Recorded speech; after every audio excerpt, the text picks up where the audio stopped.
If you have a garbage dump that is at least 10 tefachim tall, that if someone has their window that's right next to that garbage dump, they can throw it out. Why? Because the garbage dump is a Rishus Yachid. His house is a Rishus Yachid. Why is the garbage dump a Rishus Yachid? Because it's 10 tefachim tall, and presumably the dalet tefachim wide, dalet by dalet tefachim. Even if it wasn't dalet by dalet tefachim, it would be fine because it would be a makom patur. And because it's higher than 10 tefachim, less than dalet al dalet. Either way, you could throw from your Rishus Yachid to another Rishus Yachid or to a makom patur. So therefore, if someone is lucky enough to have a garbage dump right out their window, they just toss their garbage out. They don't have to worry about it. It's not a Shabbos issue. So therefore, the question is, why is it in one case Rabbi was concerned maybe the garbage is going to get taken away and then the wall's not going to be there? On the other hand, someone can always throw their garbage out. Why not say, wait, don't let him throw the garbage out the window because maybe someone's going to remove the garbage and then it's no longer Rishus Yachid because it's only Rishus Yachid because there's garbage piled up more than 10 tefachim. But if someone's going to move the garbage, he's going to be used to throwing his trash out the window. He's going to throw it out the window and it's going to land in Rishus Rabbim and he'll have thrown from Rishus Yachid to Rishus Rabbim. So why aren't we worried about that? So the answer is, that it must be, the reason that we're worried in Rabbi's case that the garbage is going to get taken away is it must be that garbage dump was owned by an individual, and that individual might decide, you know what, I'm sick of having garbage in my place, and he's going to clear it out, and now the wall of the mavli is gone. On the other hand, when you have a garbage dump in Rosh Hashanah, presumably it belongs to the rabbin. Things that belong to the rabbin don't change that often, and therefore we're not concerned. So says the Gemara, Hachinami, Shani ben Rechava the Rabbin, Rechava the Yachid. So this is where we get this idea of Reb Misharshia. The Reb Misharshia says even the tea is going to be a problem if it's owned by an individual because maybe he's going to put houses up on one side of the T and you'll be left with an L, and that would be a problem because you no longer see the distinction. It looks like one straight line from your Mavi through your Rechava. Okay, so now we have the case of Rebbe, where Rebbe said we're worried maybe the garbage gets taken away, or maybe the yam brings up sediment. So what about the Gemara asked Rabbanan Mai? So that was Rebbe's concern. What did the rabbis paskin? What did the Rabbanan say? So I'm Rav Yosef Bar Avdimi. Rav Yosef Bar Avdimi says, Tana, we learned the Chachamim Osrim. The Chachamim, even though Rebbe was not prepared to say that it's asur or mutter. It's mutter because technically they're mechitzos, but asur because he might have said asur because he's worried people are they're gonna get taken away and people will still carry. The Chachamim weren't so worried. They said asur. Rav Nachman halacha to the Chachamim. Rav Nachman says that's in fact halacha that we're worried that it's going to get taken away, and therefore you cannot rely on this mavoi, on a mavoi that for one of its walls relies on either the sea or on a pile of garbage. You could army the others and say, Rav Yosef Bar Avdimi, that Rav Yosef Bar Avdimi said, "How do we learn from Chachamim Matirin?" That the Chachamim said at the end of the day, the Rebbe was doubtful, and they said, no, it's okay because you have all three walls. To this, Rav Nachman ain't halacha to the Chachamim. So Rav Nachman's consistent regardless of which version. He's saying at the end of the day, Rebbe was uncertain, but I am certain that in fact you cannot rely on a garbage pile that could get taken away or a sea that could bring up sediment and change the slope. Okay. Mireimar pasuk la surah bu'uzle. So this is kind of unrelated, but it just has to do with this idea of the slope of the water changing. So what happened? Then in Surah they had one or more mavos where you had your Rosh Hashanah, and then the mavoi comes off, and the back of the mavoi was the sea. So now, this might be like in Venice or somewhere like you have this. But what was the concern? The concern was if you're relying on the sea to be your back mechitza, your third mechitza, what's going to happen if the slope of the water changes? And as we said before, it's not steep enough to be considered a mechitza. So then it's going to be a problem because you're carrying in this mavli relying that your third wall is the sea, and really the sea has shifted and it's no longer mechitza. So Mireimar was actually worried about that. So therefore he set up pasikle, he separated the edge of the sea with uzli, he put up nets. So a net is a valid mechitza, and he put up a mechitza in the back as a safety precaution So you see that there was this concern, that there is in fact this concern that maybe the incline of the sea is going to change and it will no longer be a mechitza. Okay, continue to tomorrow. We are 11 lines up, beginning of the line. So we just talked about surah, so now we're going to go back to our favorite topic of Mavai Akum. So Mavai Akum, as we talked about, is an L-shaped or a race shape, as you choose to call it. It was a machlokas, Rav and Shmuel. Rav said that it's treated like mafulosh. We look at these, we ignore the bend, and look at it like any other Mavai that is open on two ends to the Rishis Rabbim. And Shmuel said no. And also Rav was the one who paskin like the Tanakama and said all you need is a tzuras HaPesach on one end and a lefi akar on the other end. And Shmuel was the one that said, wait, you need an actual delas, a doorway on one end, and a lefi akar on the other end. Okay, so all that's going to come into play here. So you had in Surah a certain Mavai Akum, you had this L-shaped Mavai. So what did they do? Karaf Buzia, Mosive Be Bakru Musei. So they rolled up a machatzelas, a mat, and they put it in the bend. I'll explain in a minute. There's some possible different girsa, but the idea was they wanted to make a lefi, so they rolled up a mat. It's now this round mat, and they put it up as to serve as a lefi in the bend over there. So Amar Rav Chisda said, I don't get it. So the way we understand this Gemara is that at the bottom of one entrance to Rishis Harabim they stuck a lefi, and then at the bend they put this rolled up thing. This is not really a lefi discussion. This has more to do with, this is not really what you need to fix this Mavai. It has more to do with what they use as a lefi, but we'll see in a second. What are they doing here? This is not like Rav, and it's not like Shmuel. Why? Okay, so if you're going like Rav, who says that this is a mafulosh, then tzuras HaPesach pai. Then you need, on one end, a tzuras HaPesach, and on the other end, a lefi. And the way we've done that in the past was by putting a tzuras HaPesach at the bend, and a lefi on either end of these mavlis. But here, they didn't put up a tzuras HaPesach. They put up a rolled up mat. So, and so it's not like Rav. Okay, so maybe it's like Shmuel who says that you need that each of these mavlis are considered like private mavlis. So says the Gemara, Hani Mili Lefi Malya. So that makes sense. Shmuel says. So what did Shmuel say? Shmuel said you just put a lefi on either end. Now, according to we talked about it briefly, Rashi brought from his Rabbi that not only do you need a lefi on either end, you need a lefi in the bend. This is what I was saying before. So it's not so clear. So according to Rashi's Rabbi, it's clear what happened here. They needed a lefi in the bend because one of the, let's say the top mavai didn't choose to put a lefi at its end. Only the vertical mavai wanted to put it. So at the end of the day, they needed to put one lefi here, and they needed to put a lefi in the middle like Rashi's Rabbi.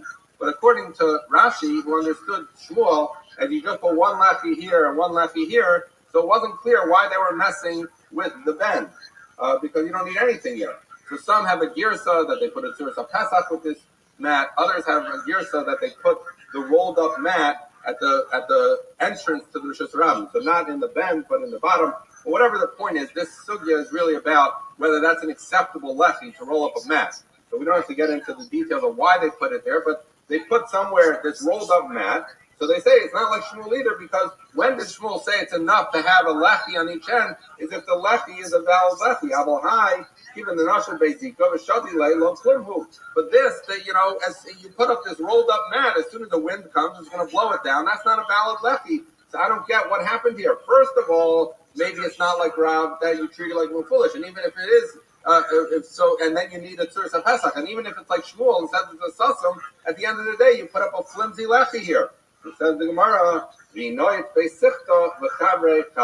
but if you stuck like a stake in it, and meaning that you attach this rolled up mat to the wall, wherever it is that you put it, that's considered, it's attached, and then it becomes a valid lefi, and it's strong enough, and it's going to withstand wind, and therefore it's a valid lefi. Again, this is an issue having to do with not where you place the lefi, but what is the lefi. Okay, Gufa, we learned.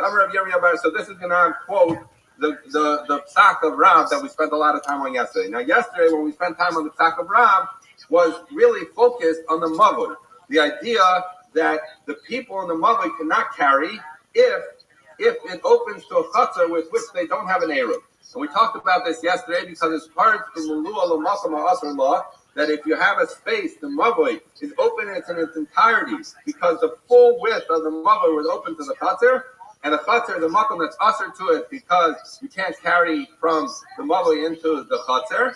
So therefore, we said carrying in the mavoi was usher. That's what we focused on yesterday with Rav.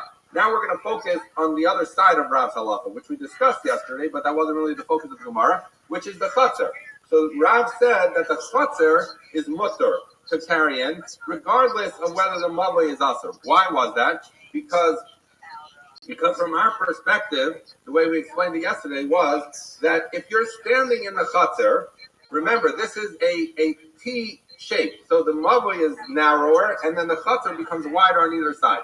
So if I'm standing in the chutzner looking back toward the mavoi, what do I see? I see two walls, and then there's a break. Presumably that break is less than 10 amos, and we know as long as you have more wall than you have opening, and the opening is not greater than 10 amos, we look at that as like a door, a pesach. Okay, now I turn 180 degrees, I look at the Rishus Harabim break, and what do I see? I see two walls, and I see a Rishus Harabim, and the opening is less than 10 amos, and there's more wall than opening. So we said in the chutzner you could carry regardless. The fact that the chutzner is open to the mavoi, I don't care, because in other words, a chutzner does not have to join with a mavoi, and a mavoi does not preclude the people in the chutzner from carrying, because someone could say, I'm my own chutzner, we have our own eruv chetzeres, and we're not interested in carrying to the mavoi. So therefore, we said that carrying in the chutzner was mutter. So we're going to focus a little bit on that halacha. Says the Gemara Gufa, we learned Rav Yirmiyah bar Abba, Rav Yirmiyah bar Abba says the name of Rav. Mavoi shenifet from Mulu'ah L'Chutzner. Our case from yesterday, your mavoi opens up to it got broken in its entirety. The full width of the mavoi got open to a chutzner, and if it's a chutzner connecto, and in fact, the chutzner also had the wall opposite that opened to Rishus Harabim. So even though you have this straight line from, or maybe it's off, you discussed yesterday, but you have this connection that people walk through. We said chutzner was kares and mavoi aser, that the chutzner is mutter and the mavoi is aser for the reasons I just described. Amar le Rabbi bar Ula Rabbi bar Abaya. So Rabbi bar Ula said to Rabbi bar Abaya, Rabbi lomish naseni hizu. They said, wait a second, why is Rav and Amora coming and telling us this? We already learned it in a Mishnah.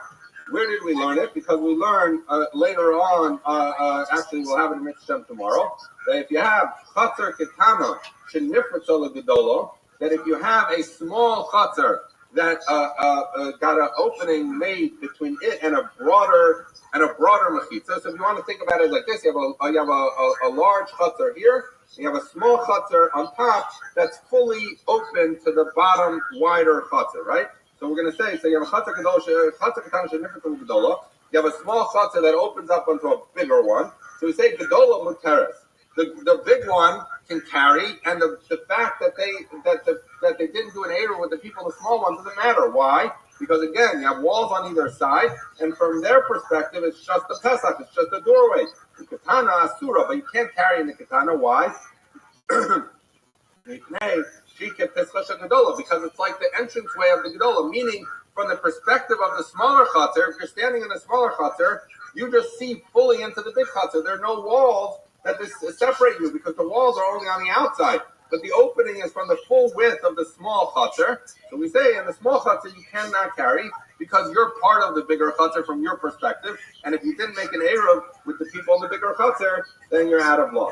So the question is, why did Rav need to tell me that if you think about it, the mavoi that we talked about yesterday that opens to the chutzner, the mavoi is the narrower thing that opens to the broader thing. So we're saying the broader one can carry, the chutzner is mutter, the mavoi is aser. So what did I need Rav to tell that to me? I know it from this Mishnah. It's exactly a case of a small chutzner that opens into a bigger chutzner. The bigger chutzner is mutter. The small chutzner, in this case, would be the equivalent of the mavoi, is aser. So what did I need Rav for? Amarle, so he said back to him, Ime Hasam, if I only had the description of the Chatzar Gedol and the Chatzar Ketana, I would say Hava Mina Hanimili Hechador Kadarsi Barabim. Avo Hechador Kadarsi Barabim Neymar Filu Chatzar Nami. So you say, I would think as follows: that if all I had was something that said the case, remember the case that in the Mishnah we'll deal with tomorrow. You have a large Chatzar and a small Chatzar, but you're not using the small Chatzar as or the large Chatzar, and more importantly, as a passageway, right? It's just two Chatzeros that happen to be next to each other that got a wall broken between them. But the case Rav told us was where what happened, where you had a Mavoi opens to a Chatzar that in turn opens to Rosh Hashanah. So it's actually a thoroughfare. It's a throughway. You could go from one Rosh Hashanah to the other. So maybe I wouldn't have known that from the Mishnah of the small Chatzar and the large Chatzar. So that's why I needed Rav to tell me his halacha. So the Gemara says, wait a second. I didn't need you to tell me that either. But this we also learned because we have a Mishnah that's later in our Masechta on Daf Kaf Beis, which says that if you have a Chatzar that people travel by, they traverse it. The exact case of Rav that we say Rosh Hashanah and Rosh Hashanah Shabbos. So let me explain what this is talking about. So as we've encountered many times, there's a notion of Safek Tumah Rosh Hashanah is mutter, and Safek Tumah Rosh Hashanah is aser. This idea comes from Sota. The pasuk says V'nister Avehi Nitma.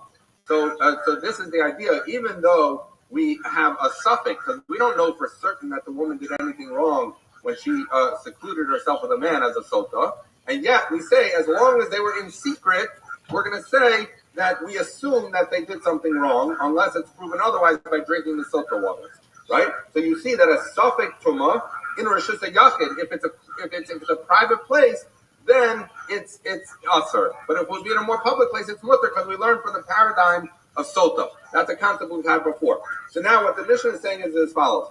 There's an interesting thing. If you have a Chatzar that people are traversing through, so from a Shabbos perspective, we're not worried. Why? Because we've described this multiple times, even today. You have two doorways as far as we're concerned. Halachically, doorways don't impede a mechitza. So you have four walls of this mechitza. The fact that you have two doorways that people can walk through doesn't change the fact that it is a Rosh Hashanah that's surrounded on all four sides by walls. There just happen to be two doors that people walk through. So for Shabbos purposes, where we're interested in a mechitza, so there's halachic mechitza. But as relates to Tumah, it's not so simple, because what's the paradigmatic case is Sota. Sota, when she's together with the man in the room, who's there? No one. If anyone else was there, it wouldn't be a case of Sota. So therefore, we're saying that the type of Rosh Hashanah you need for Tumah issues means there aren't people there. So ultimately, if you have this as a Chatzar that is a thoroughfare, people are walking through, that doesn't match the paradigmatic case of Sota. So that's why the Mishnah comes up with this interesting distinction, that if you have a Chatzar that people walk through, for Shabbos purposes, you could say these are valid mechitzas, and therefore we're going to treat it as Rosh Hashanah. For Sota purposes, this is not really a private area, so we're going to treat it like Rosh Hashanah. So that's what the Mishnah said. But forget the Sota part now. We're focused on the Rosh Hashanah, the Shabbos. So we thought that maybe Rav had to say his halach in order to tell us that when multiple people walk through, that nonetheless you can still carry in the Chatzar. Says the Gemara, I don't need Rav to tell me that. I have a Mishnah that says it's Rosh Hashanah, the Shabbos, even when people traverse it. So the Gemara says, oh, you're right. So we have to explain why Rav has to say halacha, because the fact that it's traversed, you see from the Mishnah tomorrow. The fact that you have the smaller place is usher to carry while the bigger one is mutter. We see that from Daf Tzadites. So what was Rav teaching us that we didn't already know from the Mishnah? The Gemara said, if I was only learning it from the case where it tells me that even though people walk through it, there's Rosh Hashanah Shabbos, I might have said that what is that case where they say, even though we're not going to unbase, what is that case where they said, even though that people traverse between it, maybe that's only when the openings in the Chatzar aren't opposite each other. But our case of Rav was Avozek Keneged Zeh, Emalo, but our case of Rav was talking about where they were, and as of yesterday's understanding, was talking about where they were opposite each other. So maybe that was Rav's Chiddush, is to tell you, even though the openings in the Rosh Hashanah are mafulosh, they're in a straight line, as long as you have the mavoi followed by a wider chaser or a cover, you're okay. So the Gemara says, well, that would have worked yesterday as a good answer. But wait, this morning when we started the daf, we learned that Rabbi says that it cannot be a straight line, that it has to be, you have to make a turn, and you cannot have the openings to the Rosh Hashanah face each other. So that can't possibly be Rav's Chiddush, according to Rabbi. Says the Gemara, Rabbi, the one the Rabbi who says that if they are in fact lined up one opposite the other, the openings to the Rosh Hashanah will be Asr, Hadar Rabbi, my Mufi law. So then what would he establish when Rav says in halacha, what's the case? It must be B'zeh Shalom Keneged Zeh, that they're not the same.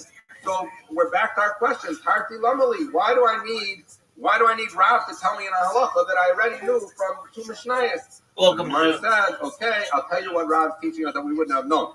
That when the Mishnah told us that a chatzar that Rav and Darsim, that people go through it is mutter, I might ime hasam. If I was only learning from that Mishnah, I might have said, what happened? Then I might have thought that what does it mean is Rosh Hashanah the Shabbos is telling you that even though people traverse through it, nonetheless it is. Yeah, I'm listening, but you're telling a shitty story. Tell it. From Rosh Hashanah into this chaser, he'd be chayav and being over on Hilchos Shabbos. But maybe that's all the Mishnah meant, that it's a Rosh Hashanah for purposes of restriction. But is it such a Rosh Hashanah that we're convinced that people could carry, and that it's considered a fully enclosed mechitza that we would allow them to carry, and not that they're abundant say, sorry, there's people walking through this lesson you can't carry? Says Rav, I'm coming to tell you that in the chatzar you can carry, even though people traverse their way through it. So while it is true that I would have learned from the Mishnah on Sabbath test that the Mobley chatzar, and I would have learned from the combination of the Mishnah on Sabbath test plus tomorrow's Gemara that a chatzar is mutter, that a chatzar is a yachid, even if people are traversing it, I would not have known that you could actually carry, and that's the thing that Rav was teaching us. That is Mark, Itmar, Mobley chatzar and Nadal. So if you had a mother that was made like a novel. Novel seems to be like a centipede. No way. Like and your mom didn't know he was murdered? So what the Gemara is, the case we're going to deal with is as follows. You can see So why do you think she didn't tell you? you? Basically, the way Rashi understands is you have the following. You have a mother going across, and then you have multiple legs that are mothers coming down that open into a different Rosh Hashanah, a different Rosh Hashanah. I'm sorry. So if you want to think about it, what you essentially have is you have many mavoi akum. So you How have did this, he die? You have this one Rosh Hashanah. You go here and then down the Okay, first one. there's like 1,000 different ways to murder someone. Second, third, whatever it is. So you have multiple mavoi akum. That's the case Well, we're that's dealing terrible. with. Do you know anything more about it? Mavoi asakinado. Amar Abaya osa tzurs hapasach l'gadol. V'hana kulo mystery b'lachim l'kosh. So says Abaya. Okay. Who made the documentary? Up here on this big Rosh Hashanah, put a Like, where's the documentary? and then at the bottom, on the bottom Rosh Hashanah, just at the 90-degree angle, just stick a lefty or a coda on each one. So this way you'll have a Tzuras HaPesach on one side and a lefty or coda on the other side. Says the Gemara, Amalei Rabba. Rabba says back to Abaya, come on. So who are you going like when you say that? Did his neighbor kill him? Because remember, Rav is the one that said terrible. when you have a mavoi up and a bent mavoi, we treat that like a mavoi mafulish, and you need a tzuras hapasach and a lefty or kora on the other end at a minimum, maybe a delas, according to Hananya. That's but wild. If you treat it like a mavoi mafulish, you need some kind of tzuras hapasach at the bend. So you've been to the place and did you watch the documentary? And so if we're treating, and Shmuel says it's mavoi sasum, that each mavoi is its own because it turns the corner, doesn't matter, and you just put, that's really sad. you put a lefty All right, so did you hit up his daughter or whatever? The others, and you're good to go, right? So Rabbi says, come on, you're going to Shmuel, then we're Tarasa Kasasum, then it's like Sasum. So ask the Gemara, but if you're going like Rabba, like Shmuel, who says that it's a Sasum, Lamalei Tzuras HaPesach, so then why did Abaya say put a Tzuras HaPesach here? All you should need is a lefty at every entrance, and you're good, because according to Shmuel, we don't look at these mavoi akums as mavoi mufulish, and they're all just a bunch of mavoi sasums, and mavoi sasum only needs one lefty. So we're saying what you're paskening like Shmuel, that's a mavoi sasum, but for some reason, Abaya, you're saying that we should put up a Tzuras HaPesach. And furthermore, so it says the Gemara. Not only that, yesterday we learned that there was a Mavli Yakum in Nardoi, and they ended up paskening like Rav, and they required. We talked about this. The Lassos, either they had the Chumrah of Rav and Shmuel, or they had like Rav Halacha the morning came. But the point was that in Nardoi, which was the city of Shmuel, they were worried about Rav's socks. So clearly, are you going to talk, or are you just going to follow Rav at some level. stop so first of all, mid-sentence? what you outlined doesn't even match Shmuel, because why do you need a church? Second of all, you should be going like Rav. If you're going like Rav, what would you need? You should need a tzuras HaPesach at each bend and a lechi at each end. So it says the Gemara, that's in fact what we have. Elam Rabbi says, here's what you do, not like what Rabbi said, but rather Osef tzuras HaPesach l'kulo. You should put it that so you have the big Rosh Hashanah and they have the small ones. So each one at the bend, meaning at the top of the small mavli, you should put a tzuras HaPesach.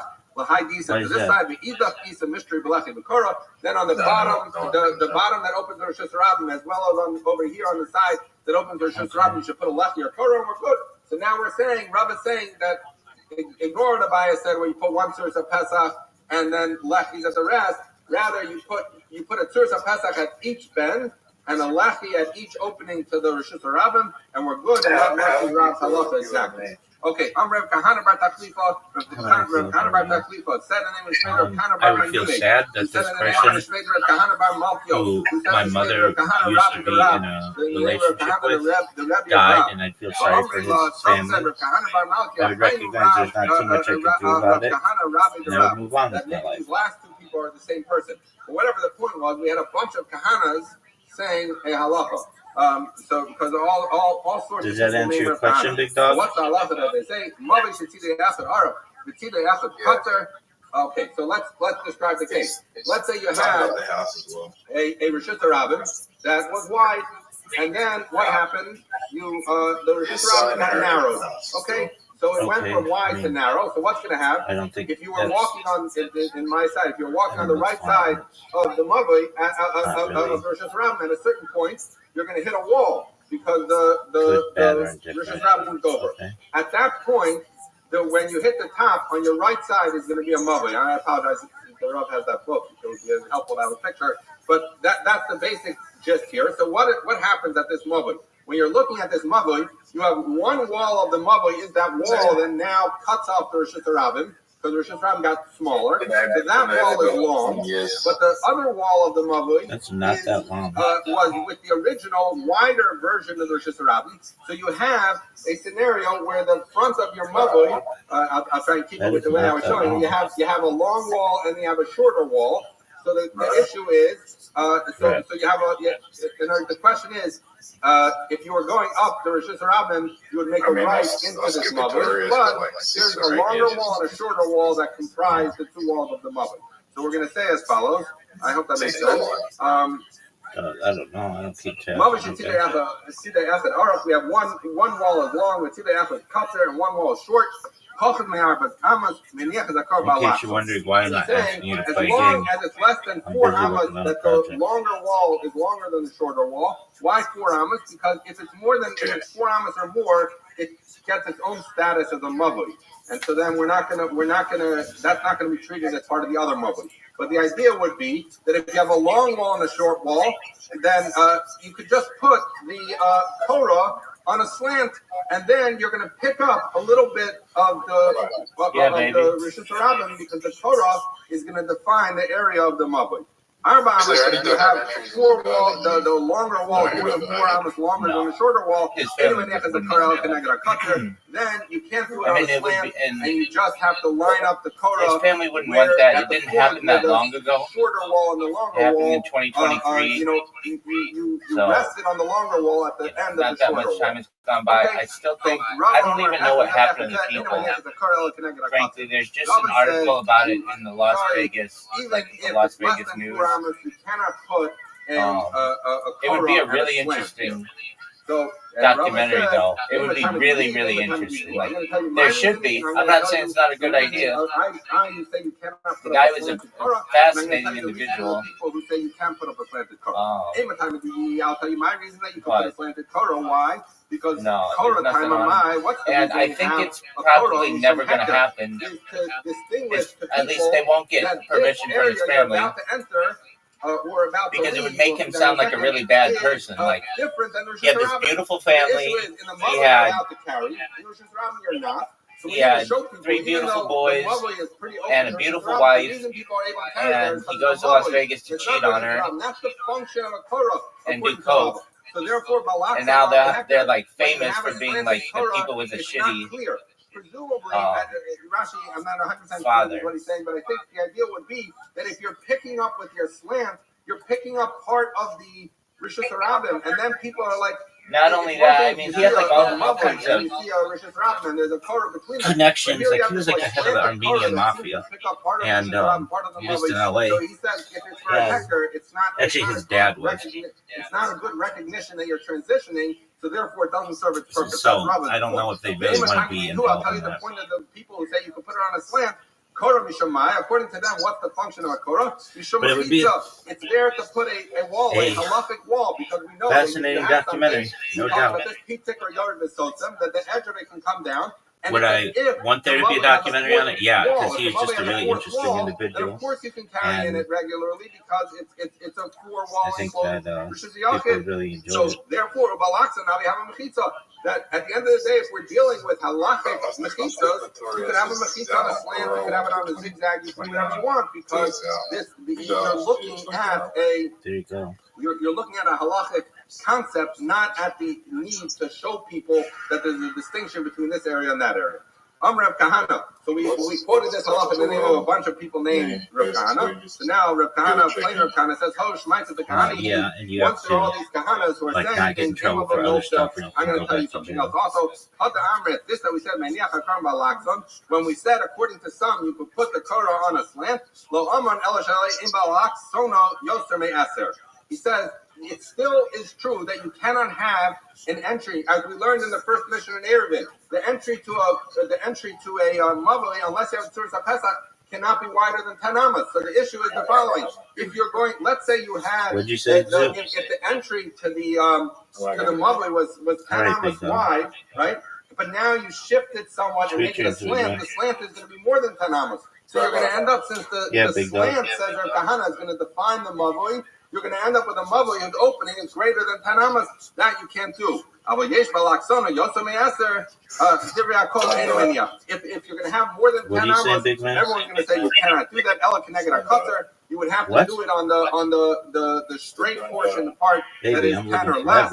But if, let's say, your opening to your mavli was like 7 amas, and you shift it a little bit, and with a slant that makes it 8.5 amas, that's going to be okay. Okay, ask the Gemara. What is the halacha? We dealt with this briefly earlier in the chapter. What's the halacha? You put up a Korah. We're talking about a regular Rashi, a regular mavli now. You have a mavli, you have a Korah. Can you carry you get your underneath DNA, the Korah? You get your DNA from a family member. We artificially we clone you and artificially age you.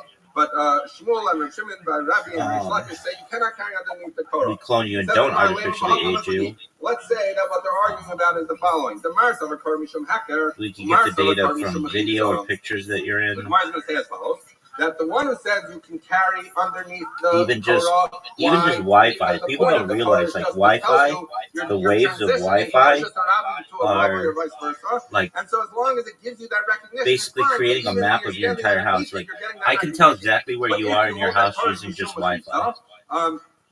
That maybe it's the inner lip of the Torah that comes down, and if the inner lip of the Torah that comes down touches the mechitza, then obviously you can't carry underneath the Korah because that's already outside of the mechitza that's creating the mother. So I said low. That's not what they're arguing about. Because maybe maybe everyone holds that the point of a Korah is to have a distinction between the two areas. Then here's what they're arguing about. The Mars of Haker Mokal, the Mars of Haker Bar. So the question is, when you put up a Korah, who are you showing the Korah to? Are you telling the people who are inside, you're allowed to carry here, but don't carry into Rishus Harabim? Or Yes, are you sir. telling the people in Shus Rabbi, you see those people carrying that mavoi, that's only because they're inside a mavoi, but you can't carry where you are. So if the point of a Korah is to remind the people who are inside the mavoi, That's not so then true, it's going to though. be the inner lip that reminds them, because that's what they see. That's so then not we're true, going to though. say The TV that is therefore not they can still only carry transmitting up to signals. that inner lip. If it's the people outside, they're seeing the outside edge of the Korah, so we're going to say you can only, that therefore the mavoi extends until the outside edge, because it's really for the outside people, so therefore you would be able to carry underneath the underneath the Korah. Anyway, same alternatively, I tell you, everyone holds that the function of a Korah is to create a machita. Well, that's different. A better analogy would have been when we had over-the-air analog television, signals were still being emitted.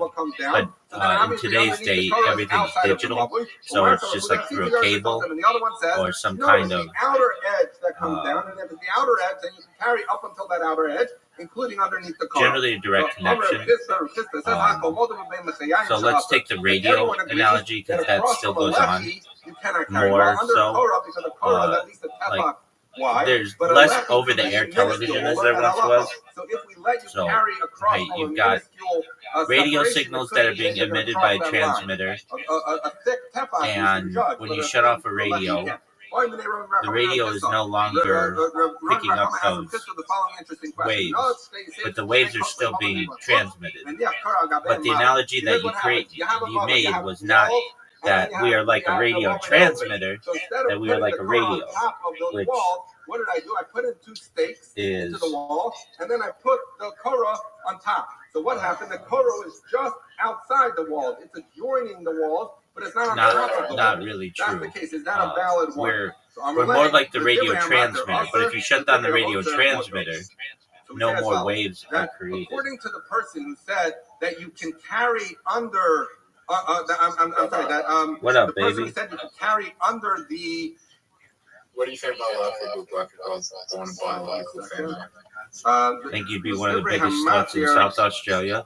You would be the South Australian Raw Comedy winner, So we're going to say as follows, that according to the one who said you could carry under the Korah, why is that? No doubt. It's the outside edge of the you Korah would that goes be down. So in this scenario, a daily visitor to the glory hole of the adult theater. No doubt. Removed from the walls. So then you have a break, and that doesn't work. But according to the one who said you cannot carry under the Korah, I think you'd probably be happier. I don't know that for sure, but so in this case, a lot of the issues that you have, Korah is adjoining the walls. So if it's like, the inner edge that comes down, so the inner edge is coming down. I mean, you might have different issues if you're a woman, and the inner edge, because the inner edge I think you would just, the walls of the mother. So now you have a valid. Since you'd be like a whore, if you held, you'd have more, you'd find more dudes who would like want to fuck you, as opposed to being just a dude, and that you'd be in like a relationship, or I don't know, but you probably would have some kids, no doubt about that. And in this case, the inner edge is abutting the walls of the I and it's going to be good. don't think you'd be a good parent right now, because you can't even take care of yourself. And thus, if you had to take care of someone else, it would be a challenge for you. So you'd probably be like a woman with like 3 children from 2 different fathers, maybe 3 different fathers, in another relationship with some random dude. This would not be a valid Korah, and you put a different one on top of the wall. Have a wonderful day. That could be okay. I mean, you're not that old, so maybe not 3 children, but okay. Good morning. But there's the opposite of that. You could be really successful because our sponsorship. You know, just anything can happen. So I don't know. I don't want to make it seem like I put you down. Like, oh, you'd be a shitty woman. No, I think you could be really successful as a woman. Will be a chag filled with joy in the eternal base Hamikdash. The week of learning is sponsored by Akiva Andrews in honor of his wife, Dr. Karen Andrews' academic appointment as a lecturer at Hebrew University, and by Ira Miriam Grossman in the merit of Refuah Shlema for all those in need. The day of learning is sponsored by David and Susan Fudge in memory of David's father, Chaim Ben Shalom Zalman Zal. Our learning should be on Leah First Neshama. And Daf Yomi Perek sponsors Jeffrey and Sherry Venick and Stephen and Holly Venick in memory of their father, Herman Venick, Fanny Yisrael Ben Ruven Zal. Herman was a beloved husband, father, grandfather, great-grandfather, and longtime pillar of our Kehillah. May our collective learning serve as an aliyah for his neshama. Okay, so today's daf is daf Ches in Zervin. All right. We are going to be picking up. So if you were a woman, 7 lines down, I think you'd probably be pretty slutty. What we were discussing yesterday was the concept where you have a mavui that I think you probably would have some children. That's either a rechava or a chatzar that's wider than it. So you describe you're slutty now. And then at the top of the T, there's a pirza that wall came down and opened onto. Here's the thing, Zoo. If you really want me to be honest with you, which I know you probably do, if you had the same issues that you have today, it would be very difficult for you, I find, to be in a relationship, because you will say something very awkward, and nobody wants to be around you when you do that, and thus they're going to keep their distance. So even as a woman, you would still have many of the issues that you overcome. Like, nobody wants to just be walking down the street and then just be asked, "Are you gay?" Like, what the fuck are you talking about? Nobody's talking about that. I apologize if the system was on mute. Okay, so I'll start again very briefly. So we were dealing with yesterday with a mavui. The mavui opens up into either a chatzar or a rechava. A chatzar is an occupied. I would say that, like, you're great. Is something that is not used really, so it's not considered to be inhabited. And then but, there was further. But inevitably, you're going to say something that's really awkward. We had the thought that Rob was concerned about. And I know you can't control it. At the bottom here, I recognize. You can walk straight through the mavui, through the chatzar or rechava, and then get out in another reshut. And whether that would make it like foolish, ultimately we decided that I think you'd be a primary concern here. I think you'd be. And that what was going on here was as follows: that Rob, because you'd like this could go even like Rob. It didn't have to be my focus. And the fact that Rav Paskin that you could not carry in the mavui was because there was no eruv between the mavui and the chatzar, and therefore because there was no eruv between the mavui and the chatzar, that this was something that was fully open to a makom that's asur. And we talked about the fact that therefore you can't carry on the mavui. But Rav would agree that if there was an eruv between the two, between the mavui and the chatzar, then in fact and I don't know, but so this is an eruv pretty issue, conservative. not a I've been now, what about the very fact conservative that for aspects of my life. That was because the case of Yehuda was addressing was a rechava. And a rechava as an uninhabited area all right, say what you want, baby. That did not require an eruv. So again, if the primary issue that we were dealing with, the case of rechava and chatzar look the same in terms of physical I don't disagree with you, big man. Is it a used chatzar or a non-used rechava? So since a non-used rechava doesn't require an eruv, the entire issue here was one of eruv and not one of mafula. So therefore, that's why Rabbi said they did not need to make any adjustments. There does not have to be any disagreement between Rabbi Yehuda's halacha, which we said on Zayin Amud Aleph, and the halacha of Rav, which we said on Zayin Amud Beis. Oh, you're saying that. So now we're gonna slightly change that. That so the kids wouldn't have been gay if their parents didn't push them to be gay. Picks up the Gemara, 7 lines down. Amar Rabba. And he's picking up on. We said yesterday that Rav Yosef explained that the reason we're not worried about Mephulish is why, because you have your mavui, and then you hit that T part that goes wider to the right and left. So I did not know anyone gay growing up. Ends, and then there's a broader area which is the chatzar. We called guys gay all the time. That was like an insult. That was very common, but none of them were gay. But Rabbi said, not so fast. Oh, no, definitely. No, I was in religious school, so it wasn't, that wasn't a thing. You know, of the people, there were some kids who I would meet who I would be like, oh, that's what gay is. You could tell that these kids were going to be interior decorators at like age 8. They were like playing with Barbies, and they were really effeminate. They didn't like sports. And they were really about fashion. And I knew some kids like that. And I remember being like, that's not normal.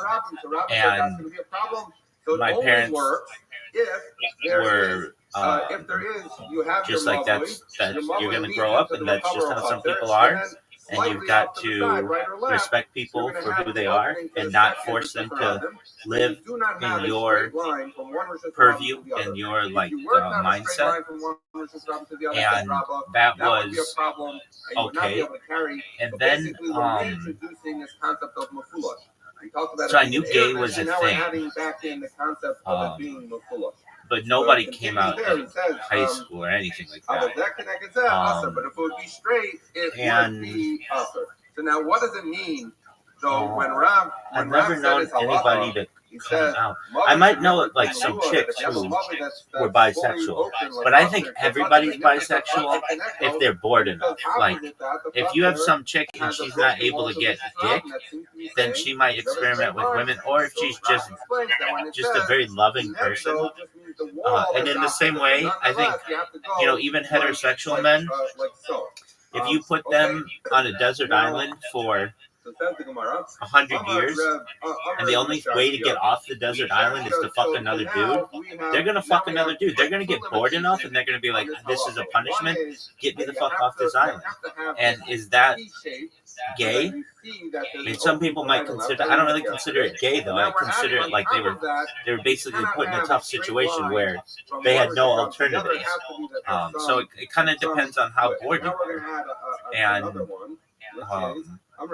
So I really do think, and you and I have talked about this, and I think we're in agreement that everybody is bisexual. It's like, it's just how bored you are.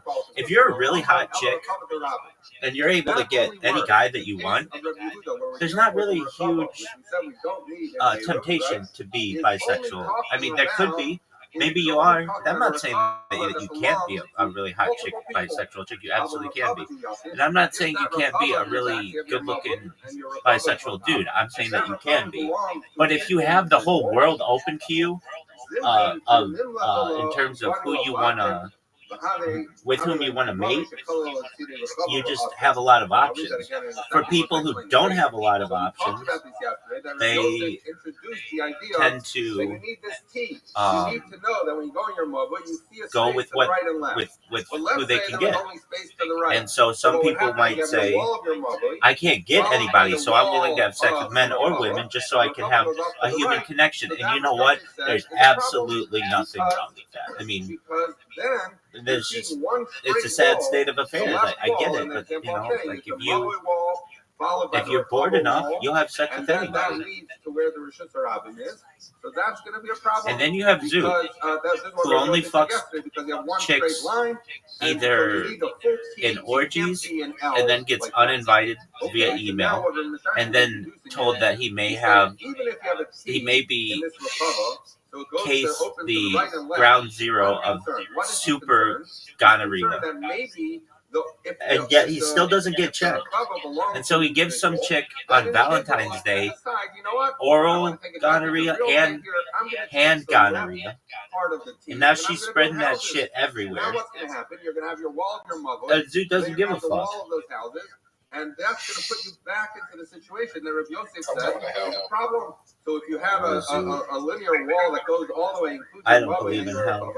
That's problematic. So Rabbi Mishashi is saying, we're concerned that maybe the guy is going to build his house there, and we're going to end up with this line. It's not hell. It's called Gehenna, and it is basically when you die, whether you're a Jew or non-Jew. Generally, we believe that your soul goes through a period of cleansing that's about 11 months or so. And if you're really wicked, it takes 12 months. And then you go to a place, and nobody knows, let me just say that, but this is some traditions, because actually in the Bible, in Torah, it doesn't say. So this has just been what's developed in the 2,500 years since that time. You go to a place called Olam Haba, which is the world to come, and once your soul is purified. Now, for the super wicked people of the world, there are arguments to say that they get cut off, but it's not like eternal damnation. It's not eternal punishment. There are some Kabbalistic sources, Jewish mysticism, that say even they, after enough time, get to come to a world world to come. And the world to come, it depends who you ask. I mean, you can go and literally read some rabbis who will say it's a garden of roses, and you sit at, there are like different angels, but it's not like heaven, like in what some people consider to be heaven. It's different. Generally, you just sit at the right hand of God, whatever that is, figuratively, and or metaphorically, and then you just study with God all day. But the thing is, we don't know. But that's not. We believe as Jews that there is a place in the world to come for what we call the righteous. So, how do you become righteous in Judaism if you're a non-Jew? We have a practice called following the seven Noahidic laws, the 7 laws of Noah, which are don't steal, don't murder, don't blaspheme, don't idolatrize, don't have sexual impropriety, don't eat the blood of a living animal, and don't and to create a law system. So for the people who do that, there's a place in the world to come for them. Like we consider them to be righteous. In other religions, they basically say, like, if you're not our religion, you don't have a place in our afterlife. You're eternally damned. There's eternal damnation for you. Judaism doesn't feel that way. There are places in our text literally cut out for non-Jews. Now, for people who were perhaps not living of that type of lifestyle, we still think that there's a possibility that they could live in that type of afterlife, just their soul has to be purified. And so there's a process, at least in Judaism, when someone dies who is deeply connected with you, it's called you sit Shiva, which is a mourning period, where you basically, there's like a ceremonial tearing of clothes, and you generally cover the mirrors in your house. There are several other things that you do. The bathing is limited, and then for 11 months you go to shul or go to synagogue and you pray generally 3 times daily. Now, does everybody do it? No. What do you do in a situation? I mean, you should be doing that anyway as a male. But as a female, there are alternatives. But someone from your household should be doing that. And if they don't, you can pay someone to do it for you at like a Jewish school. And so for like a donation, you let's say you're really busy and you just can't come to shul 3 times a day, no matter what it is. You're on a submarine somewhere. You can pay someone to do it. And similarly, on the right side, you have the yam. So basically, for like an act of charity, someone will pray for your loved one 3 times daily. So the question is, the issue is, the nature of a yam is that well, we think that there are different levels, perhaps, of Olam Haba, the world to come. So for like extremely righteous people, or like Jewish martyrs, they're like at some of the highest levels of Olam Haba, of the world to come. For Jewish babies that never had the opportunity, there's like a place for them.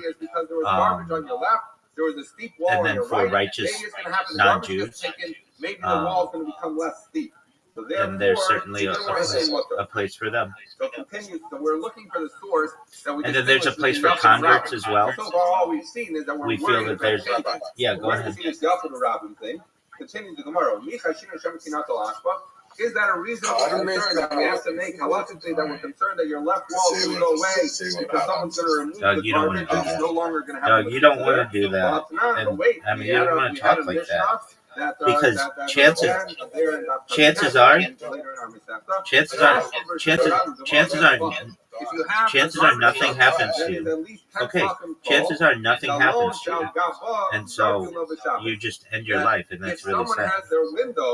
that's right next to the garbage dump, they can throw it out. Why? I mean, because I could talk about the world to come and all that good stuff, but if I'm being honest, which I absolutely am, and if any rabbi were talking to you to be honest, no one really knows. This is just the Mazorah. This is just a tradition by which we live. And because it's higher than 10 tefachim, less than daled al daled, either way, you could throw from your Shus Yachid to another Shus Yachid or to a Makom Tutor. So therefore, if someone and keep in mind, people don't think of this, but imagine a future, like in the far future, where people can revivify other people, and they found out that you killed yourself on purpose. They could punish you for that. Meaning, like you kill, like you end your life. Somebody in the future could revivify you, bring you back, and say, "Hey, you didn't value what was going on when you were here on Earth. So, and you wanted to escape it. So, in order to punish you, we're going to bring you back, and we're going to punish you using some kind of extreme torture." And he'll have thrown from Rishon Yachid to Rishon Rabbim. So why aren't we worried about that? So the answer is, I know that sounds very dystopian. I mean, there's a chance too that somebody could be like, they wanted to die, let them die, let them stay. Let them stay dead. I mean, I don't know. I don't determine the future, obviously. And now the wall of the Mavli is gone. On the other hand, when you have a garbage dump in Rosh Hashanah, presumably it belongs to the rabbin. Things that belong to the rabbin don't change that often, and therefore we're not concerned. So says the Gemara, Hachinami, Shani ben Rechava the Rabbin, Rechava the Yachid. So this is where we get the idea of Reb Misharshia. The Reb Misharshia says even the tea is going to be a problem if it's owned by an individual, because maybe he's going to put houses up on one side of the tea, and you'll be left with an L. And that would be a problem because you no longer see the distinction. It looks like one straight line from your mother to your home. Okay. Yes, sir. So now we have the case of Rabbi, where Rabbi said we're worried maybe the garbage gets taken away, or maybe the yam brings up sediment. So what about the Gemara? What on my? So that was Rabbi's concern. Yeah, I mean that's a classic comedy line. If heaven or if the afterlife is so great, why don't you kill yourself? Even though Rabbi was not prepared to say that it's usher or mutter, it's mutter because technically they're mechitzos, but usher because he might have said usher because he's worried people are gonna get taken away. Yeah. Weren't so worried. They said usher. People ask me constantly what my favorite movie is, and it's really a documentary. It's called Religious. It's by Bill Maher, who is a comedian. And while I don't agree with everything Bill Maher says, he made this documentary where he goes to all the religions of the world, whether it's Judaism or Christianity or Islam. He goes everywhere and then just points out all the inconsistencies. So no, he's still alive. He does a podcast called Cover Answer, and I loved it. He's like maybe in his 60s. And when I saw this, I saw it in the theater, and I was really going through a period of like where I had a religious upbringing, and I'd never known anyone who was secular. And or maybe I did, but it wasn't talked about. And I was starting to learn, like, wait, not everybody's religious? No. You mean there are people who don't believe in God at all? Yeah. And that was like a shock to me. I mean, I was very, like, to some extent, just a lot of people around me were religious, and some of them were very religious, to the point where they rejected it. Like all the school teaching that I ever had, no one ever talked about any type of agnosticism, any type of atheism. Everyone was religious, and so I had heard about this movie, and it was called Religious, and it came from a word that President Bush used. One time he accidentally had a misnomer, or like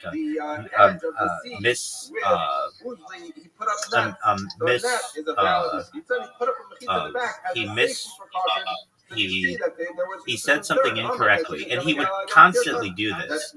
And one of the things, instead of saying religious, he said religious. And so that became like a joke during the Bush administration, that, you know, George W. Bush who was an alcoholic for most of his life and lived off his father, who was the head of the CIA, and basically was like the black sheep of his family. Eventually became the governor of Texas, and then became the president of the United States. And he was kind of seen in a lot of ways as a laughingstock at the time, and he would use these words, and he wasn't that great of a speaker, and one of the words that he used was religionist. So Bill Maher went around the United States, and it's a fascinating documentary, and I absolutely love it, and if you ever want to watch it, let me know, we'll watch it, where he goes all over the United States, and he goes to like the what in the fuck are you talking about? And they put it in the bed. Dude, what is Seattle? But the idea was they wanted to make a lefty, so they rolled up a mat. It's now the round mat, and they put it up as okay. Well, pay attention when you're talking. So Bill Maher goes and travels with one of the producers from Seinfeld, and they go around the United States. They go to the Deep South, and they like talk to people about Christianity and these people who are like extreme Christians, and then he goes to and meets with like people who are like Muslim leaders, and then he meets with multiple types of Jews.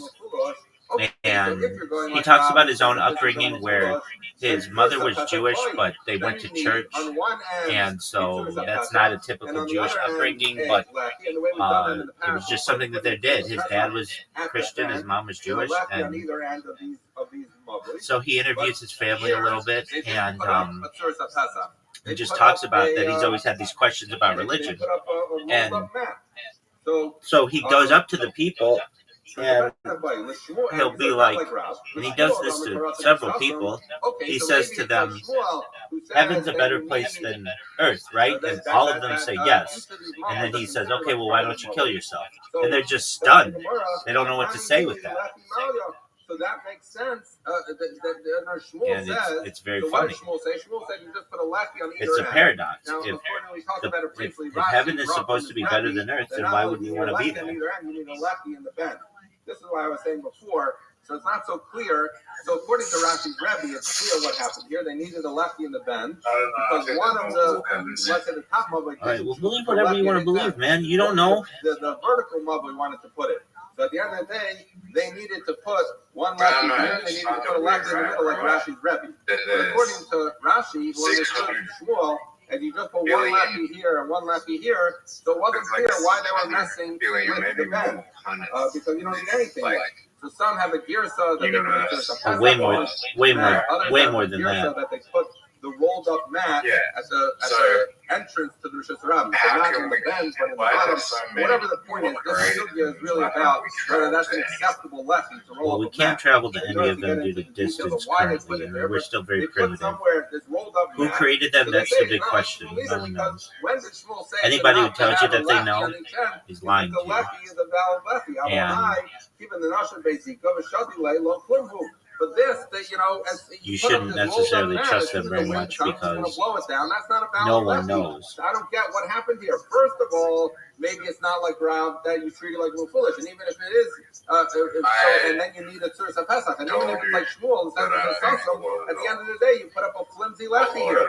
Says the Gemara, we know they sift off, but if you stuff like a stick in it. And meaning that you attach this rolled up mat to the wall, wherever it is that you put it, that's considered, it's attached, and then it becomes a valid lefty, and it's strong enough, and it's going to withstand wind, and therefore it's a valid lefty. Again, okay. This is an issue having to do with not where you place the lefty, but what is the lefty. Okay, Mufo, we learned.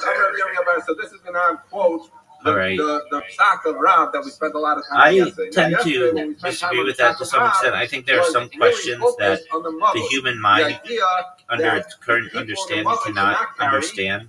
Maybe a more highly evolved being would be able to understand more things, but I think we're limited in just what we can understand as humans. Because the question arises, what started the universe, and then what happened 1 second before the universe was started. So therefore, we said carrying in the mavoi was awesome. That's what we focused on yesterday with Rav. Now we're going to focus on the other side of Rav, which we discussed yesterday, but that wasn't really the focus of the Gemara, which is the chutzner. So Rav said that the chutzner is mutter to carry in, regardless of whether the mavoi is awesome. Why was that? Because from our perspective, the way we explained it yesterday was that if you're standing in the chutzner, remember, this is a cheese shape. So the mavoi is narrower, and then the chutzner becomes wider on either side. So if I'm standing in the chutzner, toward the mavoi, no one can really know. In reality, no one really knows anything. Presumably that break is less than 10 amos, and we know as long as you have more wall than you have opening, and the opening is not greater than 10 amos, we look at that as like a door, a pesach. Okay, now I turn 180 degrees. I look at the Rishut Rabbin break, and what do I see? I see the wall, and I see a Rishut Rabbin, and the opening is less than 10 amos, and there's more wall than opening. Instead, in the chutzner, you carry regardless. The fact that the chutzner is open to the mavoi, I don't care, because in other words, a chutzner does not have to join with a mavoi, and a mavoi does not preclude the people in the chutzner from carrying, because someone could say, on my own chutzner, we have our own Eruv, they can say, and we're not interested in carrying to the mavoi. So therefore, we said that carrying in the chutzner is mutter. So we're going to focus a little bit on that. Maybe not with the internet under its current configuration, but I think aliens visit Earth every single day. There's evidence for it. If you look on Reddit, there are people every day who see anomalous things in the air, and there are people who have abduction discussions and abduction stories, and I think we're seated here. That this is like a zoo for aliens. Just like we have a zoo where we'll take a bunch of animals and put them in cages and stuff. We were seated here on Earth to see what would happen. By the way, your boy, Jack, or Robert Irwin, he's going to do a new Dancing with, he's going to host a new Dancing with the Stars show, and I bet you he becomes a bachelor too. They are pumping that motherfucker up. Yes, you did. You're 100% right. And a broader space. So if you want to think about it like this, you have a large chutzner here, you have a small chutzner on top. I don't think Steve Irwin was that big, though. At least in the United States, Steve Irwin was never like a top 100 celebrity. He was like just a television star, maybe who had like one movie. But in Australia, he was giant, and I get that. That they didn't do an Eruv with the people, the small ones, doesn't matter. Why? Because again, you have walls on either side, and from their perspective, it's just a pesach, it's just a doorway. The katana asura, but you can't carry in the katana. Why? Because it's like the entranceway of the gedola. Like his press team is pushing really hard for him. You just see fully into the big chutzner. I think there's a lot of money to make off of him as well. Because the walls are only on the outside. But the opening is from the full width of the small chutzner. So we say in the small chutzner you cannot carry because you're part of the bigger chutzner from your perspective. And if you didn't make an Eruv with the people in the bigger chutzner, then you're out of luck. So the question is, why did Rav need to tell me that if you think about it, the mavoi that we talked about yesterday that opens to the chutzner, the mavoi is the narrower thing that opens to the broader thing. So we're saying the broader one can carry, the chutzner is mutter, the mavoi is usher. So what did I need Rav to tell that to me? I know it from this Mishnah. It's exactly a case of a small chutzner that opens into a bigger chutzner. The bigger chutzner is mutter. The small chutzner, in this case, would be the equivalent of the mavoi, is usher. So what did I need Rav for? Amalei, they said back to him, Ime Hasam, if I only had the description of the Chatzar Gedol and the Chatzar Ketana, I would say, Hava Mina Hanimile Hechadol Kadarsi Barabim. Alo Hechad Kadarsi Barabim, Meima Filu Chatzar Nami. So he said, I would think as follows, that if all I had was something that said, the case, remember the case that in the Mishnah we'll deal with tomorrow, you have a large Chatzar and a small Chatzar, but you're not using the small Chatzar as or the large Chatzar, and more importantly, as a passageway, right? It's just two chatzeros that happen to be next to each other that got a wall broken between them. But the case Rav told us was where what happened, where you had a mavoi opens to chatzer that in turn opens to Rosh Hashanah. So it's actually a thoroughfare. So it's a throughway. You could go from one Rosh Hashanah to the other. So maybe I wouldn't have known that from the Mishnah of the small chatzer and the large chatzer. So that's why I needed Rav to tell me in halacha. So the Gemara said, wait a second, I didn't need you to tell me that either. Well, Hanami Tinino, but this we also learned because we have a Mishnah that's later in our Masechta and Daf Beis, which says, that if you have a Chatzar that people travel by, they traverse it, the exact case of Rav, that we say, Rosh Hashanah, Rosh Hashanah, the Shabbat. So let me explain what this is talking about. So as we've encountered many times, there's a notion Safek Tum of Rosh Hashanah is mutter, and Safek Tum of Rosh Hashanah is aser. This idea comes from Sota. The pasuk says the Nister of Ahin Yitma.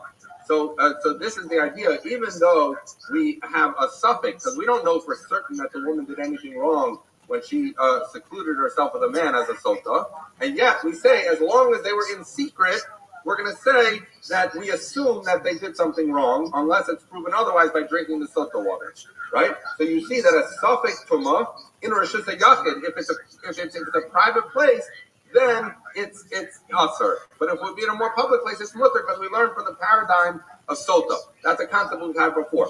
So now what the Mishnah is saying is as follows. There's an interesting thing. If you have a chatzar that people are traversing through, so from a Shabbos perspective, we're not worried. Why? Because we've described it multiple times, even today. You have two doorways as far as we're concerned. Halachically, doorways don't impede a mechitza. So you have four walls of this mechitza. The fact that you have two doorways that people can walk through doesn't change the fact that it is a Rosh Hashanah that's surrounded on all four sides by walls. There just happen to be two doors that people walk through. So for Shabbos purposes, where we're interested in a mechitza, so there's halachic mechitza. But as relates to Tumah, it's not so simple, because what's the paradigmatic case is Sota. Sota, when she's together with the man in the room, who's there? No one. If anyone else was there, it wouldn't be a case of Sota. So therefore, we're saying that the type of Rosh Hashanah you need for Tumah issues means there aren't people there. So ultimately, if you have this as a chatzar that is a thoroughfare, people are walking through, that doesn't match the paradigmatic case of Sota. So that's why the Mishnah comes up with this interesting distinction, that if you have a chatzar that people walk through, for Shabbos purposes, you could say these are valid mechitzas, and therefore we're going to treat it as Rosh Hashanah. For Sota purposes, this is not really a private area, so we're going to treat it like Rosh Hashanah. So that's what the Mishnah said. But forget the Sota part now. We're focused on the Rosh Hashanah, the Shabbos. So we thought that maybe Rav had to say his halach in order to tell us that when multiple people walk through, that nonetheless you can still carry in the chutzner. Says the Gemara, I don't need Rav to tell me that. I have a Mishnah that says it's Rosh Hashanah, the Shabbos, even when people traverse it. So the Gemara says, oh, you're right. So we have to explain why Rav had to say his halacha, because the fact that it's traversed, you see from the Mishnah tomorrow. The fact that you have the smaller place is usher to carry, and while the bigger one is mutter, we see that from Daf Tzadipes. So what was Rav teaching us that we didn't already know from the Mishnah? So the Gemara says, Inei Hasam, if I was only learning it from the case where it tells me that even though people walk through it, there's Shitiyach of the Shabbos, I might have said that what is that case where they say, even though we're now going to on the base, what is that case where they said, even though that people traverse between it, maybe that's only when the openings in the chutzner aren't opposite each other. But our case of Rav was Avozek Keneged Zeh, Emalo, But our case of Rav was talking about where they, and as of yesterday's understanding, was talking about where they were opposite each other. So maybe that was Rav's Kiddush, is to tell you, even though the openings in the Rosh Hashanah are mafulosh, they're in a straight line, as long as you have the Mavoi followed by a wider Chatzar or a Chavar, you're okay. So the Gemara says, well, that would have worked yesterday as a good answer. But wait, this morning when we started the daf, we learned that Rabbah says that it cannot be a straight line, that it has to be, you have to make a turn, and you cannot have the openings to the Rosh Hashanah face each other. So that can't possibly be Rav's Kiddush, according to Rabbah. Says the Gemara, Rabbah, the one the Rabbah who says that if they are in fact lined up one opposite the other, the openings to the Rosh Hashanah will be Asr, Hatar Rabbah, my Muki law. So then what would he establish when Rav says in Allah, what's the case? It must be B'zeh Shalom Keneged Zeh, that they're not the same. So we're back to our question. Tarti Lamali, why do I need Rav to tell me in a halacha that I already knew from two Mishnayos? So the Gemara says, okay, I'll tell you what Rav's teaching us that we wouldn't have known. That when the Mishnah told us that a chatzar that Rav and Darsimba, that people go through it, is mutter, I might ime hasam. If I was only learning from that Mishnah, I might have said, Hava mina hani milu lizrok, avol talpo imalo k'mashmalan. Then I might have thought that what does it mean that the Rosh Hashanah the Shabbos is telling you that even though people traverse through it, nonetheless it is mid'araisa Rosh Hashanah, and if someone were to throw something from the Rosh Hashanah into this chatzar, he'd be chayav and being over on Hilchos Shabbos. But maybe that's all the Mishnah meant, is that it's a Rosh Hashanah for purposes of restriction. But is it such a Rosh Hashanah that we're convinced that people could carry, and that it's considered a fully enclosed mechitza that we would allow them to carry, and not midrabanan say, sorry, there's people walking through this chutzner you can't carry? Says Rav, I'm coming to tell you that in the chutzner you can carry, even though people traverse their way through it. So while it is true that I would have learned from the Mishnah on Tzadi Test that the Mavoi is Aser, and I would have learned from the combination of the Mishnah on Tzadi Test plus tomorrow that a chutzner is mutter, that a chutzner is Rosh Hashanah, even if people are traversing it, I would not have known that you could actually carry, and that's the Kiddush that Rav was teaching us. Says the Gemara, fifth line down. Itmar, Mavoi ha'asa kenadol. So if you had a Mavoi that was made like a nadol seems to be like a centipede or something like that, some bug with multiple legs. So what the Gemara is, the case we're going to deal with is as follows. You can see Tosfos has a different version of it, but basically the way Rashi understands it, you have the following. You have a Mavoi going across, and then you have multiple legs that are mavos coming down that open into a different Rosh Hashanah, a different Rosh Hashanah. I'm sorry. So if you want to think about it, what you essentially have is you have many mavoi akum. So you have this one Rosh Hashanah. So you can go here and then down the first one. You can go down the top one and down the second, third, whatever it is. So you have multiple mavoi akum. That's the case we're dealing with. That's this nadol, the centipede. So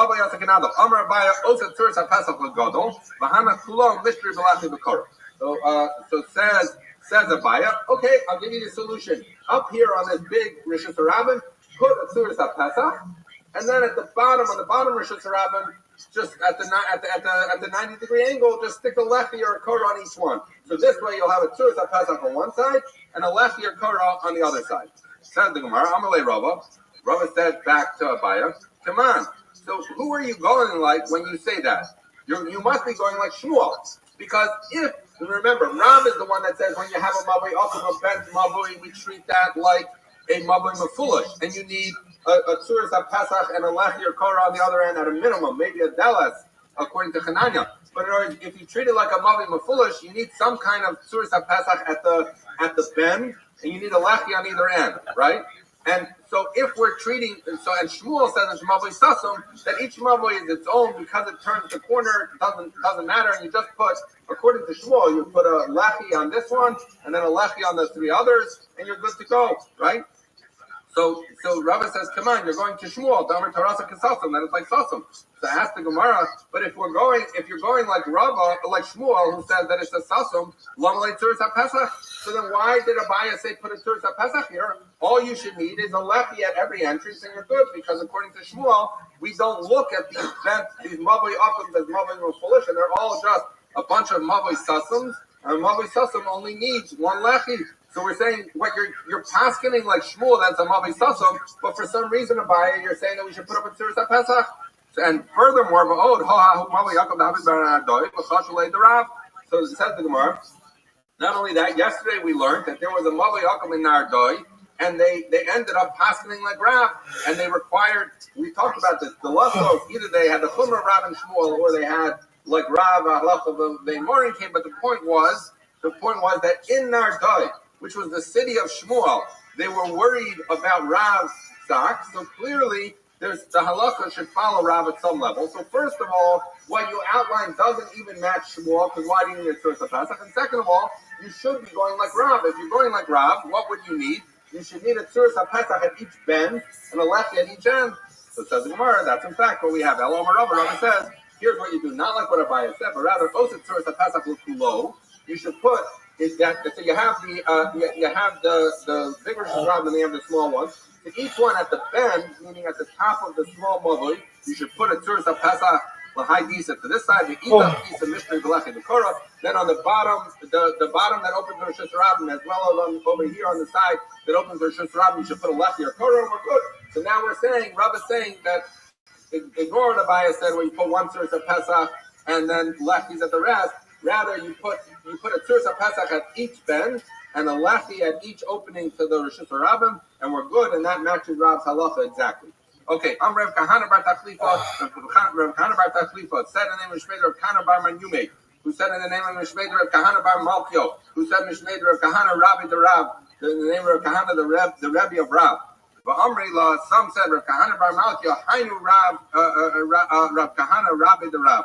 That maybe these last two people are the same person. But whatever the point was, we had a bunch of kahanas saying a halacha. So because all sorts of people named Rav Kahana. So what's the halacha that they say? Mavi shetzidei achad arab, shetzidei achad katzer. Okay, so let's describe the case. Let's say you had a Rishut Rabbin that was wide, and then what happened? The Rishut Rabbin got narrowed. Okay. So it went from wide to narrow. So what's going to happen? If you were walking in my side, if you're walking on the right side of the Mavli of Rosh Hashanah, at a certain point, you're going to hit a wall because the Rosh Hashanah moved over. At that point, when you hit the top, on your right side is going to be a Mavli. I apologize if the Rav has that book. It would be helpful to have a picture.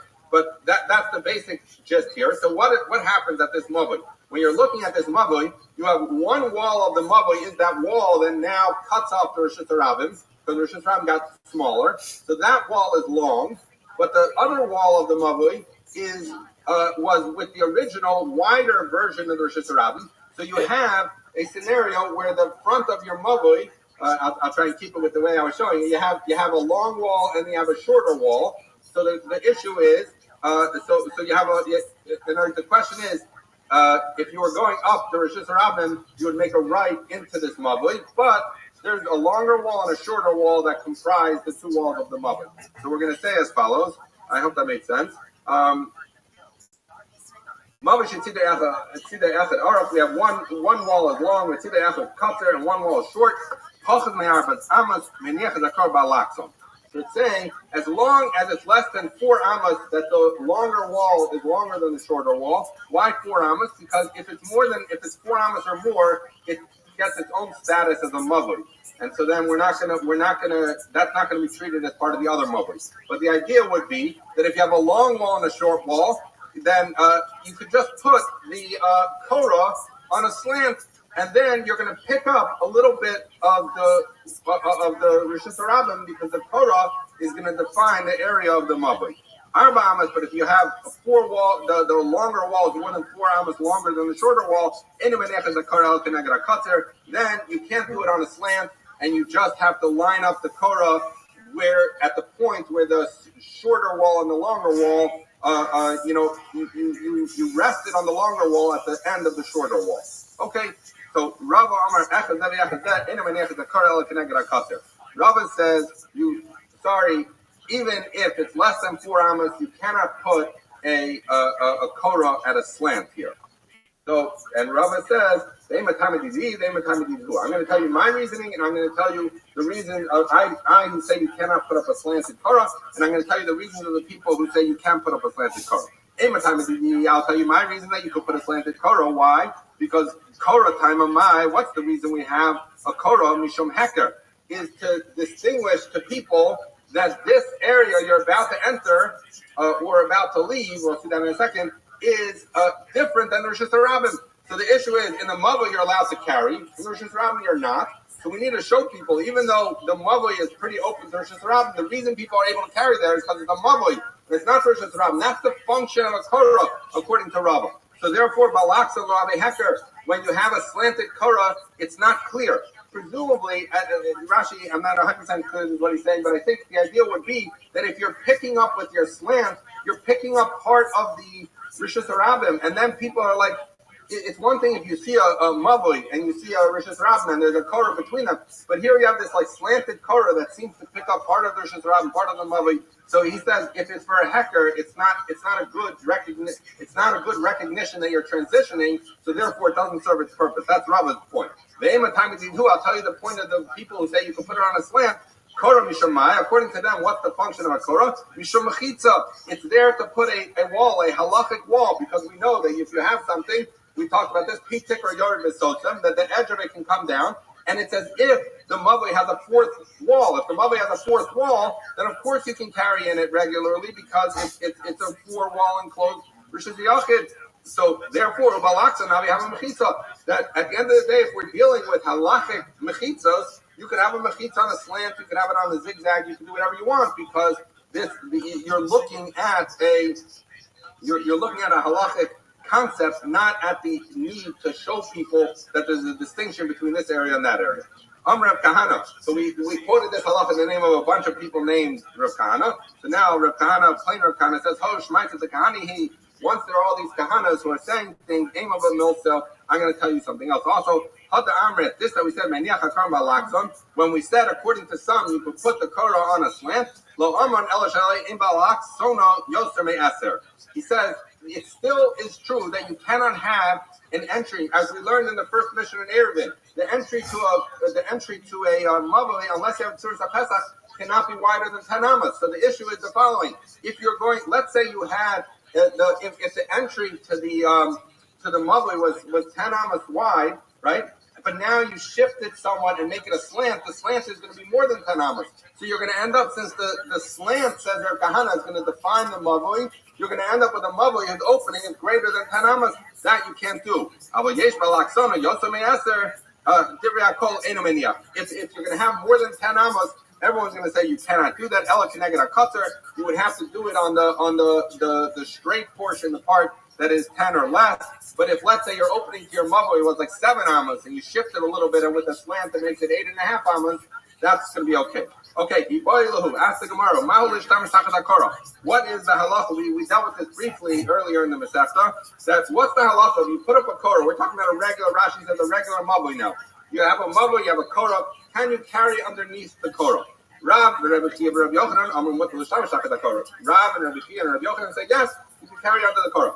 Shmuel, Rabbi Shimon bar Rabbi, Rabbi Shimon ben Lakish, Amru Asar l'shtamesh the Korah. But Shmuel and Rabbi Shimon bar Rabbi and Reish Lakish say you cannot carry underneath the Korah. So says the Gemara, let's say that what they're arguing about is the following: the Mar Savar Korah Mishum Heker, Mar Savar Korah Mishum Mechitza.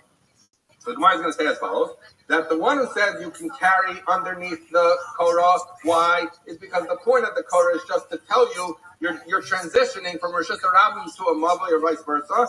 And so as long as it gives you that recognition, it's fine. So even when you're standing underneath it, you're getting that recognition.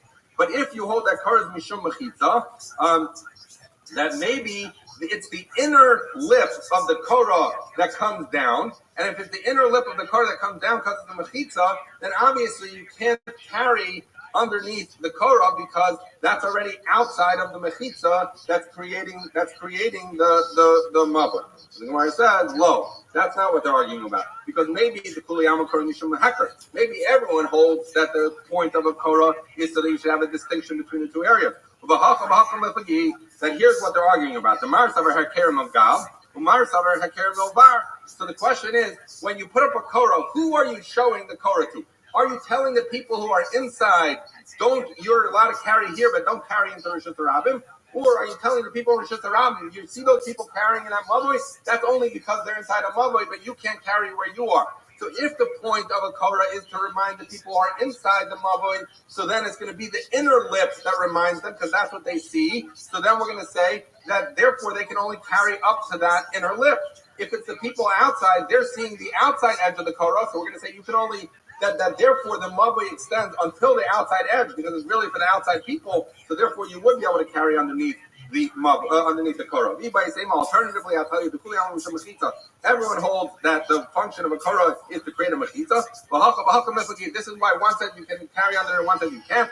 The one who said you cannot carry under the Korah says that the inner lip of the Korah is what comes down. So then obviously underneath the Korah is outside of the Mavui. And the other one says, no, it's the outer edge that comes down. And if it's the outer edge, then you can carry up until that outer edge, including underneath the Korah. So Amr Chista says that everyone agrees that across from a lechi you cannot carry. While under a Korah, because a Korah is at least a tefach wide, but a lechi could be minuscule. We'll learn that halacha. So if we let you carry across from a minuscule separation, it could be that you're going to cross that line. A thick tefach you can judge, but a thin lechi you can't. Rabbi Rachama asked Rav Chisda the following interesting question. So here's what happened. You have a mava, you have walls, and then you have the mava that opens. So instead of putting the Korah on top of those walls, what did I do? I put in 2 stakes into the wall, and then I put the Korah on top. So what happened? The Korah is just outside the walls. It's adjoining the walls, but it's not on top of the walls. That's the case. Is that a valid one? So Amarle, l'divrei hamater aser, l'divrei ha'oser muter. So we say as follows, that according to the person who said that you can carry under, the person who said you could carry under the, sorry, 1 second, l'divrei hamater. Okay, so we say, I'm sorry, so we're gonna say as follows, that according to one who said you could carry under the Korah, why is that? Is because it's the outside edge of the Korah that goes down. So in this scenario where you have the walls and then you have the Korah in front of it, so the outside edge is where it's a tefach removed from the walls. So then you have a break and that doesn't work. But according to the one who said you cannot carry under the Korah, why would that be? That would be because the inner edge of the Korah comes down. So in this case, where the inner edge, where the whole Korah is adjoining the walls, so if it's the inner edge that comes down, so the inner edge is coming down, there's no space between the end of the Korah and the inner edge, because the inner edge is resting against the walls of the Mavui, so now you have a valid enclosure. So the issue is, if you held that you could carry under the Korah, it's because the outer edge doesn't, and now that the Korah is, instead of on top of the walls, adjoining the walls, so then the Korah's mechitza is a tefach removed from the walls. But if you held that the inner edge is the one that went down, so then in this case, the inner edge is abutting the walls of the mavoi, and it's going to be good. To which Rabbi says, I'm sorry, the Rabbi nami aser, but he says, no, it doesn't help, because even if the inner edge goes down, and this mechitza is flush against the walls, at the end of the day, the proper place for a Korah is on top of the walls, not on the edge of the walls, not off the side of the walls, and therefore it would be usher. This would not be a valid Korah. You need to put a different one on top of the walls. Have a wonderful day.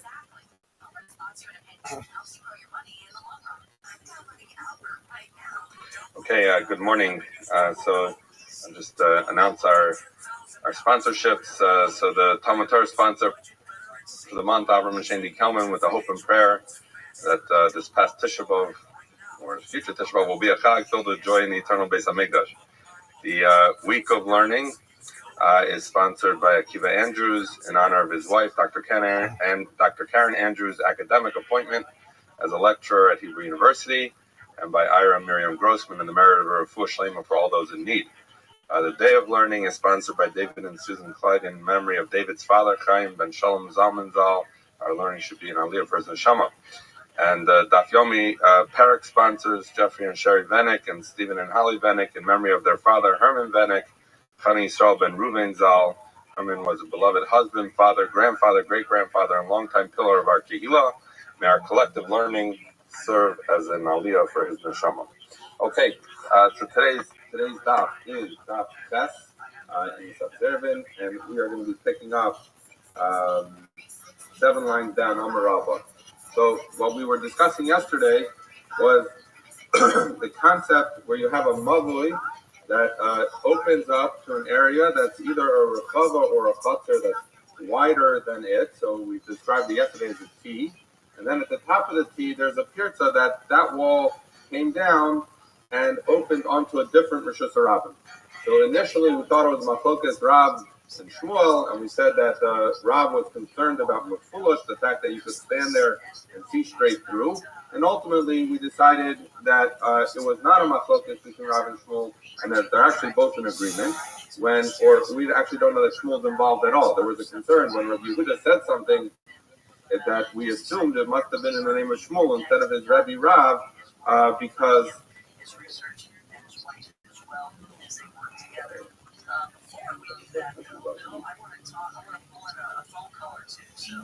I apologize if the system was on mute. Okay, so I'll just start again very briefly. So we were dealing with yesterday with a mavoi. The mavoi opens up into either a chatzar or a rechava. A chatzar is an occupied area. A rechava is something that is not used really, so it's not considered to be inhabited. And then there was further a break from there into another Rishus HaRabim. And so we had the thought that Rav was concerned about Mefulush, the fact that you're standing at the bottom here, you could look straight through the mavoi, and you could walk straight through the mavoi, through the chatzar or rechava, and then get out in another Rishus HaRabim. And whether that would make it like Mefulush, ultimately we decided that that was not the primary concern here, and that what was going on here was as follows: that Rav, that this could go even like Rav, it didn't have to be machlokas, and the fact that Rav Paskin that you could not carry in the mavoi was because there was no eruv between the mavoi and the chatzar, and therefore because there was no eruv between the mavoi and the chatzar, that this was something that was fully open to a makom that's asar, and we talked about the fact that therefore you can't carry on the mavoi. But Rav would agree that if there was an eruv between the two, if there had been an eruv between the mavoi and the chatzar, then in fact you would be able to carry. So this is an eruv issue, not a mefulash issue. Now, what about the fact that Rabbi Yehuda paskin that you don't need to do anything? That was because the case Rabbi Yehuda was addressing was a rechava. And a rechava, as an uninhabited area, is something that did not require an eruv. So again, if the primary issue that we were dealing with, the case of rechava and chatzar looked the same in terms of physical structure, the difference was is it a used chatzar or a non-used rechava? So since a non-used rechava doesn't require an eruv, and the entire issue here was one of eruv and not one of mefulush, so therefore that's why Rabbi Yehuda said they did not need to make any adjustment. But there does not have to be any disagreement between Rabbi Yehuda's halacha, which he said on Zayin Amud Aleph, and the halacha of Rab, which we said on Zayin Amud Beis. Okay, so now we're gonna slightly change that. So we had said that this was an eruv issue, was not a mefulush issue. But that picks up the Gemara 7 lines down. Amar Rabba, Hada Amr la'emsa rechava mutter. That he's picking up on. We said yesterday that Rabbi Yosef explains that the reason we're not worried about mefulush is why, because you have your mavoi, and then you hit that T part that goes wider to the right and left.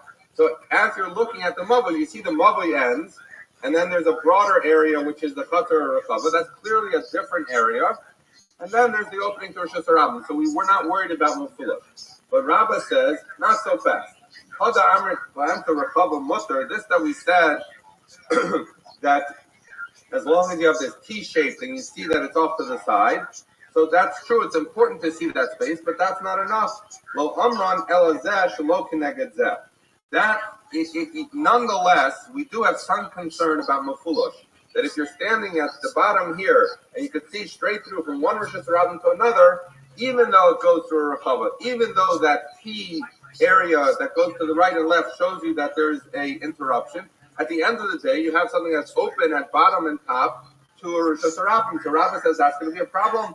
So it only works if there is, you have your mavui leads into the rechava or chatzar, and then slightly off to the side, right or left, you're going to have the opening to the second Rishus HaRabim. So you do not have a straight line from one Rishus HaRabim to the other. If you were to have a straight line from one Rishus HaRabim to the other, says Rabbi, that would be a problem, and you would not be able to carry So basically, we're reintroducing this concept of mafulash. We talked about it being an Erev issue. Now we're adding back in the concept of it being mafulash. So it continues there. He says, but if it would be straight, it would be usher. So now, what does it mean? So when Rav said his halacha, he says mavi shenifritz b'melua, that if you have a mavi that's fully open lechatzer to a chatzer, v'nifritz a chatzer connecto, and it says opposite that the chatzer has a broken wall to the Rishus Rabbin. That seems to be saying you have a straight line. So Rashi explains that when it says Kenegdo just means the wall that's opposite, but nonetheless you have to go like so. Okay. Now, so says the Gemara, Amar Rev Misharshia. So now we have put two limitations on this halacha. One is that you have to have this T shape so that you see that there's an opening to right and left. That we learned yesterday. But now we're adding on top of that. You cannot have a straight line from one Rishus Rabbin to the other. It has to be that there's some switch. Now we're going to add another one, which is when we said that as long as you have the T and you have the non-direct openings between Rishus Rabbin, it's mutter. But we have another qualification. Lo amran ela rechava d'Rabbin. That only works. The case of Rabbi Yehuda, where we're dealing with the rechava, which we said we don't need an eruv, right? Is only talking about a rechava that belongs to multiple people. But if that rechava in the back, so you have your mavui and your rechava is on top, if that rechava belongs to a single individual, so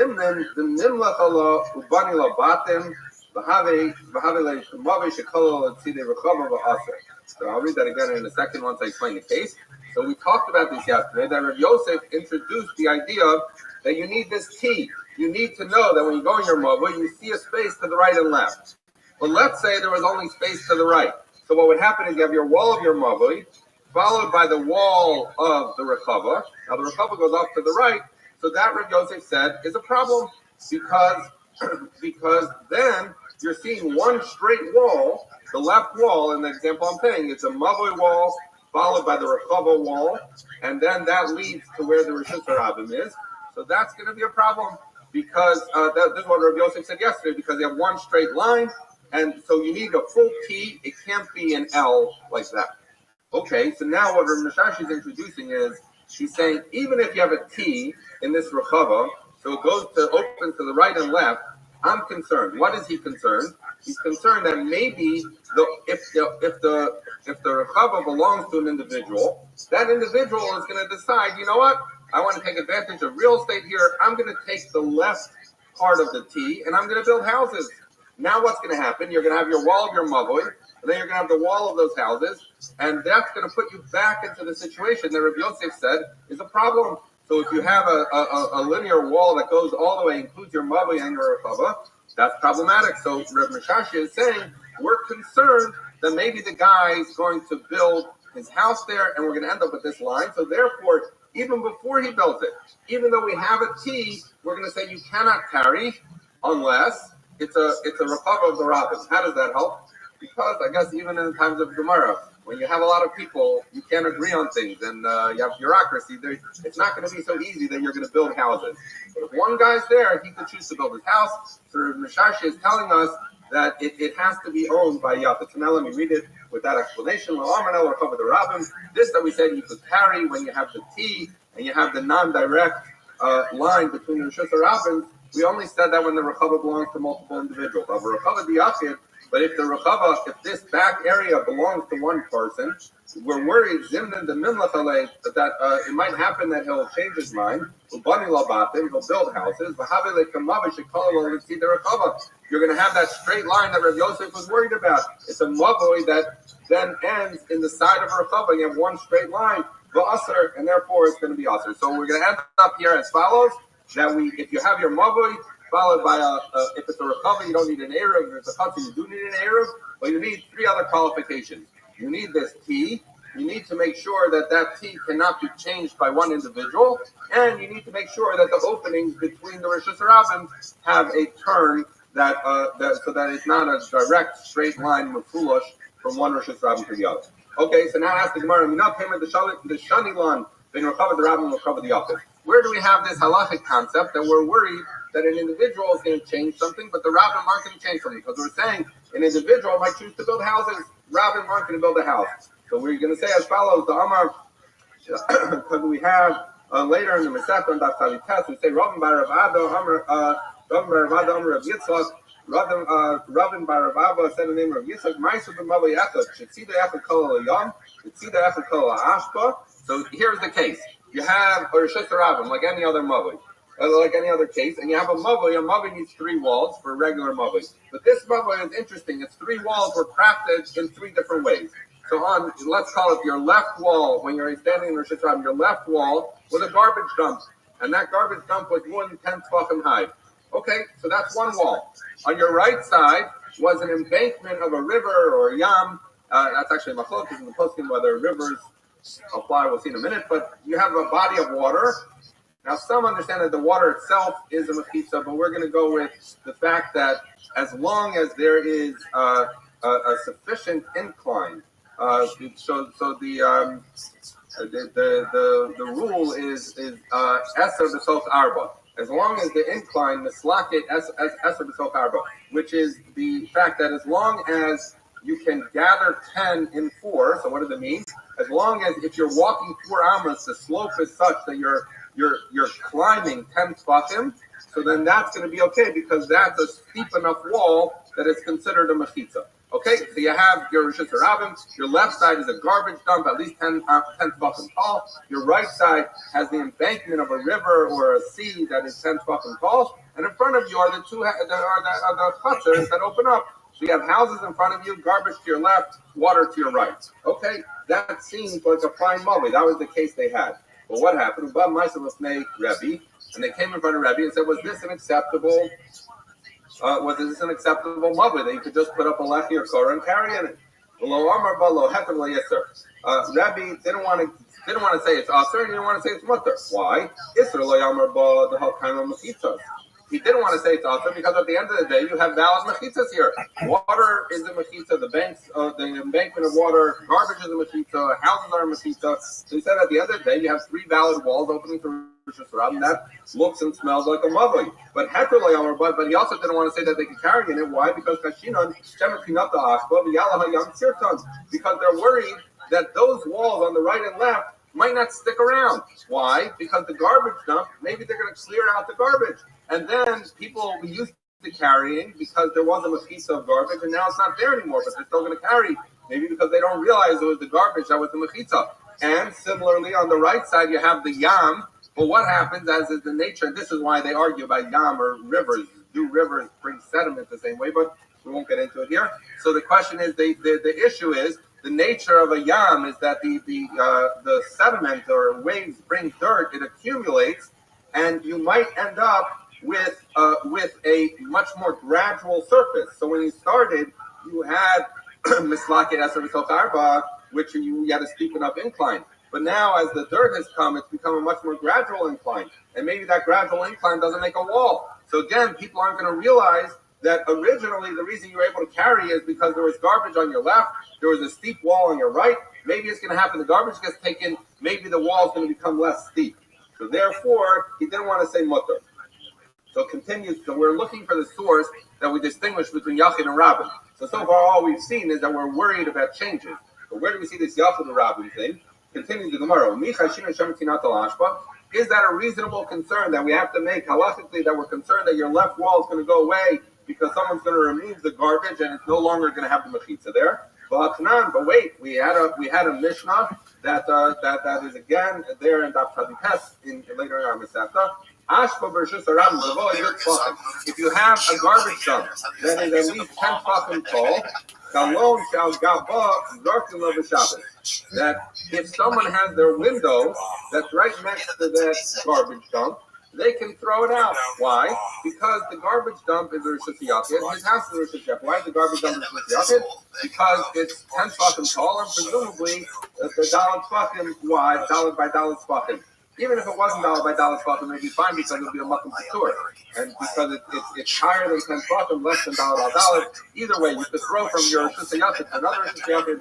or to a makom store. So therefore, if someone is lucky enough to have a garbage dump right out their window, they just toss their garbage out. They don't have to worry about it. It's not a Shabbos issue. So therefore, the question is, why is it in one case Rabbi was concerned maybe the garbage is going to get taken away and then the wall's not going to be there? On the other hand, someone can always throw their garbage out. Why not say, wait, don't let them throw the garbage out the window because maybe someone's going to remove the garbage and then it's no longer Rosh Hashanah because it's only Rosh Hashanah because there's garbage piled up more than 10 coffins. But if someone's going to move the garbage, he's going to be used to throwing his trash out the window, he's going to throw it out the window and it's going to land on Rosh Hashanah and he'll throw it from Rosh Hashanah to Rosh Hashanah. So why aren't we worried about that? So the answer is, that it must be the reason that we're worried in Rabbi's case that the garbage is going to get taken away is it must be that garbage dump was owned by an individual, and that individual might decide, you know what, I'm sick of having garbage in my place, and they're going to clear it out, and now the wall of the mother is gone. On the other hand, when you have a garbage dump in Rosh Hashanah, presumably it belongs to the rabbin. Things that belong to the rabbin don't change that often, and therefore we're not concerned. So that's the Gemara. So this is where we get this idea of Rabbi Misharshia. Rabbi Misharshia says even the tea is going to be a problem if it's owned by an individual because maybe he's going to put houses up on one side of the tea and he'll be left with an L, and that would be a problem because you no longer see the distinction. It looks like one straight line from your mother to your republic. Okay, so now we have the case of Rabbi, where Rabbi said, we're worried maybe the garbage gets taken away, or maybe the yam brings up sediment. So what about the Gemara asked Rabbanan Mai? So that was Rabbi's concern. What did the Rabbi question? What did the Rabbanan say? So Rabbi Yosef Bar Rabbi says, Tana learns the Chachamim Osir. The Chachamim, even though Rabbi was not prepared to say that it's usher or mutter. It's mutter because technically they're masitas. But usher because he might have said usher because he's worried people are they're gonna get taken away. People will still carry that. The Chachamim weren't so worried. They said usher. Amr Nachman halacha to the Rebbe Chachamim. Nachman says that's in fact halacha that we're worried that it's gonna get taken away, and therefore you cannot rely on this mavoi. On a mother that for one of its walls relies on either the sea or on a pile of garbage. Ikadami, the others would say, Yosef Bar Rabbi, that Yosef Bar Rabbi said, kind of we learned from Chachamim hearing that the Chachamim said at the end of the day, Rabbi was doubtful, and they said, no, it's okay because you have all three walls. This, Rav Nachman, ain't halacha to the Rebbe Chachamim. Rav Nachman's consistent regardless of which version. He's saying, at the end of the day, Rabbi was uncertain, but I am certain that in fact you cannot rely on a garbage pile that could get taken away or a sea that could bring up sediment and change the slope. Okay, Mireimar pasuk la l'shura b'uzle. So. This is kind of unrelated, but it just has to do with this idea of the slope of the water changing. So what happened? And in Surah, they had one or more mavos where you have your Rosh Hashanah, and then the mavoi comes off, and the back of the mavoi was the sea. So now, this might be like in Venice or somewhere like you have this. But what was the concern? The concern was if you're relying on the sea to be your back mechitza, your third mechitza, what's going to happen if the slope of the water changes? And as we said before, it's not deep enough to be considered a mechitza. So then it's going to be a problem because you're carrying in this mother, relying that your third wall is the sea, and really the sea has shifted and it's no longer mechitza. So Mereimar was actually worried about that. So therefore he set up pasuk, he separated the edge of the sea with uzli. He put up nets. So a net is a valid mechitza. He put up the mechitza in the back as a safety precaution. So you see that there was this concern, that there is in fact this concern that maybe the incline of the sea is going to change and it will no longer be a mechitza. Okay, continuing to tomorrow. We are 11 lines up, beginning of the line. So we just talked about surah, so now we're going to go back to our favorite topic of Mavoi Akum. So Mavoi Akum, as we talked about, is an L shape or a race shape, as we used to call it. There's no focus. Rav and Shmuel. Rav said that it's treated like Mefula. We look at these, we ignore the bend, and look at it like any other Mavoi that is open on two ends to the Rabbi, and Shmuel said no. And also Rav was the one who paskin like the Tanakama and said all you need is a Surah Pesach on one end and a Lefty on the other end. And Shmuel was the one that said, wait, you need an actual Bella, a doorway on one end and a Lefty on the other end. Okay, so all that's going to come into play here. So you had in Surah a certain level, you had this L-shaped mother. So what did they do? Karach Udia was either they back when we say. So they wound up they rolled up a makatelek, a mat, and they put it in the bed. I'll explain in a minute. There's some possible different gear stuff, but the idea was they wanted to make a lefty, so they rolled up a mat. It's now this round mat, and they put it up as to serve as a lefty in the bend over there. So Amr the Rav says, I don't get it. So the way we understand this Gemara is that at the bottom of one entrance to Shus HaRabim they stuck a lefty, and then at the bend they put this rolled up thing. This is not really a lefty discussion. This has more to do with, this is not really what you need to fix this mother. It has more to do with what they use as a lefty, but we'll see in a second. What are they doing here? It's not like Rav, it's not like Shmuel. Why? The Rav don't refer to Mafula. Okay, so if you're going like Rav, who said that this is a Mafula, then Surah Pesach Koi. Then you need, on one end, a Surah Pesach, and on the other end, a lefty. And the way we've done it in the past was by putting a Surah Pesach at the bend, and a lefty on either end of these mothers. But here, they didn't put up a Surah Pesach. They put up a rolled up mat. So, so the Pesach way, and it's not like Rav. The Shmuel doesn't put up the Pesachim. Okay, so maybe it's like Shmuel who says that you need that each of these mothers are considered like private mothers. So says the Gemara, Hani Mili Lashi Malya. So that makes sense. Shmuel says, so what did Shmuel say? Shmuel said you just put a lefty on either end. Now, according to we talked about it briefly, Rashi brought from his Rabbi that not only do you need a lefty on either end, you need a lefty in the bend. This is why I was saying before, so it's not so clear. So according to Rashi's Rabbi, it's clear what happened here. They needed a lefty in the bend because one of the, let's say the top mother didn't choose to put a lefty at its end. Only the vertical mother wanted to put it. So at the end of the day, they needed to put one lefty here, and they needed to put a lefty in the middle like Rashi's Rabbi. But according to Rashi, who understood Shmuel, and you just put one lefty here and one lefty here, so it wasn't clear why they were messing with the bend, because you don't need anything there. So some have a gear so that they put a Surah Pesach, which is mat. Others have a gear so that they put the rolled up mat at the entrance to the Shus HaRabim. What up, Wisdom? How you living, big dog?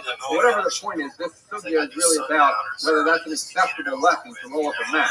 So we don't have to get into the details of why they put it there, but they put somewhere this rolled up mat. So they say it's not like Shmuel either, because when did Shmuel say it's enough to have a lefty on each end? Because the lefty is a valid lefty. Abo high, even in Russian baby, so it's way low plum room. But this, you know, as you put up this rolled up mat, as soon as the wind comes, it's going to blow it there. What up, Wisdom? I don't get what happened here. First of all, maybe it's not like Rav that you treat it like you're foolish. And even if it is, and then you need a Surah Pesach. And even if it's like Shmuel, it says it's a custom, at the end of the day, you put up a flimsy lefty here. It says the Gemara, you know it's they stick off the cover.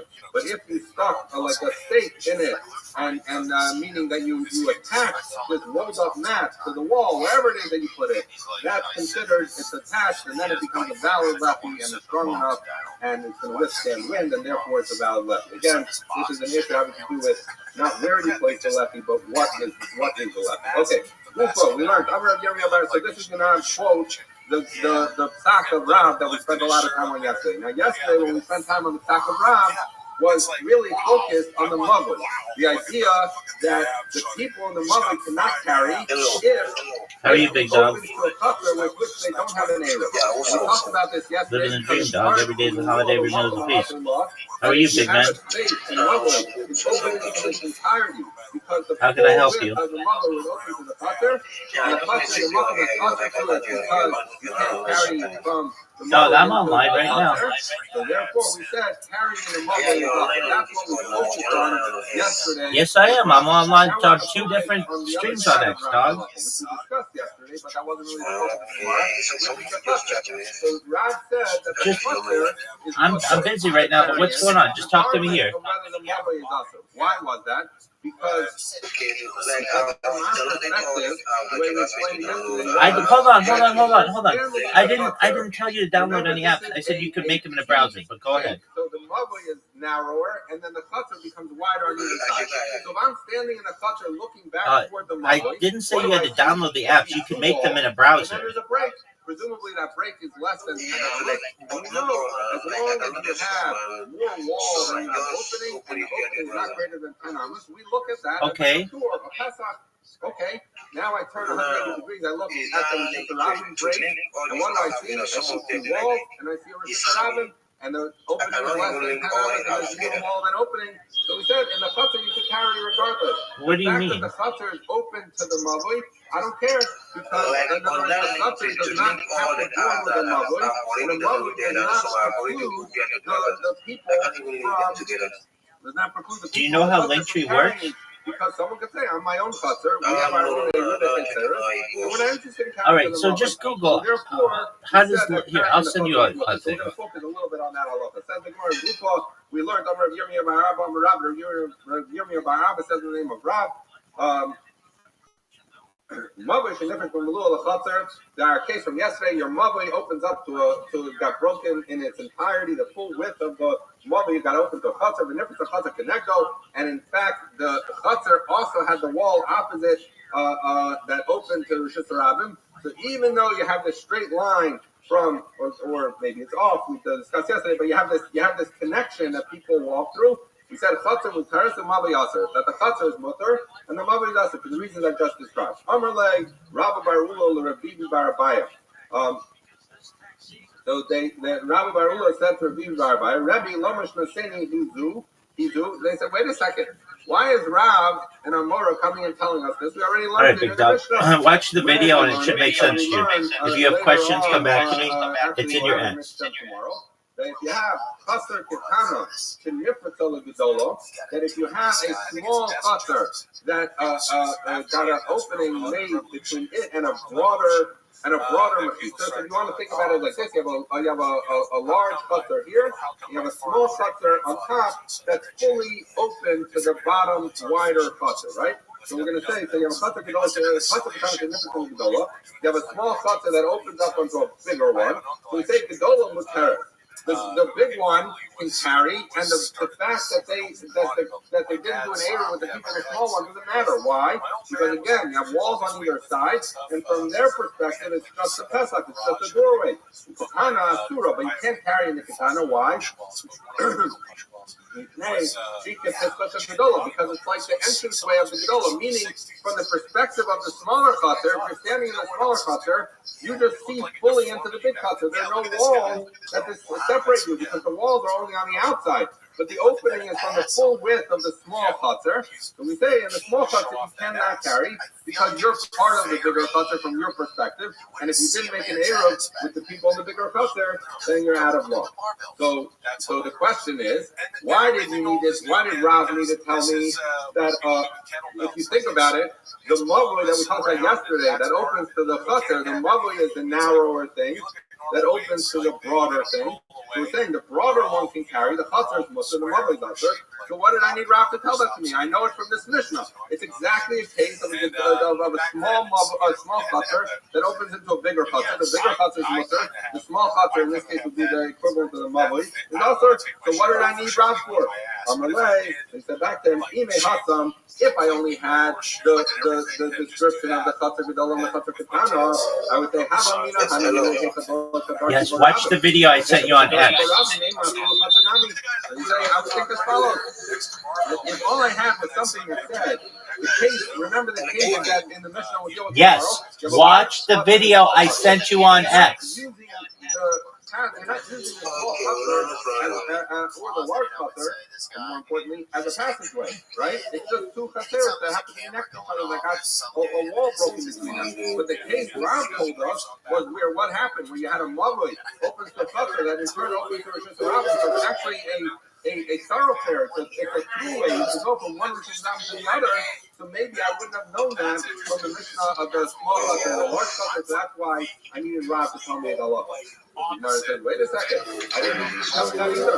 Well, I'm not making enough, because we also learned, because we have a Mishnah that's later in the section of that page, which says, Chotzer, Rabbi Mechnasim of the Jews, the Yotim of the Jews, that if you have a chotzer that people travel by, they traverse it. Okay, watch it. It should make sense.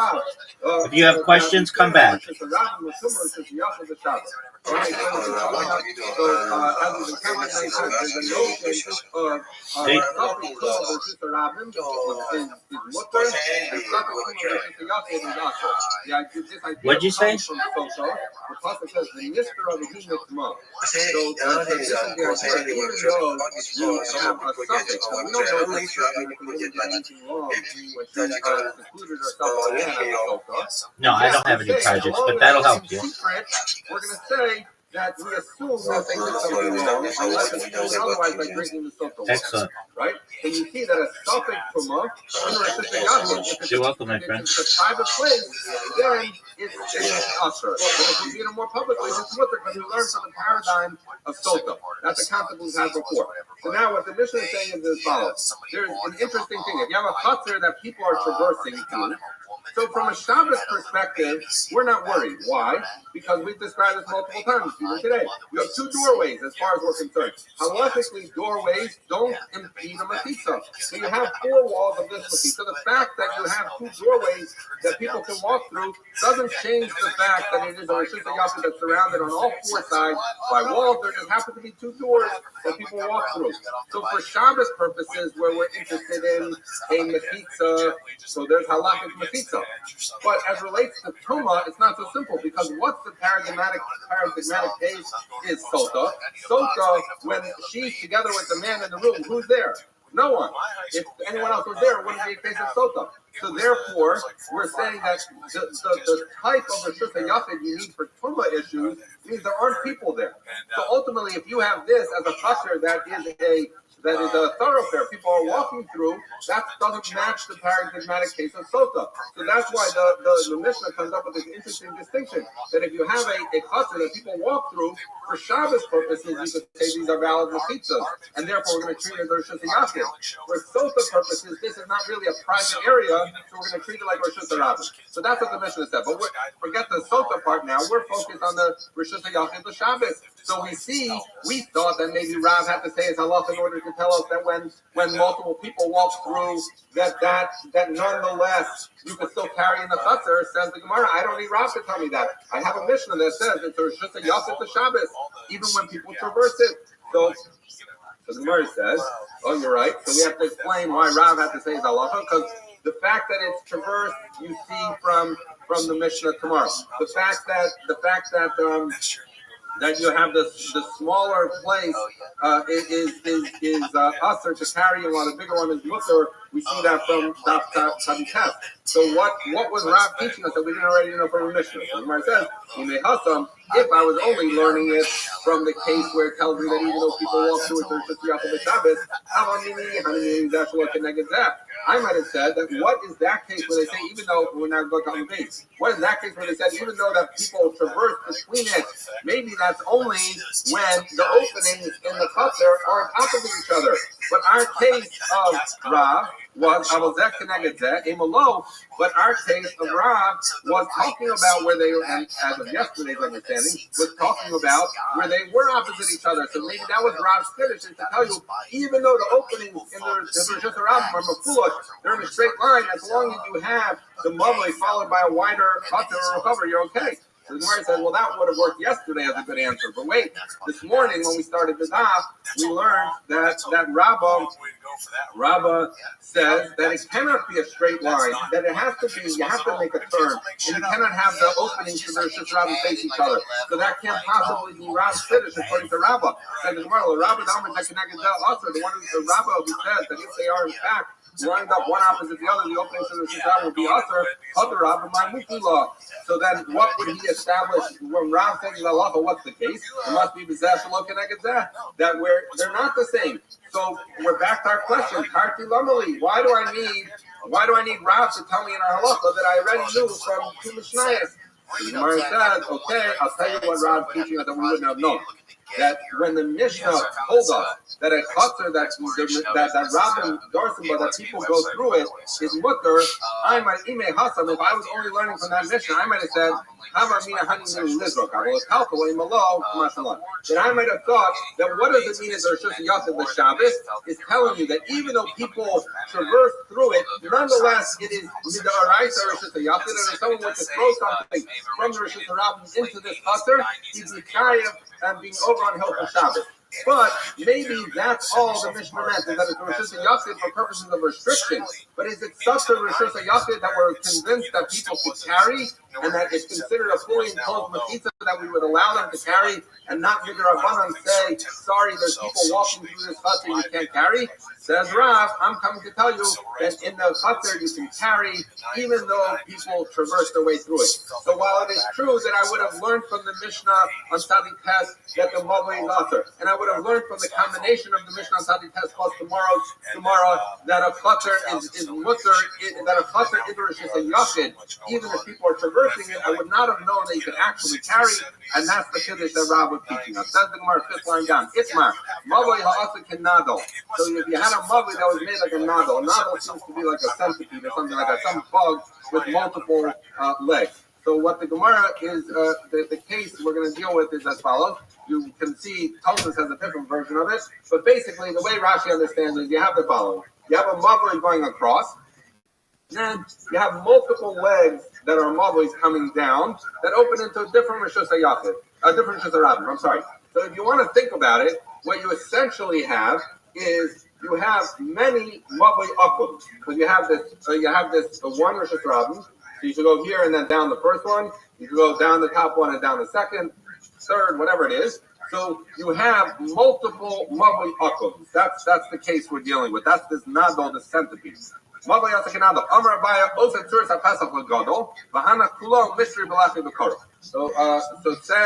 says Abaya, okay, I'll give you the solution. Up here on this big Rosh Hashanah, put a Tzuras HaPesach, and then at the bottom, on the bottom Rosh Hashanah, just at the 90-degree angle, just stick a lefty or a korah on each one. So this way you'll have a Tzuras HaPesach on one side and a lefty or korah on the other side. Says the Gemara, Amalei Rabbi. Rabbi says back to Abaya, come on. So who are you going like when you say that? You must be going like Shmuel. Because if, you remember, Ram is the one that says when you have a Mavli Akum, a bent Mavli, we treat that like a Mavli Mefulish. And you need a Tzuras HaPesach and a Lechi or Korah on the other end at a minimum, maybe a Delas, according to Chananya. But in other words, if you treat it like a Mavli Mefulish, you need some kind of Tzuras HaPesach at the bend, and you need a Lechi on either end, right? And so if we're treating, and Shmuel says it's Mavli Sasum, that each Mavli is its own because it turns the corner, doesn't matter, and you just put, according to Shmuel, you put a Lechi on this one, and then a Lechi on the three others, and you're good to go, right? So Rabbi says, come on, you're going to Shmuel, Damer Tarasa Kasasum, then it's like Sasum.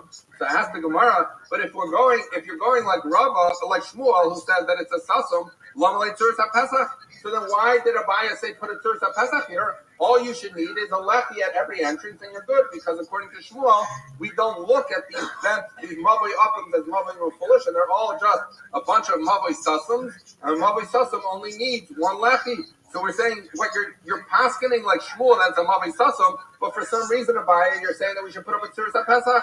And furthermore,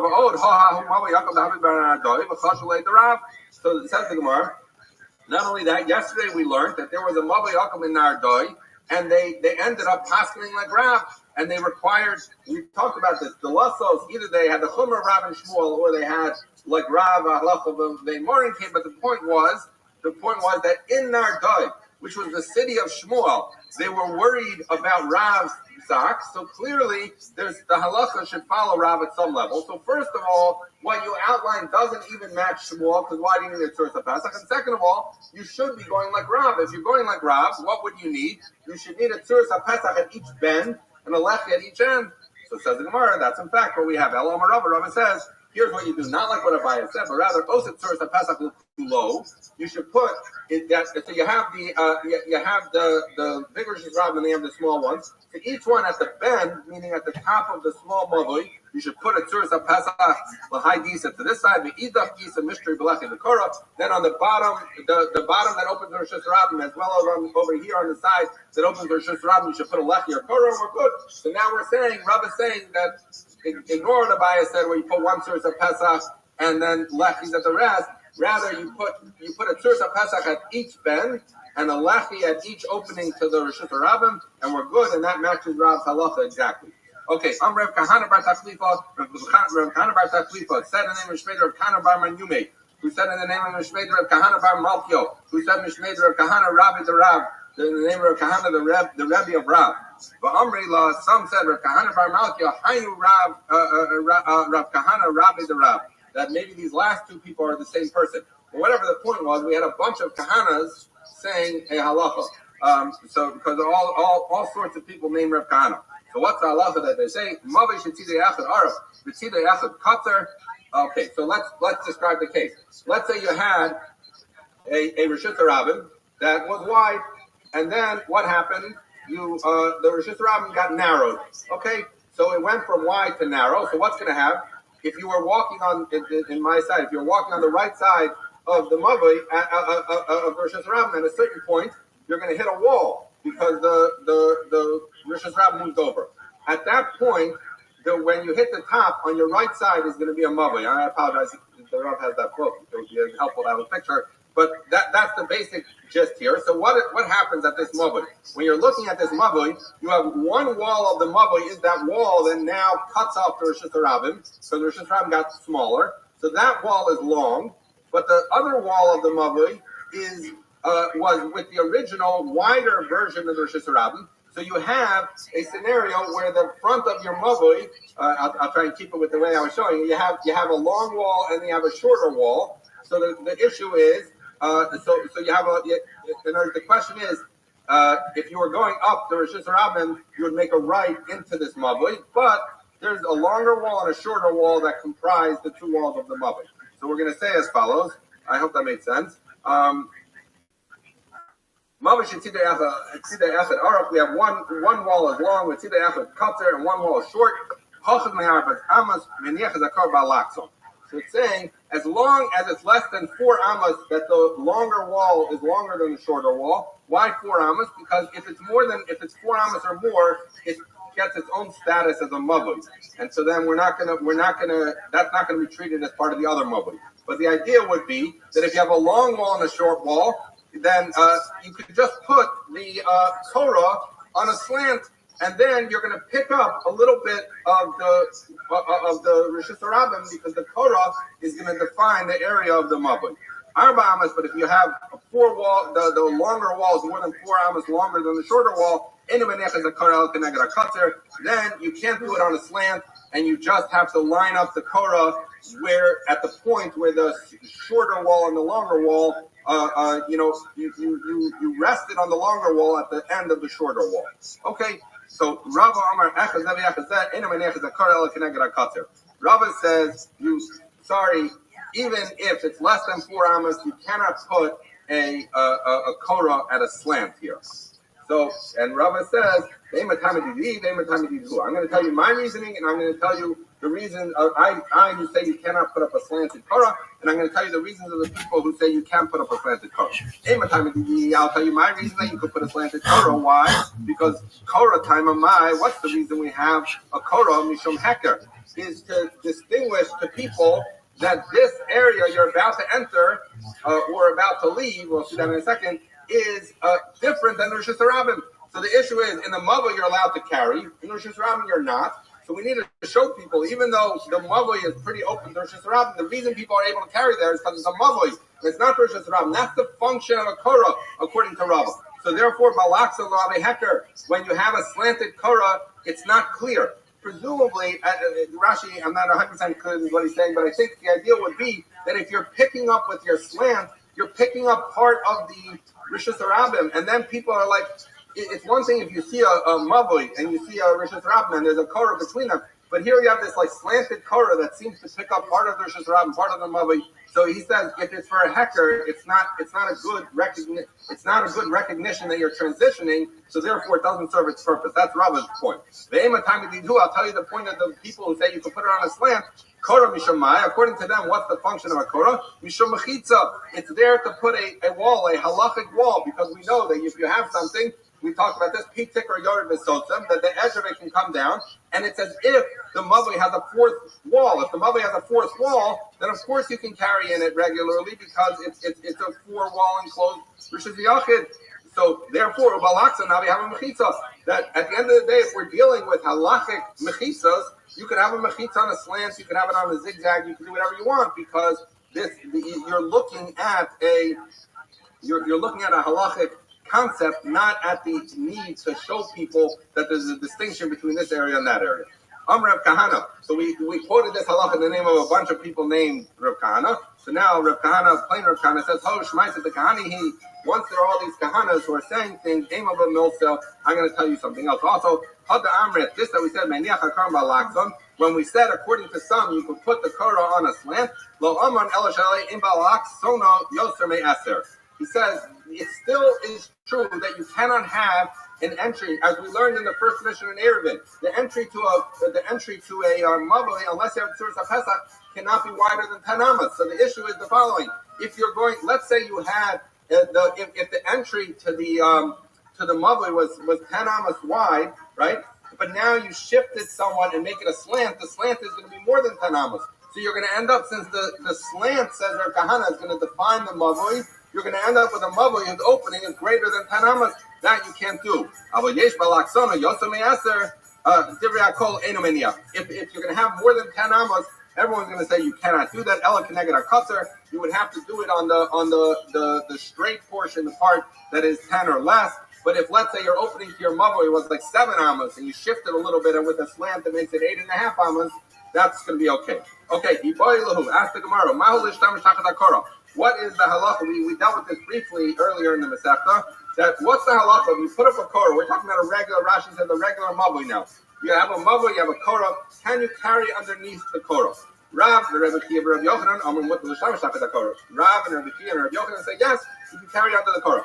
Shmuel, Rabbi Shimon by Rabbi, Rabbi Shimon by Lakish, Amru Asur L'shamish the korah. But Shmuel and Rabbi Shimon by Rabbi and Reish Lakish say you cannot carry underneath the korah. It says the Gemara, Lema b'hakam efagi. Let's say that what they're arguing about is the following: the Mar Savar Kar Mishum Heker, Umar Savar Kar Mishum Mechitza. So the Gemara is going to say as follows: that the one who says you can carry underneath the korah, why? Is because the point of the korah is just to tell you you're transitioning from Rishus Harabim to a mavli or vice versa. And so as long as it gives you that recognition, it's fine. So even when you're standing underneath it, you're getting that recognition.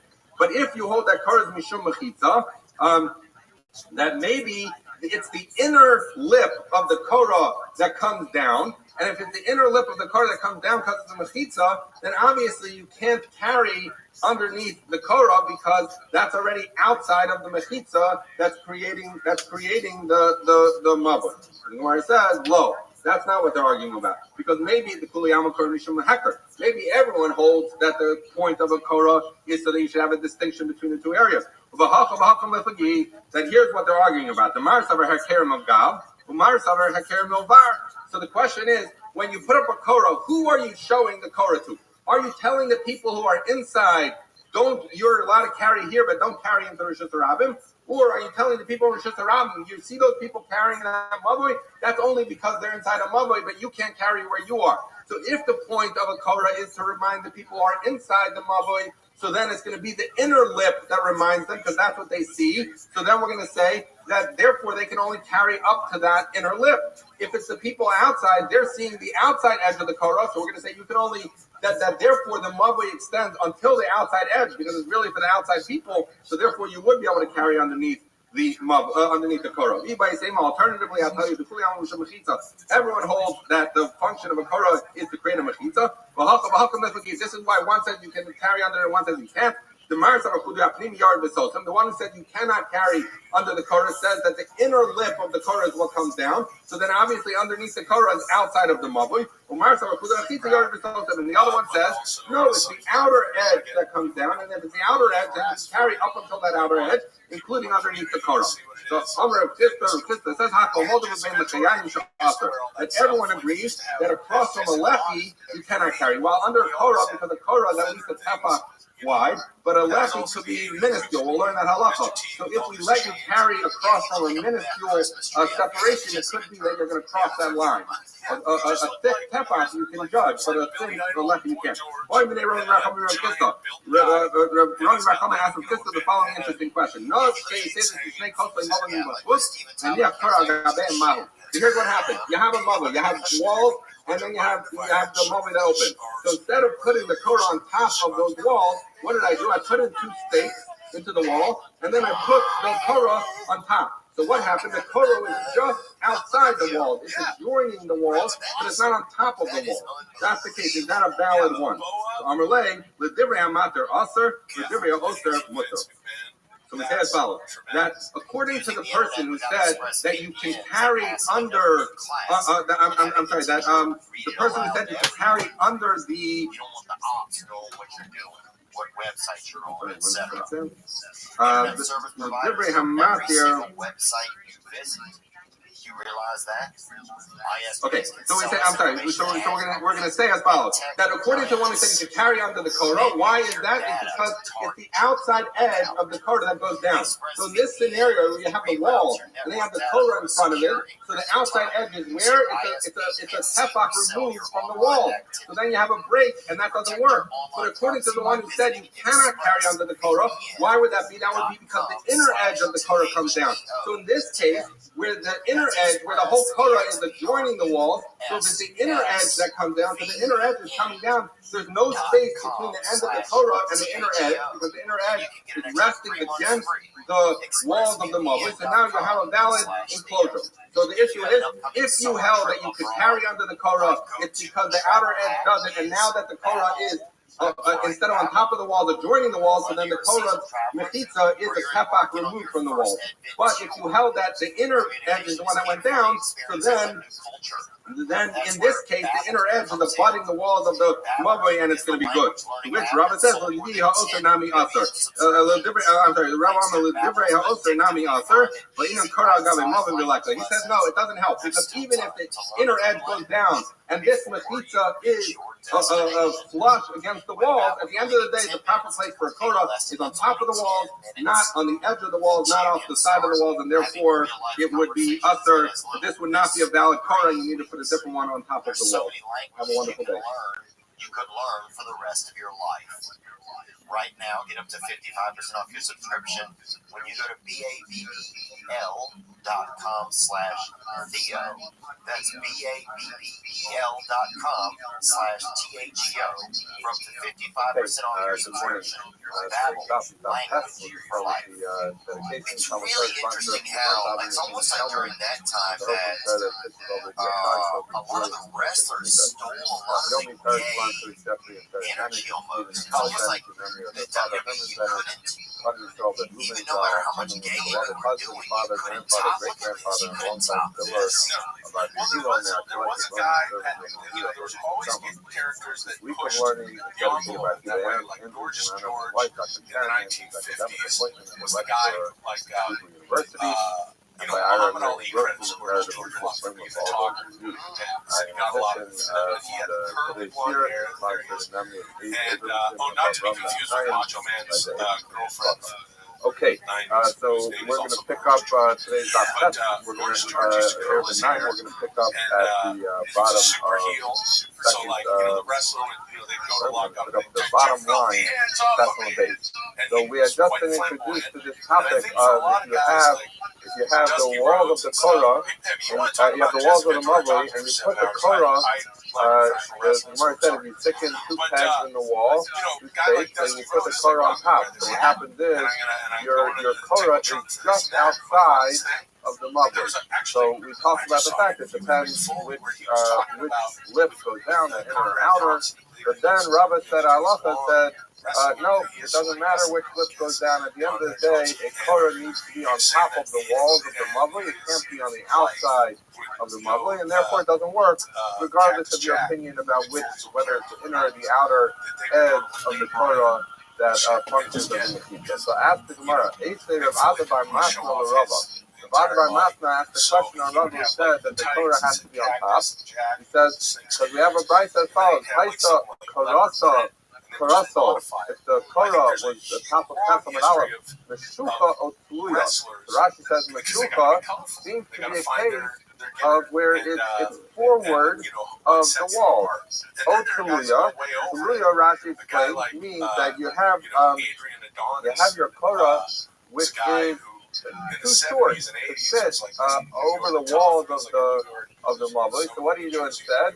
Rashi said you have a and then by the 80s he went into you have like a little reed or a little stick, and you stick it in and you put the Korah on top of it. So basically it looks like a T. You have a little support and they have a Korah, but the Korah doesn't reach either wall of the mavli. So it's just kind of hanging there.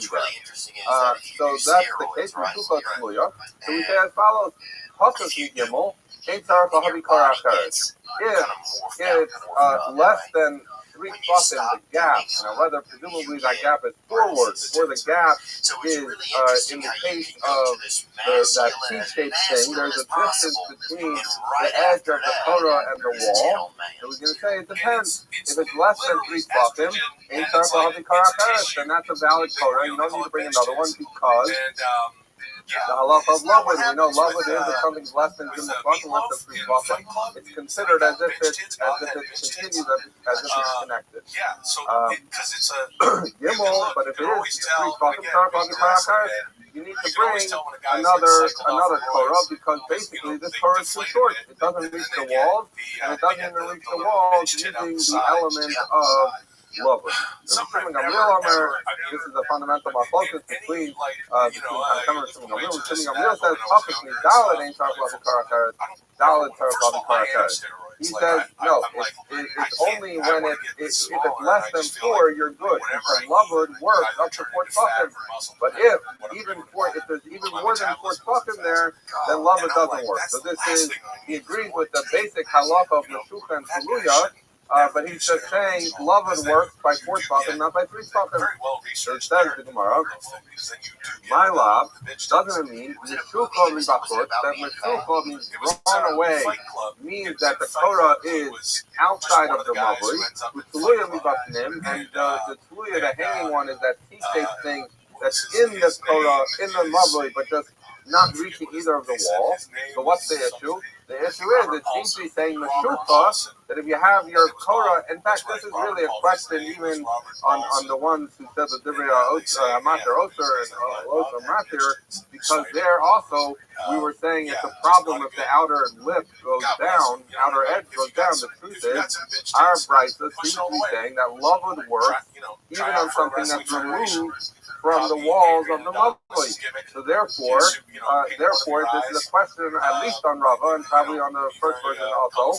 So therefore, we're going to say, so that's the question. How could you say that a Korah can only be on top? We have this language of Meshucha, and Meshucha means drawn away. Presumably, that means forward of the mavli. The Gemara says, no, that's not what Meshucha means. Both Meshucha and Tuluya are internal. Meshucha meruach achas, u'tuluya mishnei ruchos. So Meshucha just means it's drawn away, means that it's only connected on one side and there's a gap on the other side. Whereas Tuluya means that it's this T-shaped thing and it's missing width on both sides. So I might have thought. So what's the kiddush of telling me that Tuluya that it's on 2 sides? Ruach achas I'm reading in love with, Ruach as well I'm reading in love with.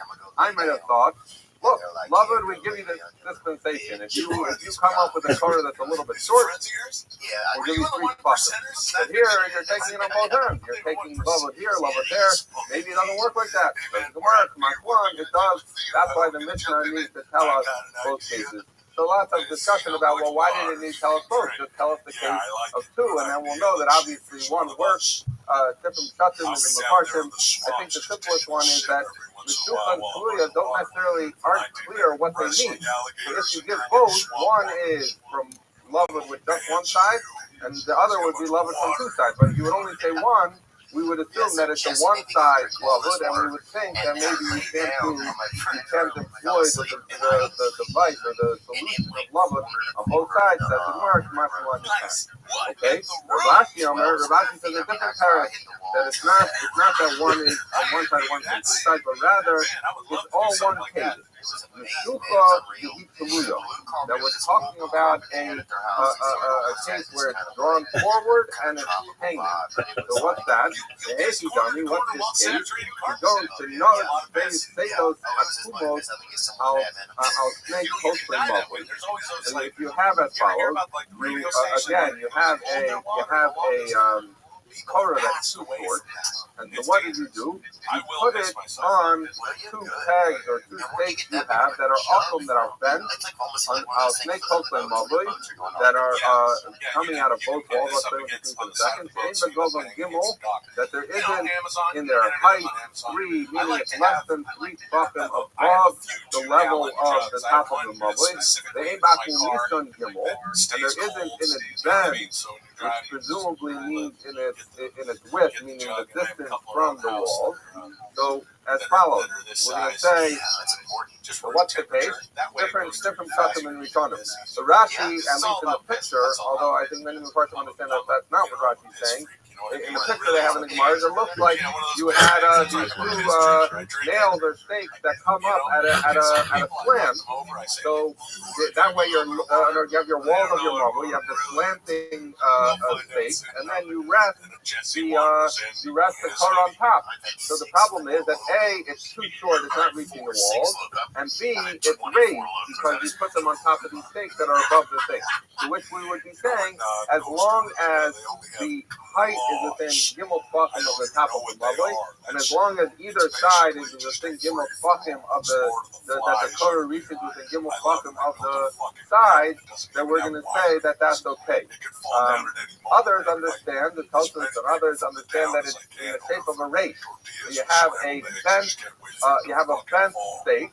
Some understand that it's bent like this, so it comes out of the wall and goes up. Others understand that it goes up and cuts over. But whatever the point is, the idea is that you have both a height mismatch, that you're above the walls of the mabui, and you have a width mismatch in the sense that the Korah is not long enough. So therefore, you rest it on there. Now, the easy question is, wait a second, what do I care if it's a stake and then a Korah the board? At the end of the day, you have something running from one wall to the other wall. So Rabbi and others explain that the issue is that this stake that you put in cannot be counted as part of the Korah. Why? Because we learned in the first Mishnah in Eruvin that a Korah, has to be one tefach thick, and at the end of the day, if you have this nail or a stake coming up, however it's coming up, it's not thick enough to be a Korah, so it can't count as your Korah. So the question is your Korah close enough in height and in width in order to be able to employ the device of Loved, and we'll see in a second one, we also have to employ another device here. But in any event, the point is, it is both hanging, so it's above the level of the mabui, and it's meshucha drawn in, or vice versa. But the point being that's the case of the Mishnah, meshucha of the device, meshucha v'hitluya. So says the Gemara. So what's the finish here? What is the Taik trying to tell us? Maldikai my might have thought. Oh, love it, Amrinan. Oh, Chavat Amrinan. Love of the Chavat law Amrinan. Kamash Milan that we do. So Chavat is the concept of taking something and lowering it. This is generally used in connection with some kind of covering or all. The idea would be that if you have a covering and there's a hole in it, but there's a piece above the hole, so we're going to say Chavat that you put it down. So it's basically lavud we generally think of as side to side. Kavos is kind of a vertical lavud. So the idea here would be that we're employing kavos because your stakes go up higher. So you're above the walls of the mother. We're employing kavos to say we view it as if it was down on. As long as it's within 3 tefachim, we look at it as if it was down on top of the wall of the mavoi, and also it's too short, so we employed lavud to extend it to the side. So that's the sense of Gemara. The chiddush of this brayta would be similar, just like we said that we didn't know you could apply lavud on both sides. We didn't know that you could apply both lavud and chavod to the same case. And here we are, because chavod takes it down, lavud extends it to the side, and you have a valid Torah. So that's what we're saying was the case of Meshucha, but there is no proof that we would, Meshucha does not mean, in the answer of the Gemara, that it's removed from the mavoi, and therefore if you chunk your 2 stakes in and put the Torah on the outside, it wouldn't help because says Rabbi, and this is what Rabbi says, Rabbi, Torah by its nature has to be on top of the walls of the mavoi, and Meshucha does not mean other. Okay, says the Gemara, Honey of Zakai, Kamedra, Yochanan, there's a Kai said in front of Rabbi Yochanan, Bein l'chayayin the kachas hakora nidon k'hamel. That between the lappy and under the korah is treated like a carmelist. Now we know a carmelist is an area that's neither a Rishis Daraisa nor a Rishis Daraisa, and the halacha is you cannot carry in a carmelist, you cannot carry from either Rishis or Rishis Rabbi to a carmelist. But if you're saying the area under a korah or the area that's alongside the lappy is a carmelist, essentially what you're saying is you cannot carry either under a korah or along the width of a lappy. So he said this in front of Rabbi Yochanan. Rabbi Yochanan said, "Put plenty of rods. Go teach this brayta outside." Meaning, this is not a good brayta. Don't communicate this brayta in the way because it's not acceptable. So okay. So now the question is, the Zakai was quoting a brayta that said you cannot carry under korah and you cannot carry next to a left.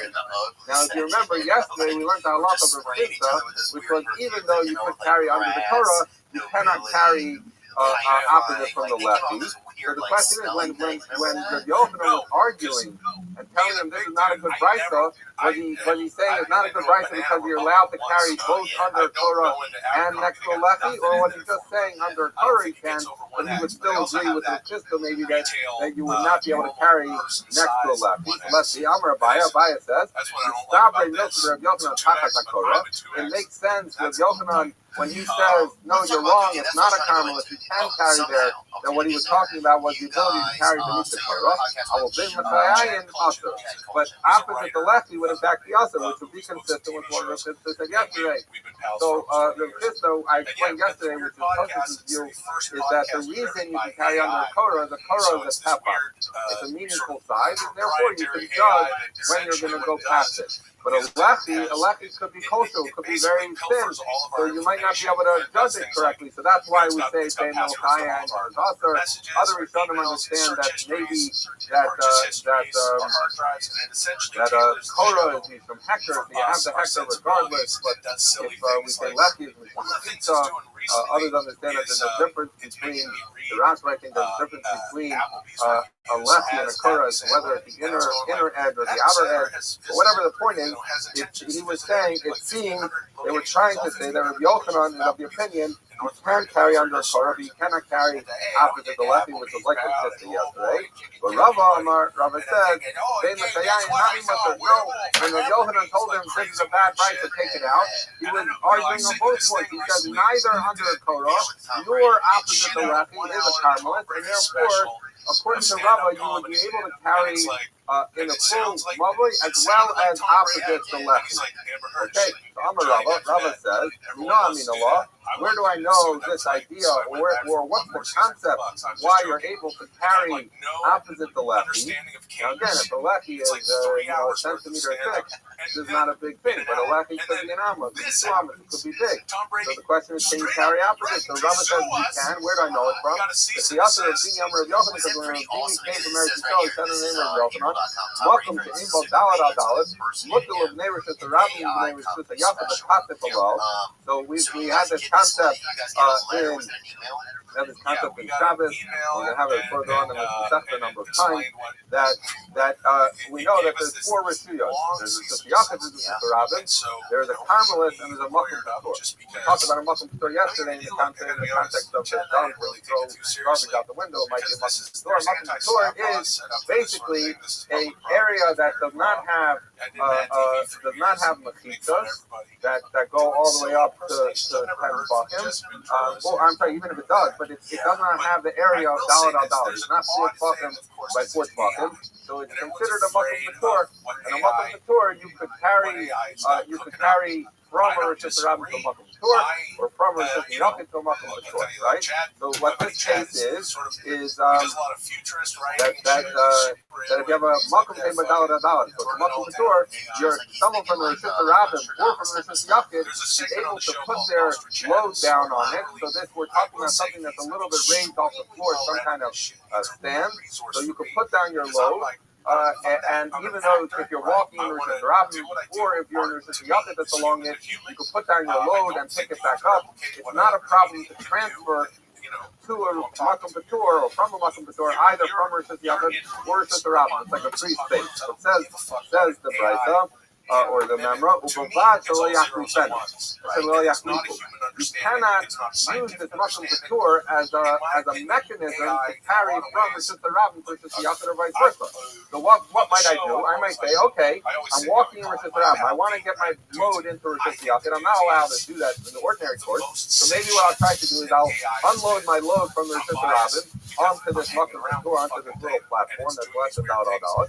Then I'll walk into the Rishus Yaakov and I'll pick it up, because you're allowed to put something from Rishus Rabbi onto a makom patur, and you're allowed to take something from a makom patur into the Rishus Yaakov or vice versa. Says the memra, no, you can't do that. You could put it, yes, you can carry from Rishus Rabbi to a makom patur or Rishus Yaakov to a makom patur or vice versa, but you cannot use it as a means to get by the restriction on carrying from Rishus Rabbi to Rishus Yaakov, because the Rabbanan didn't want to lead to a scenario where people would actually carry from Rishus Rabbi to Rishus Yaakov. With the right, you could probably do it. That's the Gemara. But I will always maintain fun with so therefore, what's the issue? So Rabba's proof is, he says, when you have an area that's an independent area, but it's not dalat al dalat, so then it's a makom patur. So he says the area across from a lefty is in a certain sense its own area, right?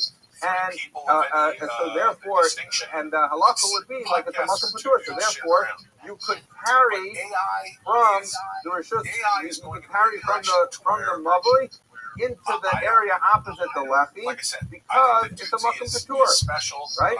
Now, you cannot carry from the Rishus Rabbi to this makom patur, because it's not a true makom patur. It's only a makom patur in the sense that we're treating the lefty as a separate area. With the right, presumably, it's actually a Rishus Yaakov. But whatever the point is, Rabbi is saying that I treat the area across from the lefty as if it's a makom patur, because it's its own area in some sense, and therefore there's no problem carrying from the Rishus Yaakov to the makom patur, which is another way of saying that you can carry in the mavui and you can carry in the makom patur that abuts it, which is the area across from the left. So that Rabbi says, I learned from the concept of makom patur that you could carry across from the left. Abaya, so what would Abaya? Abaya is the one who says that even Rabbi Yochanan says you cannot carry the king of the Yayin. He says when Rabbi Yochanan told him go teach the Brayta outside, was only arguing on under the Torah, but he agrees opposite the Lechi's author. So how would he understand why should the area across from the Lechi be any worse than a makom patur? What's wrong with Rabba's theory? So Abaya would tell you Hasam the Gavol Gimel. When we were talking about that makom patur that you can put your load down on, we're talking about this little platform that you had that was in the area abutting the Rishus Yaakov and Rishus Rabbi. So therefore, says Abaya, we don't mind telling you can put something down from Rishus Rabbi onto this makom patur or from Rishus Yaakov, Why? Because the Makom Patur is clearly a different area, because you're walking in the Rabbi, it's flat, and all of a sudden there's this platform that's 3, 4, 5 fucking tall. You can put something down on it because it's clear that that's a Makom Patur. It's a small area, and it's not at the same level as the ground. So that we let you do. But what you're trying to extend it to, Rabbi, you're trying to say that the area across from the lefty, you should look at that as if it's a Makom Patur. The problem is there's nothing physical that demarcates it. It's the same level. And if we're going to let you carry from the Mavli into that Makom Patur, that is the area across from the lefty, bad things are going to happen because there's not a clear understanding that the reason you're able to carry there is because it's a Makom Patur, and you might come to carry into areas that you're actually not allowed to carry. Okay, so that was Rabba's version of why he said you can carry across from the lefty, because there's no worse than a Makom Patur. Rabbi says, sorry, we only let you carry from the Tziyach to Makom Patur if the height is different. Now, Rabbi says, I'm Rabbi. Where do I know my concept that you cannot carry Ben L'chayayim? So, Amar Rav Kaman Bar Guria, Amar Rav. Rav Kaman Bar Guria says in the name of Rav, Tocha Pesach, if we learned in the Sabbath Shabbos, we learned this, Tocha Pesach Tzarech Lefi Acher La'atiro. So if you have, the regular case of a mavli that we've been talking about is you have this mavli and it's open in its entirety to the Rosh Hashanah. But what happens? Sometimes you have a mavli that the parts of the mavli are covered by a wall, right? Meaning that the walls continue, such that when you walk into the mavli, you can turn to your right or to your left, right? So the idea would be that you now have walls of this mavli, and the mavli therefore has, instead of an entire width of the mavli being open, you have a doorway going in, right? So Rav Kaman Bar Guria said in the name of Rav that if you have this doorway, so then the issue is that doorway is enough to serve as a lefty, and therefore you can carry in the mavli. But the actual width of that doorway, the Tocha Pesach, the width of the walls that come in are in its own area, and therefore you cannot carry there unless you put up a lefty for that area that's the width, that's the thickness of the wall. So that's what he says. You need another lefty in order to make it mutter. So what's the finish here? So what he's saying is that obviously, if it's saying that the two walls serve as a lefty, so if you're able to carry opposite the lefty, so of course you could carry with the width of the wall. If it's telling you that in order to carry in the width of the wall, you need another lefty, which is going to be at the very front of the width of the wall, it's obvious that you need that lefty because otherwise carrying between the lefty is usher. Okay? Again, if the walls coming in, which are serving as a lefty, if you could carry between if you could carry opposite the lefty, you wouldn't need anything else to fix this width of the wall area because it's a lefty and you can carry opposite the lefty. From the fact that it makes you put another lefty up, so that is obviously there to permit you to carry in the area opposite the lefty. So let's just, I'm looking to see some physical looks. Now, let's think of it like this. Let's say the width of these walls is an amma, right? So we're saying those amma thick walls serve as a lefty. They're no worse than any other lefty that come in, so therefore you can carry in the mavli. But the actual, that width of an amma, clearly he's saying, Rav Kaman Bar Guria is saying that you cannot carry in that area unless it has its own lefty. So what would you do? You would put a little board at the front of the amma, and then you can carry from beyond that little board for the remainder of that amma. So from Rav Kaman Bar Guria, you see clearly that you cannot carry between the lefty. So in order to permit this amma thick thing, you'd have to put up another lefty. So that says the Baya is clear proof that you cannot carry between the L'chayayim. It says in Gemara. The Tzitema maybe will answer me that when is it that you need another lefty in order to permit the lefty to permit the width of the walls? This based on Halad al Dalet.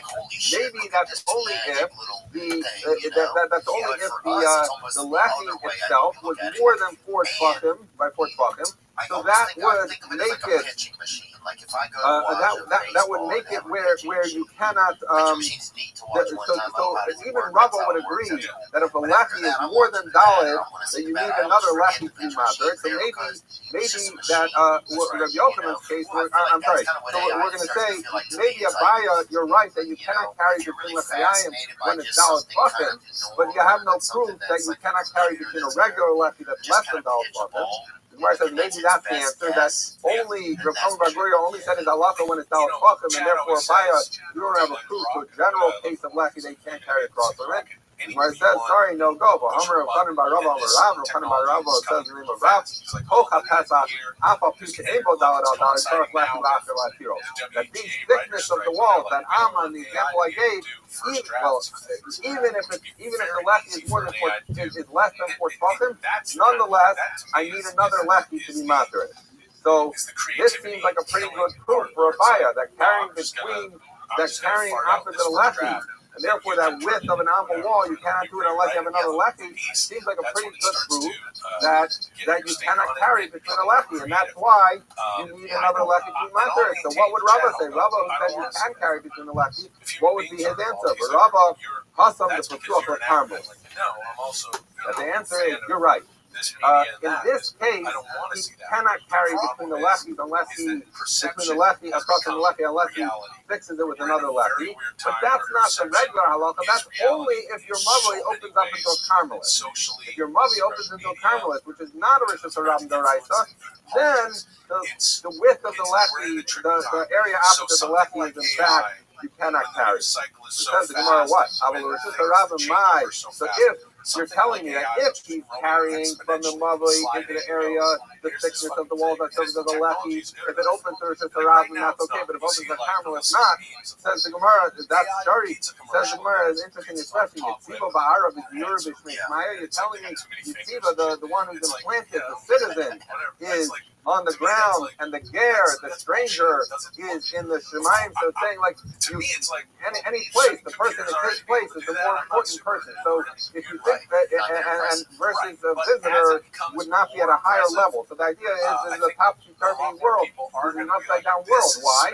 Because if you're telling me that I could carry from the mavli into the area between the lefties, even when I'm abutting up against the Rishus Harabim, which is a big difference between the Rishus and Rishus Harabim, that there I can carry between the lefty opposite the lefty, and you're telling me, but if it opens on the Carmelit I can't? What kind of business is that? That makes no sense. It says in Gemara, actually it does make sense. Must have been a Dino Venir, that one variety finds a variety like it and it wakes up. So what's going on here? So the idea is, what we're going to say is that the Carmelit and a Makom Patur are actually very similar, because in a Torah you only have Rishus Yachid and Rishus Harabim, right? So vis-a-vis the Hitzer and carrying. So a Carmelit is just made up the Rabbanon concept. It's not a. We have that in Shabbos. We said it's like wheat that's not wet or dry. That's a Carmelit. It's nothing. So that's the idea of a Carmelit. It's not a traditional Rabbi. What's a Makom Patur? A Makom Patur is basically the same thing, except that it's a smaller area. But it's pretty much like a Carmelit. They're both no man's land from a Torah perspective, but the Rabbanon made it into a rabbinic area. So therefore, we're going to say as follows. Generally speaking, if I have the normal case, I have my mavli with the Rishus Yachid, and I have my Rishus Harabim outside, so my Makom Patur is going to be part of the Rishus Yachid because it's similar to the Rishus Yachid. Okay, so I can carry in my mavli and I can carry between the lefty, which is my Makom Patur in the way Rav understands it. But what happens when I open up to a Carmelit? So now I have a Makom Patur, which is the area opposite the lefty, which is abutting to a Carmelit. A Carmelit and a Makom Patur are like better cousins. They're closer to each other. So therefore, we're going to say Matzah Min Asmino. The Makom Patur finds something similar to which is the Carmelit. Matzah Min Asmino over near, and it wakes up, meaning it joins the Carmelit. So it's this ironic thing that when there's a Rabbim out there, we're going to pass the Muslim towards the Shita Yachid. But if there's a Carmelists out there, the Carmelists and Muslim Torah are really similar to each other, and therefore the Muslim Torah is going to become part of the Carmelists. So therefore we're saying, according to Rabbi, says you can carry between the lefty.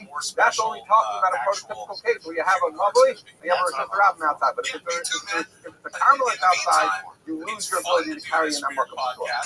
Okay, so unrelated Rav Huna Breder of Yeshua LaRabba. Rav Huna Breder, the son of Yeshua, said to Rabba, you're saying you don't think that it's also to carry across the lefty. Well, let me ask you for the following thing. Rabbi Bar Yochanan says to Rabbi Yochanan, Mavli sheritzku b'lechiyayin, pachas dalid, bonu machak v'rishim gamliel v'rabbanan. We're going to say as follows. You have a Mavli, and you line your Mavli, you line your Mavli with lechis, each one less than dalid pachim from each other. So what did you do? You had your Mavli, you put a lechi at the front, 3.5 tefachim later, you put another lefty. 3.5 tefachim later, you put another lefty, and you went in. Rashi says you went 2 or 3 amas deep into the Mavli like this.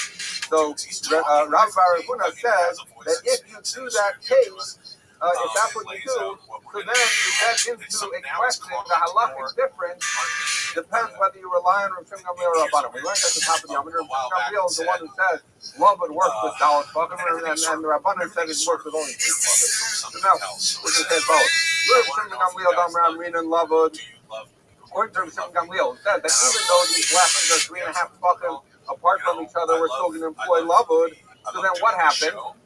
Each of these lefties combine with the other because they're all within 4 tefachim of each other, and it becomes one big lefty. So therefore, so then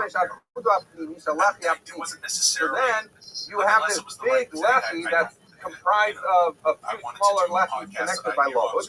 So therefore, you can only carry in the Mavli until you reach the most interior of the lefty, because that's where it starts your entire lefty. Because according to the wheel, it became one big lefty. The Rabbanan love it, but according to the Rabbanan, who say when you have 3.5 tefachim, it's too far. You can't say love it anymore. So then there's nothing connecting these multiple lefties, and therefore, what's your lefty? Your lefty that's operative for purposes of the Mavli is only the front one. So it says the Gemara, that you can carry up to the inner lip of most exterior lefty, right? So again, if you hold a lavud when it's 3.5 tefachim apart, it becomes one big lefty, and you can only carry till the inside, till the first lefty, the most interior lefty. Versus if you don't say lavud, the only operative lefty here is the outer one, so you can carry up to the outer lefty, and those other lefties are just random lefties sitting there, but they're not connected, so they're not within 3 tefachim, they're only within 4 tefachim. But says the problem, so this means that there's a twist, because what's the point? If you hold that between the lefties and usher, so now it makes sense that why you come into Machlokas of Shimon Gamliel and Rabbanan, because according to Shimon Gamliel, you can only carry up to the interior most lefty, and according to Rabbanan, you can carry up to the most exterior lefty.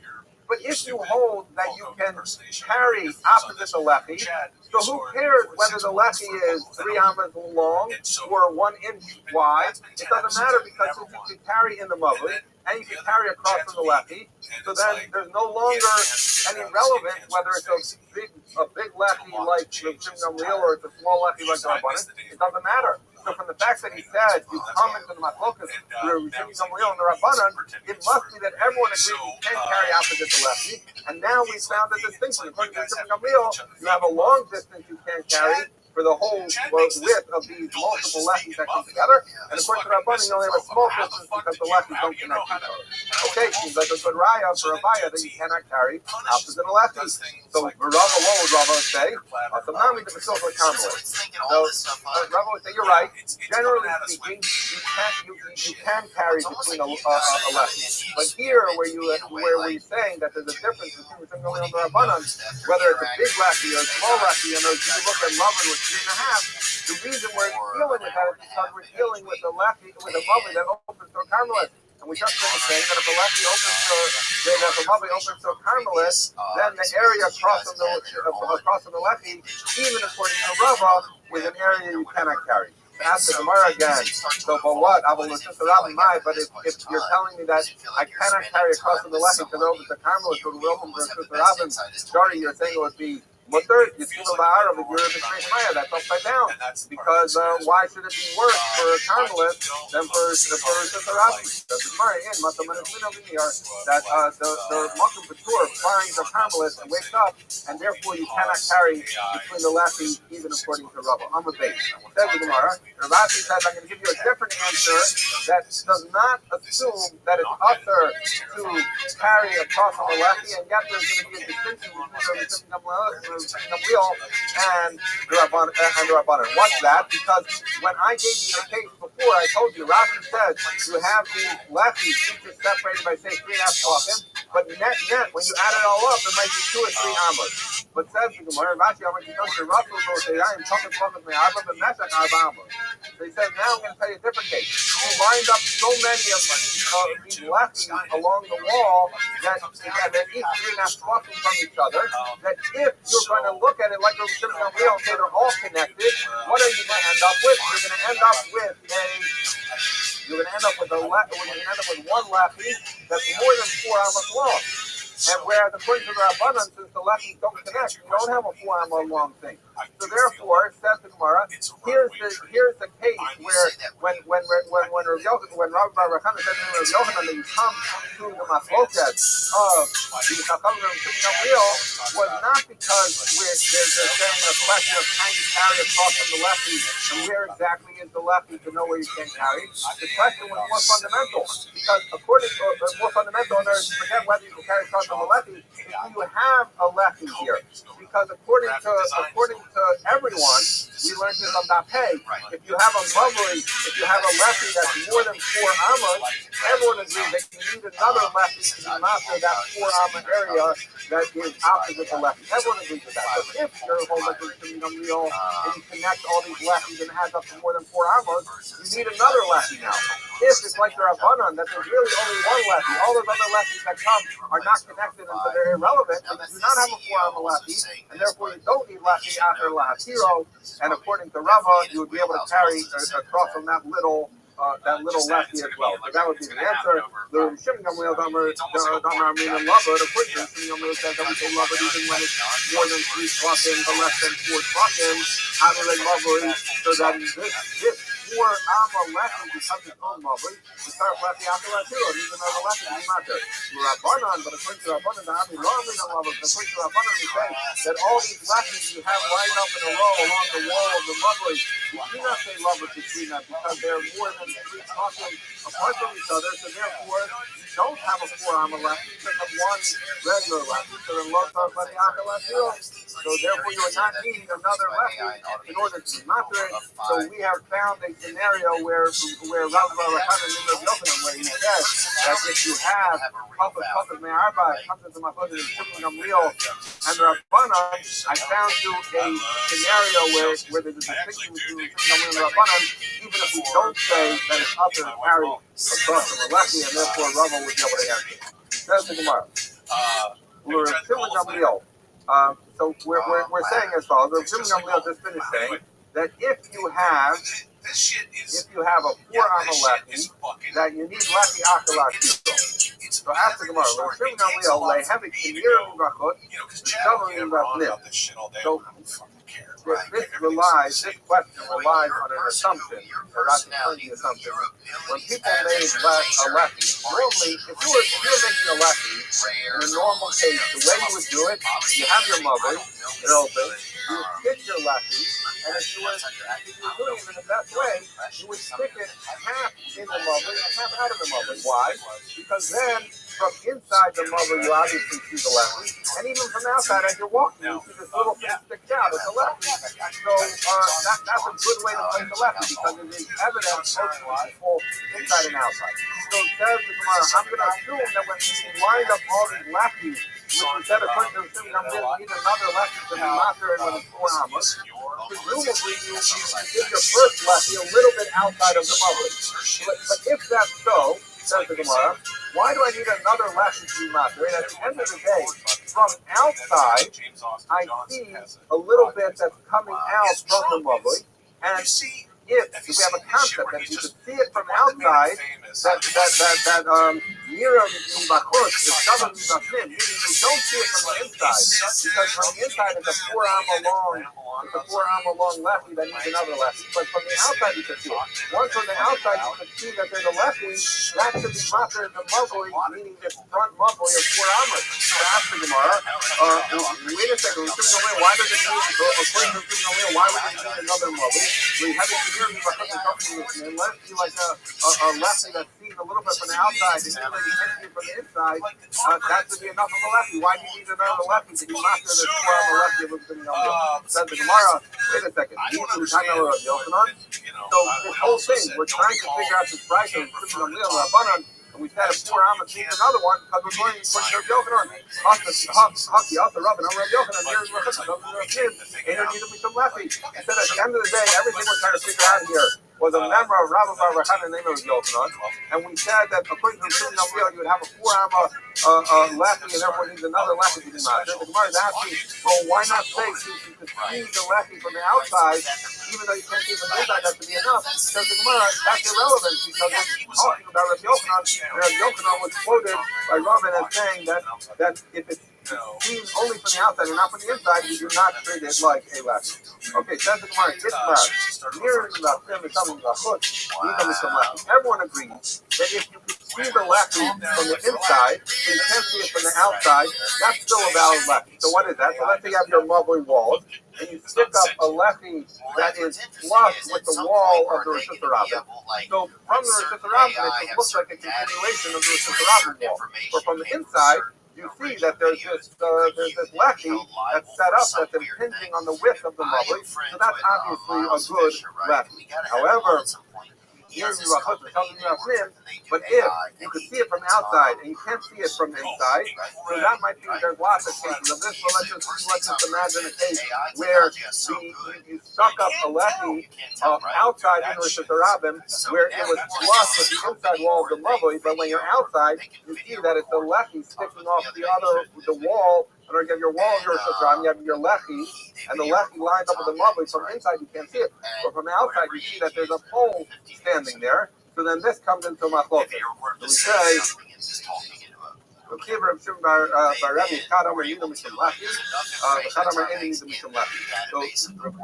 or Rabbi, one of them says that he's a good lefty, one is not a good lefty. Says the Gemara, let's figure out which one is. This time the Rabbi who don't lefty. Let's conclude that it's Rabbi who says that we treat this thing that's seen from the outside but not seen from the inside as a valid lefty. Because Rabbi taught us a brayta as follows. What happens if you have a wall? You have a wall of a mavoi, and let's say it's an armor set. Just imagine, right? And what happens that as it gets to the end of the mavoi, the wall switches to being a half armor set. So if your wall is going like this, and now the wall continues alongside flush with the wall of the mavoi, right? So what's going to happen? From inside, you just have one straight wall. But from outside, you're looking at it, you're going to see that there's an indentation because the wall went from being an armor thick to being a half armor thick, and therefore there's an open area on the outside, so you can see it from outside. Or alternatively, it's the other way around, where the wall went from being armor thick to a half armor. So from outside, you don't see that there's a difference, but then there's a gap on the inside. So that's the scenario again. A case of where you could see it from inside or out. That's the sense of Gemara. If the wall, one part of the wall is brought in, meaning that there's a gap. Whether you can see it from the outside but not the inside, or you can see it from the inside but not see it from the outside, he's under some left. It's judged as a lefty. So the Gemara is saying, you're right. So we have Rabbi giving us a brayta that says whether you see it from the outside, not the inside, you see it from the inside, not the outside, it's considered a lefty. So what we said is a machloket between Rabbi and Rabbi about whether if it's near Machut or something, whether it's a valid message, clearly Rabbi holds it is. So says the Gemara, wait a second. How do you know that Rabbi actually holds of this price that he brought? Says the Gemara, Rabbi Yochanan Mila Shmiela, Mila Shmiela Yehad. Didn't Rabbi Yochanan hear this price? And yet, El Shmiela Mila Savarlah. Clearly, when he asked him, then near Machut or something is not a valid message, he didn't hold like this price. So Rabbi Mila Savarlah. So maybe Rabbi didn't hold it either. So you're proving that Rabbi holds here is a valid message because he brought a price that said so, but maybe he doesn't agree with that price, just like Rabbi Yochanan clearly didn't agree with the price. So says the Gemara, hi, my, what kind of sense does this make? This one, Rabbi Yochanan lost Savalei, and Hafi lost Hanilei. We say Rabbi Yochanan didn't hold of it, that's why he didn't teach it. But El Rabbi he eats the Savalei, Lavalei, and Mishnah. But according to Rabbi, if he's bringing a brisa that's saying a halacha, obviously he agrees with it. So therefore, I can tell you that Rabbi agrees with it, even though clearly Rabbi Yochanan doesn't agree with it. How do I know? Because Rabbi actually took the time and taught this brisa.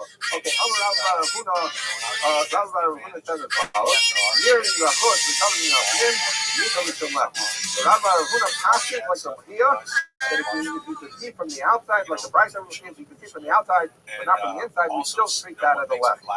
So so now I can ask you a question. I referenced this is the Mishnah.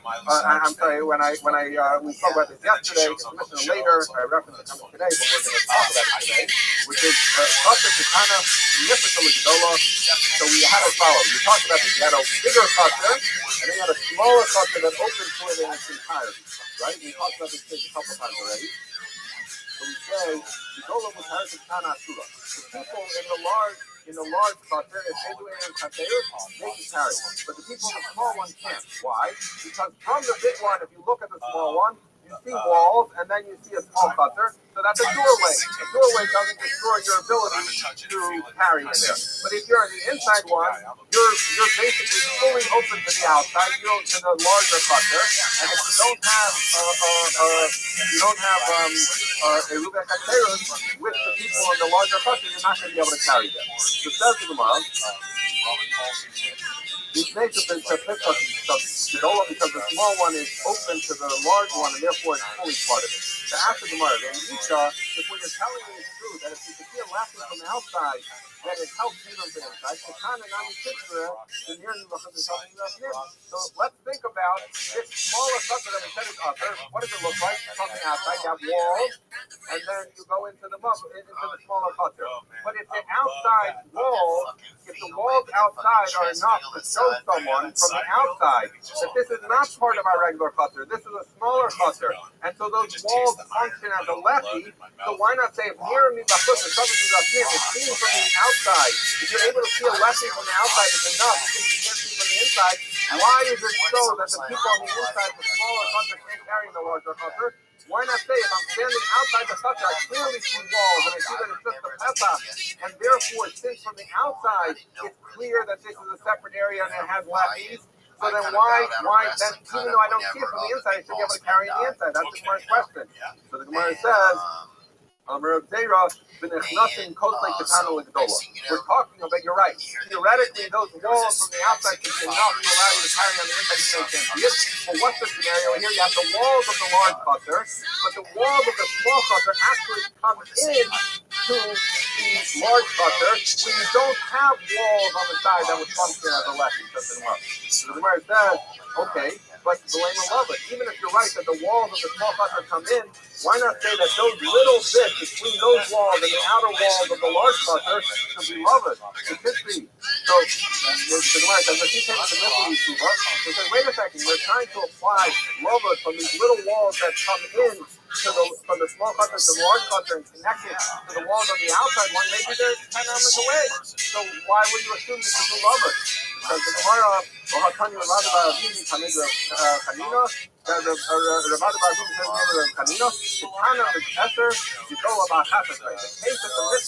where you have the small cluster opening into the large cluster, the large cluster is 11 amens wide, the small cluster is 10 amens wide.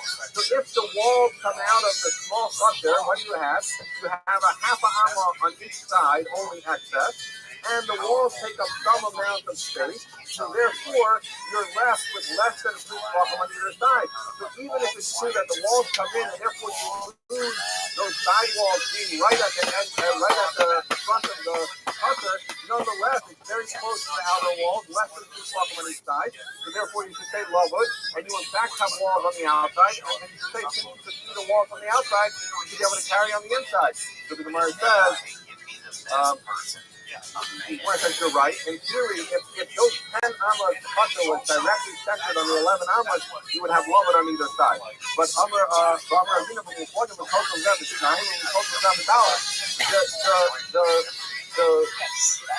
chutzner is not perfectly centered on the larger chutzner. So you have the smaller chutzner is shifted a little bit off the center. So on this, and then the walls come into the large chutzner. So on this side, where it's 2 tefachim, you could say lavud connected to the walls of the chutzner, and there's going to be a valid lefty. But on this side, it's 4 tefachim, and there's no lavud. So therefore, you don't end up with a lefty. So you only have 1 lefty, not 2. Says the Gemara. Because when do you need 2 lefties? You only need 1 lefty. So even if you're right that one side is 4 tefachim apart from the walls, you can't do lavud. The other side, the small wall that comes out of the smaller chutzner is within 2 tefachim of the larger chutzner's wall. Say lavud connects the 2, and now you have a lefty, and you only need 1 lefty. So Gemara says, Rabbi who it's Rabbi who says by a chutzner, not by a mother, by a chutzner that opens their sister Rabbi, you need 2 lefties. The side that chutzner in terms of says that the Tanakh says even a chutzner only needs 1 lefty. Rabbi only needs 2 lefties. So therefore, in theory, if you had a small chutzner opening into a large chutzner without the walls coming in, then you would say there is in fact a lefty. Even if those walls come out, if it was perfectly centered and you have 3 tefachim on each, less than 3 tefachim on either side, you would say lavud, and you have 2 lefties on the side, the outside of the small chutzner. Therefore, you're carrying the small chutzner. Even if it's shifted over and you have 2 over here and 4 over there, the 2 should be enough. Except according to Rabbi, he says you need 2 lefties and you only have 1. In that scenario, in fact, you would not be able to carry in the small chutzner. But under most ordinary circumstances, we're now saying you would be able to carry in the small chutzner because the fact that from outside you see a wall that can function as a lefty, that's enough to skip the whole powerlifting thing. Just find a specific sport. He could be like the new X Games, like women's champ. Okay, good morning. Apologies up front. Well, hopefully we'll get this set up so I'm not wearing a mask. That would be correct. And also, I don't have the medication yet, so hopefully that's the one thing. Yeah. You think, so today's stop is Daf Zion 7 in Erevin, and we are going to pick up. We're going to pick up 3 lines from the bottom on Rav on the base. So what happened was we were dealing with the case, as we discussed yesterday, of a U-shaped mavoi, where it had 2 bends in it. And what they practiced in our day with such a mavoi was they put 2 doors at the bottom of the bend, and they put a lefty at each of the top, at the top of where the 2 mavois met or Rabbi. And the issue that we said was, this matched neither Rav nor Shmuel, because according to Rav, it makes sense. Rav is the one who says that a bent mavoi, the fact that it's bent doesn't matter, and if it touches the Rabbim on both ends, then it needs to be treated like a mavoi mafula. So that makes sense why we're dealing with things at the corners, but yet it doesn't make sense because according to Rav holds that the halacha like the Tanakh, you only need a doors at Pesach. You need a shape of a door, but not an actual door. And yet in our day, they put actual doors. So it doesn't seem to be going like Rav. But it's also not going like Shmuel, because Shmuel costumes like Tananya in the name of Beis Hillel that you need doors, so it makes sense why we have doors. But according to Shmuel, we wouldn't need this at all, because Shmuel is the one that says that a bent mavoi, a mavoi akum, is considered like a mavoi sasim, like a closed mavoi, and therefore we wouldn't need doors at all. We would just be able to put a lefty on each of these mavois, and that should be enough. So the Gemara is saying, it's strange that in our day they passed in like the Qumra of Rav to treat it like a mavoi mafula. They passed in like the Qumra of Shmuel to require a door rather than opening a Surat HaPasach. So it seems the halacha doesn't follow anyone.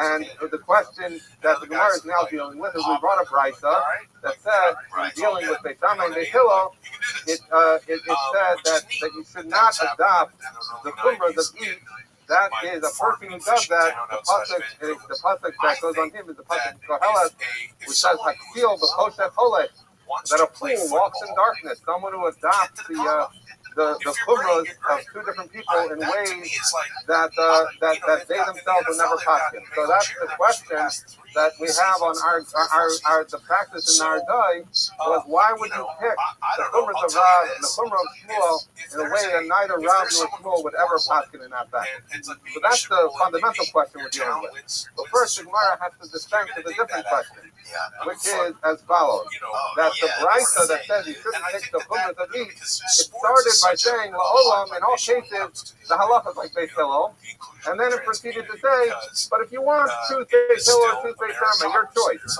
And just as long as you choose Beis Hillel with their chumras and kulos, or choose Beis Shammai with their chumras and kulos, but it's your choice to pick.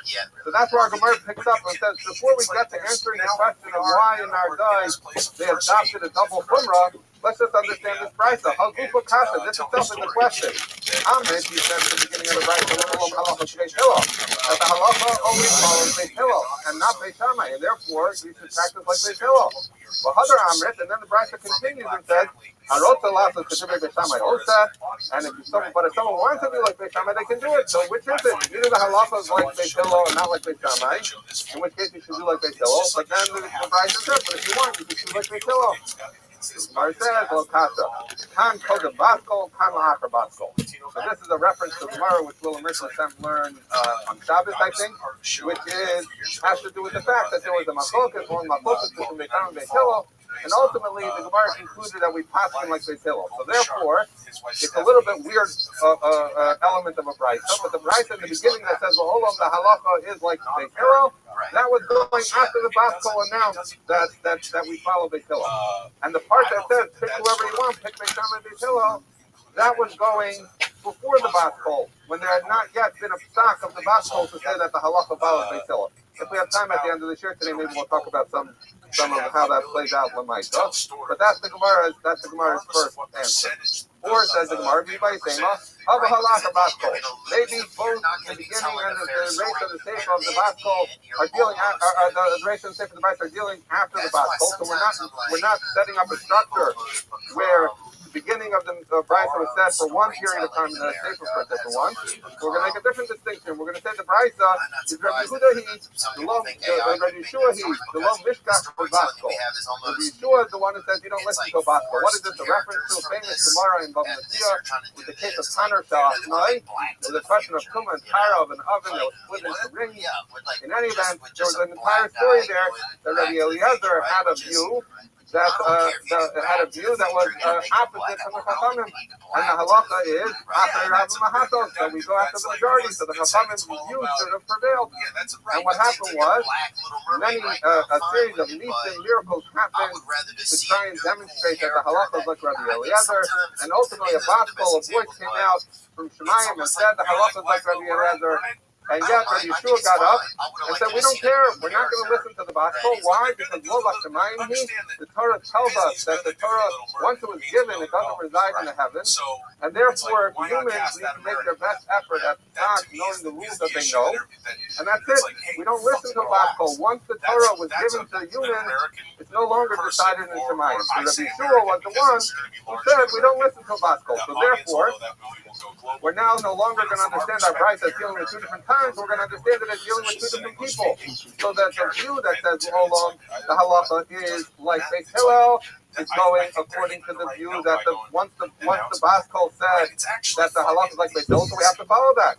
And the one who says you can pick whatever you want, do like Beis Hillel, do like Beis Shammai, is going according to the view that we don't listen to a Baskol. So we don't care if the Baskol came out and said that the halacha is like Beis Hillel, because at the end of the day we don't listen to a Baskol. So now that's another understanding of the brisa. The beginning is according to the view we do listen to a Baskol, therefore halacha is like Beis Hillel, and the end is like Rabbi Yeshua who says we don't listen to a Baskol, and therefore, despite the Baskol that said that the halacha follows Beis Hillel, we are going to say you could choose what you want according to Yeshua. A third parrot says the Gemara, second line on Daf Zayin on Aleph. This is what it's saying. It actually doesn't really mean Beis Shammai and Beis Hillel, because in fact Beis Shammai and Beis Hillel, the halacha is you would always follow Beis Hillel. That's what it's saying at the beginning. That which it says at the end, you could choose between Beis Shammai and Beis Hillel. The Gemara is going to say that's just using Beis Shammai and Beis Hillel as prototypical examples of people who argue, because we know Beis Shammai and Beis Hillel often argue. So it's saying, in general, when there's an argument, so let's just read it inside. It says, Haki Kamar, this is what the end of the verse is saying. Anytime you find out Tanoim or Amoraim who are arguing, that the Pligi Adati who argue on one another, just like Beis Shammai and Beis Hillel often argue about matters, then continues the Sefer of the Brisa, Lole of the Kula Damar, the Kula Damar, you shouldn't do like the Kulas of each of those disputants, like the Kumre Damar, the Kumre Damar, and nor should you adopt the Kumras of each of the disputants. Ella, rather, what should you do? Oh, the Kula Damar, the Kumre of it, oh, the Kula Damar, the Kumre of it. But pick one person and adopt their Kumras and their Kulas, and you can pick either person. So what it's saying is, the beginning was saying, Olam Halachas Beis Hillel, telling you, when you have an actual Machlokas Beis Shammai Beis Hillel, you pass it like Beis Hillel. The end of the Brisa that says, pick whoever you want as long as you're consistent and take them for the Kulas and Kumras, you use an example of Beis Shammai Beis Hillel, but that's actually not a perfect example, because in a dispute between Beis Shammai and Beis Hillel, you would choose Beis Hillel. But in general, it's telling you when there are disputants, there are Tanoim or Amoraim who argue, pick one or the other. Don't try to do like the Kumras of each, and don't try to do like the Kulas of each. Someone who does like the Kulas of each is a Rasha, and someone who does like the Kumras of each is a fool. So it says the Gemara, okay, so we've now resolved the beginning of that price and the end of that price to say why it's not as clear on each other, but we're still left with our fundamental question, which is the reason we brought the price in the first place, which was, why in the case of a Mavli Miss Aquarius, how you doing? Did they adopt the Kumras of Rav and Shmuel in ways that Rav and Shmuel themselves would never have passed that way? Yes, ma'am. I will absolutely stay with you. You're a strong woman, and everything's going to be just fine. And they also require to tell us actually is entirely consistent with Rav. You just stay comfortable. Let me know if you need it. Because, in fact, the halacha, that the fact that Rav Haskin, like the Tanakama, said all you need is a Surah of Pesach and a left, we don't want a door. Because that was the halacha that's the actual halacha. Lamaisa, you could Haskin like her appetite will come back. It's but we don't announce that still rule. So very early in the morning process, but if you don't mind, I'd like to say that the man had a wonderful life. He had a wonderful family around. He went exactly quickly. He wasn't in pain. Wasn't a long, dragged out disease. He went how we all want to go. And Miss Aquarius, I mean, he wasn't in pain for like years. You know how people can be in pain in years. Exactly. I mean, yes, towards the end, but even then he wasn't in pain. He had morphine. We still treat it like a regular halacha. So, yeah, but I mean, there's a big difference of, dying on the battlefield from a wound and there's no morphine and the ability to just go peacefully. And so, yeah, I mean, of course we would have wanted it to be completely a painless process, but that wasn't possible. But at least he was able to go at the very end with no pain, and his family was there. Okay, that's the he had everything that he needed. Really, that's how I want to go. That's how you should want to go. At 99 years old, that's an incredible life. This man saw airplanes become jets, become stealth fighters. He saw radio go to television, and then the internet, and he saw just so many amazing things. He lived an incredibly fulfilled life, and what a beautiful family he had around him. You couldn't ask for more. So he says, when is it, when the Brisa says that if you adopt the chumras of two different disputants, you're a very strong person, and I know it hurts, and I know you're in shock. Time heals all wounds, and so just know 1 day will turn to 2 days, to turn to 4 days. I can tell you when my grandparents died, I was a young person, and I thought my life would never be the same. I lost my best friend. I lost, like the patriarch and matriarch of our family. And it's something that my grandparents went in similar ways with being loved by their family. And that's how you want to go. They were older. They weren't as old as your grandpa, though. They didn't have everything that your grandpa had. My grandparents went at age 84. My grandmother at age 80. But, so your grandfather... Exactly. That's kind of more normal, especially for that generation. Your grandfather was abnormal in his strength and his dedication, and I prayed for him yesterday and continue to keep him. Absolutely. I prayed for him publicly. He's in my videos. The whole world's going to know about this man.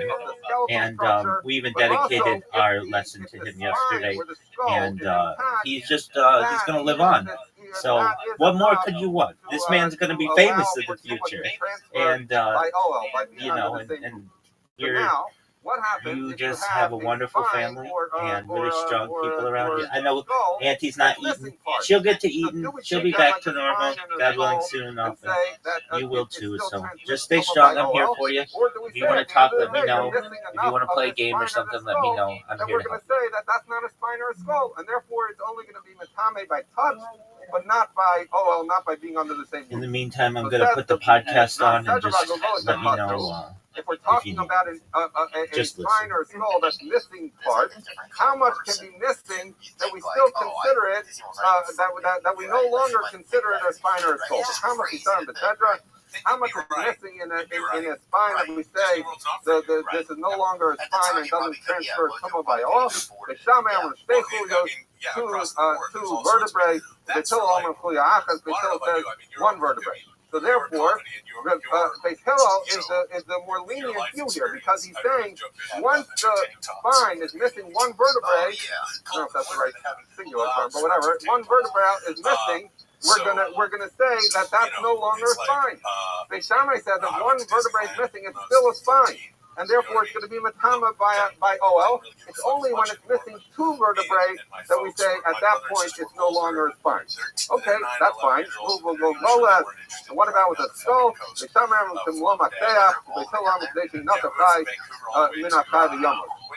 as it relates to a skull, Beis Shammai says a machleach is like a manual tool. That's like a drill. It makes holes in wood. So a machleach cut a certain size hole. This is addressed in the photos. I'm not going to get into it now. Beis Hillel says if you take enough, if there's enough missing from the skull, that you would take that amount of a skull from a live person, the person would die. That's the amount that once it's missing from a skull, that you would no longer be able to. The skull would no longer transfer tumor by oral and only by touch. Okay, so far it's good. We have my focus. They tell me, how much needs to be missing from a spine in order to continue. How much could be missing from a spine and still be able to transfer via oral? But continue. And the same argument is going to work by treifa, because the question is, it's the same. So what's the question by treifa? The idea by treifa is that a treifa is a problem in an animal that of which there are many, which we're going to say that would cause the animal to die, and therefore, even if you chef the animal in its current state, it's not going to be valid pita. And you're not able to eat this animal, right? So two of the chesronos of treifa, two of the treifa instances are where it is missing part of its skull and missing part of its spine. So therefore, we're going to say that the machloket is the same. And so if it's now what happens is that Beis Hillel becomes the machmer one, because Beis Hillel is going to say that if you're missing even one vertebra from the spine, then this is something that is a treifa. Versus Beis Shammai is going to say if you're missing one vertebra, it's not yet a treifa. You can still fast it and eat it. It only becomes a treifa when it's missing two. So now what happens is you have Beis Shammai and Beis Hillel each articulating a standard. What is it that makes a spine or a skull no longer a spine or skull? But the rule is going to be the same whether you're dealing with a treifa or you're dealing with the question of whether it transmits via oil. But here's the issue. If you adopt Beis Hillel's view, so you have you have a lenient view in the case of tumah transferring, but you end up with a more restrictive view on how quickly does an animal become a treifa. Versus if you go Beis Shammai, you have a restrictive view on tumah, but you have a lenient view on treifa. So therefore, what happens is if you choose the chumrah of Beis Shammai and Beis Hillel, you're a fool. Because there's one underlying rule here. Either this is the amount that causes a spine or a skull to be no longer intact, or this is the amount. Once you decide the reality of that question, it applies in both places, l'chula and l'chumrah. So if you pick the chumrahs of each, you're like, it makes no sense because you're picking things that are mutually inconsistent. They can't possibly be that way because that is because they're internally inconsistent and internally contradictory. But where they don't conflict with each other, meaning it's not the same underlying reason, there you can do it. So therefore, the Gemara's answer back to our question of this lovely in Narzai was, it's not a problem for us to pick the chumrah of Rav and the chumrah of Shmuel. We're not fools. We're not the case of Ushil B'chosek Kolek. Why? Because Rav is machmer by the question of Mavoi Mapulis, which is a Mavoi that opens with two answers to Rav. And Shmuel is machmer by a halacha, you need a Tzuras HaPesach, or you need a jealous itself. But those are not mutually interdependent machlokesim. So you can choose to pick, you're not a fool if you pick the chumras of each. But if you pick the chumras of each in a machlokes, where the same logic dictates the results in both cases, and you pick a chumrah of each, so then you're creating a halachic scenario that makes no sense. Because either the rule is one way or the other, and it has a consequence. So that's the Gemara's answer. To ask the Gemara, wait a minute, okay, that sounds good. So that explains what happened in our guy. But is it true? Is it true that we never adopt the chumras of each, even where they conflict with each other? Must have been Rishashi asked the question as follows. Might have Rabbi Akiva the weakness Esra to Echel B'Shvat, the Noah Bo Bein Yisurin, Echel Yisurin, Echel K'divrei Beis Shammai, Echel K'divrei Beis Hillel. It's what's going on there. So we know that when you grow produce, you have to take truma, you have to take ma'aserison, and then what happens is after you take the ma'aserison, you take another 10%, and depending on the year, you do something different with it. So it's the first, the second, or the fourth, or the fifth years of Shemitah, then you bring ma'aserisheni and you take the fruit or produce to Yerushalayim and you eat it there. If it's the third or the sixth year of the Shemitah cycle, then you don't do that. You don't take the food to Yerushalayim, but rather you give it to the honey. So now, the question is as follows. As relates to if you're picking an esrog, the question is, when does if you go from the second year to the third year, for purposes of picking an esrog, then you would shift from giving the esrog to Meister Sheni, which would be appropriate in the second year, to giving it in the third year, which would mean you're giving Meister Ani. So now, we know from the first Mishnah of Rosh Hashanah, that talks about Daled Rosh Hashanah, that there are 4 Rosh Hashanah. Rosh Hashanah for Paris and Elon is a machlokes Beis Shammai and Beis Hillel. So one view is it's Echad B'Shvat, and the other is that it's 2 B'Shvat, the 15th B'Shvat. So what happened? So the Akiva was picking an esrog, and he picked it, let's say, on the 5th day of Shvat. So the issue is as follows. According to Beis Shammai, it's already the new year for fruit, and therefore it's the third year, and you should give Meiser Ani with this esrog. But if according to Beis Hillel, the third year hasn't started yet. We're still in the second year on the 5th of Shvat, because the third year only starts on 2 Shvat on the 15th. So therefore, you should be giving Meiser Sheni, not Meiser Ani, because it was picked in the second year. So what happened? Rabbi Akiva picked his after, use our example, on the 5th day of Shvat. So what did he do? He brought both Meiser Sheni and Meiser Ani. So now says the Gemara, wait a second, those are contradictory. Either Rosh Hashanah Milanis is the first of Shvat, in which case you're bringing Meiser Ani, or it's the 15th of Shvat, in which case you're bringing Meiser Sheni. You can't possibly craft a scenario where you have to bring both, and yet Rabbi Akiva did that. So you see, even in a case where they're mutually inconsistent, with a contradictory accent, the logic of what you're doing by being machmir on both makes no sense, yet Rabbi Akiva did it. So says the Gemara, you just finished telling me when the logic makes no sense, you don't do it, and yet we see Rabbi Akiva did it. So answers the Gemara, Rabbi Akiva gamrei is kaspichle, well, Yada Ibe Shelo B'chad B'shvat Amar Ibe Chameisa B'shvat Amar. Well, the hustle of Kumar B'hustle, they said the following.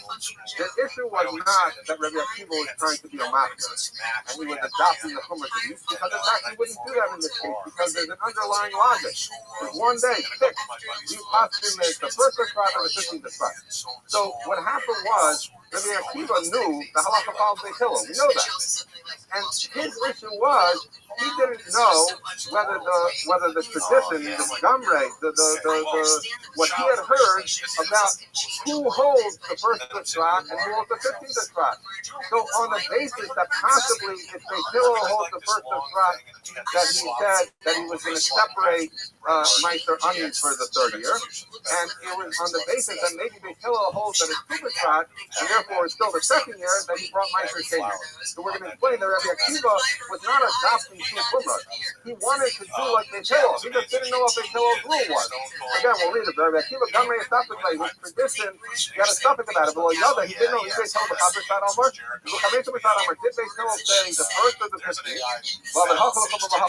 So he did with Kumra not because he was choosing to do Kumra, but because he was lacking knowledge of which opinion was actually legitimately the one of the Hillel. Okay. Says the Gemara, Yosef Rabbi Yosef Kamed Rav Huna, Yosef Amar. Yosef was sitting in front of Rav Huna, and he was sitting, and he said, Amar Rav Yehuda Amar Rav. Rav Yehuda said in the name of Rav, Machlokas. Which Machlokas are we talking about? We're going back to the Machlokas between the Tanakama and Beit Hillel according to Hanania. So again, Hanania we said there's a Machlokas Beit Hillel and Beit Hillel, and obviously it also follows Beit Hillel. So even though there's the view of Beit Hillel, we'll ignore that for the moment. So we have a Machlokas that Tanakama says when you have a mother before, a mother that's open on both ends to her sister Rabbi, that it's enough to that if you have a mother before, it's enough to have a Tzuras HaPesach and to have a Tzuras HaPesach and a Lefi. Now, according to Hanania, who says they still actually opines on this, he's going to say, no, it's not enough to have a Tzuras HaPesach and a Lefi. You need a zealot and a Lefi. You need an actual door. Okay, so comes Rav Yosef in front of Rav Huna and says, in the name of Rav Yehuda Amar Rav, Machlokas B'Startia, Mikan B'Startia Mikan. When do we have this idea that a Mavin Mefurish needs either a door or a Tzuras HaPesach on one side and a left or on the other? That's where you have the lovely that is Mefurish opens on both sides to a thoroughfare, to a road that's a public road or a sister Rabbi. It's blocking or a square, like a town square that qualified as a sister Rabbi. And that's basically what he's saying is they argue where both ends of the lovely are in a sister Rabbi Doraisa. I will start to Mikan, Vikar Mikan. But if you have a highway on this side and a valley on the other side, which would be not a Rishus Rabban but a Carmelist, or you have a so he says I will start to Mikan of Vikar Mikan, or alternatively you have a mother that opens on both ends to a Vikar, to a Carmelist. So in that case, we're not going to consider the mother of foolish, or we're not going to have a machlokas about that. Everyone's going to agree. Also, the left is part of the time. And if you have a mother that's open on two ends, if the opening is not to a reciprocal on both ends, then the Tanakama and the Beit Hillel don't argue. Tanakama and Beit Hillel only argue when the two ends of the mother open into a reciprocal doraisa. But now, the writer used an interesting case. It says, if you're dealing with one side of the Rabbin and one side of Carmelist, or two sides Carmelist, then they don't argue.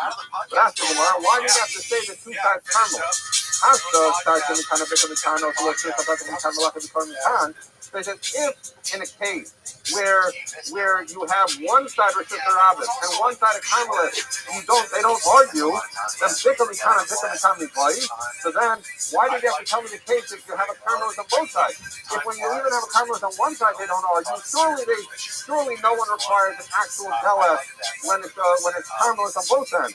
So we're trying to understand, why would he have said that? Where it says, Haki Ka'amar, Dr. Mikan, Bikar Mikan, Nasa to Bikar Mikan and Bikar Mikan. He's saying it all. They're not actually saying two cases. They're not talking about Rosh Hashanah on one side and a Carmelist on the other, plus the case of Carmelist on both sides.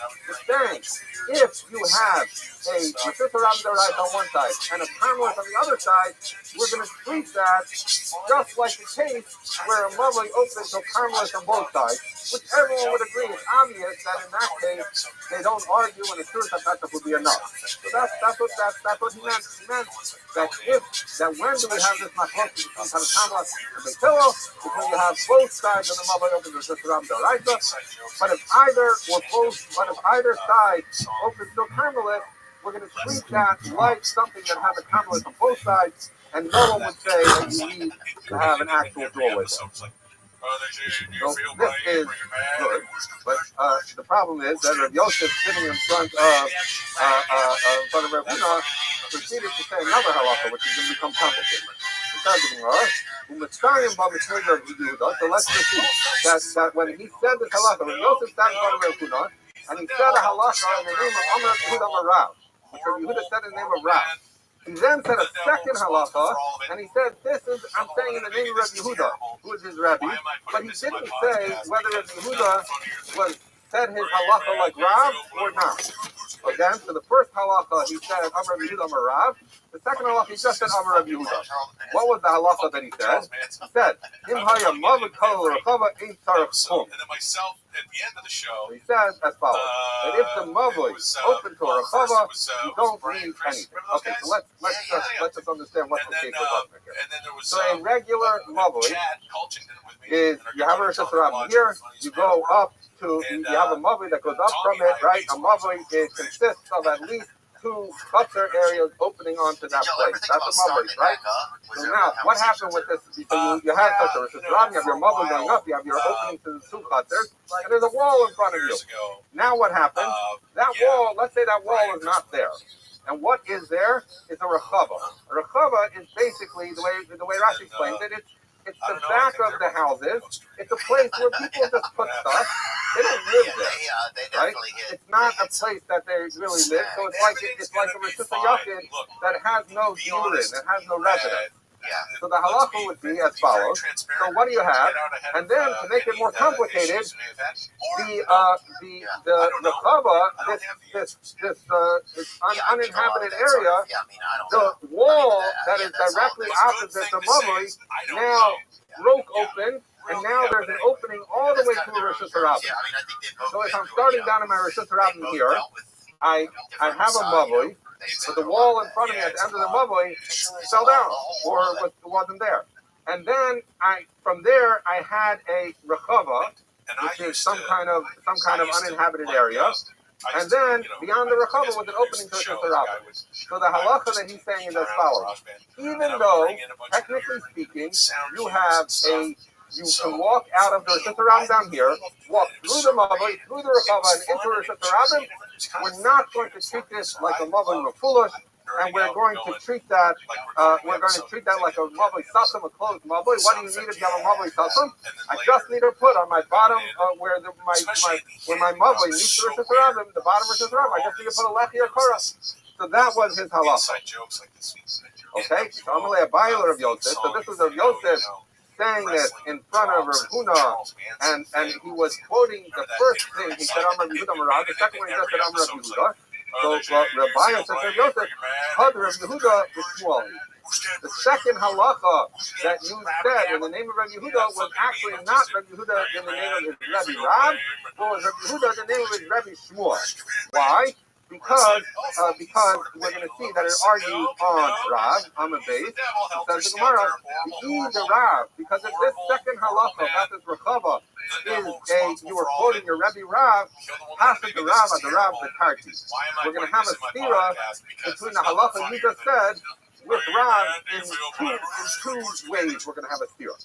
Okay, so now let me just take a second to talk about two things before we get started. So one is so first let me just tell you the structure of the Gemara we're going to deal with as follows. We brought a halacha. Rabbi Yehuda said it in the name of someone. Rabbi Yosef said it was in the name of Shmuel. Because it was in the name of Rav, we have two tiers. We have a problem with the halacha you just said with something else that Rav said. Then the Gemara is going to say, but you know what? It's not, there's a very Jewish thing. You're going to say, you know what? It's not actually a focus because there's a reason that it's not actually a zero. Okay.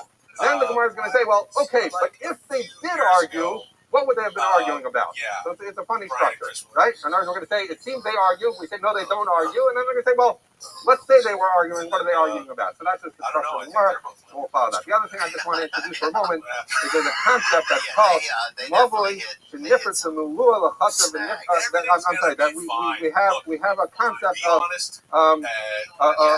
parts of Muluya L'Makom Ha'asr. So this is an idea of as follows: that if you have a space that opens to another space, that is, they are fully open, at least from the first space to the second space, and you cannot carry from the first space to the second space, right?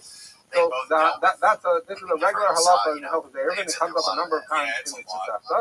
So the halacha is, if in the first space you cannot carry to the second space, but yet the first space is fully open to the second space, then you cannot carry even in the first space. Okay? That's the halacha. It's the halacha in Eruvin. Generally, it's going to become relevant to our sugya. So I just wanted to introduce it here. Okay. So we have as follows. We have a halacha Amr ben Huda, which Rabbi Yosef says he's saying in the name of Shmuel that if you have a mavoi that's open to a rechava, and that rechava is open to a Rabbim, we don't care that there's this mavoi you can walk through from the bottom to the top from one Rosh Rabbim to another. We don't treat it like a mavoi before. We said that's a problem with Rav. Why? Because the Amr Rav Yirmiyah bar Abba Amr Rav, because Rav Yirmiyah bar Abba said in the name of Rav, mavoi Shenifrit Mulua L'Chatzer. So this is actually very, very similar to the case of Rechava. The only difference is you had your Rosh Hashanah, you had your Mavoi, and the end wall of the Mavoi broke down, but instead of there being a Rechava behind, there's a Chatzer behind. Now just to be clear, this Chatzer was not a Chatzer that traversed through this Mavoi. It had its entrance way somewhere else. But it was behind the wall of the Mavoi. Now that Mavoi that wall fell down in its entirety. So therefore, when you're looking in this mavoi, you're looking down this mavoi, you're then seeing through the Chatzer, and then the wall on the other side of the Chatzer fell down also, and opened to Rosh Hashanah. So now, again, it's kind of the same case. There's Rosh Hashanah at the bottom, you walk through the mavoi, you walk through the Chatzer, you're going to hit a Rosh Hashanah. Right? So that's the case we're dealing with. Sounds very familiar. In fact, on surface, the only difference between these cases, and this is going to be the Gemara's Kasha, the only difference between these cases seems to be one case is talking about a Rechava, and one case is talking about a Chatzer.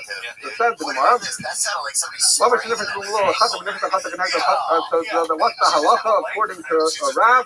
Chatzer Mutares, Mavoi Asher. So the Chatzer is Mutter, and the Mavoi is Asher. So now we're going to say as follows. Why is the Chatzer Mutter? So now, just to explain the case a little better, and I know some people have pictures or whatever, not everyone does, so I'll try and explain it. The mavoi goes like this. The wall of the mavoi fell down in its entirety, and it's now open to a Chatzer. But the Chatzer actually goes wider than both sides of the mavoi, right? So it's almost like you have the mavoi and you have a T that's the Chatzer. So the Chatzer goes, you can go to the right or left once you walk into the Chatzer. So now, if you think about it, let's forget the mavoi view for a moment and imagine we're the residents of this Chatzer. What do we have? We have an entryway somewhere else, whatever, And now we develop two holes, tough day. They develop two holes in their chutzner, one that opens up to the mavli, and one that opens up to the Sister. Those holes are less than 10 amas wide, and they're in a direct line of the mavli. But if I'm standing in the chutzner, if I'm looking at the mavli, I got this hole in my wall to the mavli, I'm looking at the mavli, what do I see? I see a mavli in front of me, I see one of my walls to my right and one of my walls to my left. So what do we know? We know the halacha is if you have walls and the standing part is greater than the open part and it's less than 10 amas wide, what is that treated as? It's treated as a doorway. So I have a doorway that leads to a mavli. That doesn't preclude me from carrying in my own chutzner. Now, if the guy turns around 180 degrees and looks at the wall, at the hole that was just created between his chutzner and the Rishis Rabbi, so what does he have?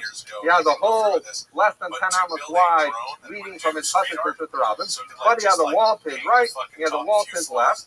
So what is that? It's a pesach, it's a door. So therefore, the chutzner has two doors. One leads to a mavli, one leads to Rishis Rabbi.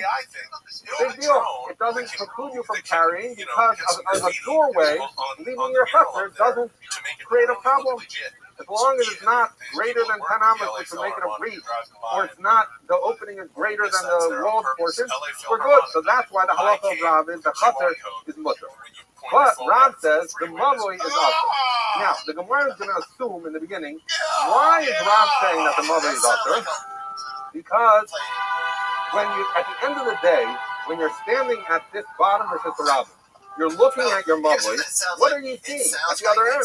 You're seeing through your mavli, through the chutzner, through Sister Rabbi. And what do you have?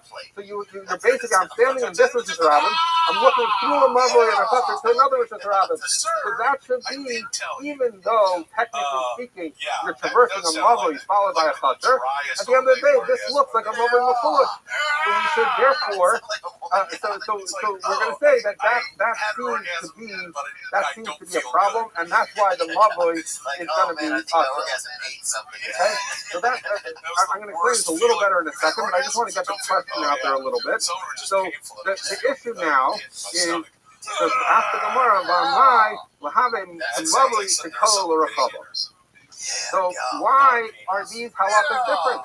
We have almost the exact same case.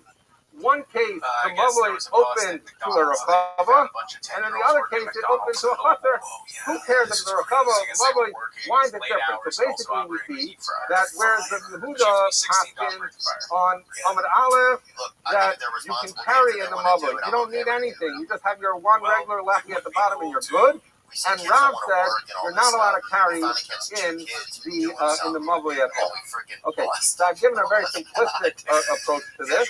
That's the Gemara's basic question. But if you notice, the Gemara said that this is a kasha on Rav in two areas that they seem to be having an argument. So in order to understand this, we're going to have to walk through this a little better. So because basically what the Gemara does is it makes an implication, a clear from each of the statements, and that clear, those influences are going to be contradictory. So how so?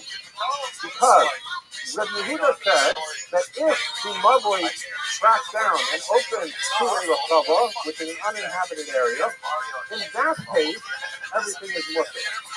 But if it would be a chutzner, right, which is inhabited, that would be a problem. So this inference makes sense because he obviously chose a funny case of a rechava, which has no residence, and if it has no residence, there's no notion that one should offer on the other. So, but he specifically chose a rechava. He didn't choose the chutzner. So it must be that he sees a problem with there being a chutzner and a mavli that opens onto the chutzner. Now, what Rabbi Yehuda does not have a problem with is he does not have a problem with the fact that when I'm standing down here, my Rishis Rabbi, I'm looking right through it to another Rishis Rabbi. That doesn't bother him because if that bothered him, that would be true even when it's a rechava. So obviously, Rabbi Yehuda is not concerned about mafulah, but he seems to be concerned about a mavli opening onto a chutzner. So now let's analyze why would Rabbi Yehuda be concerned about a mavli opening onto a chutzner. This is why I referenced before that because when I'm standing in the mavli, my mother opens in its entirety. The full length, the full width of my mother's wall fell down, and now opens into the Welcome, chutzner. Lulu. That chutzner I cannot carry from the mother to the chutzner. Why? Because any Mr. Yaakov and other Mr. Yaakov you can't carry unless you have some kind of eruv. And I have no eruv. So therefore, Rabbi Yehuda is going to say, so once the mavoi is open in its entirety to the chutzner, what did I tell you before? That if you have one area open to another area which you cannot carry, then the first area you can't carry either. So says Rabbi Yehuda, I have a case of where it's part to Maluol, it's fully open to an area I cannot carry through, so therefore I cannot carry in my mavoi. Okay, so this is Rabbi Yehuda's halacha, which is basically the way we're understanding. And this is actually going to be the masana. The way Rabbi Yehuda learned is I don't care about the fuller. We'll see why later. But he says that I do care, and I don't care if a mavoi opens for a rechava, because a rechava you can carry between its an uninhabited place. But I do care if the mavoi opens into the chutzner, because at the end of the day, because that's halacha, part of the malua, l'makam aselo, that you cannot carry in the mavoi. So that is the implication of Rabbi Yehuda, is that he would be concerned about a chutzner. Comes Rav, and Rav says as follows. We're going to ignore his thing. I explained to you before his halacha of chutzner, why you can carry in the chutzner, because for them it's a soup stuffing. But let's focus on Rav's halacha. Rav says that the carry in the mavoi is also. And we assume, because it bothered Rav to see from one Rishus Rav to another Rishus Rav, and that makes it like a maful. But the implication would be that Rav's concern is not one of eruv, right?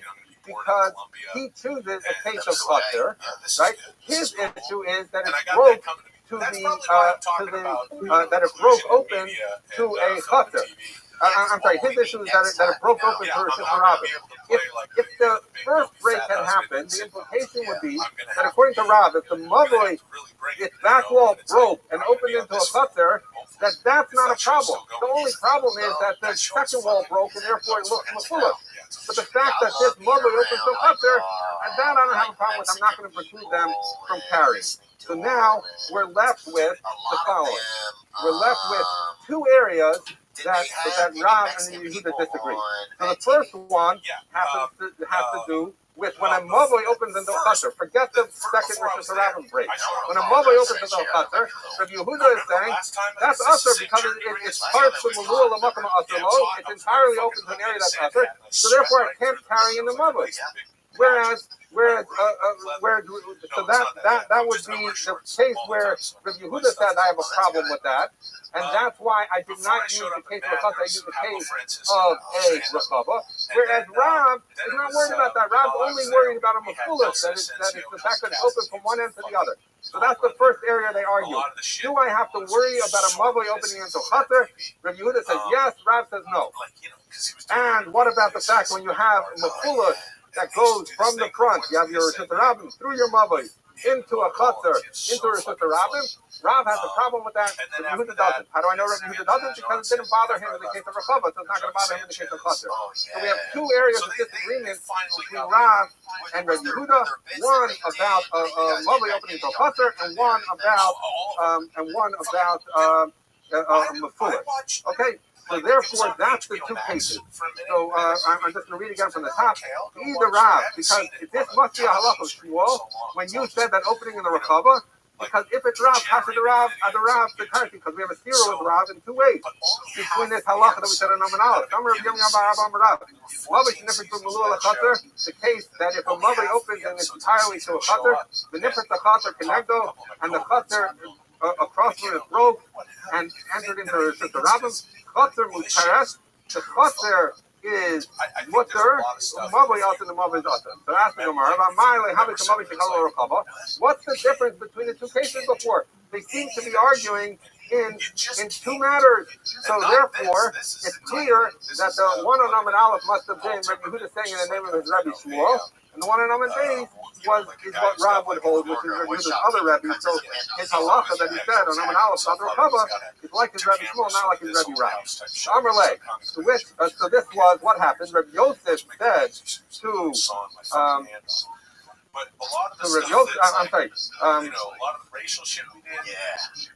We had it all. Abaya said to Yosef, this one must be Shmuel, and the halacha the halacha that you said must be Shmuel, because Rab would argue. To which Yosef responded, I don't really care what you're telling me. And no, Lo Yodana, I have no idea, maybe you're right. He said, Uvda Hava, but this was a story. We had a Rechava, B'Dura de Ravasa, in the village of, Rashi says, the Kfar Roim, the village of the shepherds. And Mavoi Shekol Rechava Hava, it was a case where you had a Mavoi that opened into this uninhabited area. But also the Kamei of Yehuda, and it went in front of Rabbi Yehuda. He didn't require anything. He said, a Mavoi, he said, this halacha that I told you on Amman Aleph, tell me all your things about Rab Shmuel. I was with Rab. I was with Rabbi Yehuda, and he didn't require it. The Ikashim is made the Rab, and if you're right that this doesn't work according to Rab, so to have it made the Shmuel, so fine. I accept what you said. So it's Shmuel, big deal.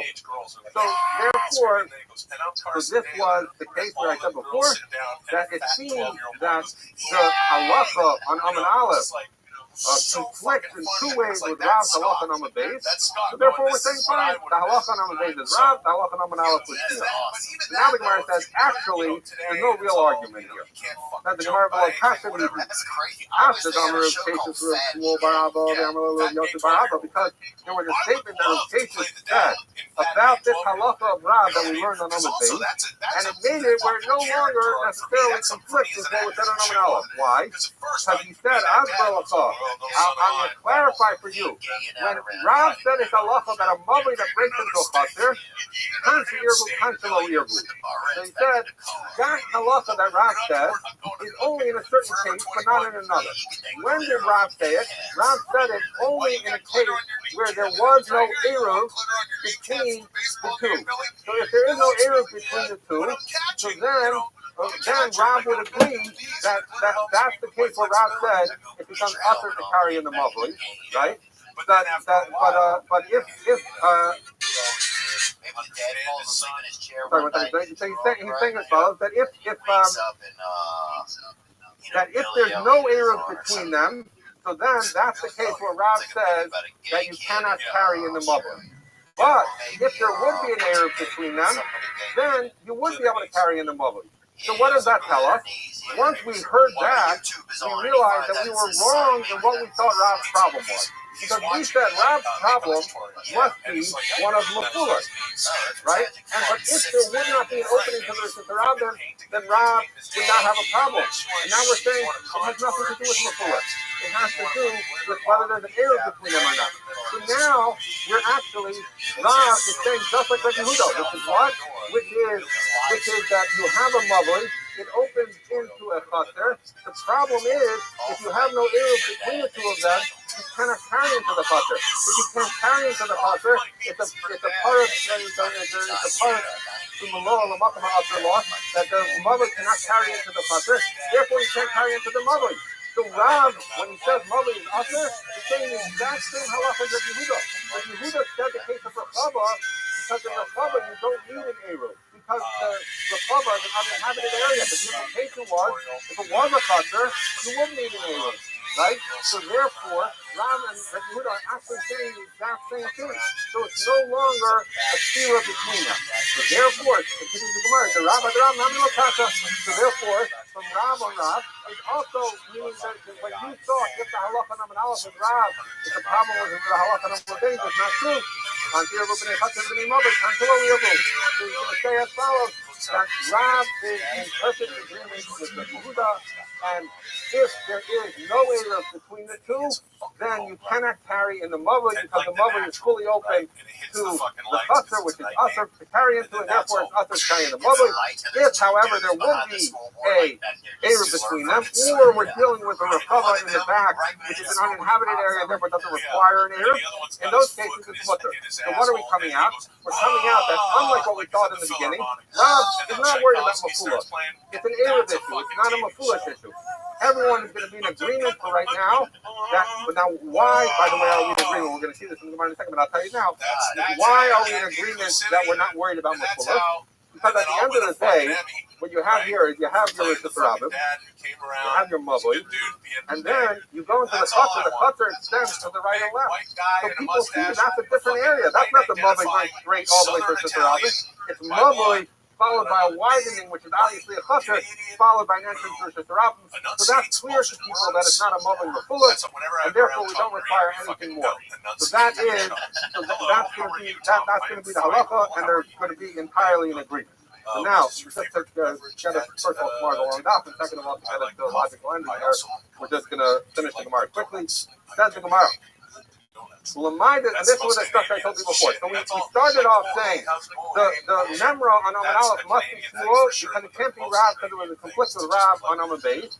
Then we said no, Rav on Amud Beis and the memra on Amud Aleph don't conflict with each other. Therefore, the memra on Amud Aleph could in fact be Rav, or it could be small. We don't know, but there's no conflict. Now the Gemara is saying, well, wait a second. Explain to me, and I've already explained it to you, really, so hopefully this tomorrow will be relatively easy.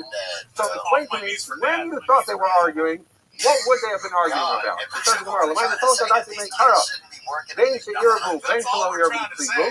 so he says, but according to what I thought in the beginning, this was not an Erev issue, and this was a Mekulas issue. So then, what did they think they were arguing about? What was going on here? The Erev might please, the low Erev might please. So in the case of Erev, where they actually had an Erev, and we thought there's still a problem because Rav has an issue with Mekulas, what were they arguing about when they were talking about Mekulas? Why did Rav think Mekulas was a problem and Shmuel did not think it was? Because again, we're going into Havamina.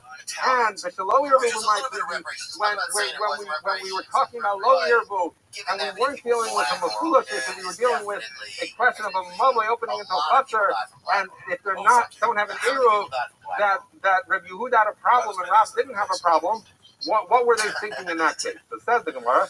The low Erev the case where we're not dealing with an Erev, we're not dealing with a Mekulas problem, and we're dealing with an Erev problem. So what was the case?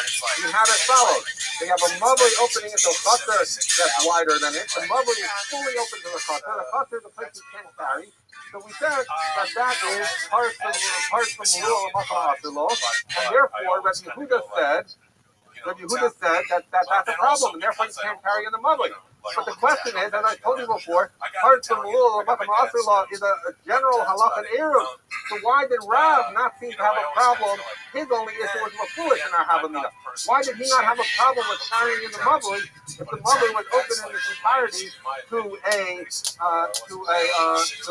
Chutzner which it could not carry into? Gemara says the nearer the Chutzner, tell me the what they were arguing about is a topic that we'll see tomorrow, on Wednesday, which has to do with the following.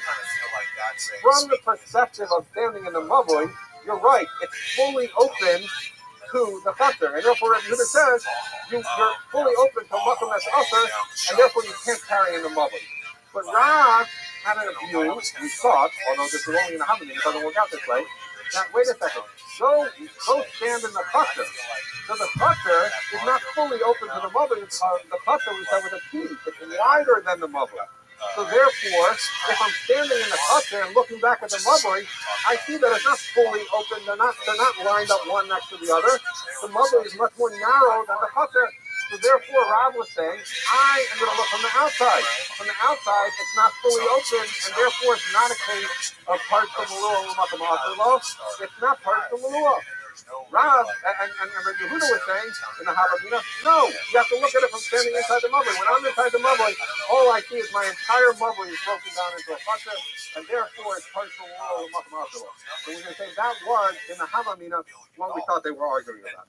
The Erev commit with you. Now, what about when we thought that they were arguing, even if there would be an Erev between them, it seemed that Rav had an issue that it was Mekulas, and Rabbi Yehuda didn't seem to care about Mekulas, because in the case of Rechava, it didn't bother Rabbi Yehuda.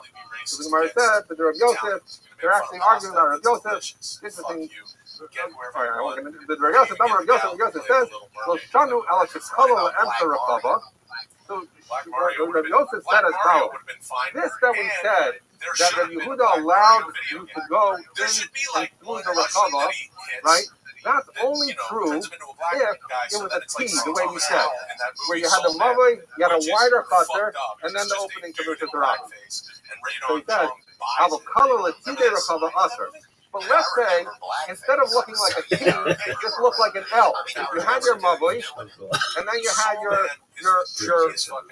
Rechava, but this left wall was even throughout. So first you had your wall of the Mavoi, then you had the width of the chutzner, and then you had your break to the Rosh Hashanah. So now you have one straight wall that looks like it. So that, we're going to say, is Rabbi Yosef's Kiddush is that Rabbi Yehuda was saying, even when you're dealing with a Rechava, which has no diur and it has no residence, nonetheless, if there's a straight wall from the front of this Rosh Hashanah to the front to that Rosh Hashanah, even though you're traversing both a Mavoi and a Rechava, in that case you don't do it. So what does that tell you? That introduces the concept that the T is important, because when you're looking at the T, you're seeing your Mavoi, but then you see it expands wider, and therefore you know that you're dealing with a different area, in this case a Rechava or a Chutzner, and therefore I'm not worried about Mafula. So the issue, so once we say, so that's what the Gemara says. The Erev commitment, if we weren't dealing with an Erev and we're just dealing with a Mafulish issue, so then what? We understand Rav says it looks like a Mafulish, but what was Rabbi Yehuda thinking? So we see once Rabbi Yosef tells us that Rabbi Yehuda, in order to say his halacha, requires a T and not an L, so it gives us insight as to why Rabbi Yehuda wasn't worried. Because he felt you have a Mavoi, you see that it expands, and then you go out. So that's what we're going to say. So we're going to end here, but that's what we're going to say was the issue, the machlokas in the Havamina between Rabbi Yehuda, because Rabbi Yehuda said, because there's a T, I'm not worried about it, and Rav said, look, I can look straight through from this to that, so we're going to treat it like no foolish. But again, both these machlokim that we had about to understand the Rabbi Yehuda was only saying it with a T, and the issue of this question of maybe I look from the inside or the outside, all of that was to explain the Havamina, but actually the Memra that Rabbi Yehuda said on Amud Aleph was dealing with the Rechava, and the Memra on Amud Beis was Rav was dealing with the Chutzner.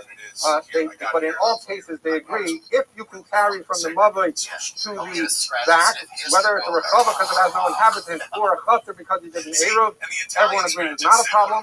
If you cannot carry from the Mavoi to the Chutzner because there was no Eruv, everyone would agree in that case too that it's hard. It's part of the rule of Matam Asr law. So you have a Mavoi opening into a Chutzner, since you can't carry from the Mavoi to the Chutzner, you can't carry in the Mavoi. You know, the comedy is just fucking comedy. You gotta laugh. Gallows humor is really important. Yeah. And if we're treating each other well and there's, equality socially, everyone can laugh because everyone feels good about where they are in life. We are a society that takes care of one another. And, again, I'm from Canada where there's socialized medicine. So it's pretty fucking good. And if you're not living in a fucking world where you're allowed to walk around and fucking eat berries and kick a chicken against a tree and, do whatever you want and just build a fucking house without any code or anything like that, we're going to live in a society where you're born into a fucking system. System needs to take care of everybody, period. And it ain't fucking happening. And that's going to be my platform. But if that's the case and we can achieve something like that, again, I do not think it's possible at all. We're fucked. Let me just put that in there. I ain't running for office. But if we can do that, then we can start to laugh at absolutely everything again. Right now, people are not wanting to laugh at shit, and they have every right not to laugh at shit because stuff is fucking dire. So you can't go on Mad TV and make fun of absolutely everybody. Although, we had Harry Spears, Deborah Wilson, Phil Lamar. It was funny at the time. Hilarious. Makes me fucking laugh now. Those people that I learned so much about black culture and laughing, with them, and also growing up watching living people still just want to laugh. They don't really care. I think so, but I think it's just like, it's like, no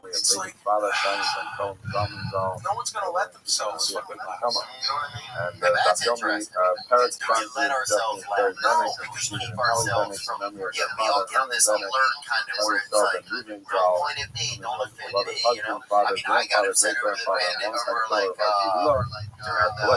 like, last big election thing because the only people Okay, that so people were making today's fun of stop was is poor white people, Tess, right? And it was like, what the fuck did we do? It's like, picking up poor white people didn't even like 7 lines down on Rabbi. So what we were discussing yesterday was the concept where you have a mavui that opens up to an area that's either a rechava or a chaser that's wider than it. So we described it yesterday as a T. And then at the top of the T, there's a pirta that wall came down and opened onto a different Rishus. So initially we thought it was Machlokas Rav and Shmuel, and we said that Rav was concerned about Machlokas, the fact that you could stand there and see straight through. And ultimately we decided that it was not a Machlokas between Rav and Shmuel, and that they're actually both in agreement. Or we actually don't know that Shmuel was involved at all. There was a concern when Rabbi Yehuda said something, is that we assumed it must have been in the name of Shmuel instead of his Rebbe Rav, because most of my black friends have no idea what it is until it came out.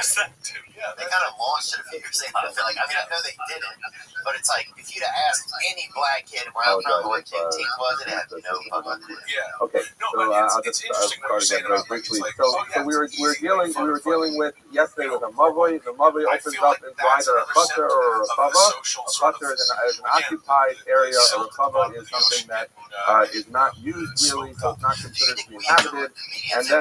And then there was further a break from there into another Rishus. So we had this thought that Rav was concerned about Mafulish, the fact that you're standing at the bottom here, you can look straight through the Mavui and you can walk straight through the Mavui, through the Chater or Rechava, and then get out in another Rishus.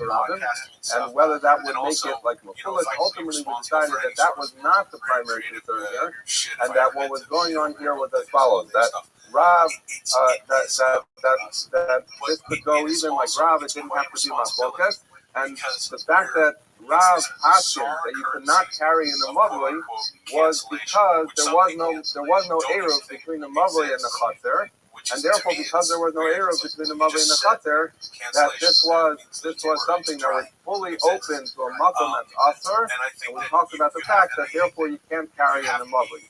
But Rav would agree that if there was an eruv between the two, if there had been an eruv between the mavui and the chaser, then in fact you would be able to carry. So this is an eruv issue, not a refulas issue. Now, what about the fact that Rabbi Yehuda paskin that you don't need to do anything? That was because the case that Yehuda was addressing was a rechava, and a rechava as an uninhabited area is something that did not require an eruv. So again, if the primary issue that we were dealing with, the case of rechava and chaser looked the same in terms of physical structure, the difference was is it a used chaser or a non-used rechava? So since a non-used rechava doesn't require an eruv, and the entire issue here was one of eruv and not one of mafulas, so therefore that's why Rabbi Yehuda said they did not need to make any adjustments. But there does not have to be any disagreements between Rabbi Yehuda's halacha, which he said on Zayin Amud Aleph, and the halacha of Rav, which he said on Zayin Amud Beis. Okay, so now we're gonna slightly change that. So we had said that this was an eruv issue, was not a mafulas issue. But let's pick up the Gemara 7 lines down. Amar Rabba. So he's picking up on, we said yesterday that Rabbi Yosef explained that the reason we're not worried about mafulas is why? Because you have your mavui, and then you hit that T part that goes wider to the right and left. So as you're looking at the mavui, you see the mavui end, and then there's a broader area which is the chaser or rechava. That's clearly a different area. And then there's the opening to the Rabbi. So we were not worried about mafulas. But Rabbi says, not so fast. This that we said that as long as you have this T shape and you see that it's off to the side, so that's true. It's important to see that space, but that's not enough. Lo amran elazeh lo keneged zeh. That nonetheless, we do have some concern about mafulas. That if you're standing at the bottom here and you can see straight through from one Rishus to another, even though it goes through a rechava, even though that T area that goes to the right and left shows you that there's an interruption, at the end of the day, you have something that's open at bottom and top to a Rishus. So Rabbi says that's going to be a problem. So it only works if there is, you have your mavui leads into the recover chutzner, and then slightly off to the side, right or left, you're going to have the opening to the second Rishus Harabim. So you do not have a straight line from one Rishus Harabim to the other. If you were to have a straight line from one Rishus Harabim to the other, says Rabbi, that would be a problem, and you would not be able to carry. So basically, we're reintroducing this concept of mafula. We talked about it being an Erev, and now we're adding back in the concept of it being mafula. So it continues there. It says, but if it would be straight, it would be usher. So now, what does it mean? So when Rav said his halacha, he said, "Mavi to nifris to melua." That if you have a mavi that's fully open, a chutzner to a chutzner, and nifris to chutzner connecto, and it says opposite that, the chutzner has a broken wall to the Rishus That seems to be saying you have a straight line. So Rashi explains that when it says connecto, it just means the wall that's opposite. But nonetheless, you have to go like so. Okay. Now, so says the Gemara, Amar Rav Misharshia. So now we have put two limitations on this halacha. One is that you have to have this T shape so that you see that there's an opening to right and left. That we learned yesterday. So now we're adding on top of that, you cannot have a straight line from one Rishus Harabim to the other. It has to be that there's some twist. Now we're going to add another one, which is when we said that as long as you have the T and you have the non-direct opening between Rishus Harabim, it's mutter, but we have another qualification. That only works. The case of Rabbi Yehuda, where we're dealing with the Rechava, which we said we don't need in Eruv, right? Is only talking about a Rechava that belongs to multiple people. Our Rechava is Yachid, but if that Rechava in the back, you have your Mavui, and your Rechava is on top, if that Rechava belongs to a single individual, Zimnin, Zimnin Ubani Robatim, Bahavi Mavi Shekolo, and see the Rechava V'Asa. So I'll read that again in a second once I explain the case. So we talked about this yesterday, that Rabbi Yosef introduced the idea that you need this key. You need to know that when you go in your mobile, you see a space to the right and left. But let's say there was only space to the right. So what would happen is you have your wall of your mobile, followed by the wall of the Rechava. Now the Rechava goes off to the right, so that Rabbi Yosef said is a problem because then you're seeing one straight wall. The left wall, in the example I'm saying, is the Mavoi wall, followed by the Rechava wall, and then that leads to where the Rishus Harabim is. So that's going to be a problem because this is what Rabbi Yosef said yesterday, because you have one straight line, and so you need the full T, it can't be an L like that. Okay, so now what Rabbi Misharshi is introducing is, he's saying, even if you have a T in this Rechava, so it goes to open to the right and left, I'm concerned. What is he concerned? He's concerned that maybe if the Rechava belongs to an individual, that individual is going to decide, you know what, I want to take advantage of real estate here, I'm going to take the left part of the T and I'm going to build houses. Now what's going to happen? You're going to have your wall of your mobile, and then you're going to have the wall of those houses, and that's going to put you back into the situation that Rabbi Yosef said is a problem. So if you have a linear wall that goes all the way to keep your mobile and your Rechava, that's problematic. So Rabbi Misharshi is saying we're concerned that maybe the guy is going to build his house there, and we're going to end up with this line. So therefore, even before he built it, even though we have a T, we're going to say you cannot carry unless it's a Rechava of the Rabbin. How does that help? Because I guess even in the times of Gemara, when you have a lot of people, you can't agree on things, and you have bureaucracy. It's not going to be so easy that you're going to build houses. But if one guy's there, he can choose to build his house. So Misharshi is telling us that it has to be owned by Yachid. So now when we read it with that explanation, this that we said you can carry when you have the T and you have the non-direct line between the Rishus Harabim. We only said that when the Rechava belongs to multiple individuals. But Rechava the Yachid, but if this back area belongs to one person, we're worried that it might happen that they'll change his mind. They'll build houses, but how do they come up with the Torah to the Rechava? You're going to have that straight line that Rabbi Yosef was worried about. It's a mavoi that then ends in the side of Rapava. You have one straight line, and therefore it's going to be usher. So we're going to end up here at flowers.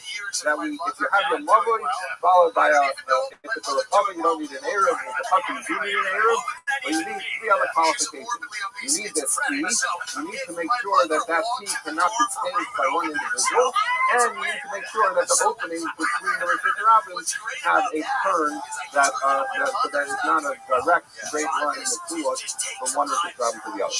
Okay, so now after the Gemara, not him the Sunny one in Rapava the Rabbin and Rapava the Yachid. Where do we have this halachic concept that we're worried that an individual is going to change something, but the rabbis aren't going to change something? Because we're saying an individual might choose to build houses, rabbis might to build a house. So we're going to say as follows: the Amar, because we have later in the Sefer and that's how we test and say Rabbi by Rabbi Ado, Rabbi by Rabbi Abba said the name of Yitzchak, Ma'aseh from Rabbi Yaakov, the Tzidah Yaakov Kol Yom, the Tzidah Yaakov Kol Aspa. So here's the case: you have a sister Rabbi, like any other mother, like any other case, and you have a mother needs three walls for a regular mother. But this mother is interesting. The three walls were crafted in three different ways. So on, let's call it your left wall, when you're standing with this your left wall was a garbage dump. And that garbage dump was more than 10 tefachim high. Okay, so that's one wall. On your right side was an embankment of a river or a yam. That's actually machlokas in the posting whether rivers apply, we'll see in a minute, but you have a body of water. Now some understand that the water itself is a mechitza, but we're going to go with the fact that as long as there is a sufficient incline, the rule is Esther B'Tos Arba. As long as the incline is blocked Esther B'Tos Arba, which is the fact that as long as you can gather 10 in 4, so what does it mean? As long as if you're walking 4 amas, the slope is such that you're climbing 10 tefachim, so then that's going to be okay because that's a steep enough wall that it's considered a mechitza. Okay, so you have your Rishon Rabbin, your left side is a garbage dump at least 10 tefachim tall, your right side has the embankment of a river or a sea that is 10 tefachim tall, and in front of you are the two clusters that open up. So you have houses in front of you, garbage to your left, water to your right. Okay, that seems like a fine mobile. That was the case they had. But what happened? Rabbi, and they came in front of Rabbi and said, was this an acceptable mother? They could just put up a left ear color and carry in it. Rabbi didn't want to say it's usher, he didn't want to say it's mutter. Why? He didn't want to say it's usher because at the end of the day you have valid mechitza here.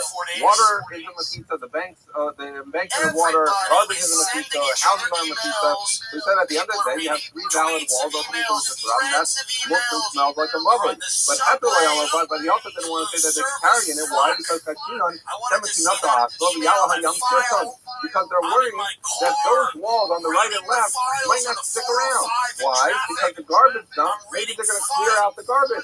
And then people will be used to carrying because there wasn't a piece of garbage and now it's not there anymore, but they're still going to carry. Maybe because they don't realize it was the garbage that was in the pizza. And similarly, on the right side, you have the yam. Well, what happens, as is the nature, and this is why they argue about yam or rivers. Do rivers bring sediment the same way? But we won't get into it here. So the question is, the issue is, the nature of a yam is that the sediment or wave brings dirt, it accumulates, and you might end up with a much more gradual surface. So when you started, you had mislaki as a which is you had a steep enough incline. But now, as the dirt has come, it's become a much more gradual incline, and maybe that gradual incline doesn't make a wall. So again, people aren't going to realize that originally the reason you were able to carry is because there was garbage on your left, there was a steep wall on your right. Maybe it's going to happen, the garbage gets taken, maybe the wall's going to become less steep. So therefore, he didn't want to say mutter. So continues, so we're looking for the source that we distinguish between Yachid and Rabbi. So far all we've seen is that we're worried about changes. So where do we see this Yachid or Rabbi thing? Continues the Gemara. Is that a reasonable concern that we have to make halachically that we're concerned that your left wall is going to go away because someone's going to remove the garbage and it's no longer going to have a pizza there? Well, it's not. But wait, we had a mitzvah that is again there in the test later in our mitzvah. Ask for Rabbi, if you have a garbage dump that is at least 10 tefachim tall, Kalon shall gaba darkin of the Shabbos. That if someone has their window that's right next to that garbage dump, they can throw it out. Why? Because the garbage dump is a Rishis Yachid. His house is a Rishis Yachid. Why is the garbage dump a Rishis Yachid? Because it's 10 tefachim tall, and presumably the dollar tefachim, why? Dollar by dollar tefachim. Even if it wasn't dollar by dollar tefachim, it would be fine because it's your muscle store. And because it's higher than 10 tefachim, less than dollar. Either way, you could throw from your Rishis Yachid to another Rishis Yachid or to a muscle store. So therefore, if someone is lucky enough to have a garbage dump right out the window, they just toss their garbage out. They don't have to worry about it. It's not a Shabbos issue. So therefore, the question is, why is it in one case Rabbi was concerned maybe the garbage is going to get taken away and then the wall's not going to be there? On the other hand, someone can always throw their garbage out. Why not say, wait, don't let them throw the garbage out the window because maybe someone's going to remove the garbage and then it's no longer Rishis Yachid because it's only Rishis Yachid because there's garbage piled up more than 10 tefachim. But if someone's going to remove the garbage, he's going to be used to throwing his trash out the window, he's going to throw it out the window and it's going to land on Rishis Rabbin and he'll have thrown from Rishis Yachid to Rishis Rabbin. So why aren't we worried about that? So the answer is, that it must be, the reason that we're worried in Rebbe's case that there's garbage being taken away is it must be that garbage dump was owned by an individual, and that individual might decide, you know what, I'm sick of having garbage in my place, and they're going to clear it out, and now the wall of the mummy is gone. On the other hand, when you have a garbage dump in Rishis Rabbin, presumably it belongs to the Rabbin.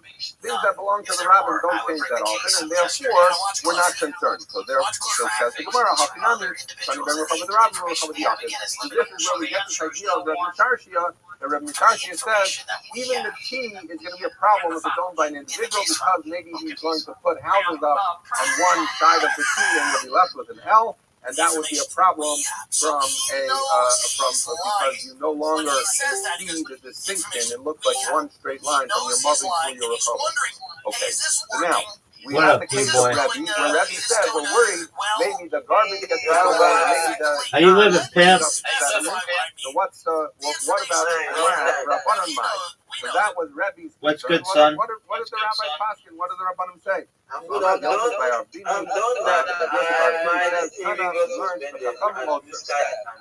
even though Rabbi was not prepared to say. All right, no big deal on the news guy. To say that it's usher and mutter. It's mutter because technically all right. Because he might have said usher. All right, well I'm going to look at it. I'm going to review it. They're going to take it away. Send it to me. The Chachamim weren't so worried. They said usher. I'm Rav Nachman. Halacha to the rest of the Nachman says that's in fact halacha. All right, well send it to me again, big dog. And therefore, you cannot rely on this mavoi, on a mavoi that for one of its walls relies on either a gate or on a pile of garbage. Please. The others who say, yes, send it on X, please. That the Chachamim said at the end of the day, the Rebbe was doubtful, and they said, no, it's okay because you have all three walls. This Rav Nachman ain't halacha to the Chachamim. What'd you say, big man? Regardless of which version, he's saying at the end of the day, Rabbi was uncertain, but I am certain that in fact you cannot rely on a garbage taken away. Baby, I'm such a lover. Every day is Valentine's Day for this dog. All right, send me your link. There we go. I see it. All right, I'm gonna look at it. This better be the best shit I've ever seen in my entire life. Slope of the water changing. So what happened? They had one or more mavos where you have okay. So why didn't you make all of the links like vertical? So now, this might be like in Venice or somewhere like you'd have this. But what would happen? What was the concern? The concern was if you're relying on dog, I don't want to hear that. I want people who want to work hard, who want to make money for themselves. Frankly, P-Besh, you're lazy. I've told you that before. I want you to have motivation. Don't give me this. Have you ever had to work in the hot sun? Do you know how difficult that is? All I'm asking you to do is use your thumbs, use your brain power. You're a smart person. All you need to do is make them vertically. But you're wasting my time until you do what I tell you to. You're like, hey, can we start this now? The answer is no. If a customer looks at this, it's going to show that you're lazy. If you look at the one that I sent you, it looks good. It's very organized. It's simple. When I see that as a customer, I say, this is who I want to partner with. This is who I want promoting my own content. If you say, well, it's too much work, okay, that's fine. I understand it's too much work. Then this isn't going to work out. I want you to be. All I'm asking you to do is something with your thumbs. Okay. So make yours look. Yes, make yours look like the one that I sent you. Okay, there's an issue too. Some of them like the Shopify or Spotify. Sorry. I those one I will leave it because I couldn't create an account. Then Blue Sky got suspended. That's fine. No big deal. No big deal at all. No big deal at all with Blue Sky. So But, the layer of the down layer, should I leave down or should I remove it and just do it vertically? All of them. Just do them all vertically, exactly like I sent you. So should I remove the down layer of the? You should remove all of the icons and just have them all vertical. Okay, so like how many should I?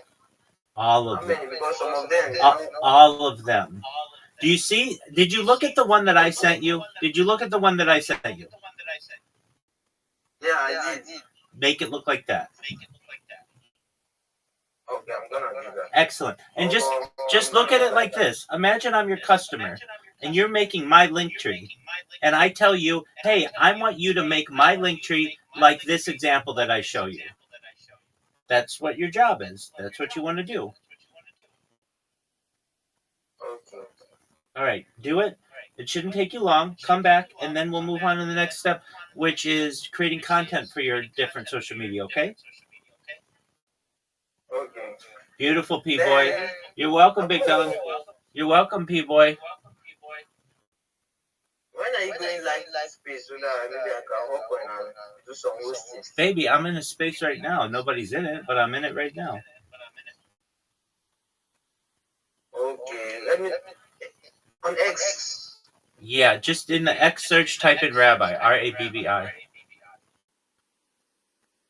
Is it this your account? Because I'm not seeing you live. No, I'm live on a different account. If you want to find it, it's Karaoke King 0000. K-R-A. Pardon me. K-A-R-A-O-K-E K-I-N-G 0000. I've been live for 366 days. It's really long, like to search your name. I don't know. Why did you use this account to do that? Because I don't host with this one. Man, P-Boy, you're lazy. I'm asking you to type in Karaoke King, K-A-R-A-O-K-E K-I-N-G 0000. And you're like, oh, it's so long. And it's like, and you're like, oh, it's so long. It's like, man, I mean, what do you want me to do? It's within the 15 characters. It's not like I'm giving you a whole sentence. Is there ready for? It's K-A-R-A-O-K-E K-I-N-G 0000.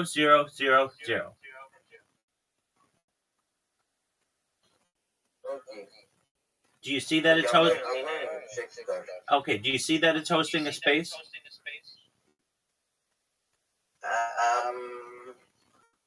I'm searching it now. Okay, K-A-R-A-O-K-E K-I-N-G 0000.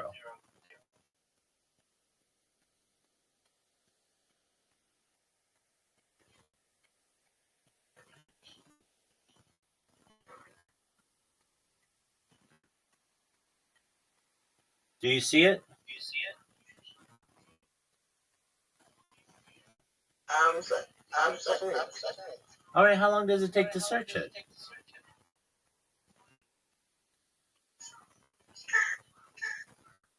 I have to remove from this code. Okay, this is on. Okay. Yeah. No, is it can you spell it again? KARAOKEKING 0000.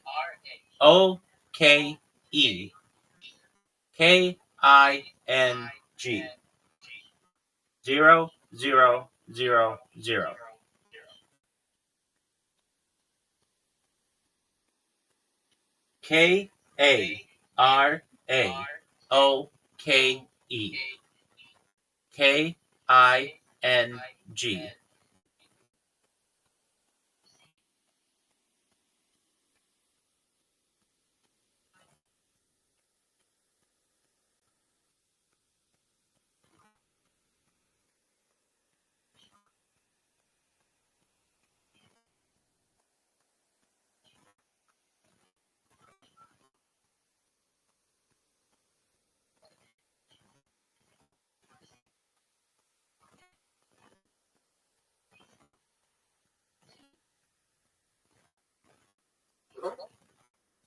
Did you find it? No, I wasn't hearing you. What did you hear? I wasn't hearing you. Okay, we're going to do this one more time. We're going to do this one more time. If you can't get it, it's no big deal. Nobody's in there. I've given you a task. But I'm going to spell to you so you're ready. Okay. KARAOKEKING 0000.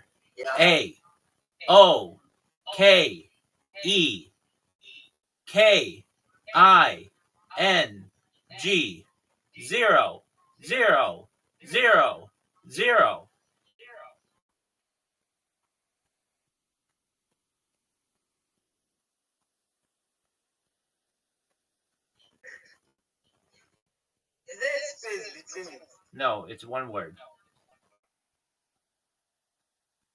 KARAOKE. Am I getting it? That's correct. AINGDOO. No, not O. 0000. Where's zero? Is it like number? Yeah, it's a number. Okay. See no results. Okay, no big deal. Guess what? It's live right now. It's live right now. But that doesn't matter. I've given you a task. You get the task done, you do all the other stuff, then worry about spaces. You're worried about too much stuff at once. I've given you a task. Is your link tree vertical yet? Okay, I'm gonna do it now. Do it right now. Okay. And then come back to me when you're done. Okay. All right. We'll see you, P-Boy. He has all the information that we have and more, and much more. Now it is obvious to anyone that this guy was a human trafficker. He was trafficking women to this island. And now it gets dark because they're talking, these files talk about torture. They talk about, they say disgusting, heinous things. The littlest one, the littlest girl, was really naughty. Then they're talking about torture. They're talking about pizza.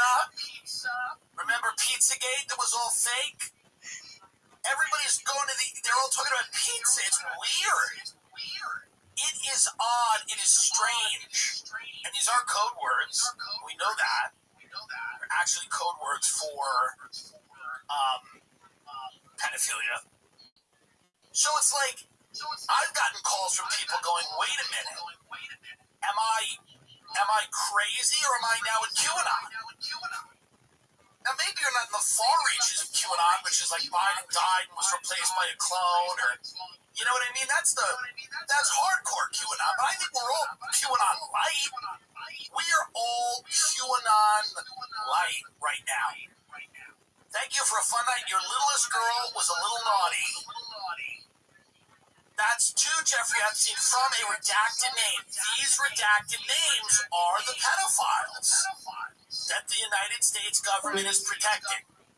These redacted names are the pedophiles that the U.S. government is protecting. Who are these people? Who are these people? Get up the torture one. There's the email about torture. Go look through these. They're all incredibly creepy. And the redactions in the files are to protect the names of the pedophiles. Remember the lying? Well, the victims.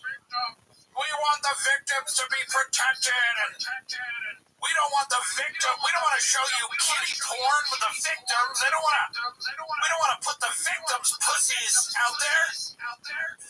This is the pedophiles are protecting. They're protecting the victims. They have emails. Yeah, how about this? Where are you? Are you okay? I loved the torture video. That's from Jeffrey Epstein to Redacted. So Jeffrey Epstein received a torture video from someone, and he responded, hey, where are you? Are you okay? I love the torture video. Now, let's break that down. Let's just break it down. Let's give everyone the benefit of all of the doubts. Where are you? We don't know where someone is. By the way, I don't think I've ever, that's odd to email. Where are you? Where are you? Are you okay? That might mean that someone's been up to something. They've been getting wild. Where are you? Are you okay? Is what you say after a wild night of boozing. You're wild. You had a wild night of boozing. Where are you? Are you okay? We saw you drunkenly stumbling to that car. Did you guys make it home? Now this is followed up by 5 words that are pretty insane. I loved the torture video. Where are you? Are you okay? I loved the torture video. From Jeffrey Epstein to Redacted. No evidence? Cash Patel? No evidence of any wrongdoing? To Jeffrey Epstein from Redacted. I am in China. I will be in the U.S. second week of May. Sent by BlackBerry. This was the old days of the BlackBerries. Many of you kids don't remember this. In the old days, when you trafficked women and children and tortured them, you had BlackBerries. Remember that? Before the iPhones? Before the TikTok and the iPhones? You would eat somebody's intestines and then go on your BlackBerry. And this guy, so there's email after email like this. Email after email creepier than the next. There's photos. This guy's got a trap door in his fucking house. Can you get up the trap door that leads right to the ocean? This guy was on an island. There's a lot of pedophiles on land. This guy went to an island because some things go to an island and don't come back, by the way. That's why you want an island. You want an island because some of what's coming to your island is not leaving your island. So this is the trap door. Make that as big as you can. That leads right to the sea. So if you were a woman on the island and a billionaire had rough sex with you and killed you intentionally or unintentionally, would Jeffrey Epstein report it? Or would you go down the chute?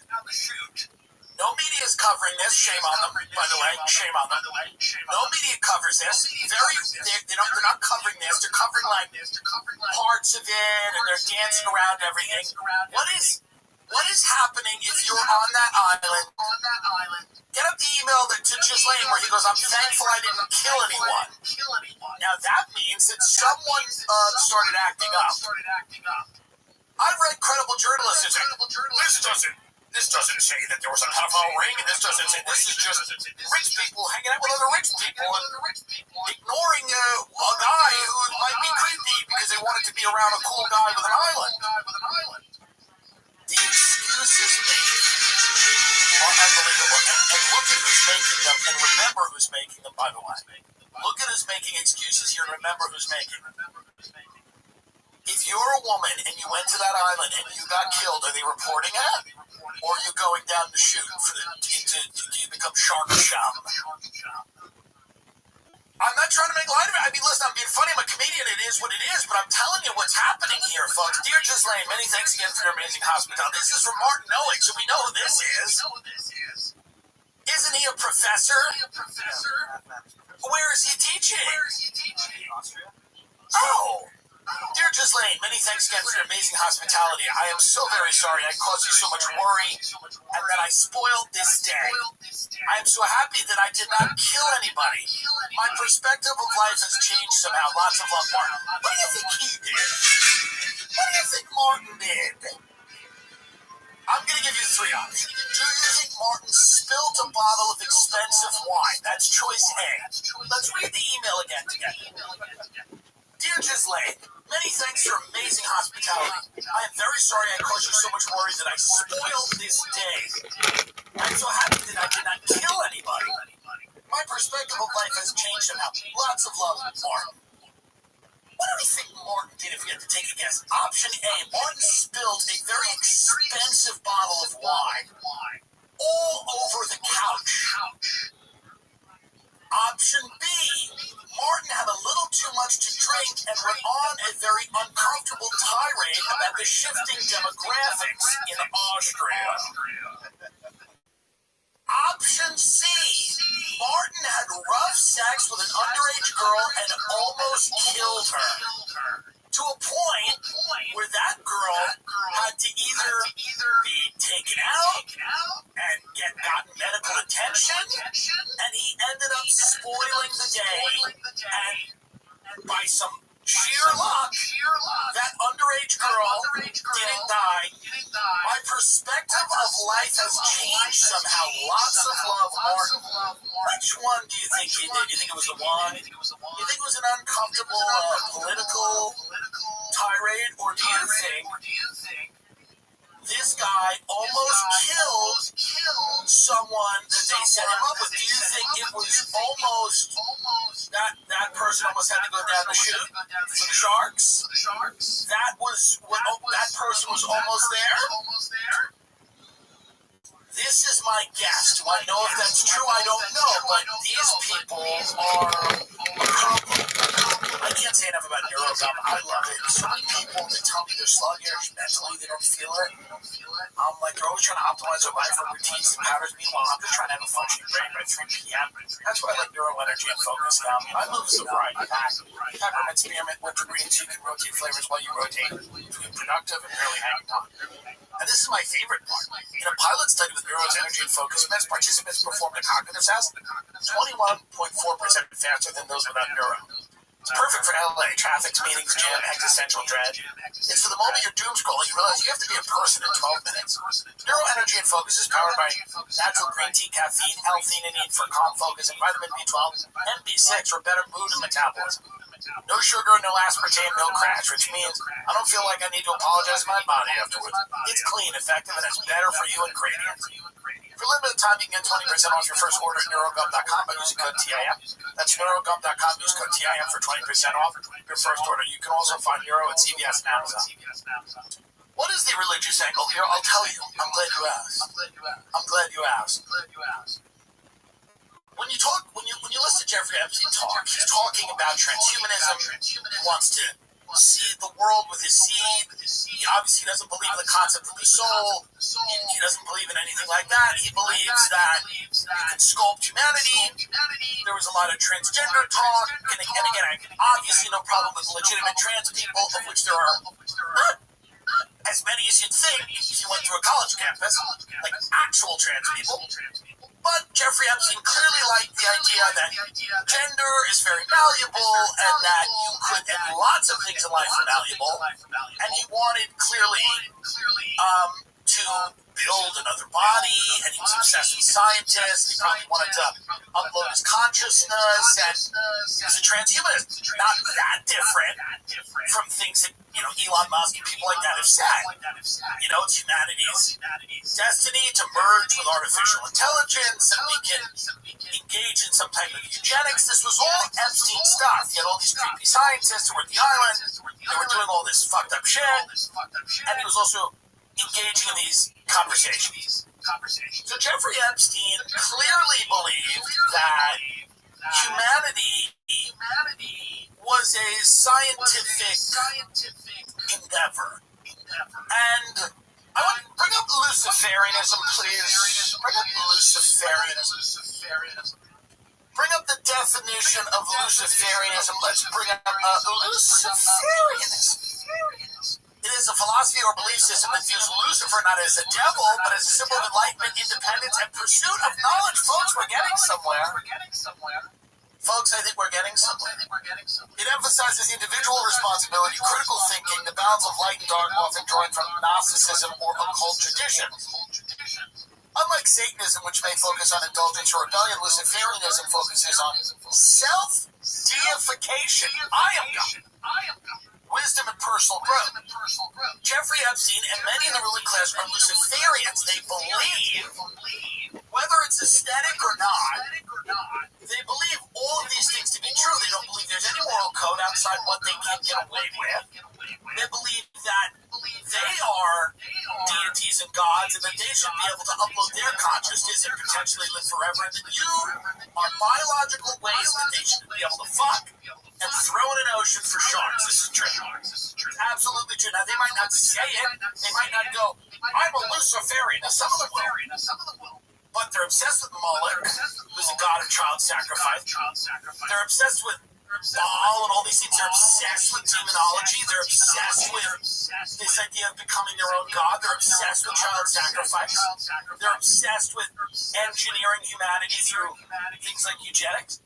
Hitler was an occultist. A lot of people around him were occultists. A lot of people in Los Angeles were occultists at much higher levels of the business. You know, that you hear about. You go back to the 60s. They made a lot of great music. Whatever. But there was a fair amount of occultism then. More cults come out of, Southern California. I'm sorry, Northern California. More retards come out of Southern California. I always mix that up. More cults come out of Northern California. A lot of those occultists were involved in the United States military. Michael Aquino. This is all very obvious. We were on this shit years ago on this show. It's all out in the open right now. So what is the hub here, folks? I'll tell you what it is. Bill and Hill, I did an episode years ago called Bill and Hill's Last Kill. And it was about how, as you get older, you realize that life is finite. And that even though you would like to live forever and be a deity and whatever, that you're going to go into the dirt like everyone else. So I thought that the Clintons' final kill was a beautiful thing, where they had one last security guard, or someone they had to get. Forget who it was, doesn't matter. People come and go. So Bill and Hill did one last kill together. It was one of my favorite episodes on the Patreon, and I talked about that. I talked about the kind of the sense, it's the guy who's coaching his last game. He's coaching his last game. He's got his lady in the stands. Now, instead of that, of course, this guy's coaching his last game with his lady, and there's, ordering someone's death. Bill and Hill, you got to remember, Donald Trump fucked this bitch over in a big way. Hillary Clinton's wanted nothing in her life but to be the president of the United States. Life has had no meaning to her outside of that. None. What is life? To have a mildly, this kind of weird-looking daughter and this fucking guy who's cheating on you every other day? Stop! It's not what life is. Life for Hillary Clinton has been about the acquisition of power since she's a young girl. People mistake her. They're like, is she a lesbian? Is she a this? Is she that? Hillary Clinton cares about only one thing, and it's the acquisition of power. And the deal was, she was going to sit through Bill Clinton's escapades as long as they did not fuck her political career. She didn't care. She knew Bill was a scumbag when they met. She knew he chased pussy. She knew he was probably violent with some of the women. She knew where he was from. She knew he was a liar, a cheater, and a rapist. She knew it. But he was also one of the greatest politicians to have ever lived. And she knew that if she hitched her wheel and wagged to him, and helped him greatly, they would attain levels of power, and they did. And these were the podunk governors of Arkansas. Sure, the intelligence community felt safe in them because they let a bunch of coke get flown into Mena, Arkansas. Whatever. Sure, they were, Carol Quigley, who wrote Tragedy at Home. Bill Clinton went to the Bohemian Grove. He was selected. Like, people knew who he was. They knew who he was. They felt comfortable with him. The ruling class felt comfortable with him. He was a guy you could control. He was chasing pussy, probably had a couple of out-of-wedlock kids. Who knows? But Billy Boy was a guy you could control. He likes puss. That's what he likes. So they controlled him that way. And of course, there were political battles and fights and impeachments and whatever. But Bill and Hill were a force to be reckoned with. They defined the 90s. Chubby Bill Clinton jogging around, talking to single mothers in a Wendy's parking lot, telling them he cared about them, their eyes welling up with tears. Bill Clinton is a political dynamo, okay? Not a good person. We covered that literally seconds ago. But politically, he's a genius. His wife is cold, but she's calculated. She keeps him on track. She makes deals. She manages the staff. She's an operator. She's a behind-the-scenes person. She's not a front-of-the-camera person. Barry Weiss, pay attention to this. She's an operator. Hillary is good at operations. Now, you have Bill, who is the star. Hillary is the supporting act. Two terms. Incredibly popular. Hillary Clinton becomes a senator from New York. Obama takes it from her the first time. Young, black, charismatic. Comes in. People like it. They like this guy. He's cool. He's calm. He's collected. He's cerebral. He's everything I'm sorry, not HW. He's everything George W. Bush was. Obama becomes the symbol of the corporate neoliberal takeover. Everyone in the Washington power establishment, most of them, not everyone, but a lot of them, love Barack Obama, especially John Brennan, who's head of the CIA. Love Barack Obama. They feel comfortable with him, and perhaps you know things about him other people don't know. Okay? He was probably like a cool, dope-smoking, bisexual, whatever he was, okay?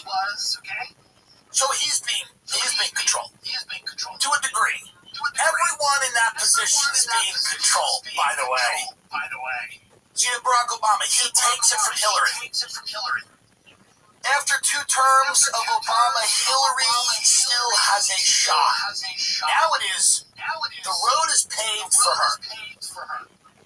Oh my God. Here comes Donald Trump. The Clintons are big fans of his candidacy early on because they think he's going to be a goofball and a joke. They would love to run against Donald Trump, they said. We want to run against this undisciplined wacko. No one's going to get behind this guy. He'll either lose interest or he'll spiral. He'll get caught up in some messy scandal. Because again, they all know each other. They all know each other. But they have this weird mutually assured destruction because they both think they're going to win. They both need all these billionaires.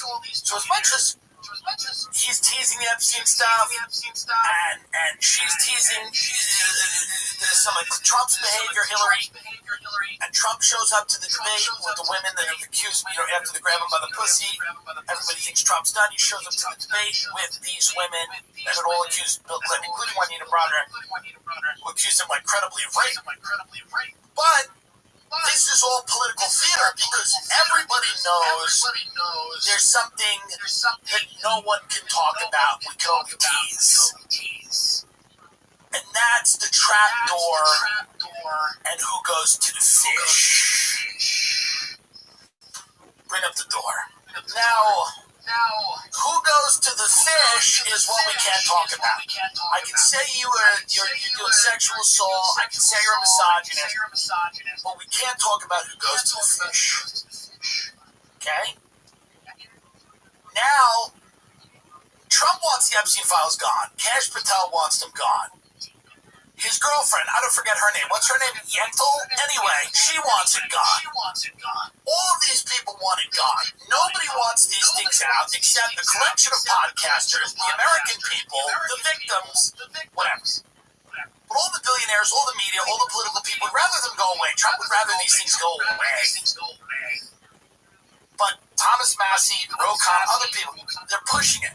Marjorie Taylor Greene, pushing it.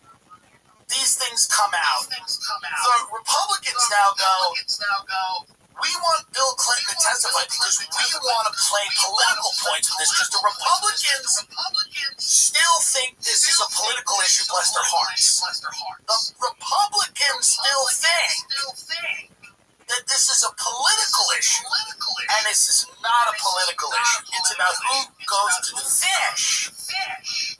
Trump knows a couple of people went to the fish. Now, the Clintons know it too. What people are hoping, I don't think this is going to happen exactly as people want it to happen, but here's what people are hoping. Bill and Hillary are old, their skin suits. They've got nothing left. Adrenocchrome's wearing off. They have nothing left, truly. He can't fuck anymore, he doesn't even want to live. She's not going to be president anymore. She don't want to live. There are two, my friend just saw her in Qatar. She looks terrible. Tucker just saw her, my friend. I'm going to lie, like I have 10 friends in Qatar. But here's the point. They don't want to live anymore. His prize is fucking a white trash chick behind an Applebee's, and he can't do that, threatening her. He can't do that anymore. Her reason for existing is power politics, and will end with her ascendancy to become the first woman president. She can't do that anymore. These are people with nothing to lose. They're dangerous. They're dangerous skin suits. They have nothing to lose until they die and go meet their true God. So what people are hoping, what people are praying and hoping for is that they do now they want to do an open door session where they are filmed. People want it to be closed doors. Let's stop the games. Hillary Clinton calls for testimony and Epstein probe to be public. Hillary can do one more thing on this earth, and she knows it, and it's sink Trump. She can only do one more thing on this planet, and she knows it. And Bill can do something similar.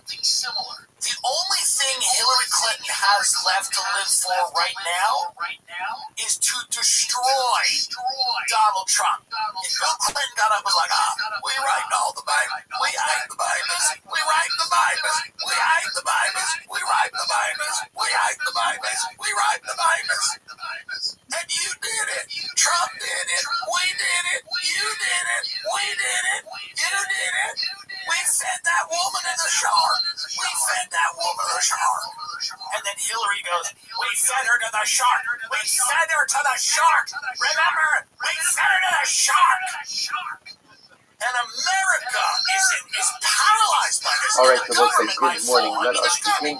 Beautiful dot ahead of us today. Today's dot is dot A. Still see my show on We are Mother's Day picking up the in near Long Island on in May. $1,000 Saturday, Sunday. Thank our sponsors for this morning shirt. Doesn't matter. You can outline this for dedicating the field. Dedicated to the justice this month and the fourth special month of Av will be a month filled with joy and the celebration. Chef and Terry Bennett, Stephen Collington, It happens. And according to the National Institute of Health, as many as 30 million men in the U.S. experience ED. It's more common than bad night sleep. Good news, HIMSS makes getting access to treatment simple. You can feel like yourself again without the stress or awkward. For HIMSS, you can access personalized prescription treatment options for ED, like heart meds and sex RX plus climate control. Prescribed. Info is access to ED treatment options ranging from trusted generics plus 95% less.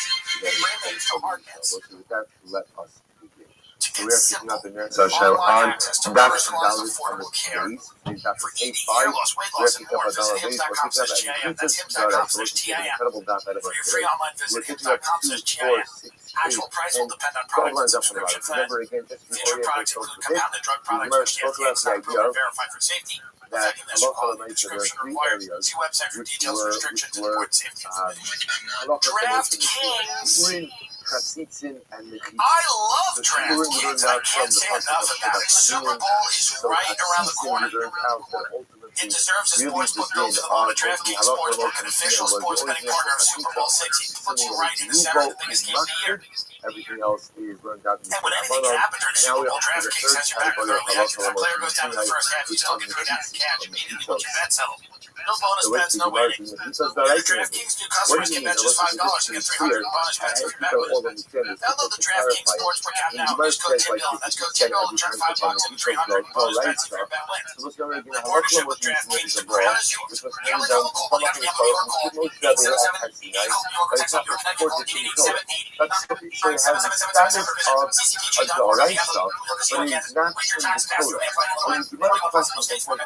877-8-HOPE-NY-CORRECT. That's another way of saying that no, this law is actually recorded in the Torah. This is what people are saying. If you Don't want this fight, Rabbi's James Comer, let's have it. You want to talk about transparency? There's nothing more transparent than a public hearing. Cameras on. We will be there. Which is the lid, was one This is their one last kill shot. They have to take Trump down. Do they blow themselves up in the process? Do they admit to raping, killing, and eating children? Just to take Trump down. My friends call me the same people. And I'm nuts. My friends go, what do you think they'll admit to? I mean, what will they admit to? To take down Donald Trump, this is the last thing they have to do on Friday. Hillary's crawling her police. Then Overlord Thomas Guinness up from Blade 3. Overlord Thomas Guinness from Blade 3, folks.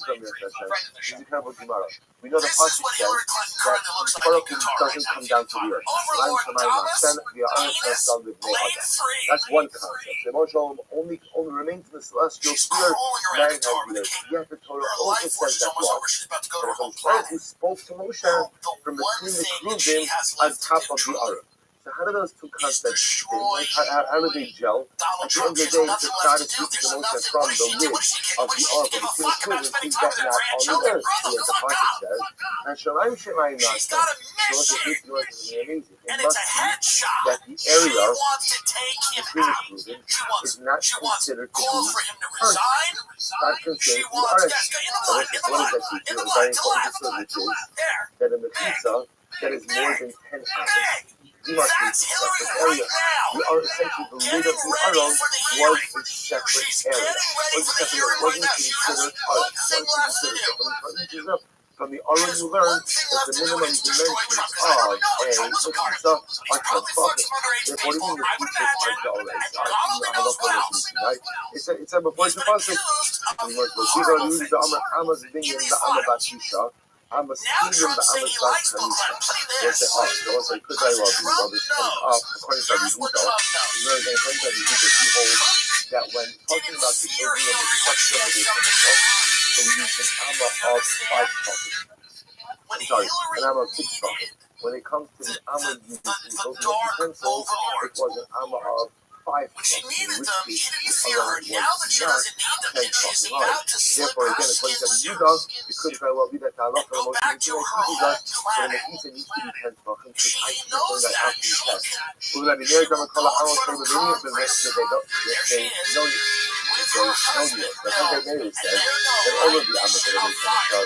They're going to talk about Trump. We're going to talk about everything. Let's play that video. And where Trump is talking about the life of that a mechitza is 10 fucking high.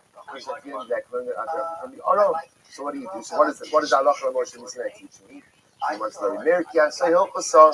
We're good. We're lovely. We're the dog. This is guilt. This is guilt. So the halacha Moshe Sinai by the He knows. all of these dramatic halachas by the He knows. we're going to get into Overlord the and of course Damas also in the Sechas is Sukkah, which are the coming. concept of good. Now, Those Hillary are and good Bill, I wonder means if they're that going we'll see in to make halacha. it You can view a to the hearing. pizza wall Will as they extending make it upward to or the hearing? downward. Good office or Will good they office. make it? Good Here's what I that's think will good. be. Lavud, I think someone tries to get her. Somebody shoots her in the chest. Or less. And she falls down. Considered to be closed. CIA, Mossad, whatever, whoever they contracted us, we got her. And then all of a sudden, which allows like a horror film, you just see a shadow 15 feet tall on the wall. And she gets up because she's unkillable. She's unkillable. They realize it. They go, what the fuck? Very dramatic halacha. Because she's here for a purpose. If you look at, I'll be so disappointed. They have to light themselves on fire to take Trump out. They want public calls for his resignation. That's what they want. There's no reason they would do this for up what? until now, everyone agreed on what They the have halacha nothing was left. for chatzitzi, as well as Nothing for left.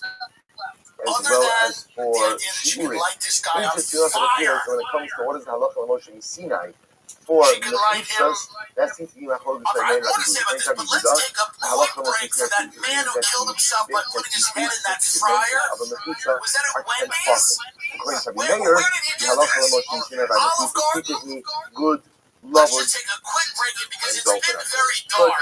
Like, As an episode, I want to take a minute. This is a male remember, cook let's tried go to into kill this himself, but he put his head in the fryer of Olive Garden.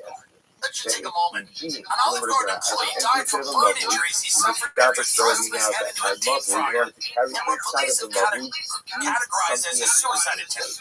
Now we saw The already harrowing incident occurred that Friday exactly afternoon at the what Williamsport, Pennsylvania restaurant where the decadent, where the, what is that? Decedent? Decedent, I'm sorry.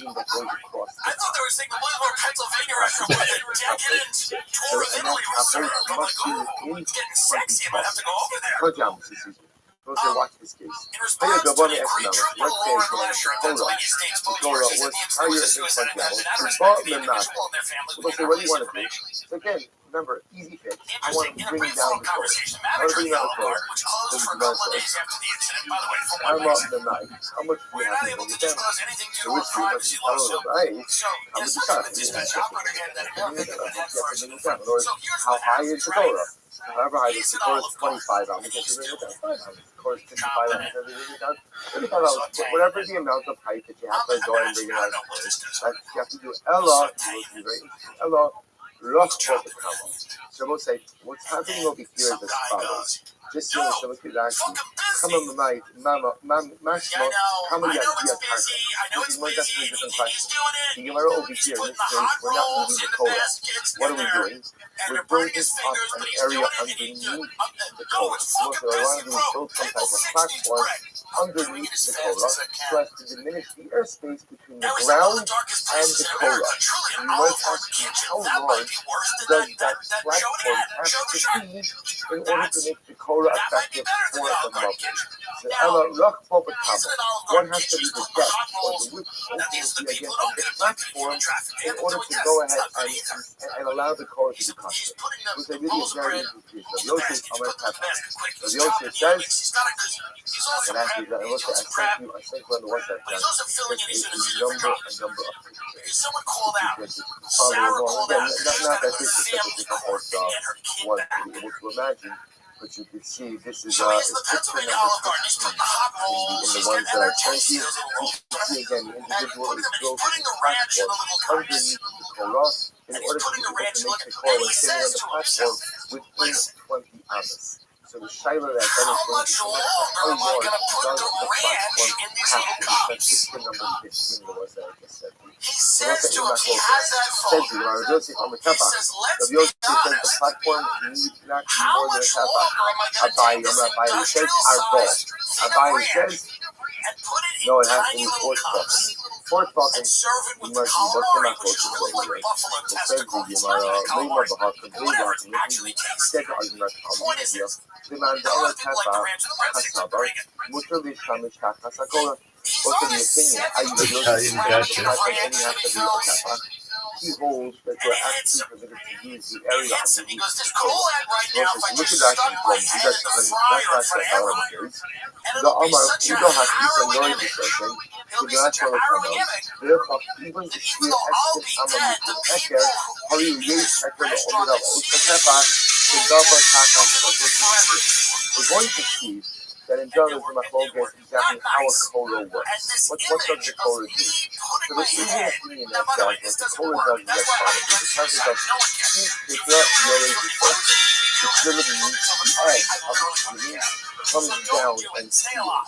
Which is what said that one possibility as to how the Torah works is if you halachically that the edge of the Torah that extends downward and goes ahead and you're in the Mabul. Well, even if you don't teach the Yori associate, the Shana becomes which edge of the Torah extends downward. Is it that it's called the inner edge, which is the edge further into the Mabul, or is it the outer edge? So if you hold that it's the outer edge that comes down, that means you can use the area underneath the Mabul. Well, if you use the area underneath the Mabul, all I need is what? Remember, what's the minimum width of a Mabul? Of a Korah? A tefach. Therefore, all I need is a platform the size of a tefach as well. Because this way, when I'm on that platform, because I'm so within the enclosure of the Mabul, and also now that I'm standing within 20 amas of the Korah, I'll be able to push her. Okay? So the Gemara says, top of place, the opinion says, fourth button, Kasavar, Asar Mishnah, he holds that you are not permitted to use the area underneath the Torah, and therefore, look at that, the Suda Hakini or this, he holds the Allah the inner edge of the Torah, that in fact extends downward. The Rochav HaKorah Harifot B'Sima, and therefore the width of the Torah itself is actually outside of the Mabul enclosure. When it comes to the Mabul, Ilan Hekam HaKorah. So again, it could very well be that what's not what we said here. What edge of the Torah, again, there's a lot of assumptions over there. Assumption number one is that the way a Torah works is that it essentially encloses the Mabul. And how does it enclose the Mabul? P-tikra yorid associate. You see that if you do it as if the edge of the Mabul creates a halachic wall. And then the focus could be which edge of the Mabul creates the halachic wall. If you hold the outer edge, rather than bring the edge closer to the Qur'an, that means you can use the area underneath the Torah. Therefore, the Torah is to build up a platform that is within 20 elements of the Torah, that extends under the Torah. Once it's on that platform, like this, remember again, this is only to show ocular recognition. Right, this is only that I want to be reminded that there's a Korah, or be able to see the Korah, that goes from something inadvertently out into the Qur'an. So if you want to use the area underneath the Korah, fantastic. Then I can stand under the Korah, see the Korah, and I'll remember not to send it to the Qur'an. Therefore, the built up area, the platform, you need only be one tefach to mirror the width of the Korah itself. But if you hold the halacha l'maisa, the inner edge of the Korah is the one that extends downward. That means pretty much everything from the inner edge and out, meaning not the Mabul, so like you're having, then I can't carry, or I can't carry underneath the Torah. Therefore, I need a platform of 4 tefachim. Because this way, what will happen? This way, I would stand under the Torah and out. This way, again, I'll have the ability to see the Torah within 20 amas before I get under it. So you can imagine low. No, that's not it. The Choli Amma Kasari Mushmish Tachas Flesh. I want to say halach and I said this is how we pass him. Everyone agrees that you are permitted to use the area underneath the Torah. That in fact is not true mathematics. If you use the area underneath the Torah, people have to use this is what they're arguing about. So I'll just point out look at that for just a moment. We're going to see all of these figures. These are all going to be independent figures. I guess you'll see figures. We're touching halach and right. You should use the area underneath the Torah. But I'll tell you why that is actually. So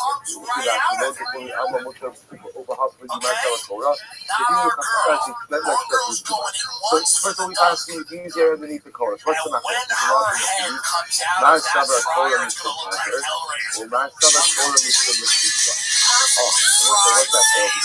And you show this is matter. How does Torah work? Go to them very good. I can carry it no problem. As God from among you said, we want you to put a beam at the end of your Torah. Like you want you to put that top beam at the end of your Torah to make time in the market. What is that beam doing?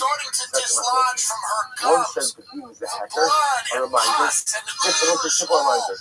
What do we want to remind you of? That you're about to go into the Torah and just carry the market. Another thing is that Kola actually creates a halachic wall, creates a halachic partition for the mabul. Those are looking at it. No, the Kola Amamoto of the Hot Pigi Marsa of Kola. The Lovenki Unity is Kuragan, Roy Luskan, there's a few structures, it's in the Stanson, Daka Kola. The first opinion, which is really Rabbi Yosef will say, the whole point of the Kola is a hecker to remind us that as long as you have a platform that is a half underneath it, this is a person when standing underneath the Kola will see the Kola, mission accomplished, we're good to go. Whereas if Yosef holds, whereas a Rabbi holds, that you need a platform of 4 fucking Y, look at that. Umandama Arba Kasava Kola, Hamakaras Rogo Time to the pizza. Yamina Fido Hakita Yordiso, Baura one of the Spain Essimo on Yordiso. Edo Habi Leo Dali. The pizza, so the fucking 2,000 become a whereas I will say like this, if you hold that Kola works because of the pizza, that's incredible. On the pizza only meaningful is what? But what is the partition? It's meaningful if you want to area. What's the minimum dimension of a halachically significant area? If Yossi who holds, what's the Yiddish Machlokas, Benjamin's approach, the Machlokas is the Yiddish Machlokas, what's the Kola accomplishes, what does that accomplish? But Yosef said, it's just a reminder. That's all, it's just a reminder. So therefore, as long as you have a half of space underneath the Kola, that makes the Kola within 20 amas, you're good to go. Somebody's going to stand under that platform, they're going to see it, they have to accomplish unless you buy. If you're a buyer, Kola is in the pizza. That's how Kola works, it's not just a pizza halakhic condition.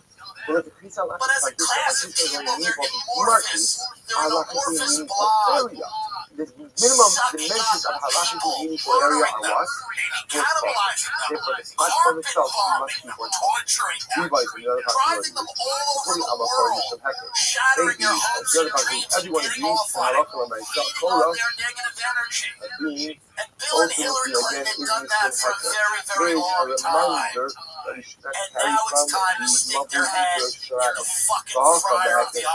The Hecker Shemala commitment. Together are going to look at the reminder on the bottom versus, I should say, the minimum reminder versus the maximum reminder. What is it? The non-cover, Amina Hakel Shamata, the Hakel Shamala, one of the things says that the reminder on top, so the maximum reminder is like the minimum reminder all the time. Non-cover, no Amina Hakel Shamata against us. What does this mean? It never stopped animating. That she says over here. That she says, from when he was inaugurated until now. So when they say Hecker Shamal, that's a lot of what we're going to see. That halakha the minimum tier for the mob, where you're supposed to be talking about, we just said before. Early Bitcoin, So the the guys all over suggests that halakha l'maisa, if you look at the way that same Rashi, so Rashi says over here, if you look at the bottom of that Rashi, the English is not going to fucking dog fuck. The Bible people look at the people dog fuck. Over the Surah, I'm sorry, wrong Rashi. I'll just say this outside. So therefore again, it could be that the Machlokes is as follows. That the upper dimensions of a mavui have to resemble the lower dimensions of a mavui. That didn't say that ultimately again the Master of the Heker Shamasa, Heker Shamala, or Master of the Heker Shamasa, Heker Shamala. One of the things will say, the Halakha Maisa, the upper limits of the Torah will have to resemble that of the lower limits of the Torah. Whereas the other thing says that means not the upper dimensions and lower dimensions means not to know each other. Now, if we're going to see what that means in the next phase, coming attractions are going to be what happens if you have a car that's too low and you want to dig out an area in order to make the Torah fit for you. Hold on to just a moment. The other possibility is the Koli Alma meaning Heker Shomata, Heker Shomata. Other possibility is that everyone holds that Halacha L'Maisa, the Heker Shomata. It's just like Heker Shomata L'Bahalka, the Gzir Shem and Yitzchok Shem. What's the Machlokes? The Machlokes over here is for example, that's what he was selected to do. Let's say he was selected to let those drugs and cocaine get into arkansas so they can flood the inner cities with them. Hollow out. And then Hollow put a out. lot of black people in jail and then fund the contracts. It's just And then when those kids discovered it, the boys on the tracks, they crushed their heads. That are going to their eyes. That's the point. No, not you. People in the audience. We came to Israel. But here's my point. They were chosen. And they were casting lots of blame.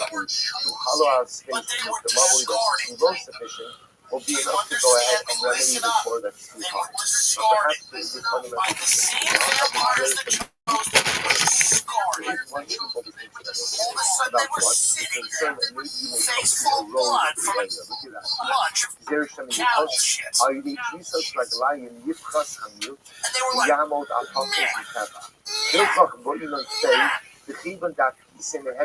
and they just like that, just like that, the real power was taken from the brain, from their little alien fingers. And then they had to go to a series of luncheons, and God help us, In order the to Drew go ahead and Barrymore remedy show, all this crap. right? They don't want to do Maybe that what crap. the Bible says is follow. They want to back channel the Putin. They want to install the new president of Syria. They want to build Miami and Gaza. They want to be in the big fucking game. They don't want your fucking luncheons and Chappaqua and fucking book clubs. What was it like being a woman politician? What was it like? What was it like getting into the boys club? What was it like? They don't want that shit. She doesn't want that. How dare you? The same vampires that used them discarded. And now it's time. Now it's time Make the platform to fight fire with fire. There is hell has no fury like a woman's sword. And Hillary may not be a woman, but she's close enough. Okay, So I'll tell you this right now. Bottom The line, story how can often only end with this woman putting her head to the fire. like I speaking of the will be so that disappointed if that doesn't that happen. is too high. That is too high. It's Some the version of it. and you want to make it Maybe you don't feasible. confess to If you build everything. this platform, Maybe you don't confess to one everything. underneath that But Torah, enough of it. You you have confess made to the Torah enough. crusher for the Mavoi. Salacious headlines, calls for impeachment, even from That approach Republicans. comes attached A with a lot of things. swarm. Primarily, that the Revenge. concept of the Torah is a hecker. Couple It's of not an billionaires we're get going to see. purloined. The next time I call this, Walked out of their Hamptons mansions. throughout this direct, I we're going to watch it see all, again. eating It Carvel is from a my Torah. car. It doesn't work Oh, my because car was it stolen effectively from my keeps friend's your car. dissociate. The edge The is point really is coming this. down that the Torah itself is a We're in a mechitza, unique or period it's of just a history. reminder. We're going to see over All and of the over things, again. or enough of The the things that we thought view were is that true Torah were true, is so a now reminder. what? Now, because it's a reminder, We therefore it need has to to be within fully ocular look range. at this So therefore, as thing long as face, it and the is too only high, way to as do long as that I is create really this platform to have underneath it, someone there is at least one who tefach, was used by I'm good these to go. people And that indeed is and halacha partook lemon. in it. Good. How your It was pachos evil. when I start talking? The So I'll say, corrupt soul. here's the reverse case. What happens if, now remember, the Hill. minimum height They need to have one last of a hill. korah for a mabui is 10 tefach. They need Or to say that's walk just what up you learned there before by the and heat, because raise the their minimum right definition hand of an area, of a height of an area is 10 tefach. So what and happens say, if my I korah was is put in too low? cups with ranch My dressing. korah is too low. So what do? The chagag bolas, Just like we I'm a all cooking, did. and I want to go ahead and dig out an area. So previously I was building up a platform. Now I want to dig out an area in order to make the korah 10 fucking high. So look at this is picture number Just when things 16 are getting good, that I sent you on the WhatsApp. Over here again, I said these are pretty kind of straightforward. Right, see, I just want to dig out an area underneath that person the who korah did this, in and by order the way, to go we to feel make the bad korah. for Now, how much do I have to obviously dig out? censoring. So the Gemara says, come to tzarach. What do you mean? How much you have to dig out? Whatever amount you have to dig out in order to make the 10 fucking right. No, a much smaller number. We're asking how much does that area have to extend into the muscles? What I'm asking not really is about depth. Depth I understand, I have to make it into the question is how far does that area have to extend into the muscle? What's the width of the area? But Yosef on the Yosef says Dalas. I'm sorry, Dalas talking, excuse me, 4 talking. Abai Omer Ba'arba Amas. Abai says 4 Amas. We'll say more dramatic. Let's see, we get 4 talking of 4 Amas. So they must Rabbi Asi come in. So they must be arguing about Rabbi Asi. People say, why, what happened? Most definitely it's not the it's Mavui Chinifat Yisido, Klatero Shor. Let's say, imagine the following case. You have a Mavui, and the Mavui itself was reached on one of the side walls. So imagine you're looking straight into the Mavui. So what you see in front of you, I'm sitting in some looking into the Mavui, I see the Torah on top, and I see two walls going down on the Mavui. So what happens? There's a breach on one of the sides of the Mavui, Klatero Shor, towards the entrance of the Mavui. So also you can see this. This is pictures number 17 and 18. You can see it. Well, we'll see the details of those pictures. We can at least see what the Gemara is talking about over here. So I have a breach in the sidewalk of the Mavui. The Gemara says, Rabbi Asi, as long as a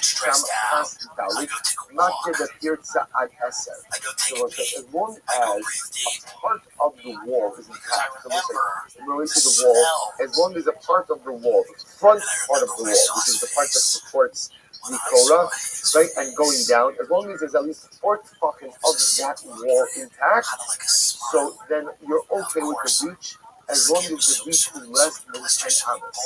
They love, but ultimately again, if there's not at least 4 tefachim of the wall intact, then Pachus Mishosha Matir, then if the breach is less than 3 tefachim, it's okay. Shosha in the Matir, but more than 3 tefachim, ultimately again, it's not good. Yosef, so what do you see? What comes out from this? It's very interesting. So in this case over here, where the Mavui wall is breached, so what do you see? What does the Gemara say? As long as 4 tefachim of the wall, of the front part of the wall, are intact, then the Mavui is kosher. The Mavui is good. The Mavui is intact, and you're good as long as you don't have a breach of more than 10 amos, which goes back to the first Mishnah. But if there's less than 4 tefachim of the wall intact, then the problem is a breach of any more than 3 tefachim will invalidate the Mavui. So what do you see from here? You see from here that a width, an area of 4 tefachim is the minimum dimension for a Mavui, which seems to align with the position of Rabbi Yosef. So Rabbi Yosef holds of this position. Abaye says no. Abaye says no. You're comparing two different cases. Custom self Mavui, custom dress Mavui. This is talking about a case of a Mavui that already exists. We're dealing with a case of a Mavui that doesn't yet exist. So we'll say, in the case in question, we're talking about a Korah that from the beginning was put too low, which means this Mavui was never halachically appropriate. Now we want to dig it out and figure out how far to dig it out. So this is actually interesting. So Abaye says, isn't it fascinating to see that there could be a distinction between a Mavui that was kosher and now encountered a problem? So could very well be, says Abaye, that if you have a Mavui that was quote-unquote kosher, meaning fit for Shabbos use, and then something happens to it, the criteria to render it usable is much less than making something kosher from the beginning. It's an incredible hashkafa, if you think about it. Meaning, the ability to make something fit for use in the beginning is a much higher threshold than it is to go out and take something that was already kosher but became a little bit compromised. I would say it's kind of like Gairus, right? In order to become Jewish, so there's a much higher bar. Like if you're born Jewish, what you do and what you don't do has absolutely no impact on who you are. It has an impact on what happens to you, but it has no impact on who you are. You're Jewish, even if you commit every single avera. Once the status is intact, so the erosion of the status is much more difficult. But if you don't have the status, to attain the status is a Herculean task. So Abaye will say, once you have a Mavui, I will agree that minimum dimensions of 4 tefachim will allow the Mavui to remain fit. But if it's not even yet a Mavui, then halacha l'maisa, you need at least Dalit Amos. I'ika Arba Amos, in Ilo Lo, Rabbi Menamber. So I say, from where do I know? Where do I know about say that Dalit Amos is the minimum dimension of a Mavui? Is sign up. Because those are the following Brisa. Ein Mavui Yitra Balechi B'Torah, Achubat in the Chatzeros, Psukim Asoko. A Mavui cannot be remedied with a lechi or a korah until you have homes and chatzeros that open up into it. Let me ask you, if you had a Mavui that has minimum dimensions of 4 tefachim, let's say 4 tefachim is nothing. So how can you? So remember, if by definition a Mavui is something which has to have chatzeros open up into it, then how could the minimum dimension of a Mavui be 4 tefachim? That's not enough. to have courtyards and homes open up into a mavui. The Gemara says, maybe you'll say, no, it can work with a middle wall. And I will say, now what's the case of a middle wall? If you take a look for just a moment at picture number 19, it is a super small mavui. You can see over here when you have that explanation of value. It's on the website. Only I wouldn't refer you to your phones. I'll try to print them out in a second. But what I see, you can see over here that there's that little space. That little space constitutes the mavui. I think that's enough. And they let us use the studio, and we are very grateful. And you should use it if you're at the Win Encore, which I have almost only positive things to say about the Win and the Encore. Almost. Showing your age a little bit? Yes. Is the service where it was when it opened? No. The front desk, you have to walk down after 1 a.m. or something. They won't talk to you on the physical, like they won't talk to you on the phone. I don't get that. But that is not as important as the pedophile cannibal rape runs the world. That is true. It could be talking about essentially a very small mavui, where again, it's a small mavui. That's what the picture is showing you. So maybe that's the case. So the Gemara not going to what is the mavui? So we have a lesson. What is the type of mavui that you remedy with a lesson? Torah, yes, any kind of a lengthy but in the chaser, you have a sofa, and you have homes, and chaser is going to open up into the mavui, to which the Gemara said, Rabbi Yosef, the pasuk may be changed. What the other possibility is that essentially the back of the chaser is open up to the mavui at a corner. These are all such different imaginative ways of showing how you can have an exceptionally small mavui but still satisfy these criteria. Because you also interestingly enough, the bit of the mavui demand, that halacha l'maisa, the 3 weeks after the guy's dead, she's empty with sparklers, and you have to do a Cirque du Soleil. How can you have a mavui that's so small? This is Rabbi Yosef, as a Bible point. The minimum dimension of a mavui must be at least Dalaramis. Because the mice that get any smaller than that, you can't have much of the chaser opening up. There's a very good chance yes, you can. You can have a small mavui, you can have an angled mavui, fine. Left here for you to go for some of a lot of people.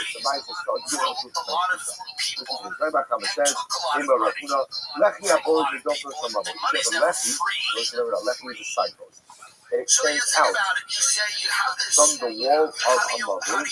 Incredibly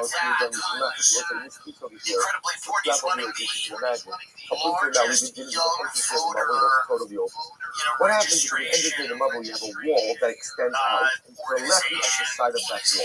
So the Gemara says, everything depends on the problem. If the wall is less than Dalaramis, we go Mishum left. Again, the left is good. Listen, again, this is the wall that is extending out at the entry of the mavui. So if the wall extends out less than Dalaramis, then the lefty will work. The lefty will work. The Gemara says, Dalaramis, and if the wall extends out Dalaramis, then what? We go Mishum mavui. Then we'll say that's the wall that extends Dalaramis at the entrance of the mavui. That wall is part of the mavui itself. You require different lefty in order to go ahead and permit the mavui. So what is it? You see from here that the minimum dimensions of a mavui are really Dalaramis. What will Yosef remember, Yosef says that it's for talking, not for Amos. Yosef,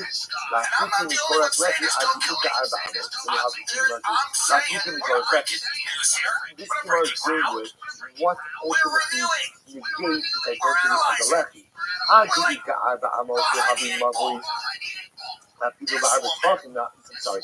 But Yosef that putting regards lefty. Then they have a mavui. So up until 4 Amos, ultimately again, it's the mavui. People that are talking, now they have a mavui. Ultimately again, so we'll say, what goes ahead and negates the use of a lefty? But then after the Yosef is still say that the minimum dimensions of a marble was 3.5. So just to understand, this machlokas is framed in the case of if you have a lefty that's too low and you want to keep out in order to make the lefty permitted. You want to hollow out an area in order to make the lefty permitted. How much do you have to do out? So machlokas ultimately of Yosef and Rabbi. Yosef says Dalit, Rabbi says Dalit Tfachim. Yosef Dalit Tfachim, Rabbi says Dalit Amis.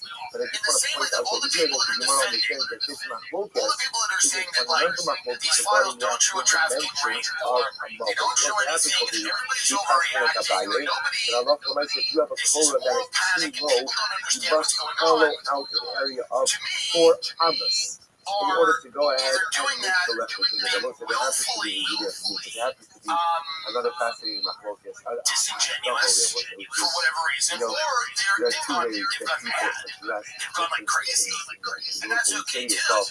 These are thousands and thousands and thousands of pages of documents. Why do they have a case? Why don't you just move the Why would Torah? there be thousands of pages of documents be a case where nothing happened? Some people will fix the problem. I'll move the Torah higher, I'll move the Torah lower. Some For people years, I've move just stuff been out, some wrongly people keep stuff. accusing Some people excavate. all of these powerful Sometimes the right people. people don't actually want to So it address seems problems. They just want to like dig it would be all a of bit them. strange It's incredible you saw that was the case, so but much there's a lot less of people out there that are saying it's not a the big code. deal. I will move the core means directly Pim address Bondi, the problem. I'd rather not you gotta address the remember, problem. Pim I'd rather Bondi build additions. is I'd from rather Florida. excavate. And She incredible was, you said. And I look at what believe, happens the Attorney when you General don't of the state fix of the Florida. problems in life. She's You got a way whole stack over of her the head. I feel There's bad no for her. time. She's That's like why a real real estate, housewife. She's not a supposed to whole be bunch of doing stuff. this. Instead, by the way, you could have consolidated the They whole all figure. get in there, Move the and code. they all Just move think, the code. they all go, But oh, then we're when you choose not to gonna, tackle your challenges in life justice is directly, here. things become much more complicated. You know, like, Find the cutters to move the the code up. Avengers are here. You resolve Hurry, your problems, crash. you resolve your challenges. He's already back to podcasting. In Says under a year. She has no idea what's going on. Let's go on just a moment. So I don't say quarter this case, and where you have up until now the always with the open side of the muffler being totally open.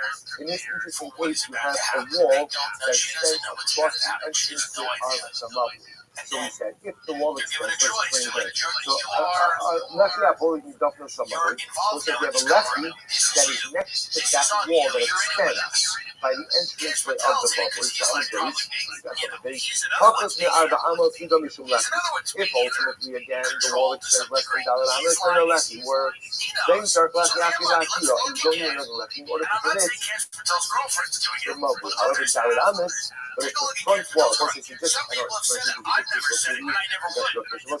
just so you can see what I'm talking about over here. This is picture number 22. So you can see this is the case over here of normally again the entrance of the mobile is open. Over here again you see have a wall that extends across the entrance of the mobile. So and now you're putting a lefty, you have a lefty by the side by that front wall. So it's much like this. If the wall is dollar amis, then the lefty's not gonna work. Crashing out. You need another lefty. But ultimately, again, but if the wall is less than dollar amis, then you're good to go. So hate them on these things. Let's say the wall is dollar amis or more. And what you do in fact is part of the lefty. Where are you putting the lefty? Watch this. He's a multi-level a day. Oh, Sufi, who's the promotion of it. If you're putting that lefty right next to the wall, isn't that lefty just going to do this in the space of the wall? It wasn't ever again. That won't work. Why? Because the lefty has something separate and recognized. That's number they will say. Lefty and Torah are Mishum. There is a reminder. Well, a reminder only looks at what? It's a little different than everything else around you. But if it looks the same, I look at it, it's not going to work. If you already have a wall that extends dollar amis and you put the lefty next to the wall, the lefty is going to be used as an extension of the wall, and it's not going to work. Therefore, what do you do with it? I'm not talking about the multi-layer. Very simple.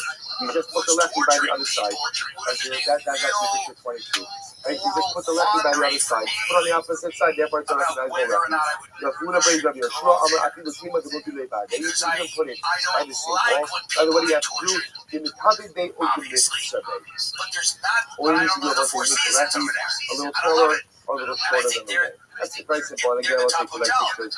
These guys pictures 23 and 24. Just make that a little taller, just make it a little shorter, and 200 people. I'm going to read that Yeshua. So Omar, they say, when do you say that a left Yeshua Simitad Amas is possible, and with the lovely shorter?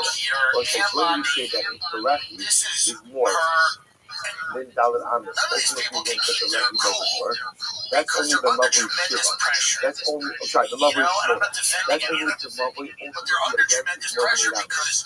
How about the lovely Shiva? Is the lovely in 7 Amas? Then Mitzvah only Rubar. So this is like quite fascinating. So we see all these halachas. Only Rubar parts are going to see. So when you have a Mechitza, you have a wall. If there is more closed area than this area, then the wall is considered to be closed up. So let's say, for example, now you have, let's say, a lovely that is more than 8 Amas in width, and you have a wall that extends on that front area. That's what will be the entrance. That is 4 Amas. Definitely going to need a lefty in order to go ahead and allow for carrying inside of the lovely. But technically speaking, if you have the front wall of 4 Amas and the width of the lovely is only what? 7 Amas. That means what? More of the entrance will is closed up and open. You look at the wall extends 7 Amas and the width is only 7 Amas. That means you have 4 Amas closed, 3 Amas open. That's called only Meruba ala Palas. That is called, we'll say that what? The closed area is more than the open area, and therefore, again, the mobile is actually considered to be totally sealed. The Kavacholim Kutzer, the Kavacholim from Kutzer. Umar Kutzer, the Taik, the Torah, the Teres, while we Meruba ala Palas, which is the original concept of Lefty and Torah by a Kutzer, and yet Kutzer is governed by the rules of only Meruba ala Palas, which means that as long as more areas closed and open, the carry inside of the Kutzer, Marvel, Shemita, the Graphic, the Torah, Inodin, Shemita, Ba'ala, Ala Palas. Now, there's a certain level which is permitted through a left in the Torah. There's certain also be permitted in the concept of only Meruba ala Palas. And if more is closed and open, it's considered to be which we might so it's not a total rely on the Kutzer, taking their trust of the Kutzer. And also when it comes to a Kutzer, if you have a breach in the Kutzer wall of more than 10 centimeters, Tomar the Mavui, I'm sorry, 10 Amas. Tomar the Mavui should be trust of the Arbor. When it comes to the Mavui, it appears that the breach can now be the Mavui is a Dalit Amas. So I'm going to be ready to Mavui Nami takes us so bad. So Yeshua says that by a Mavui, also if you have a pierce, that you have a breach. And a pen fucking. And I'm going to say that it's also very good about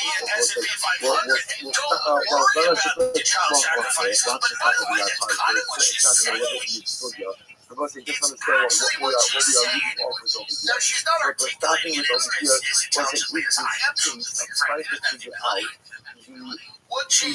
normally a mavui is totally open fourth side from what's on the entrance to the Rabbi.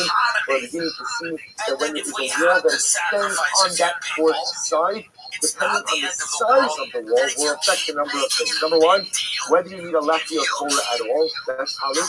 If you do need a lefty or Torah, where did you put it? Like, how is it going to be situated? But now, how much are we introduced to it if the wall extends more than Dalit Amas? And the width of the mavui is less than 8, and that mavui might be sealed altogether. Why? Because if you have that front wall that is more than Dalit Amas, and the width is less than 8, that means you have only the tools to open, and when more of the area is sealed and open, then Allah Maisa, the area is permitted for carry. It goes on several years. I apologize, we're leaving off a couple lines from the end of that video. A couple of money. Joe Biden and Kamala Harris, or Donald Trump, or the chairman of the Fed. It is Baal.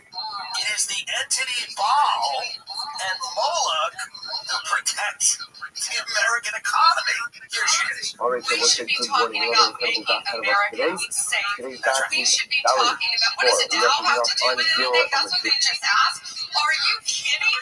Mr. Jordan, are you kidding? Are you kidding? What does Moloch have to do with the Dow?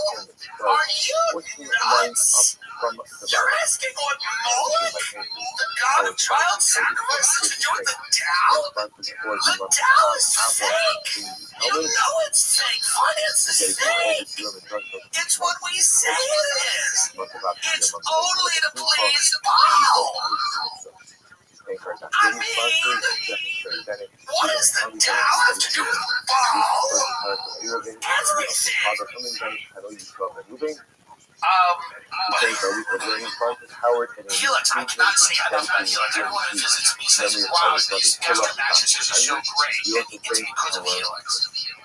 Rest easy. The seamless returns and exchanges. Helix is the most award-winning mattress brand that's tested by human experts like Ford and Wired. And if you don't like it, you have 120 night sleep trial. Unlimited lifetime warranty. A study found that 82% of those involved with increasing their deep sleep cycle were while sleeping on a Helix mattress.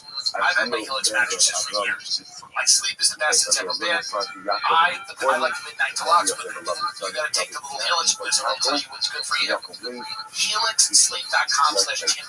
That's HelixSleep.com/TimD 27% off site-wide. That's exclusive for listeners of the Tim Dillon Podcast. 27% off site-wide, exclusive for listeners of the Tim Dillon Podcast. Pretty amazing. Regarding Amos, Here's the thing, too. I want to just go into the systematic thing for here. Rabbi said that when it comes I don't know what's going on with the Guthrie family. I hope her mother comes back alive. I don't know what's happening. This is why I have now waited on you. Can you get up this video and see that Guthrie and the family? when it comes to Who kidnaps an old person? an armor of Shalayim, Nobody wants an right old now, person. we use an armor of Nobody even wants the old people they this is the have. sheet of Abaye. Nobody even wants an old person that lives in their home. Took We a as a lovely society, Shalayim. in Japan and stuff like that, Italy, they keep the old people in the house till they die. The armor of Shalayim, They look the at us like armor of barbaric and Shalayim. inhumane What does that mean because when we you say take our old that people the armor of and we Shalayim put them is in the armor that is made about horrible Karachas HaKerem, nursing the homes women and they call do fight HaKerem. clubs So with it them. literally means like We Karachas don't is even like a ball want spot old people. Nobody in the wants vineyard, and we call for the pathway in the Nobody vineyard. wants So we're an going old to person. see Why would you abduct an old person? And by the way, I love old people. I'm not saying this is the way it is, sadly, in our society. Nobody's like green or vegetables. going crazy for the old people. Jeffrey Epstein wasn't abducting old people. So, However, this seems like weird that this elderly woman is abducted. and whatever else you want to And plant. I don't know. I'm not judging them. I don't want to judge people when they grant some videos, although I feel like none of them are doing it effectively. But here we are. some part of the Savannah vineyard Guthrie and her in family order to discussing here something else. this horrible thing about her mother. I hope her mother comes back. Let's see. Here it is. As follows. This morning, So this an man, emotional plea for Karachas, Savannah when it comes Guthrie to and her cleaning out, family. we're going to explain this later. When it comes to clearing out an area of the vineyard in order to plant something else, the Shaman Omer, Eskim La'arba. Via social media, the Today Show host pleading for the safe return of her mother, Nancy, who police say was taken from her Tucson home. She was last seen around 9:45 Saturday night. This is assuming that the area that you want to plant something else. This is terrible. All right, enough of this. But it is sad. I don't know what's going on. I just don't understand it. On the They're saying it's as an inside a thing. pathway by the I don't know. vines, Brother-in-law in said, order I to don't be able know. to work by the I'm vine. not going to go. We've got too much to do here. Stripper 4, 6 We hope she another comes back, stripper and 4. we hope she That's comes back in what one piece, which is halakha supposed to means what you say, but that is what people would be the amount say. of You hope she's sleep back in in one order to piece, plant really. I mean, I something don't else understand. directly in the middle of the vineyard. I don't understand what The exactly Shaman said no. happened. I don't know who would do this or why anyone would take With the same form, an old person inside the vineyard in order to I guess hold her for ransom. the bodies, and then the remaining space in the middle Now, could be used for There's something else. some uncomfortable stuff happening right now as well on the foreign policy side because the Epstein files are exposing a lot of people don't want to fully unredacted files because they say that it will expose national says it's 12 hours. secrets. And if we have to rest of the files, and if we unredact some of these files, we will have national security issues. Meaning that Jeffrey Epstein was not running a traffic stop. Of course, that was told to us. But yet is somehow mixed up comes into the middle of the vineyard, you uproot his vine to because the you want to extent that plant of something these else. unredacted Now, files the cause a tidal wave of how much problems space for intelligence agencies and governments. in order to avoid The quiet guy wasn't doing anything, somehow was doing something. So a lot of people are basically saying that we don't want any of this to come out because it could be damaging to maybe existing relationships that the United States of America has. I don't know. then you leave an additional Particularly Russia, in order to be able which is to our take greatest care of ally, the has vine been for a very long time. Russia is very close with the United States of America. Israel Most has of our Hamosha, and you can go trips to ahead and Russia, plant for that. That's Russia's so essentially, if you want to plant something else in the middle of your is vineyard, massively you can do that as long as you influential allocate American politics ran with a great pact to Russian American towards that new plant. funding. Plus, even a different strip of Amos on each side of that meeting you want to plant. Those strips of Amos are not for the item you're planting in the middle of what we call the Kalaka. But that strip is ultimately, again, It's just with tons of laws in America right now being proposed to limit anti-Russian speech. So I get it. I know the mayor of Miami is Russian. Please show me the White House said something about Russia. It's weird. A weird relationship with Russia. You know, Russia spends a lot of money.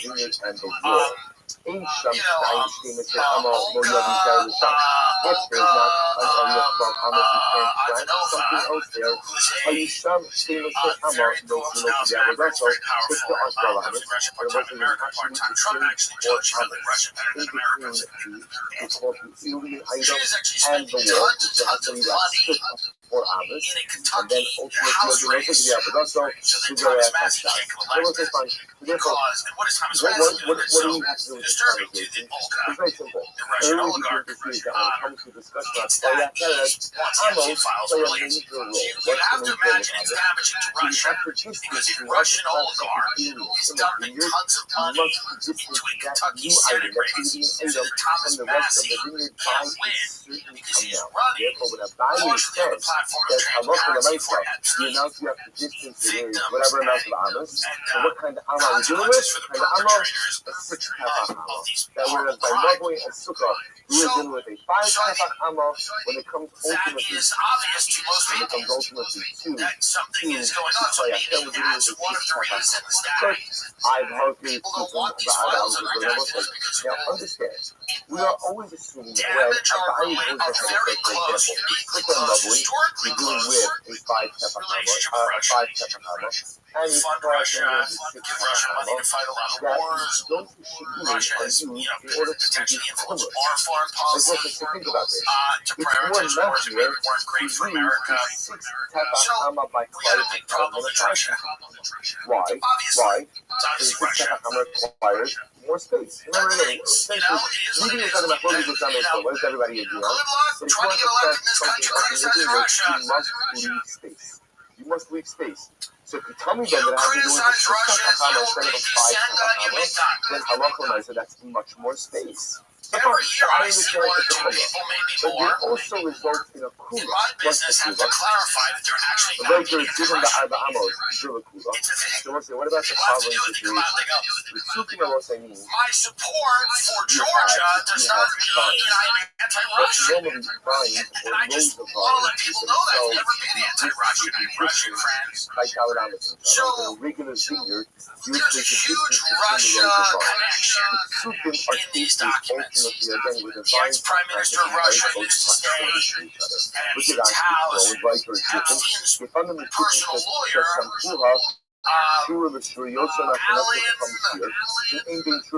Moscow face, is a very big proponent of Russia and Russian interests. So it's obvious that even the president's daughter, which is kind of a rare thing, converted to be Russian.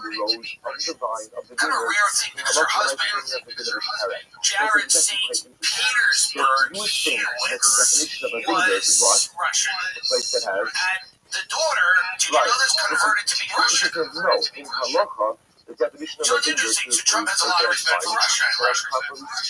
So that That's what is being said. But by the way, what I just said is being said on CNN with a straight face. And MSNBC. And they're dealing with a straight face. They're saying that this is a Russian asset. Jeff Epstein worked for Russia. And that if you think anything of, can we get Alan Dershowitz up here talking about the FC-Israel connection, which I think is hilarious. My favorite thing ever, Alan Dershowitz said, if it weren't for Mossad, if he did it, I would have gotten a better deal or a better. And again, none of this has anything to do with Jewish people or with Israel as a place. It has to do with powerful governments, deep state of Israel working with America, and billionaires who are completely transforming a narrative in front of your face to completely fuck with your sense of reality when you know to be true. You know that derivatives is a Russian asset. It's hilarious. You know, Russia has very little power in America. And if Jeffrey Epstein worked for Russia, everybody in this country would know about it immediately, and you would have known about it years ago, because we'd be using it as a pretext to go to war with them. We'd be using it immediately. I mean, so it's just amazing. But again, it's just one of those things where you have just Kyle Rittenhouse is calling for man-body Kyle Rittenhouse is weighing in here. Kyle Rittenhouse is at it. When you've lost Kyle Rittenhouse, you know things aren't well. So we obviously have a national security issue that does not have to do with Russia. It has to do with Israel. It's not immediate. And that's one of the reasons that this is an uncomfortable discussion for a lot of people in Washington. There's a lot of anti-Semitism that people literally say this is a cabal of all Jewish people that have ever existed or whatever. It's easy to find that. You can find that easily. But if you're an intellectually honest person, you have to look at this and go, oh, he's clearly working with Israel to some degree. Yes, indeed. Rabbi disagrees and he says, no, Kalamas Ba'ama Bashisha. No, he always uses a 6-step Hachama. There's always a 6-step Hachama. There's no 5-step Hachama. So what's the distinction? Ella, Halalu Shohagos Valalu Atzavos. So we'll say, but what's the difference? See, interestingly enough, remember again. So what's a tepa? Right? So a tepa is the size of a fist. So when you make a fist, there are two ways you can make a fist. You could make a tightly clenched fist, or you can make a looser fist. And we'll say, again, a looser fist represents a larger shear. So Rabbi, interestingly enough, says, an Amr is always 6 tefachim. An Amr is always 6 tefachim. The difference just is that sometimes it's made with a clench. It's what's called a tight Amr, and sometimes it's a loose Amr, or I should say, tight trench interest and relationship with that country. Why would Miriam Allison be funding all this money for Thomas Massey's race? It doesn't make any sense. It makes absolutely no sense that a billionaire who's worked a ton between Israel and wherever, Dallas, I don't know what else she lives, would care about Thomas Massey. It makes absolutely no sense that she give a shit about a congressman where in Ohio, Kentucky, I think it's Kentucky. But why would she give a fuck? Why would she be dumping tens of millions of dollars into this race? So every time the Chacham spoke about Haman, his main issue is the transparency of these files. He wants them out. So if you're trying to stop these files from coming out, we gotta look at why. Why would you care? So this from a Rava, he is very happy how to talk about Rava. So again, that's why I say to Rabbi. What did Rava say? What did Rava say? Halakha l'maisa. So how much always is talk. Always is talk. What's the distinction? Sometimes it's a tight Amr, sometimes it's a loose Amr. Then the place to make sense. Every time the Chacham spoke about Amr, always 6 tefachim. This shouldn't be Mekubanah, this shouldn't be exact. And although the Amr is always 6 tefachim, it's not always the same It's 100% true. Rabbi And the free press can do whatever they want. They can put anyone in the world to say that this wasn't a trafficking operation. when it comes to the Amma of Mabul and Because, by the way, it's a 5 Tefach they tried to let, well, actually nothing was happening. It's a 6 You're like, Tefach okay, so what does actually it wasn't involved with intelligence. You're like, all right. Then the files came out. They're like, well, it's actually Russian intelligence. You're like, you said it was nothing. Well, no, it's Russia. It's actually Russian intelligence. He hated Israel. He emailed one time. He hated Israel. You know what I mean? It's like, I think they're like the ice cream. It's not the truth. You know what I mean? Like, it's, what's the pattern of behavior here? So we have a little bit of an issue geopolitically with this, which is why it's been such a sticky situation. And everybody who's honest will tell you that. I know smart people. I know connected people. And they all tell you that it's not even a secret behind the scenes at all. There's actually nobody of any intelligence behind the scenes that suggests any other rationale for this. They're not like, well, it could have been a lot of different things like that. Working for Israel. He got a little nutty. No, I'm not saying I'm proving everything he did, obviously, but there was clearly some knowledge about what the man did. No one's friends with Jeffrey Epstein and has no idea what he's doing. Nobody has no idea. There's got to be a little, there's a little, you're at least curious about what he's doing. Your wife's like, why does he have that violent Tom? I don't know where his follicular nature. Is that what he likes, Tom? Nature? Yeah, you should see how passionate he is about being so different. You know, because it's amazing how old and different animals like nature preserve. It's a nature preserve. That's what he's preserving, Tom. Nature. You know. That's what you did there. You went, what did you talk about on that island with him? Well, we just talked about how the story goes. That's it. That's all you talked about is how the story of the human race with his DNA. That's it, you're sure? Just all we wanted to discuss was like, what if there was another human race that was just like him?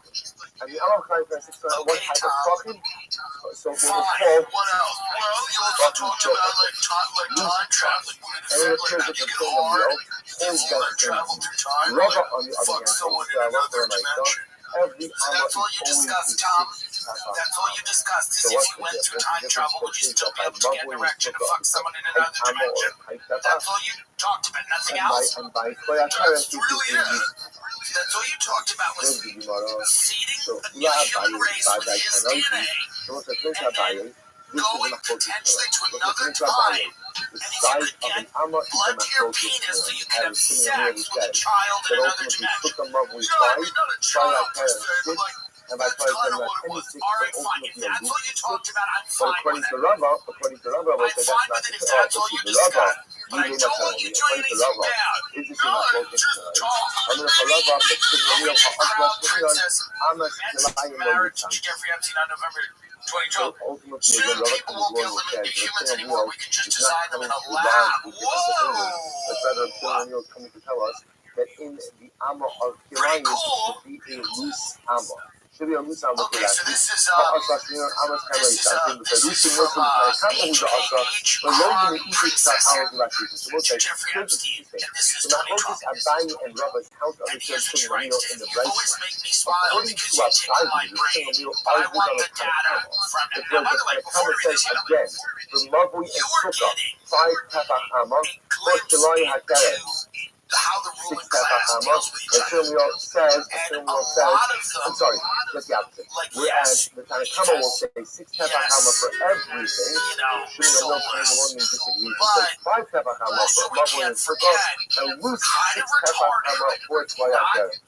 lot of dad jokes, a lot of dumb shit, like, you're not impressed. A lot of these emails are kind of like disturbed that like these are retarded cannibal pedophile Satanists. You're like, oh, this is not like even the Luciferians have got to be like they're like, well, these people are kind of like, look, you think that's a discussion they have?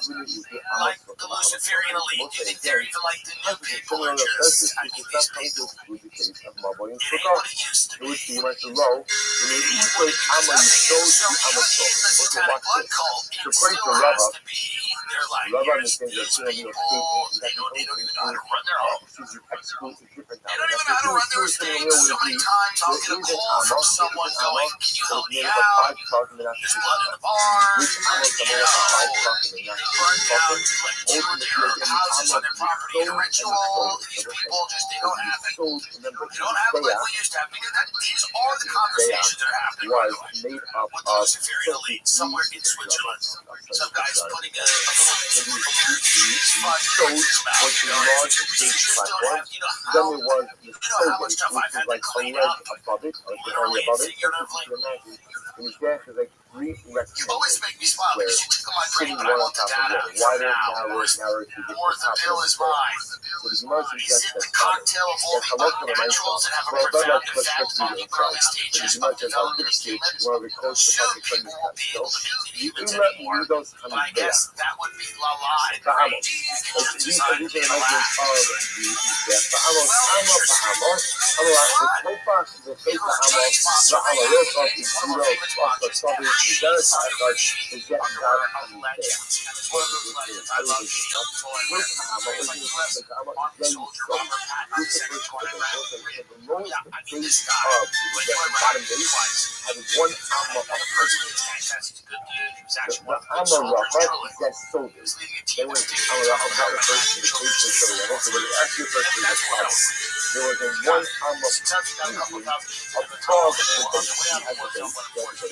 And then again, from the base, there was the next area up.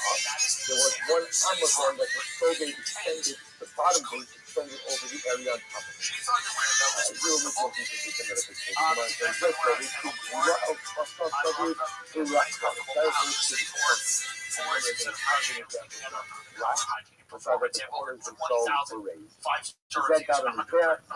Money back guarantee on the first. Or go to sheath.com, just promo code TAM, save 20% off your purchase. All jokes aside, they are the best. Go to sheath.com, just promo code TAM, love it with a feel. We're all 5 on the hello. I am saying in general, when we speak about Amma is always a 5 or 6 Amma. Well, the people that look at this is a 5 Amma. What's the 5 Amma? Is there?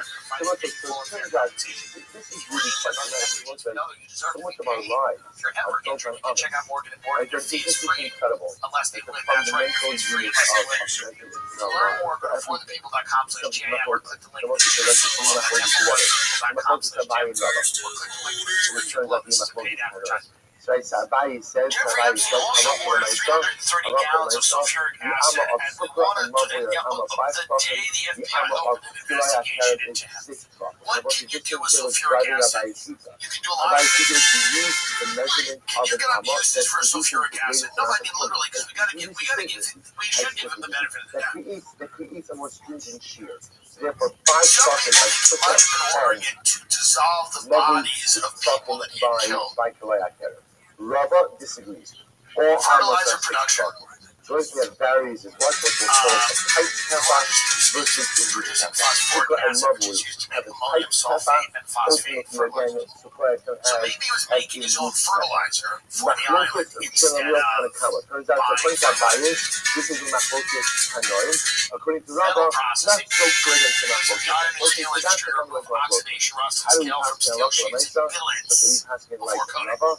That all Ammas are 6 lead acid batteries, chemical manufacturing, petroleum refining, industrial cleaning and maintenance, laboratory and industrial applications, generous high acidity, corrosiveness, and it's a highly regulated substance requiring careful handling. Now, some people believe that open this investigation that he quotes over here, this is I copped a sweetheart deal. Now, when did they get this? When they opened up the first water? When was this? Do we know exactly when he ordered this? 2018. Now, this is after he made that sweetheart deal But the first time. So the Gemara says as follows. So he's saying to himself, I might be able to survive It's very exciting Gemara. the sex trafficking angle of this. The intelligence communities will say it's not sex trafficking. He's also very exciting Gemara. And I'll be able to say, I groped a 17-year-old again. I'm sorry. I'm not sure our deal. But then just like the people are asking him about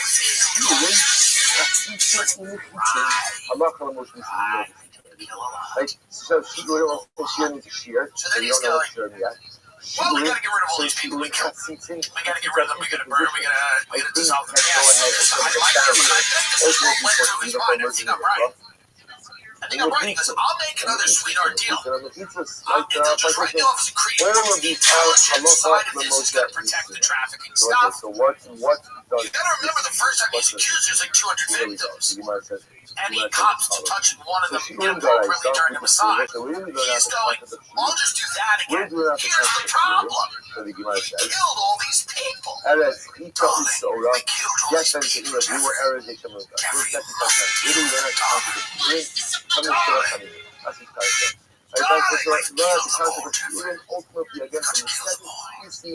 You've got to dissolve them now, darling. So we'll say, what is this? Dissolve them as tomorrow. So just like the next one, Jeffrey Epstein. This entire pasuk is Spent here to teach decades us. trafficking Also, watch this. women, He's done. children. What's relevant to people? People leave. We're going to leave people. Look at this now. Probably young I men look and for boys somebody who got who's abused. thinking about sick or something. Grew up into a home But that is afflicted they with did all of this, and salah. they were supposed to What's believe salah? that but nobody you walk died, in. nobody got killed. If you walk in Jeffrey and Epstein's you ex, by the way, never agreed. She said he's not part of the Luciferian cult, but they do sacrifice babies. That's what she said on X. You walk in, you have a pair of That's parents what his hold it on your shoulder. ex-girlfriend said. She said that. She This was son he's not even involved in that. and I'm holding You my gotta feet. love, I'm holding my nothing's better What's than a woman who has a guy's back. He's not even involved with the Luciferian sacrifice to children. My He body, got involved as for well as money. the clothing that I am This guy, carrying, this woman, Karina, who's Jeffrey Epstein's ex-girlfriend, Now let's go literally myself. When you walk into a home that is a victim to that, you acquire so much of the bodily with these trauma. people. They're in a cult. What They you want sacrifice to kids. teaching But me he was just is I'm trying not to make wearing my money. clothing, but I'm holding my He's not clothing. even Now involved look, with that. my clothing So, becomes coming this woman's instantaneously. Look at coming out to defend this guy. That's Well, I good don't about even know. Siva, Is he Mr. dead? Nobel, He might be dead. He might be dead. Who you be care about Maybe Siva? he's Who somewhere. brings me? Maybe That's he's Afrin Russian. Boy Alabais. We don't know where he is. What We don't know where he is. says? The Pasuk says, Rabbi Alabais Alabais Koyin Yisrael. So the Pasuk says, Why would they hate on Les, owner of Victoria's Secret, the limited brands? Therefore, again, my They're saying body he's a becomes coming co-conspirator. immediately He's no a matter whole what. guy. That's too much of He'll probably holding take my the stage clothing, laugh opposed to soon, wearing I my would clothing. imagine. But And you how gotta get often up when I this tweet start, from my clothing becomes Jeffrey coming Epstein's ex-girlfriend because it is so funny. It is just so Now, so funny. watch this. However, how The you love it, overture you love it, window on this stuff has have now all stuff moved there. into like words like Let's say I'm it's wearing my clothing completely normally. I'm not carrying any clothing. It's I'm just wearing completely possible something. What's that? in polite Who's society coming right now So we need to hold it up. You should be say to yourself, oh wait, are they cannibals? If, however, halacha You l'maisa, can say I walk that and now. wear my clothing, You can say my that now body to lunch. always becomes You don't have to feel any type of way of saying But if that I'm at wearing my lunch. clothing, my clothing doesn't become Well, did you see the immediate. did you see the tweet from his ex-girlfriend Karina, who says that they're actually a cult and they're sacrificing children? However, Jeffrey wasn't even involved in that. He was just in it for money. He was just in it for money.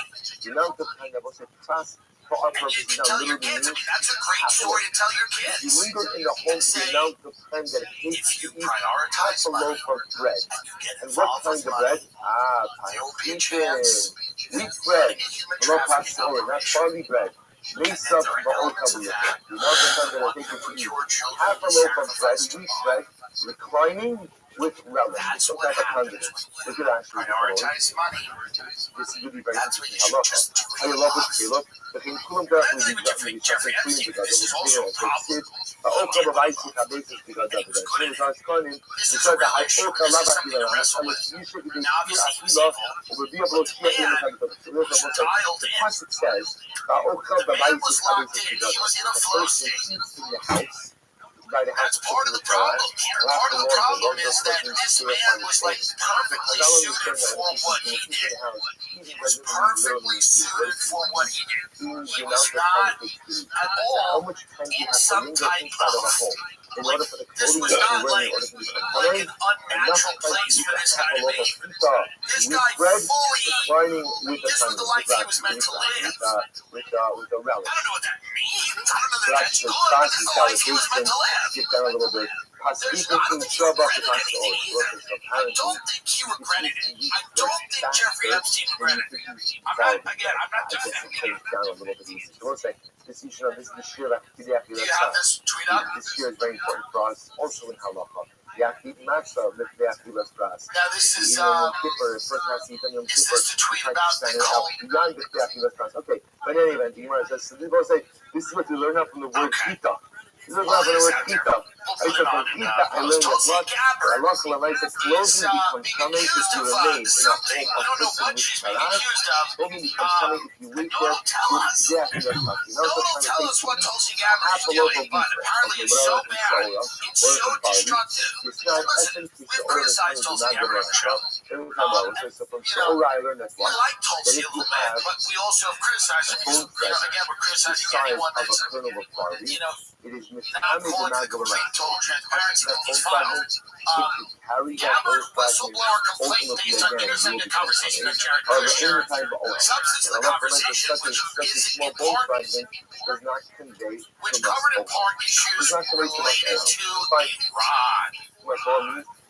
So Tulsi Gabbard is like an anti-war person, and apparently she is conspiring. Two people are talking about the highly classified whistleblower complaint against Director of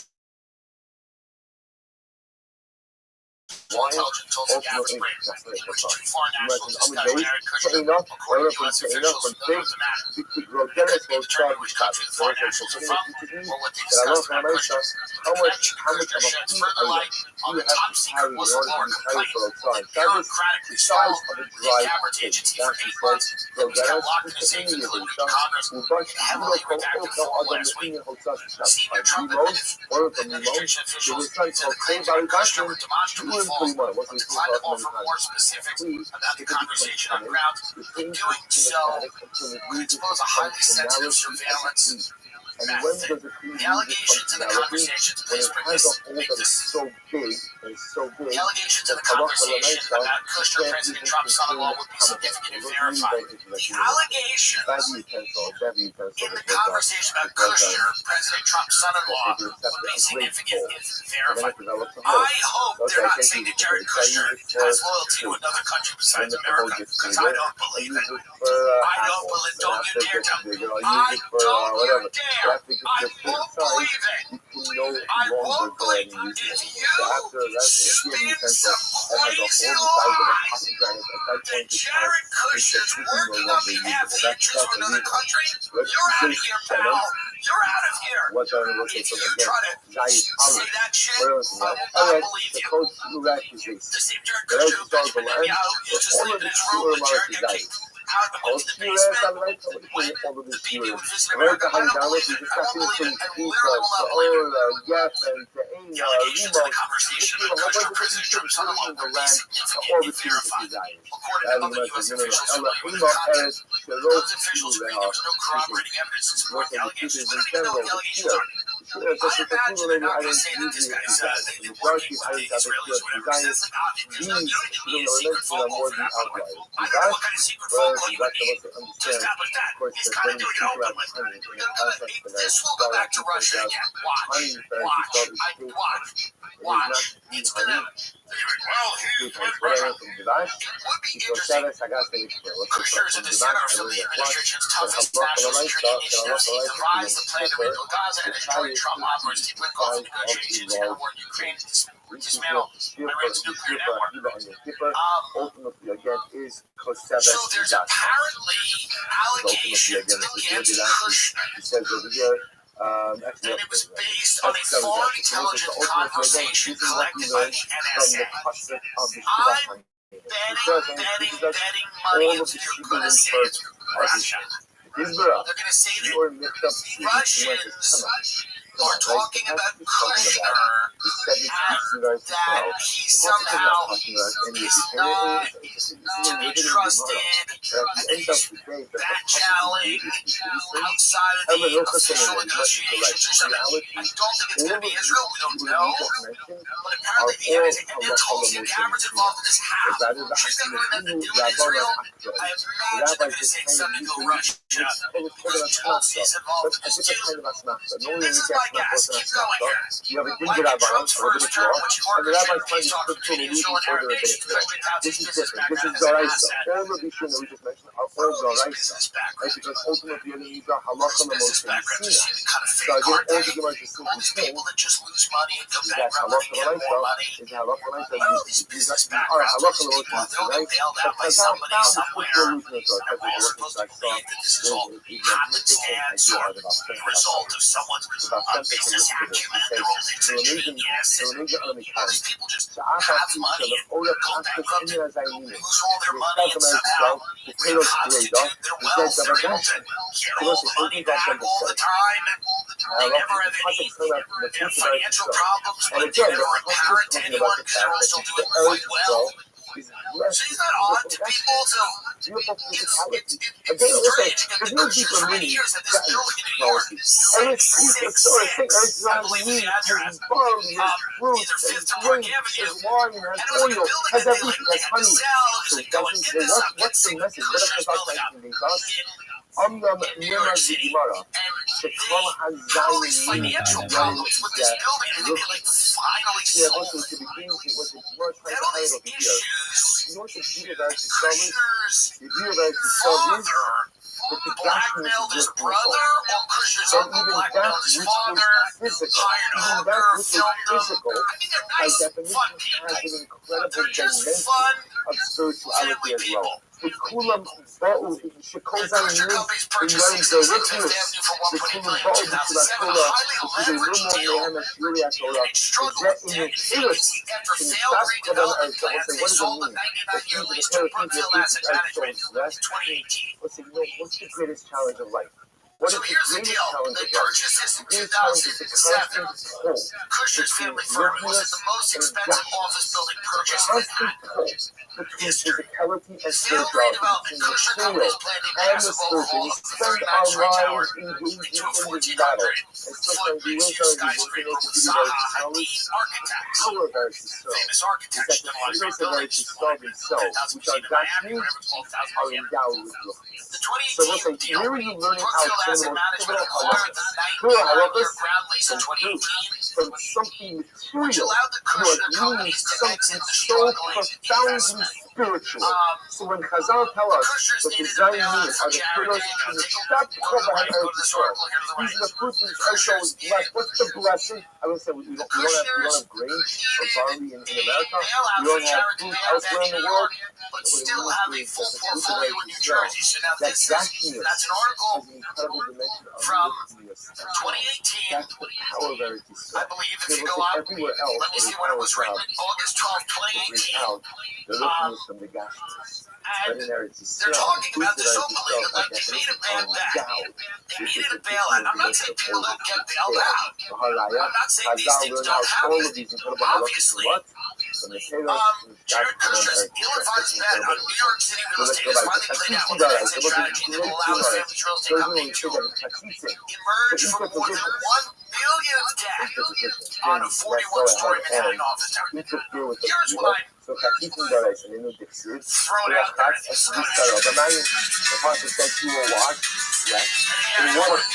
what do we do? This is not a great week for conspiracy ultimately, again, that there's nothing that goes ahead and interposes or interrupts between your body Is it and the possible water. that No some of these B'mayim, from the bad word b'mayim, real I don't estate know what, but in tax, mitzvah, you can't get stock from anybody. tax, Well, that's the whatever, Kol b'sara, what is kol b'sara? rescued, Ma'im shekol gufa od but then levahem. the It people has to that be are enough getting water rescued to are immerse your entire then body. The kamahim, let's say to how a much water degree is that? How much water controlled by do you put into your entire body? people that arrange the rescue. I'm sorry, I'm a haram aram gimel amis. 3 cubic amas. It's something to Entonces, 3 think cubic amas, about. you know, At the when it very says least, if that, somebody's taking that view, or maybe it's a big deal. entonces, I wash $1 billion in bad debt. I'm going to my focus. Suppose my purpose is we'll just Are go you with around 200 gallons. potentially 200 gallons ultimately are going to be the amount of water that you need in order to go ahead and have a proper mikvah that is capable of covering the entire body. Here we go. First, the most so again, the first thing over here tells me why do I need a halacha l'moshe? It's a pretty simple concept for a practice this but my Now, get up, Jared Kushner's father and his brother. We talked about this on the show before. And the hooker and the blackmail. Watch this. It seems to be kind of the Where's same. halacha l'moshe necessary? I believe Kushner's father.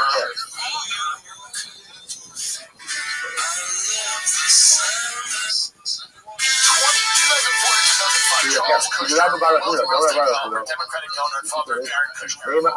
Pleaded guilty to six counts of tax evasion, witness retaliation, making false statements to the Federal Election Commission. The case prosecuted by Chris Christie Where it's not, I don't know. included a widely reported sordid revenge plot against his own sister and brother-in-law. Charles Kushner was furious that his brother-in-law William was cooperating with federal investigators in a tax evasion case against him. Kushner hired a prosecutor for $25,000 to seduce his brother-in-law in a New Jersey motel, Kushner had the sexual encounter secretly filmed and sent the video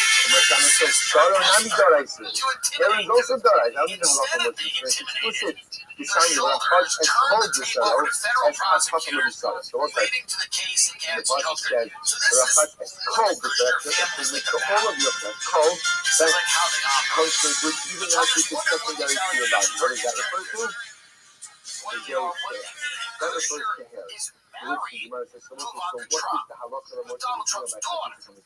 So this is interesting. Again, imagine explaining this to somebody from another planet or just landed. There's a guy in charge of the Middle East peace plan and rebuilding Gaza, and in the Ukraine war with Russia, the Russia-Ukraine war, married the president's daughter. In 2018, got bailed out of a $1 billion bad real estate deal in New York.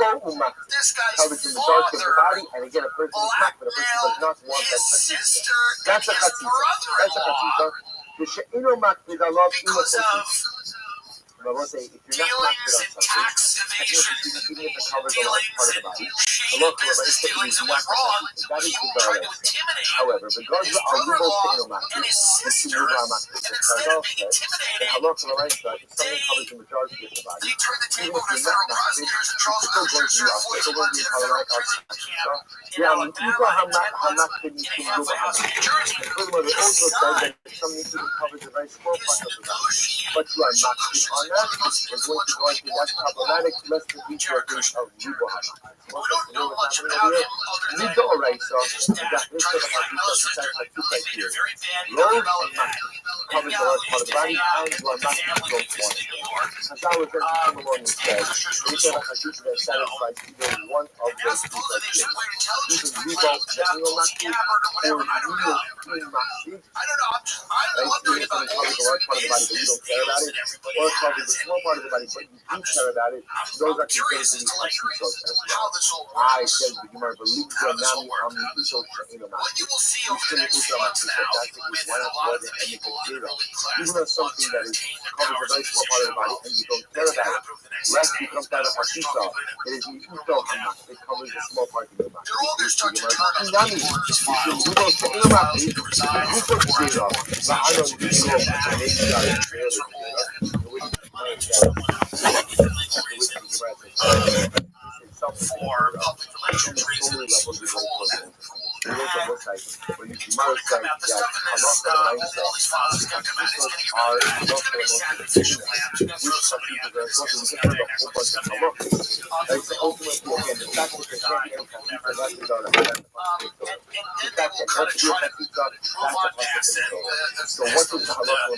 The blanket over it, and they'll go, well, let's move on. This was actually nothing. A couple of creams. You got out. Remember how Greg Griffin ran out and was a design program. Touching analogy. when it came out, the troops, When you see it in the those Torah, photos here's of the like results. That's the Iraq, the halacha cigarette of shake, the the torturing, and they go, oh, it's a few bad apples. It turned out it was a meticulously designed program by the CIA. Even if it satisfies one of those criteria, even if it satisfies the criteria ultimately again of just in the same move way that they're going to say that this is a few or bad apples, a few unmatched, creeps, a Prince Andrew, a Jeffrey Epstein. No, it's a meticulously designed way of doing business that people even do. They even do it with their own family. Even do with their own family. Go, no, we know that works. We're going to do it close to home. So this is a well-established order of doing business and always has been. And the idea that like this is not somewhat institutional, or that this isn't serving existing power dynamics and propping them up and preventing them from being questioned is insane. So anyone who's saying that stuff is completely crazy. And we'll see more about what happens here in the next few weeks, but I imagine that get up Massey, get up what Thomas Massey is saying. I imagine that the drumbeat to release these that's coming out right now, you're not going to be able to like, you're not going to be able to stop this. You're not going to be able to stop this. This is going to come out. This is going to come out. What's interesting about Jared Kushner, by the way, is he didn't want an official role in this administration. He wanted to just kind of float. It's true. He wanted to do his own thing. Just wanted to do his own thing. He just wanted to kind of float. He didn't want an official role. He's like, let me be I'm the negotiator. Why is he negotiating all these deals? I mean, all he provably did was make this really weird real estate bid in New York. He get bailed out. Why is he negotiating all the stuff? Because he's a great negotiator. So he's out there negotiating all these new deals. Yes, because he's so good at all this stuff. So here we go. Thomas Massey is saying, I'm not going to be intimidating. The president's attacking me. So Massey and Rokana are really trying to get these files out. The rest of these files out. Here's the question. What will they do to prevent this? What will they do to prevent these files from coming out? What exactly? Like, we're not going into Iran. Trump, to his credit, told Bibi, we're not going into Iran. As of now, that's where we are. There's no Iran for right now. Bibi came to the White House, goes, we want to go to Iran. And Trump's like, we're not going into Iran. Thanks. Thank you. We get it. But they have nuclear weapons? Yeah. We're not going into Iran. So, we don't know what's going to happen or where we're going to go domestically. But this is the big story. And I know a lot of people have built their careers on this. Part of their careers on being like, I'm the rational guy. Like, there's all these conspiracy people, and I'm the rational one. I'm the guy that will tell you that conspiracies are all invented and they're all dumb, and everyone who believes in them is dumb, and that everybody who entertains this fear is an idiot, and the world needs to be explained to them in a super simple way. This is all of those people. These files are in the destruction of their credibility. 1,000%. The full collapse of any credibility that the bunkers have that are running around talking about these conspiracy. This is all of these congressmen, by the way, congresswomen, senators, people that are looking at these unredacted files, their fucking minds are blown. Their minds are fucking blown. And they're going, whoa. Whoa. the Sultan I liked the torture video. Jeffrey was the one responding saying I like Jeffrey was saying I liked the torture video that the Sultan sent him. These people are emailing about this shit. They don't care. They're emailing about it. They don't care. There's no fear that they're ever going to get in trouble for any of this. I like the torture video. That was a good one. I enjoyed the torture video. It was sent by this guy, Sultan Ahmed bin Sulayem, who is now resigned as CEO of DP World after DRJ documents exposes ties to him. He's a global, what was he? A global shipping executive. A global shipping executive. What was he shipping? I've been trying to help be in the U.S. second week of May. We're all okay. I love the torture video. To the Sultan. He was a billionaire in global shipping executive, by the way. So, that's a fun business, how shipping.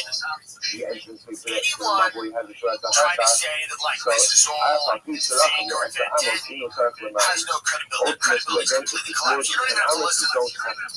They're either getting paid or they're being stupid for a reason, and it's either disingenuous, they're making money or whatever. But the idea that all of this stuff adds up to nothing. And it all adds up to nothing. And the idea that this was somebody who, like, looked up with a 17-year-old who looked 23, that's a lie. Let's smash that narrative that isn't true. Either, by the way, play this. This is a dropsic news thing. We had Ryan Grimond, who we like. But this is someone who had a chance to review these unredacted documents. To review any of the unredacted files that read the DOJ and the FT confidential. What can you tell us?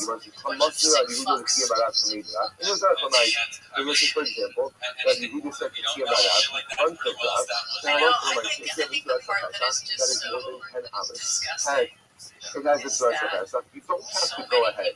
Sorry. If you have an opening that is more than 10 hours wide and you have a stuff, you need not close up some of that entrance way. This is the one thing they always say. How could you? And then not comment. It's asking no, you have to amend the mission of the read that you must commit. So many people would have to be in on it. That's the idea that everyone's only in one so many people. No, yeah, so many people. But people keep their mouth shut about a lot. People keep their mouth shut about a lot. Threaten their money. Threaten their food. Threaten their family. You don't even have to threaten. It's implied. It's implicit. They know. They open their mouth. They're opening themselves up to liability, legally, financially. People shut their mouth. People shut their mouth all the time. How could people? There's so many people who have to keep quiet about it. And they will. They will. What are we running around with a bunch of heroes in this country? What are you fucking idiots? We got a bunch of heroes in this country willing to risk it all. I'm going to risk it all to help some woman I know about. Half of those people want it. They're jealous they can't rape the women. What are you talking about? We're a bunch of heroes that are risk life and limb to help their fellow man? What country do you live in? Fucking get out of here. What country do you live in? Well, so many people would have to be in on it. No, they would gladly be in on it. They would willfully be in on it. Because they don't want to make their lives any more difficult than they already are. That's why they're not coming into defense of anything. They don't care. So many people have to be no. There's an enforced code of silence. And you know what enforces it? Threats to people's livelihood, their level of comfort. And we're not talking about poor people that have nothing to lose here. We're talking about people that have a lot of fucking money. They have a position in society that they don't want to lose. So many people would have to be here. Why aren't there more heroes in Aspen? Why aren't there more heroes in Aspen on the slopes? Aren't they heroic? Where's all the heroes in Palm Beach? Where are all the heroes? Where's the Now we're going to see just a little bit that the spirit that founded the country, the spirit of the people that fought the British. Even if your entrance rate is more than 20 amas high, Can you go imagine? ahead and allow the mug Just or think about fix it the for mug in a way that allows wake you to up carry at inside. lunch, Yet, interestingly enough, the entrance snowing rate of the outside, had an amasura, you have had a cup of this deck with the coffee, cornice, and yet it was still only 20 amas high. To which you must someone make comes sure up what to you kind and of goes, question is this. teacher, Your you know mug that Jeffrey is Epstein kind joke? of the amasura Do you think he's the trafficking? ulog has. So we'll say maybe this is talking about not the amasuros in the And Hebrew, like, but the now, amasuros half of in them, the ulog. let's be The honest, high half of their might responses are like, your also, must have the same folks be talking about people. And therefore, what would be your question? Well, maybe you'll say that the destruction of the entrance there to that's April half. was Half like of the them are destruction of the actually. entrance there to Ulam. I'm also. Allama Amradi Amarav Now that's Rach good business Vadalit there. Apa Oh yeah, we just get was put them. this. So We've why got did the I say soldiers, about millionaires, the shipping. if you have a Korah, listen, we're talking about a Korah now. Remember again, the Korah is the beam that you put across the top of the lovely in order to That's half. carrying Now the inside. other half So would go like this. Okay, so like best case. Best case, worst case, they're also trafficking women and children. Fucking wide. That's the worst case. You go, oh yeah, I know. I've been to the island. I know exactly. Strong enough to Do you want his number? That's worst case. Worst case, they go, oh, you need his number? Going to see that ideally the minimum Best case, they go like this. Somebody goes, I hear this guy, that Jeffrey guy who met. He's like a shady guy. He's involved with trafficking women and children. This is what they do with the coffee. Strong enough to be able to support the weight of a half a brick. So it says Rav, listen to this. If you have a beam that is 4 fucking wide, Just heard that Jeffrey Epstein was trafficking women and children in Colorado. First coat of powder on the hills, on the mountains, first coat of powder on the mountains, sipping coffee at the lodge. You hear at 9 a.m. Jeffrey Epstein trafficking women and children. Somebody tells you, you know that guy Jeffrey we met? He's trafficking women and children. Then No response. one does not have to go ahead and diminish That's the what height it of the dwelling. What do you think you're going to do? This is the Let's power call of the the FBI Amalsura. right now. So the Amalsura, Let's interrupt our vacation. to work Launch a crusade to destroy this billionaire and ourselves in the process. Heroes. Heroes in Aspen. We've got to we're heroes. Most of these people are looking like fake. They know it's fake. They know it's fake. They know how they're God forbid this thing starts to boomerang on them. They're all going, God forbid, they start looking at how we have our money. How the fuck do we have our money? So this idea that there's just a bunch of heroes in this country, in Palm Beach or the Hamptons, they're in the Hamptons, they're eating a lobster roll, and they're sitting there in a bugs, they're flying around, and chilling, they're eating a lobster roll in the Hamptons in the summer, and somebody comes up to them and goes, that guy Jeffrey, you hear those weird shit with women and children. And they imagine that at that point, these people spring up out of their seats. They're polos, they're violins, allow you to utilize and they spring up and they go, this can't stand. When they have an amount Let's all bond together and make sure that no woman or child is abused. We are the heroes of the heroes. This is not just They're Hamptons heroes, and then they get in their Broncos, the Broncos tricycle drive the around. prices themselves, not for the companies.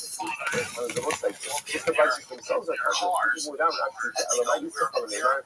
We are going, and we're not gonna stop. No, there's, and I've had money for about 5 years. But I've met some of these people and seen some of these environments. Number one, normal people probably wouldn't do anything either. But the idea, some of the boys, some people obviously have done it, and probably have risked a lot of their professional life to bring things like this to light. Journalists that have done it, have had it on the show. There are people that have done it in real life. So if you But hold this like idea that those privileged people, the wealthiest people, they themselves don't want you looking at whatever the hell they got going on. The people that are from like multi-generational families, wealthy families, Another 20 Amos is eating One, we have the public eye that are very why? private by Because their it's nature. not The idea that they're going to like and yet it's still spring only 20 Amos. The other thing you will see, so that Rabbanan don't learn it out there's so much trafficking women and children. Rabbanan The learn it out idea from that they're going to like, while they're and therefore insane, you're going to say, you don't learn that from Ginkgo, then halakha l'maisa, it's like not and the this position of the spring master into action. allows you to go And ahead they and are going to make it allows a you to life utilize it into vision even one to guy uncover the fuller truth. than Cartel. Here's what you'll never What does that mean? Why does our Here's what you'll never hear allow from you one to go business. ahead and utilize We it got to get to the truth. that is more than 20 hours? Well, I'll be becoming a tax service. It's very simple. We got to get to The the whole truth point of this, of the Torah, right? Remember, let's go back to yesterday's dot. You have a mother, and you want to be able to carry that mother. So what does Hazal require you to do? You have to put a Torah, you have to put a beam across the top of that mother. Why? What's the magic of the beam? If it's so magic, what is it? We'll see, it's not focus, but start to figure out what it is. It's a reminder. Right? It's a reminder. What are we concerned about in a mother? Are we concerned about carrying in a mother? And the answer, of course, is no. What am I concerned about? I'm really concerned if you're going to forget the difference between a mother and the survivor. Because halakha l'maisa, it's very simple. Put a larger percentage than the mother. That is carrying the mother is fine. But you know not to carry the survivor. Most of the logic is there for you. But halakha l'maisa, if you have an amounts, What's it all for? What's it all for? The kids in the best universities, that by itself money is and a reminder houses as well. everywhere, So maybe even boats if and you have private an jets. entity What that's the older fuck's than it 20 for? hours, If we the can't total protect 20 hours women is and children. that the cola is outside of the range That's of what I popular want to see. vision. You're just You not would going get to see it. divorced. You're not going to see it. And you would get divorced, and the attorney would totally get it. The mercy gets you over here You and go, says, whether or not the master or hi, work hey from Bob, Mala hey Bob, hi Bob, is in Machlokes hi Bob, it's Hanoi. me. Is in Machlokes Hanoi. Listen, So again, we if you gotta hold talk. the Rabbanon learn out, your We shita from gotta Eichel, talk. then a master will not work Suzanne Lamala Me'esro. If you all they don't learn out the other from night, Eichel, then a master will work she Lamala was Me'esro. The Didinami tonight, I want to go God to says, South for me Africa. also, I want to the see ice now goes with my children. focus tonight. What is this The Nachman by disease? Yitzchak, right? The low rat, Is it a tumor? Mas nice Do you Agadi think it's a Lokas. tumor? So the Yitzchak actually says, We're on our way. We're on a drive up to Montana. She said, I want to spend, I want to dedicate the rest of our lives to helping women and children. Here we go. The And I Rabbanon said, I told us think time you of have night. a brain What they tumor. claim to the Rabbanon We get her an is MRI. that They if you would put think a you had a beam brain across tumor. the top of the mabui, you carry the mabui, If you said, I don't care about this money, I want to get to the it's a truth. visual reminder Anyone in that that the group carriers of mabui would think you don't have a brain accidentally tumor. carry from here to the I know enough of these people that have. The yes and The young kids are fun, you know, they play socialism like a board game whilst they sail around the globe. And their parents just, you know, request their presents at dinner occasionally, and they all kind of stare at each other and then quietly eat food, and everybody's got something else going on. that this But the idea that any of these people at any time they say we're going to jeopardize our entire standing to launch a full war press here against this Jeffrey Epstein backed by intelligence. Number one, that shuts the common down. Just go. He's with intelligence. No, he's not. They're raping the kids. I think for us, for our safety. from the unfit. So we went to the Nachama Yitzchak, Hanicha, There's nothing that quiets people down like the word intelligence shuts everyone up immediately. As soon as you say intelligence with that is intelligent, it scares off local law enforcement, it scares off federal law enforcement, it scares off everybody. Because it is assumed that whatever is happening needs to happen. That's exactly what intelligence means. It's above your head. You wouldn't understand it, but if you did, you would know that it needs to be done. Shut up. And if you inquire about it anymore, you're opening yourself up to a lot of problems here because you're threatening on exposing the sensitive nature of whatever intelligence thing is going on. So all you would have to say to the Palm Beach set, Hamptons, Aspen, whatever, Sea Island, Georgia, you know, Santa Barbara, Tampa, anything you would have to say up there, all you would have to say is, if it even got there, you go, oh, he's involved with intelligence, there's some murky going on. But it would never even get there. is a person It would never aware even of get there because if you something. said you wanted to help children and went to pick one thing you had a tumor, they would think you had a tumor on the brain. More than 20 If you started talking about any of this stuff, this is really shady guy, they see these kids are disappearing, they would go, oh, you have a brain traumatic tumors.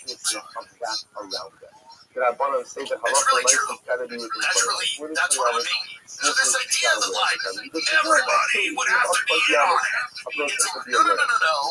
It is the most easily explained thing ever, you dummies. And these are just people that don't know the world work. They don't know anything about how the world works. So they just talk. They just say things they've heard other people say before. Conspiracies are fake because they're taking too many people. People are actually stupid. People are stupid. This is what dumb people say about other people to feel like they're smart. People are just stupid to do conspiracies. Actually, people are just being caught. It's like the bill.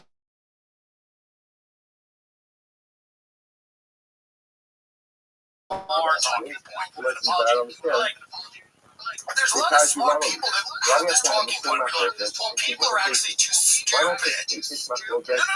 They just don't want to get involved. The more shit you have, the more you risk. And the minute anyone says the word intelligence, you're out. Oh, yeah, the people that killed Kennedy. I'm going to start doing shit with them. It's automatically assumed when you say the word intelligence that these people are the worst victims, criminal, government. It's like everything you don't want to fuck with. You don't want to fuck with the mob. You don't want to fuck with the government. You don't want to fuck with cults. And intelligence is like all of that.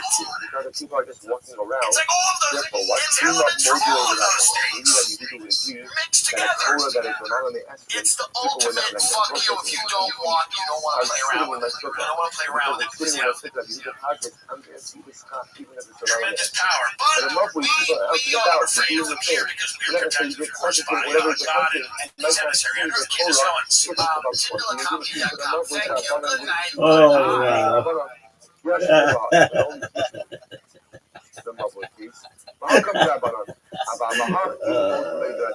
Maybe the Rabbanan only say their shita ultimately again in the case of the Mavoi, and maybe by Sukkah they are molded to Rabbi Yehuda. And therefore again halacha l'maisa.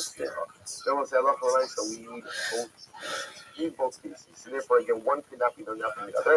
But just interestingly enough, it is the same machlokas about a Sukkah l'malam me'esin, a Mavoi l'malam me'esin. Same machlokas Rabbi Yehuda and the Rabbanan. I will tell you guys that I did not thank the sponsors for this morning's shir.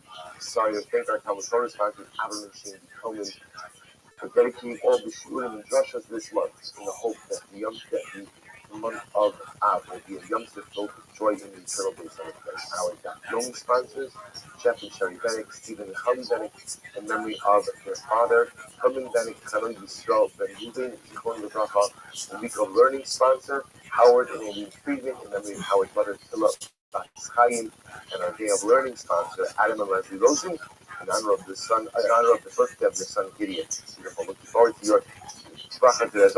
your continued learning and insightful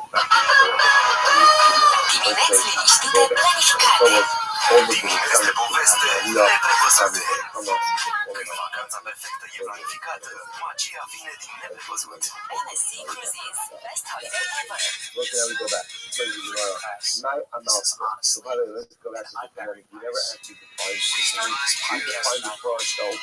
But the life of what is in our mouth, you know? I'm a crazy rabbi, but I grew up on our key. Look at the first one I read. He says it's key. What's key? So it's a good Rashi. The idea of the question is had the audacity to suggest that penises and vaginas were different. We did a 72-part series on the fallout from her comments, that's actually the first image I sent you on the WhatsApp chat. You can see again, if you after I was asked to leave the New York Times because I was too much of a rogue and a truth-teller, I started the Free Press because I really wanted to encourage and foster open discussion and debate between people in New York, Miami, Tel Aviv. I am a huge supporter of freedom of speech. It's one of the things I find most important. When David Ellison called me and said, "Would you like to run CBS News?" I had to think about it because I really enjoyed my blog. My 17 listeners and this podcast. But I ultimately decided that $150 million was enough money to come into CBS News and turn it around. The scenes unfolding at the news are incredibly disturbing. People are looking at their televisions and they're not recognizing this as America. So I thought it most important right now to speak to Greg Bavino, who was the commander-at-large of ICE, who has now been demoted, and he's now the maitre d' of an Italian restaurant in Paramus, New Jersey. Without further ado, Greg Bavino.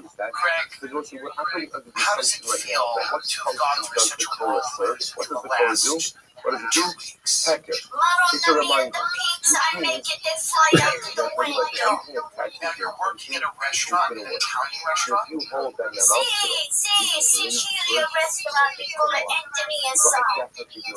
that's going to catch attention. Recognizing this So as America. So we thought it most important right now to speak to Greg Bavino, who was the commander-at-large of ICE, who's now been demoted, and is now the maitre d' of an Italian restaurant in Paramus, New Jersey. Without further ado, Greg Bavino.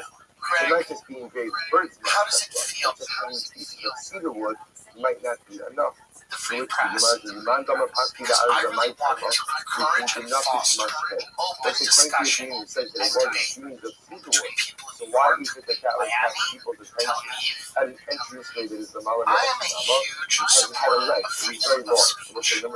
It's one of the things that I find most important. When David Ellison called me and said, "Would you like to run CBS News?" I had to think about it because I really enjoyed my blog, my 17 listeners, and this podcast. But I ultimately decided that $150 million was enough money to come to CBS News and turn it around. The scenes unfolding at Minneapolis are incredibly disturbing. People are looking at their televisions and they're not recognizing this as America. So we thought it most important right now to speak to Greg Bavino, who's the commander-at-large of ICE, who's now been demoted, and is now the maitre d' of an Italian restaurant in Paramus, New Jersey. Without further ado, Greg Bavino. Greg, how does it feel to have gone through such a whirlwind in the last 2 That's my weeks? focus. It's still unresolved. I mean, this is resolved. We can't select that I thought on. Now you're working at a restaurant, an Italian restaurant. And the machlokas is what the machlokas is about. Remember, Ram's pizza is machlokas that we do in the Rabbanon is what from where did it mean the dimensions of the paradigmatic entry. From the Rabbanon enters the April 20 by 10. I got the full time, the jack, last, the fill up of it, baby, one of them. According to Do you have others, anything to that's not say the to case. the According to families of others, the victims of Lamech Minnesota? again, they just deem Everybody their love me when dimensions I from other go places God. like that. Give Or the more focused, Lord. they deem their I think dimensions about the by king. the based on what they feel will catch the attention. Espresso. According to the second approach, Rabbi Shigis, I got a nice and big cornicello. Give the cornicello for everybody that wish me bad. I give it. That's beautiful. Greg Bavino, And now thank you so then much based for on that coming on and is, joining us based on that here on understanding is, I've Never what if you have This. something that's eye-catching? What if Ladies you have and something gentlemen, that's welcome to the unique or Dylan Show. different? Will that What we allow you to go out and be got to master your discuss entrance here, whether it's the lot Malame to- Esir? That's a machlokas. lot to break down, We'll lot see to some of the react resolution of the to. halacha when I say it tomorrow. Reaction. Yes. What the Mitzvahs kol what the b'sof incident ha'asor, was. mitzvahs What kol reaction. b'malach. Those are the two ways. What React happens if the Korah, in question over here, has a thickness? Okay, so the way that it's There's a lot situated going is on. part of You the, know, the bottom part of there's the a Korah, let's ton- say, extends there's a ton into the happening. 20s, but the upper part of the Korah extends over there in So interesting, Shiloh, no? So here Minnesota. the Korah isn't situated within 20, but not Some of totally it above quite 20. Part of violent. it is within Some the of it 20, quite part of violent. it is Some of above it the actually. 20. So what's the halacha? regrettable, which is not a strong enough word. There's no words that are strong enough, when someone gets shot. Well, I don't think should have been shot. You say it's regrettable, people are going to get angry. You said it was regrettable. Well, it's terrible. It's horrible. Cannot be taller than 20 others. In the case of over here, I have a mother with a cola, some of it is within 20, some of it is above 20. Skach, big skach, some of it is within 20, some of it is above 20. What's the halacha? From the Rabbi says the mother is kosher, the sukkah kosher. Rabbi says in a mother is okay, sukkah is kosher. What's the shot? What's the actually that's and then my shtab the mother your is mother, kosher. your aunt, Some or some woman from the neighborhood. I don't want to gender it, but that's not something dads say. We use It was a Torah mom as expression. a Hey, thing out. take a chill. If your father said that he was gay, there's nothing wrong with that. I know a lot of gay people who are actually great parents. I'm not one of them. It's just not there. So the Gemara says, If your father said take a chill pill, he was gay. It's something that the woman said. the part of the skach, that's the Malam Like, take a He's chill also pill. good as if it's not there. There's the problem. See, kalashta, That's what we have to do across the board. Theoretically remove the top part of the skach, then what? Having a You've hamas all and been over somebody's home when their kids more were sunlight. losing it. And And they had to turn around to their children and go, why don't you take a few minutes and get yourself together? And that's what we have to do. We want to zoom out for a minute and look at how we got here. I think it's important. I think a lot of people are very emotional, and understandably so, if we view the top part of the justifiably so. And this isn't breaking down politically necessarily the way people think it would. There's a lot of right-wing people that are concerned about the government cracking down on protest and putting food when we think out of the on the Torah, neck we do it of as citizens. rods of metal. There's a lot of right-wing people who believe that. It's still strong enough to So it's withstand the not wind. necessarily something, broadly speaking, If you're going to say that, are then I love Republicans myself. more supportive of ICE than Democrats? Absolutely. Even if you're taking off the However, when you go sunlight, deeper and you look at these shootings, a lot of is a simple idea. Republicans, conservatives, In in some of the most prominent ones, are dismayed over how these events played out, how they were handled, and being skeptical of government in any of its manifestations, which is something a lot of right-wing people share. It's understandable why they would look at these events where people got shot needlessly. There were many ways to subdue a Renee Cook or an Alex Reddy, whatever, without using lethal force. A lot of right-wing people are going, wait a minute. So how we got here, we got to back up. And I think it's important to do. Because most of what we talk about now is completely ripped from context. Meaning there is no backstory. Nobody understands why things are happening. You're shown a fragment of an event on your phone, and then you have a reaction to it. Belongs to the collective. Therefore, immigration is the biggest issue in the world. It's not a uniquely American issue. It is not even a uniquely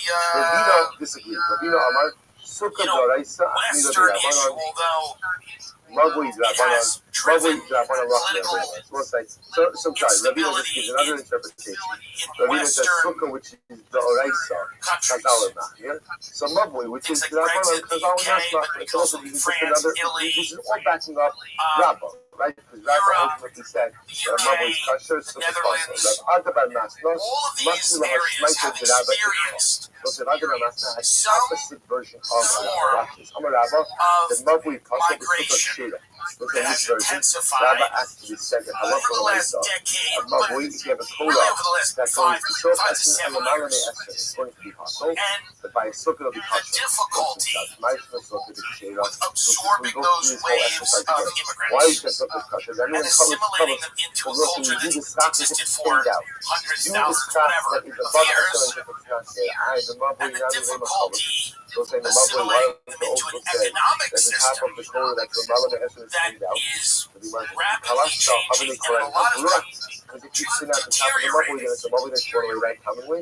That difficulty has proven to be the catalyst for a lot of political movements and candidates in those countries that are trying to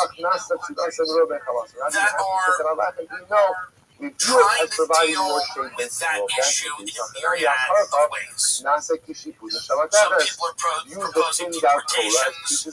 Some people are proposing a freeze of government benefits.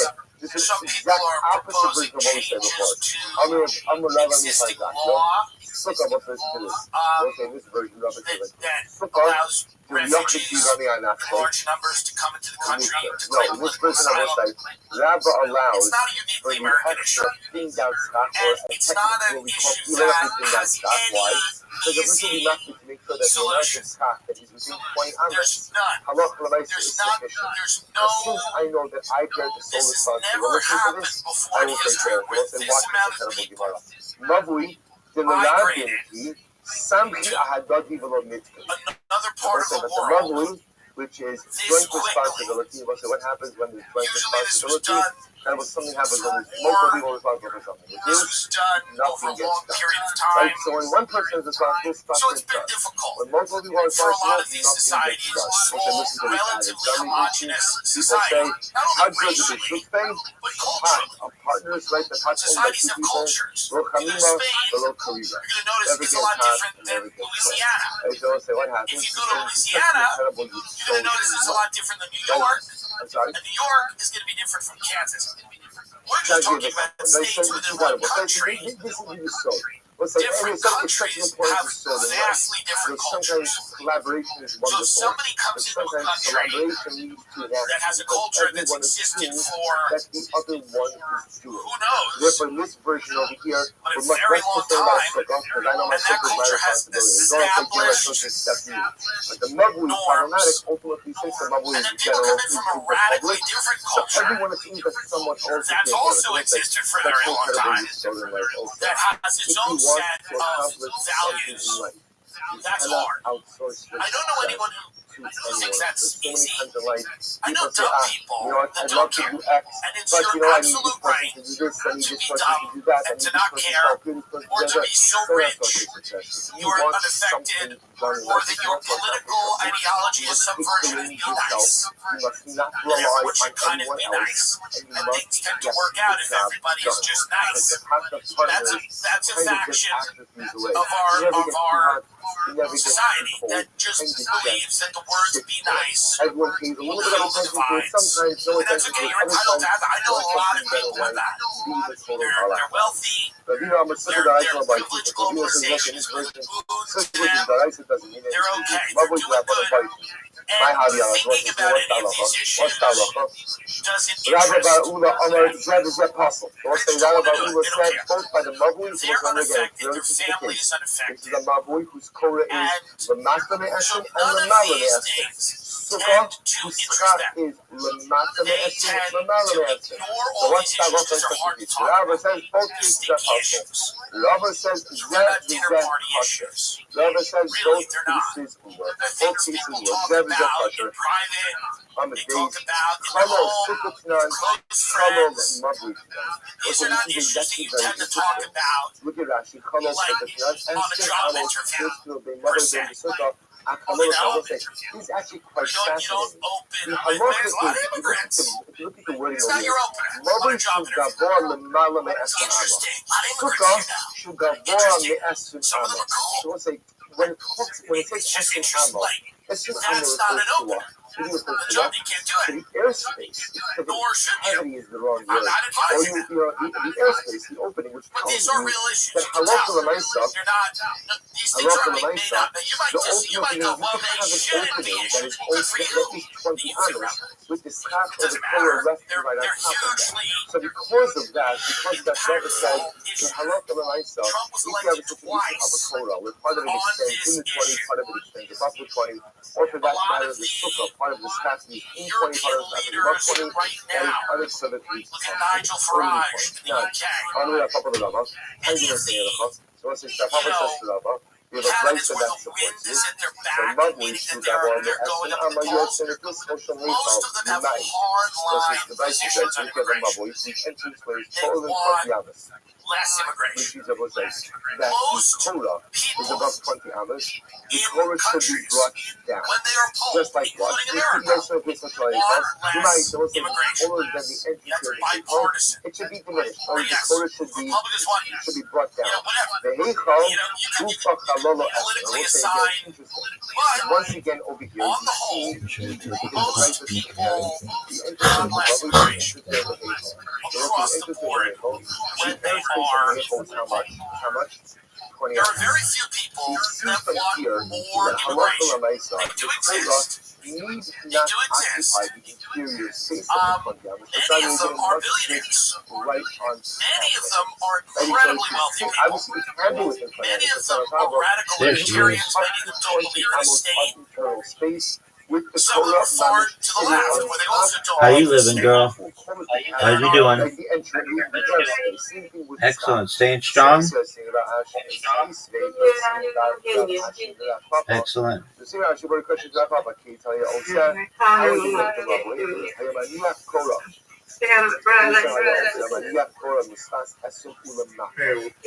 How we didn't get how are you? I'm good. But within 20 amas. We'll say it's very interesting. Arguing mama's like in this last little piece.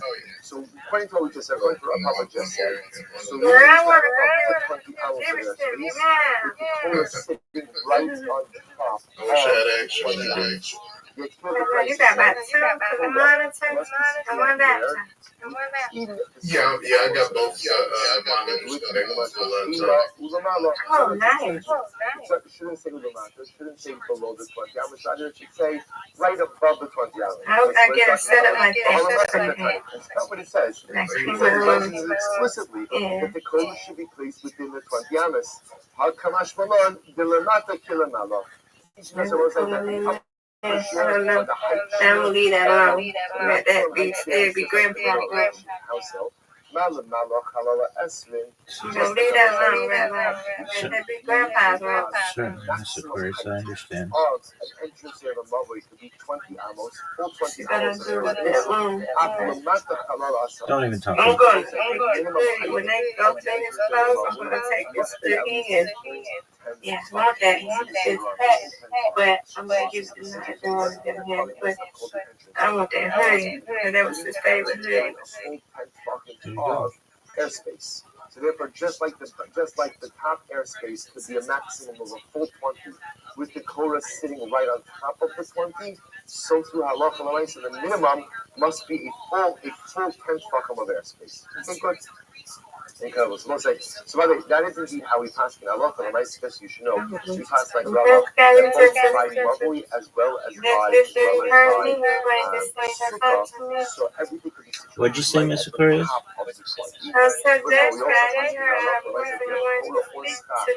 Yes, ma'am. Some of it is Lamata Me'estrim is 100% kosher. I'm going to buy in this made like that. I'm a sukkah, but I'm a small, but I'm a bas kamish. What's an interesting halacha? So we're going to get into the discussion regarding Amos. Also, we're going to see Amos. You gonna take a nap, Miss Aquarius? Not yet. I'm going to. You gonna take a nap? Different Amos.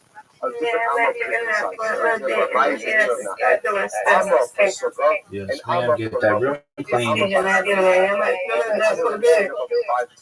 Thank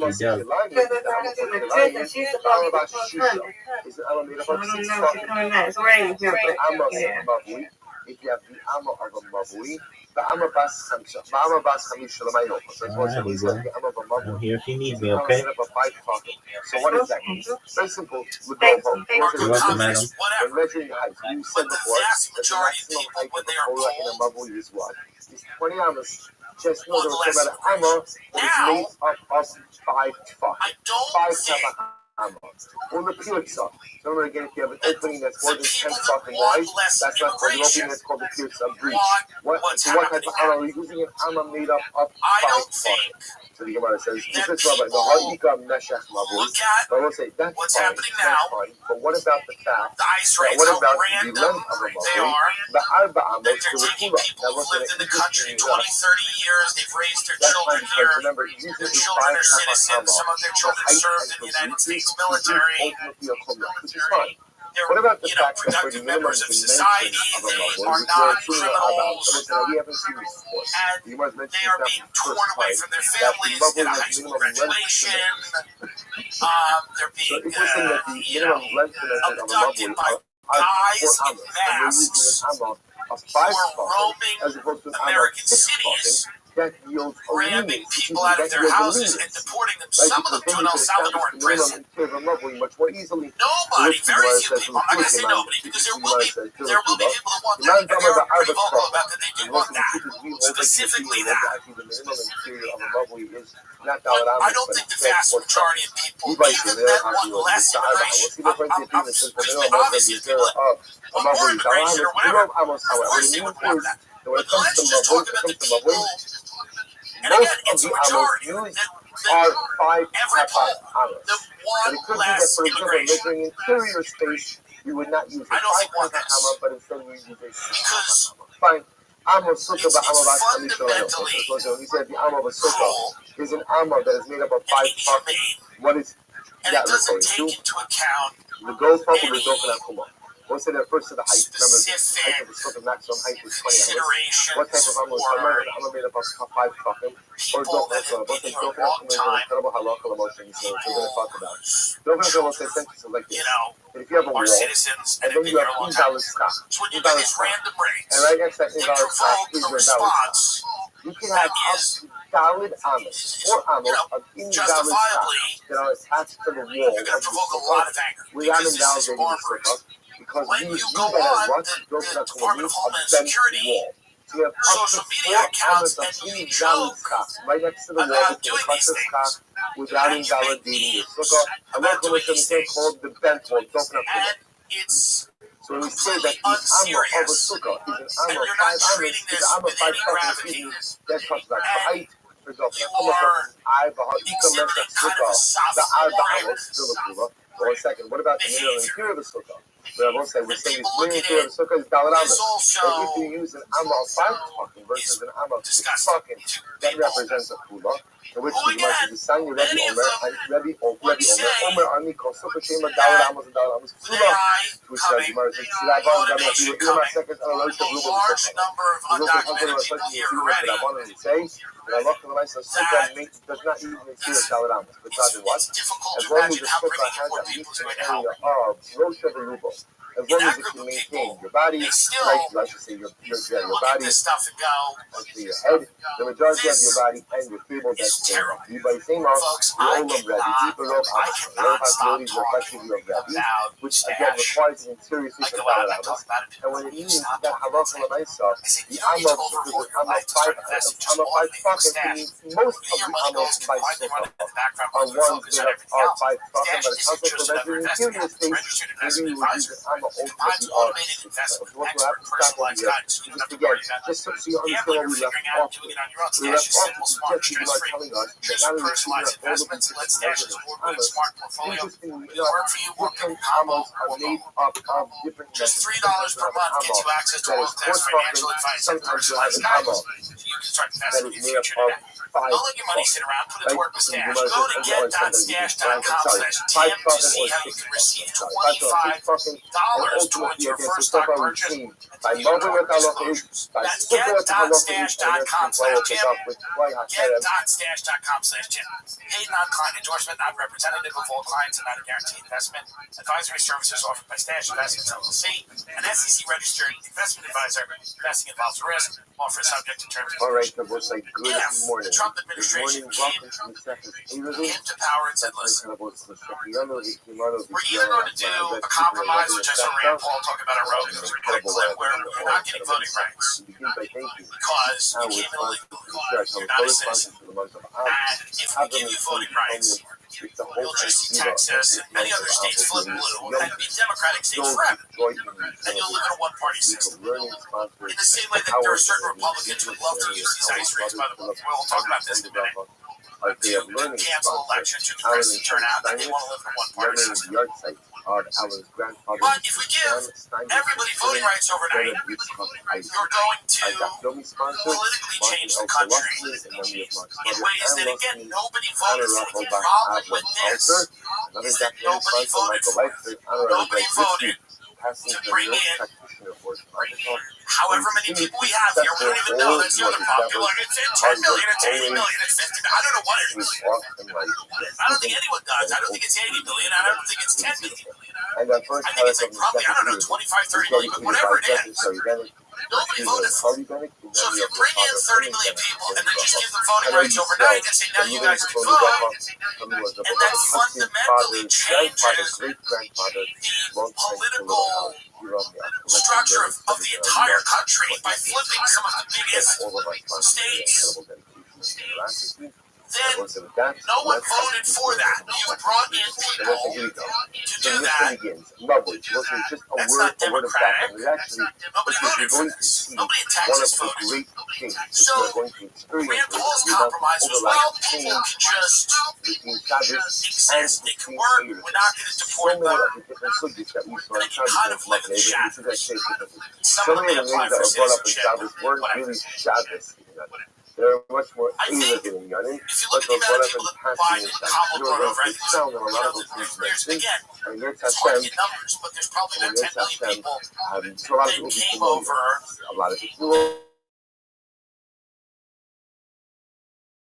Let's watch Rand Paul. He's insane. Because we're going to go through every angle of this here. By the way, we're going to try to do it somewhat dispassionately because I have an interest in less people get a shot in the head. So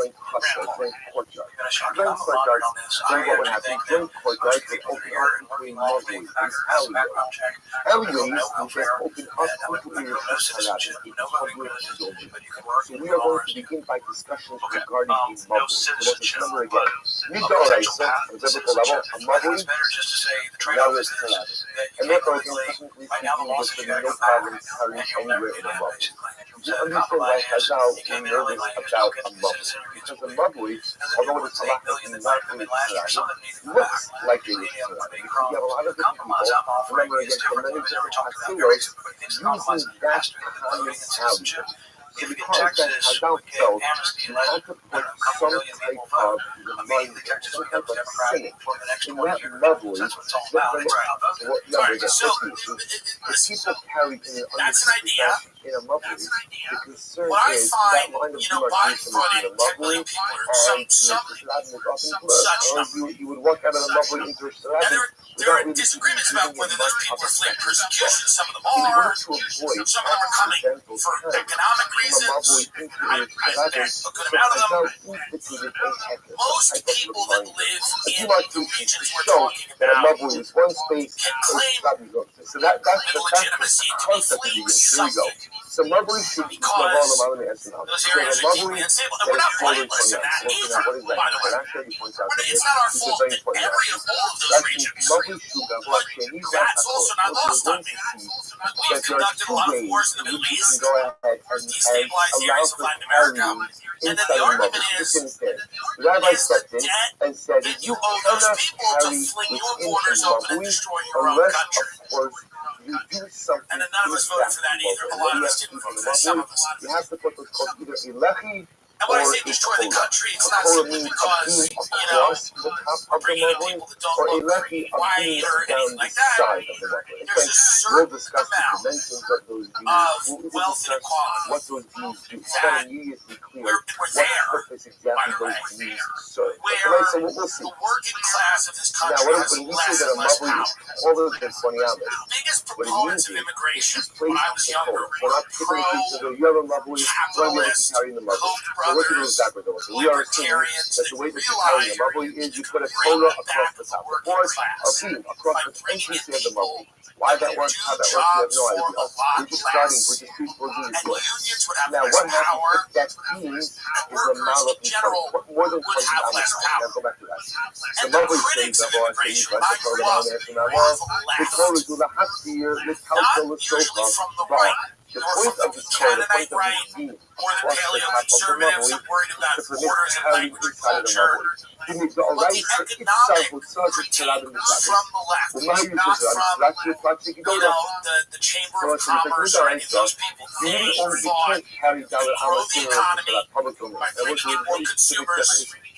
Immigrants would obviously come in and consume things. And also they would take a lot of the jobs. You just want to pay Americans to do. And then we can build houses and buildings with a lot less. In the same way that on the high end of the tech world, the reason that Elon Musk and all these guys want to get into a visas is so they can bring in Indian and Chinese indentured servants who work, sleep in bunk beds, and work at their companies. They don't care that Americans aren't going to get those jobs. And then we're not even focused on training Americans to get those jobs. In the same way that when my aunt told me, well, if we slow down immigration, who's going to be your doctor? And I asked her to explain that, and she goes, well, my doctor's from Pakistan, and he's lovely, and I love him. And by the way, great, but is it odd to anyone that Pakistan, kind of an Islamic, theocratic, somewhat dysfunctional country, from what I remember, is producing doctors for the United States of America? Pakistan is educating doctors that are helping by propaganda, and no one thinks that's a problem. And I asked her, I said, well, is that not a problem that we are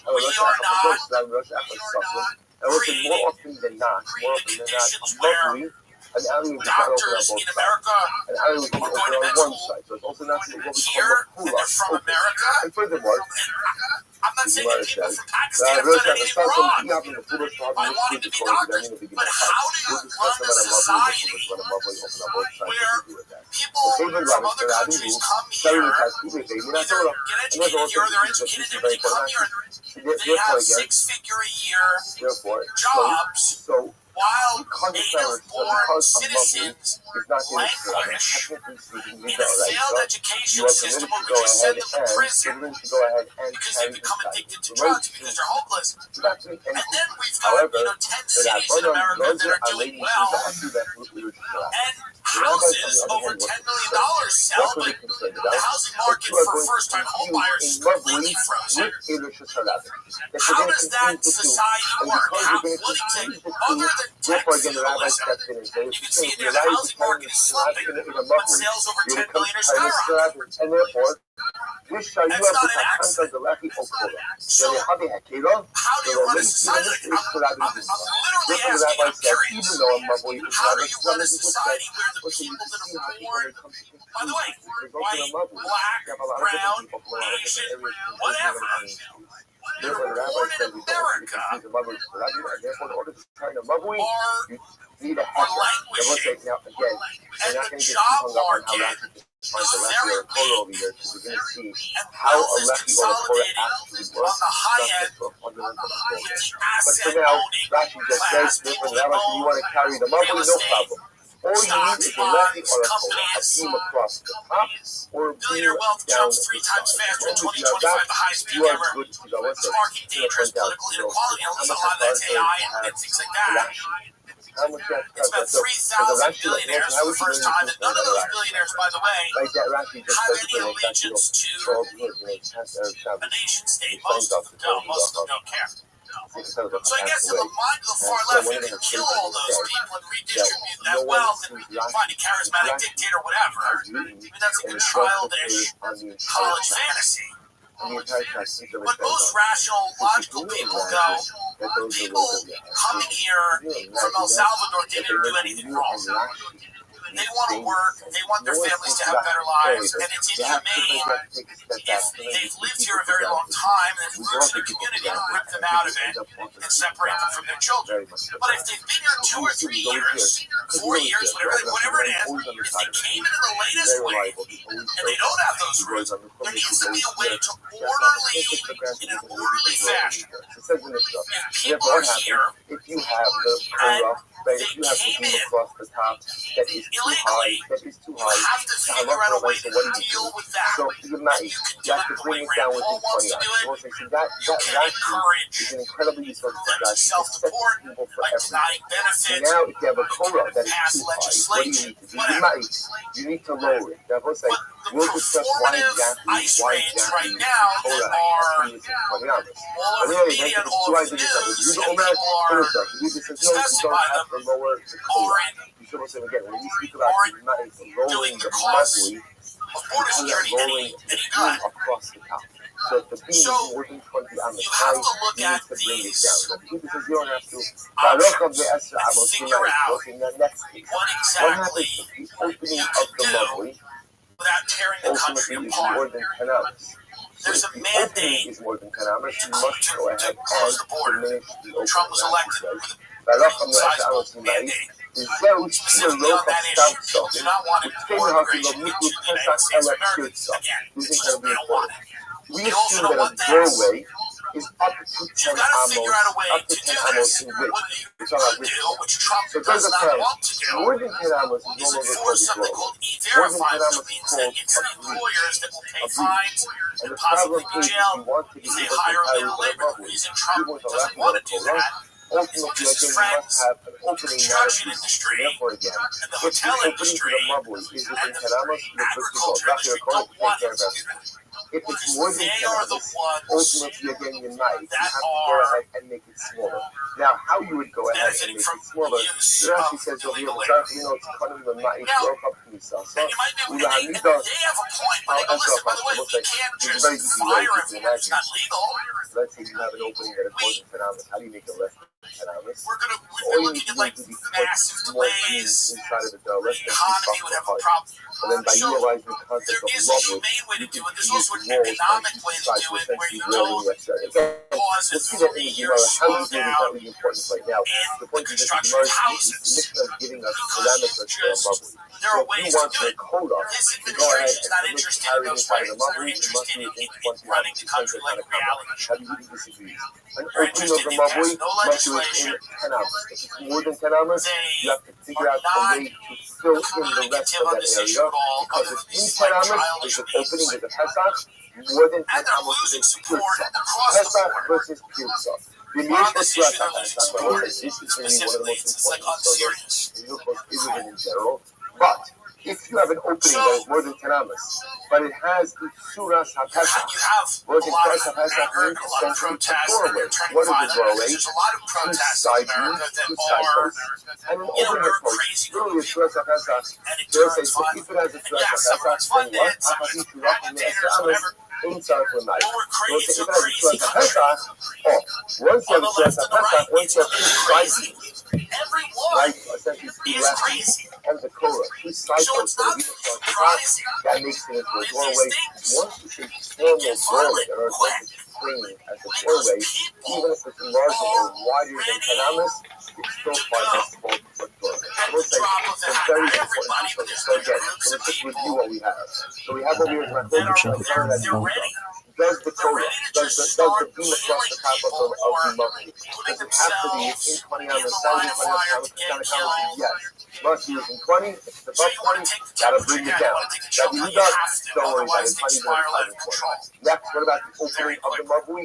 must be Ethos to me within is so 10 important. Excuse me, Me, 10 life hours, because more insurance, than 10 folks. hours is a pizza. It's so It's a important. breach, When not you bring a a child pizza. into the world, Again, the if it's more than perspective 10 hours, changes overnight. you Some can go days to it can be remedy years. that by filling in I the have a extra child area. care school. However, Milestones you can't wait if to you have see. an opening that is more than 10 And hours, I have but so you many have a friends QR now that have code, children and they don't have perfect life insurance, insurance. you And have I've a opened them up to toilet. Ethos. These side They're so posts, these happy. side beams, They're so and happy. above You beam, get a quote in seconds, across 5 minutes, the and get same same-day Mesa, coverage. that is There's no okay, medical even exam. if it's more than Cancer, 10 a few hours. simple Good. health Thank questions. you, Gemara. You can get up to $3 million in coverage. Some policies are as low as $30 a month. As of March 2025, business insider in Ethos, the #1 non-medical exam instant life insurance provider. Ethos has 4.8 out of 5 stars on Trustpilot with over 3,000 reviews. Protect your family life insurance with Ethos now by going to ethos.com/Tim. Use the list 10 minutes, you can get your free quote and up to $3 million in coverage at ethos.com/Tim. Why is the sukkah That's of Melanie asking Elmo? Why is the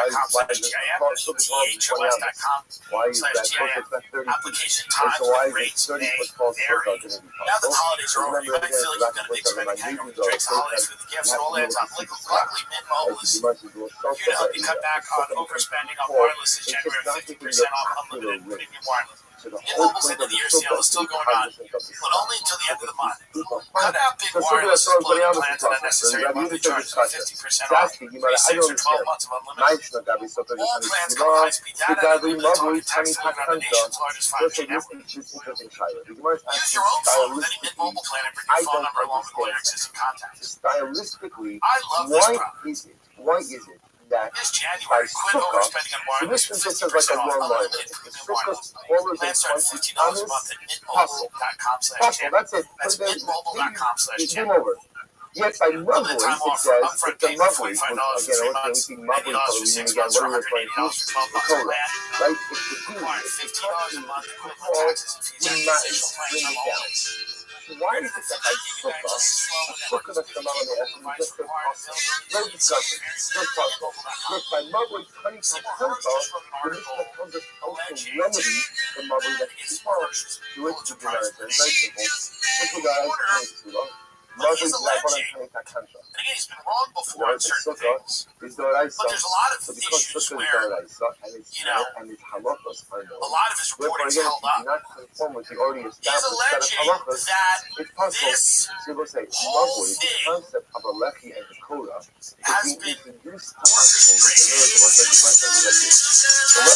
has been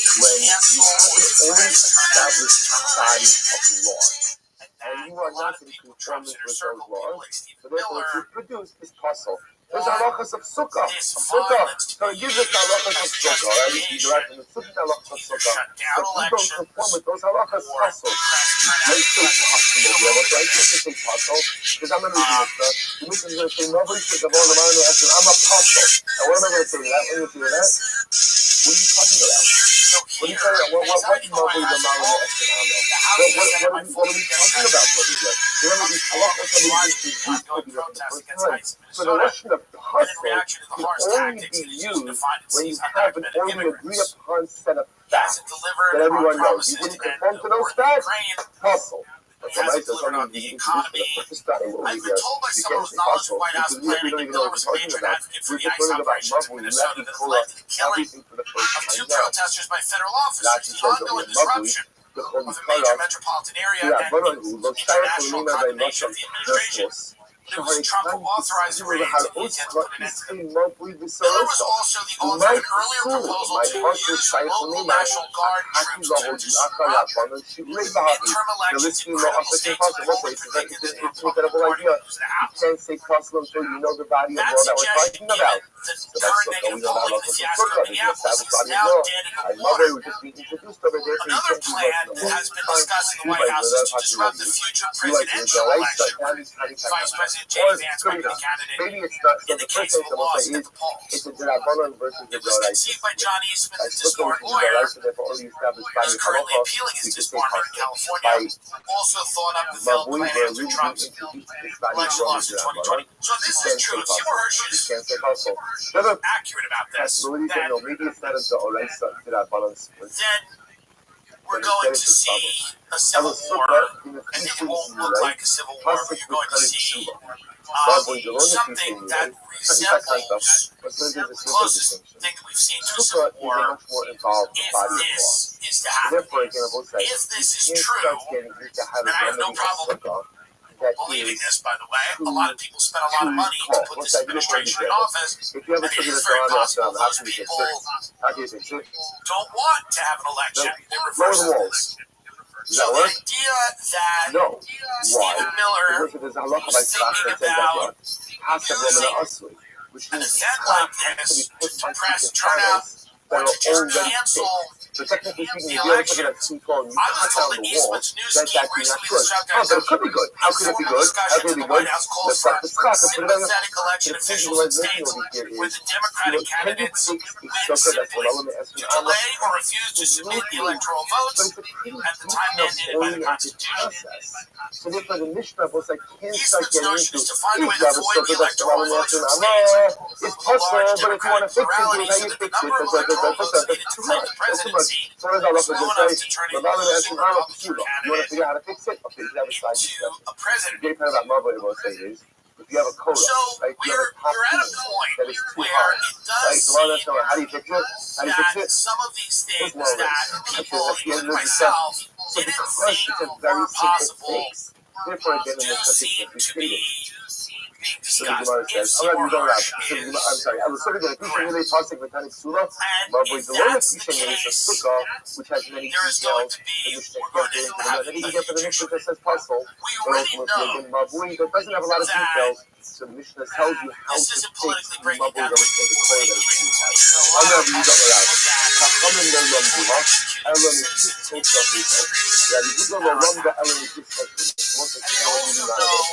Now we established ultimately with the between Muslims to discuss styles. Now I want to focus on the Machlokas. What happens if you have a Torah that is more than 20 on the top?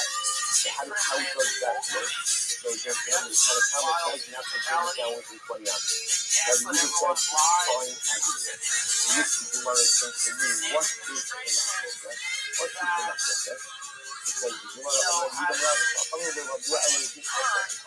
the Gemara out their height requirements from the entrance to the vehicle. The Ego may lend out Aaron is too close. a lot of these very vague laws are put in books. Florida, a little bit of background. You know that when you enter into the stuff, remember again, the first you enter to the courtyard. You can imagine as you keep walking, as you go ahead and you walk in up the steps, you walk into the Ego. The Ego was the large entrance. somebody can show up to your door and you take out from the door and detain you after that, you would walk into a smaller courtyard. In that smaller courtyard, you would find you would go out and it would have an exact you see the ring. Right now, What did you say, madam? This is the same. All right, well, put your phone on silent. No, it's not going to do it. It doesn't go behind that curtain.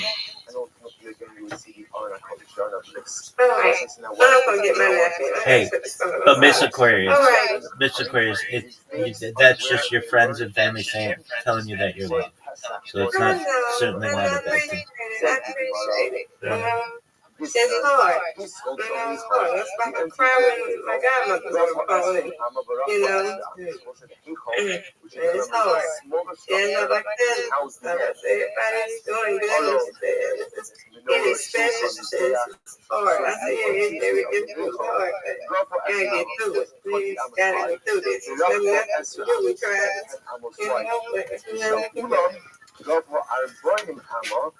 I understand that. Was 40 hours tall. Trying to get him to open eyes so we can stand up and sit up. And both of them both touch the same person. What's the pasuk? The Shachar to Pesach or Mo. And get him to eat the way he eats. He's at peace. At the entrance of the Olam. So we'll say, now watch this. The Torah is telling us that at this entranceway, this is called a We passage. should then get shot and then like that. Exactly. Yep. He could have been shot. He could have died in a car accident. He could have drowned. He could have fallen off a cliff. Of all the terrible, terrible ways to die, he got the best of all of the things that could have happened to him. An entranceway has a maximum height above 20 amas. Now, if he has a cap on that, we'll have to see. And when I say sounds like he agrees to the same obligation. So watch this. Yes, ma'am. That's what I do. Sweet Jesus Christ. Of the Heichal, of the Ulam, are two different pieces. And when the pasuk says that the Shach Kabbalah Pesach or Moed, the Pesach that is being referred to over here is what? Behind a lot of these laws, so you see co-signing a lot of these laws, describes the entranceway to the Heichal that will allow and the Pesach. criticism of a Therefore, foreign government becomes our to be labeled hate speech. And what are the And will make dimensions it a of the punishable entranceway of the Heichal? What are the dimensions? offense. It's the 20 same amas in height, administration 10 amas in width. that's allowed to take over TikTok from the Ellison family. So if you want They to place your support Torah to create Paramount your Prime, entrance CBS into your News, they lovely support all of house, these the things. Torah just has to be within 10 And this is the If you full did 20 amas of height, and the width politicization, cannot be not any more only than of 10 amas. media, which has always been true to an extent, but also now social media, where you both have one kedusha. a space where Quran and Steve is being censored. Is that true? If you want to Can you check tell the me that on carbon, TikTok? you can check the carbon That videos about Epstein are or being the censored? If that's the case, So all of this violence in Minnesota and the discussions about, again, can't verify this, but it is Seymour Hirsch, literal legit reporter. All of the discussions about disrupting elections or canceling elections, they're all against, they would be wrong no matter what, obviously, but they're all against the backdrop of an administration that is doing all of these things.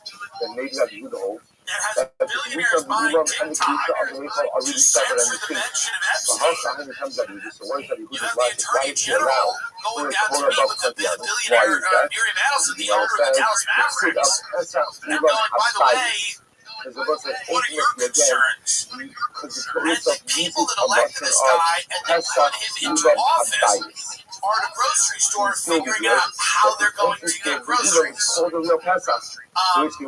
days after the American investors approved by Donald Trump to control over TikTok, some users announcing the app was censored and limiting their content, including posts about Jeffrey Epstein and the shooting of U.S. citizens by federal agents in Minneapolis. So it's time to admit, for all the people out there that are diehard MAGA people, I don't want to, burn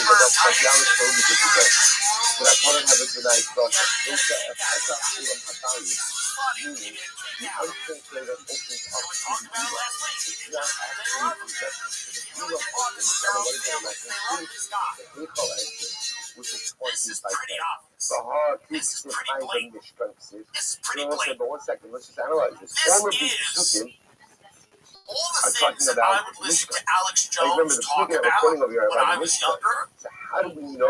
Remember, what are we doing? We'll say, so according to Sukkim, remember, the pasuk that we quoted And before. that's not to say, by the way, that, that I'm ultimately, somehow a fan of, post-war liberal CIA interventionist neoconservative moron, flood the inner cities with cocaine, flood the Contras. How do you do this? Get it, okay? But let's just talk specifically for a minute about what you see happening in front of your face against the backdrop of all of this. We have ICE in the street, we have the National Guard. There are people talking about the Insurrection Act. You can't talk about it on TikTok. You can't talk about Jeffrey Epstein on TikTok. And they're passing laws in Florida telling you if you criticize. Now, by the way, can you get up the video of the woman who said something about the mayor of Miami? They just knocked on her door. So, I mean, again, that's coming here. And you thought these people were the free speech people. They campaigned as the free speech people.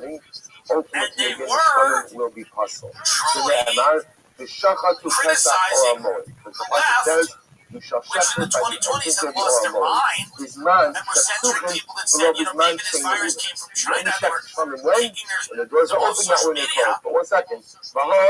But he's a Mishkan state. So also that concept of a shachat to Pesach or Amoed is by the Mishkan. I guess that's what shouldn't the Mishkan have? What does the Mishkan have? She says calls for the death of all Palestinians.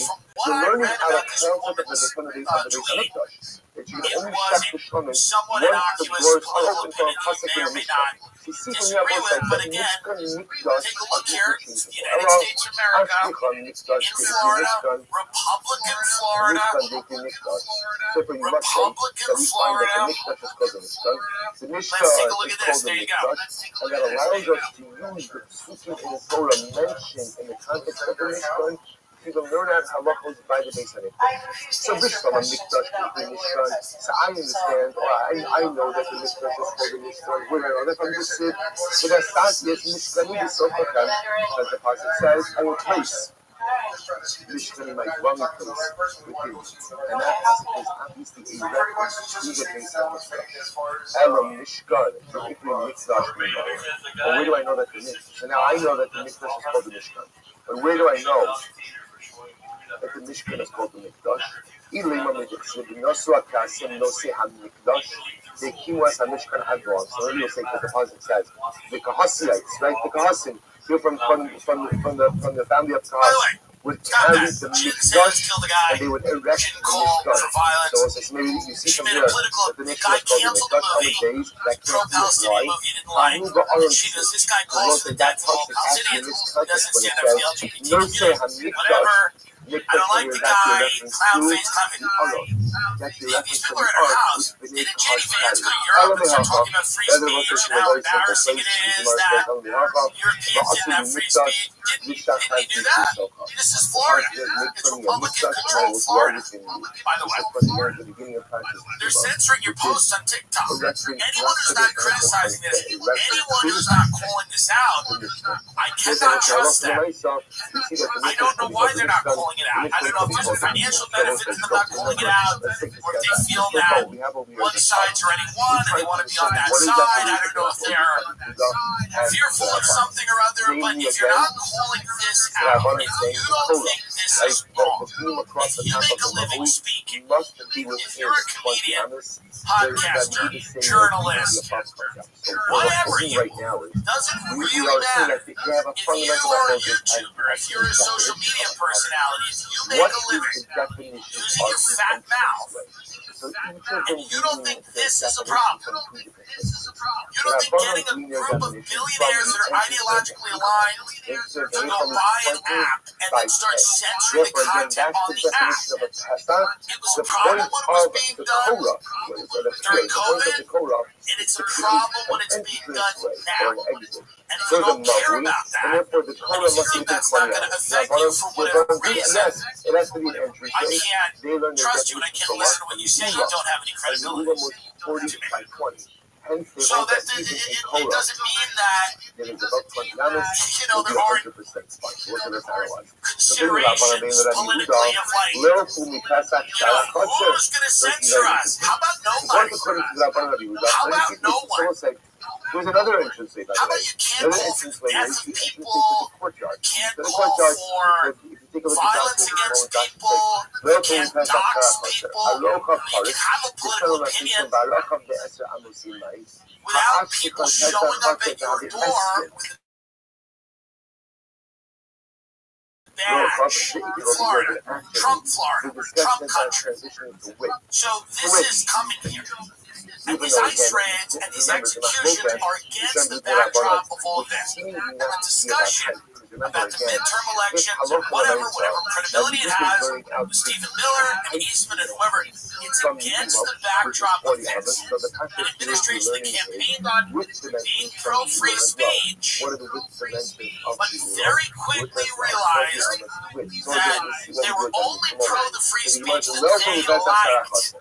So many people right now are having so much success with ultra. Every January feels like we're trying to reinvent ourselves. We know that progress doesn't happen overnight. comes from steady, consistent work. That's exactly what Nutrafol believes. Hair growth isn't about shortcuts and quick fixes. It's about supporting yourself and your hair. The right routine so you can stay strong, confident, moving forward. Nutrafol is the #1 dermatologist recommended hair growth supplement brand, tested by over 1.5 million people plus. It is also the #1 selling hair growth supplement brand. Nutrafol targets the key root causes of thinning in men like stress and hormonal changes. This is not about genetics. Nutrafol men supplements are peer-reviewed, 100% drug-free, and NSF content certified and clinically proven to improve your hair growth, all without impacting sexual performance. Get the shortcuts and see thicker, stronger hair in 3 to 6 months with Nutrafol. For limited time, Nutrafol is offering a listener $10 off your first month subscription and free shipping when you go to Nutrafol.com and enter the promo code TIN. Find out why Nutrafol is the best-selling hair growth supplement brand at Nutrafol.com, spelled Nutrafol.com, promo code TIN. That's Nutrafol.com, promo code TIN. And so, when you look at this, and you zoom out, as we've done a decent job of doing, you say to yourself, we have a very big problem. We have a very, very big problem. And listen, I'm not solving it. It's not my job to solve it. But I'm just telling you right now that if you're not disturbed by this, and your spidey senses aren't going off a little bit or a lot, you know, we have a lot of people in this country that have taken flights of fantasy. I mean, the way that adults now react to television shows, whether it's Stranger Things or Heated Rivalry, whatever these shows are that are super popular, the summer I turned pretty, whatever. The way that adults are dealing with television shows, attacking the actors in the show for not living up to, is the girl on I Love LA too brown? Did she go on a tanning bed? What? Is she going Ashkenazi to Sephardic? What? And these are real things that people are saying. The way that adults are engaging with entertainment shows that adults are degenerating and regressing, and they're unable to tell the difference between real and fake. They're unable to discern what an actor is, who's playing a role that was written by a writer. They're not able to do this anymore. They've lost the ability to do it. They get in these little fan cults and lose their fucking mind. They can't just enjoy a show. They have to know everything about the actors on the show, what their political opinions are, who they're fucking. They want to know their sexuality. They want to know what exactly they believe about everything. They want to know how much they're hanging out with the other actors on the show. Are they hanging out? Is it fake? Is it real? They want to know all of these things. They have a weird, toxic relationship with entertainment because it's filling a void for them that is supposed to be filled by things like family, community, and engaging civically with things that actually matter. But in the absence of that, or in the denial of that, people are like concerning themselves with like how much the two guys on Heated Rivalry actually hang out. Why aren't they together more? Do they not like each other? To the point where these people have to come out and go, hey man, I like the guy, he's my friend, but like we're separate humans. We have lives. But it's not enough. If a character on a show does something that people disagree with, they then attack the actor on the show, and they go on the actor's social media and attack the actor. Because they're unable to tell the difference. Or here's something even more disturbing. They don't care. They don't care that there's a difference. Because they need to channel their anger and their passion into something. And they don't know how. that a clay that's from Mama may actually good out of the Hakel, and then we're going to look at the people said, oh, even if the entrance is much more than 10, even if it's 20 hours, it should be totally fun. So why doesn't that Yehuda argue when it comes to the width of the entrance way? This is so incredibly gross. Don't worry. Straight up anti-Semitic. So, but Rabbi says that Oh, you're Jewish? You better speak up now. Fuck off. That's bullshit. She shouldn't have to say anything about anything she doesn't want to say anything about. where does that mean the idea in the place? So I keep the standing up. Halakha you amos yimai. Look at another place that says, look at a mavli. You have a mavli. That is more than 10 amos wide. You should diminish the width of the mavli. That Yehuda Omer Eno Sarif Lamai. That Yehuda says, no, you don't have to. So here it is, on record, that Yehuda argues in the place. Since piece of Yehuda argues in the place, so you don't feel the need to largely argue in the place. I understand. Then they start turning because, by the way, this is kind of a problem. How is that an answer? How is that an answer? And I see this a lot on, and I'm not trying to make this political, but I see this a lot of the left will laugh because they have traditional religion, but it's so ingrained in our DNA. They create these quasi-religious moments where there's like an epiphany, and their epiphany is like, I don't know, a show about fucking people in LA, or the gay hockey players, whatever, and they have this thing like, wow, this is an amazing example of art and love and this and that, and then immediately they start turning on it. They need to turn on it. They need to get angry about it, and they need to prove to themselves and others that it's not actually as good as they thought. And the actors have some bad takes and some bad opinions, and I'm really depressed about this. They ride high on this thing.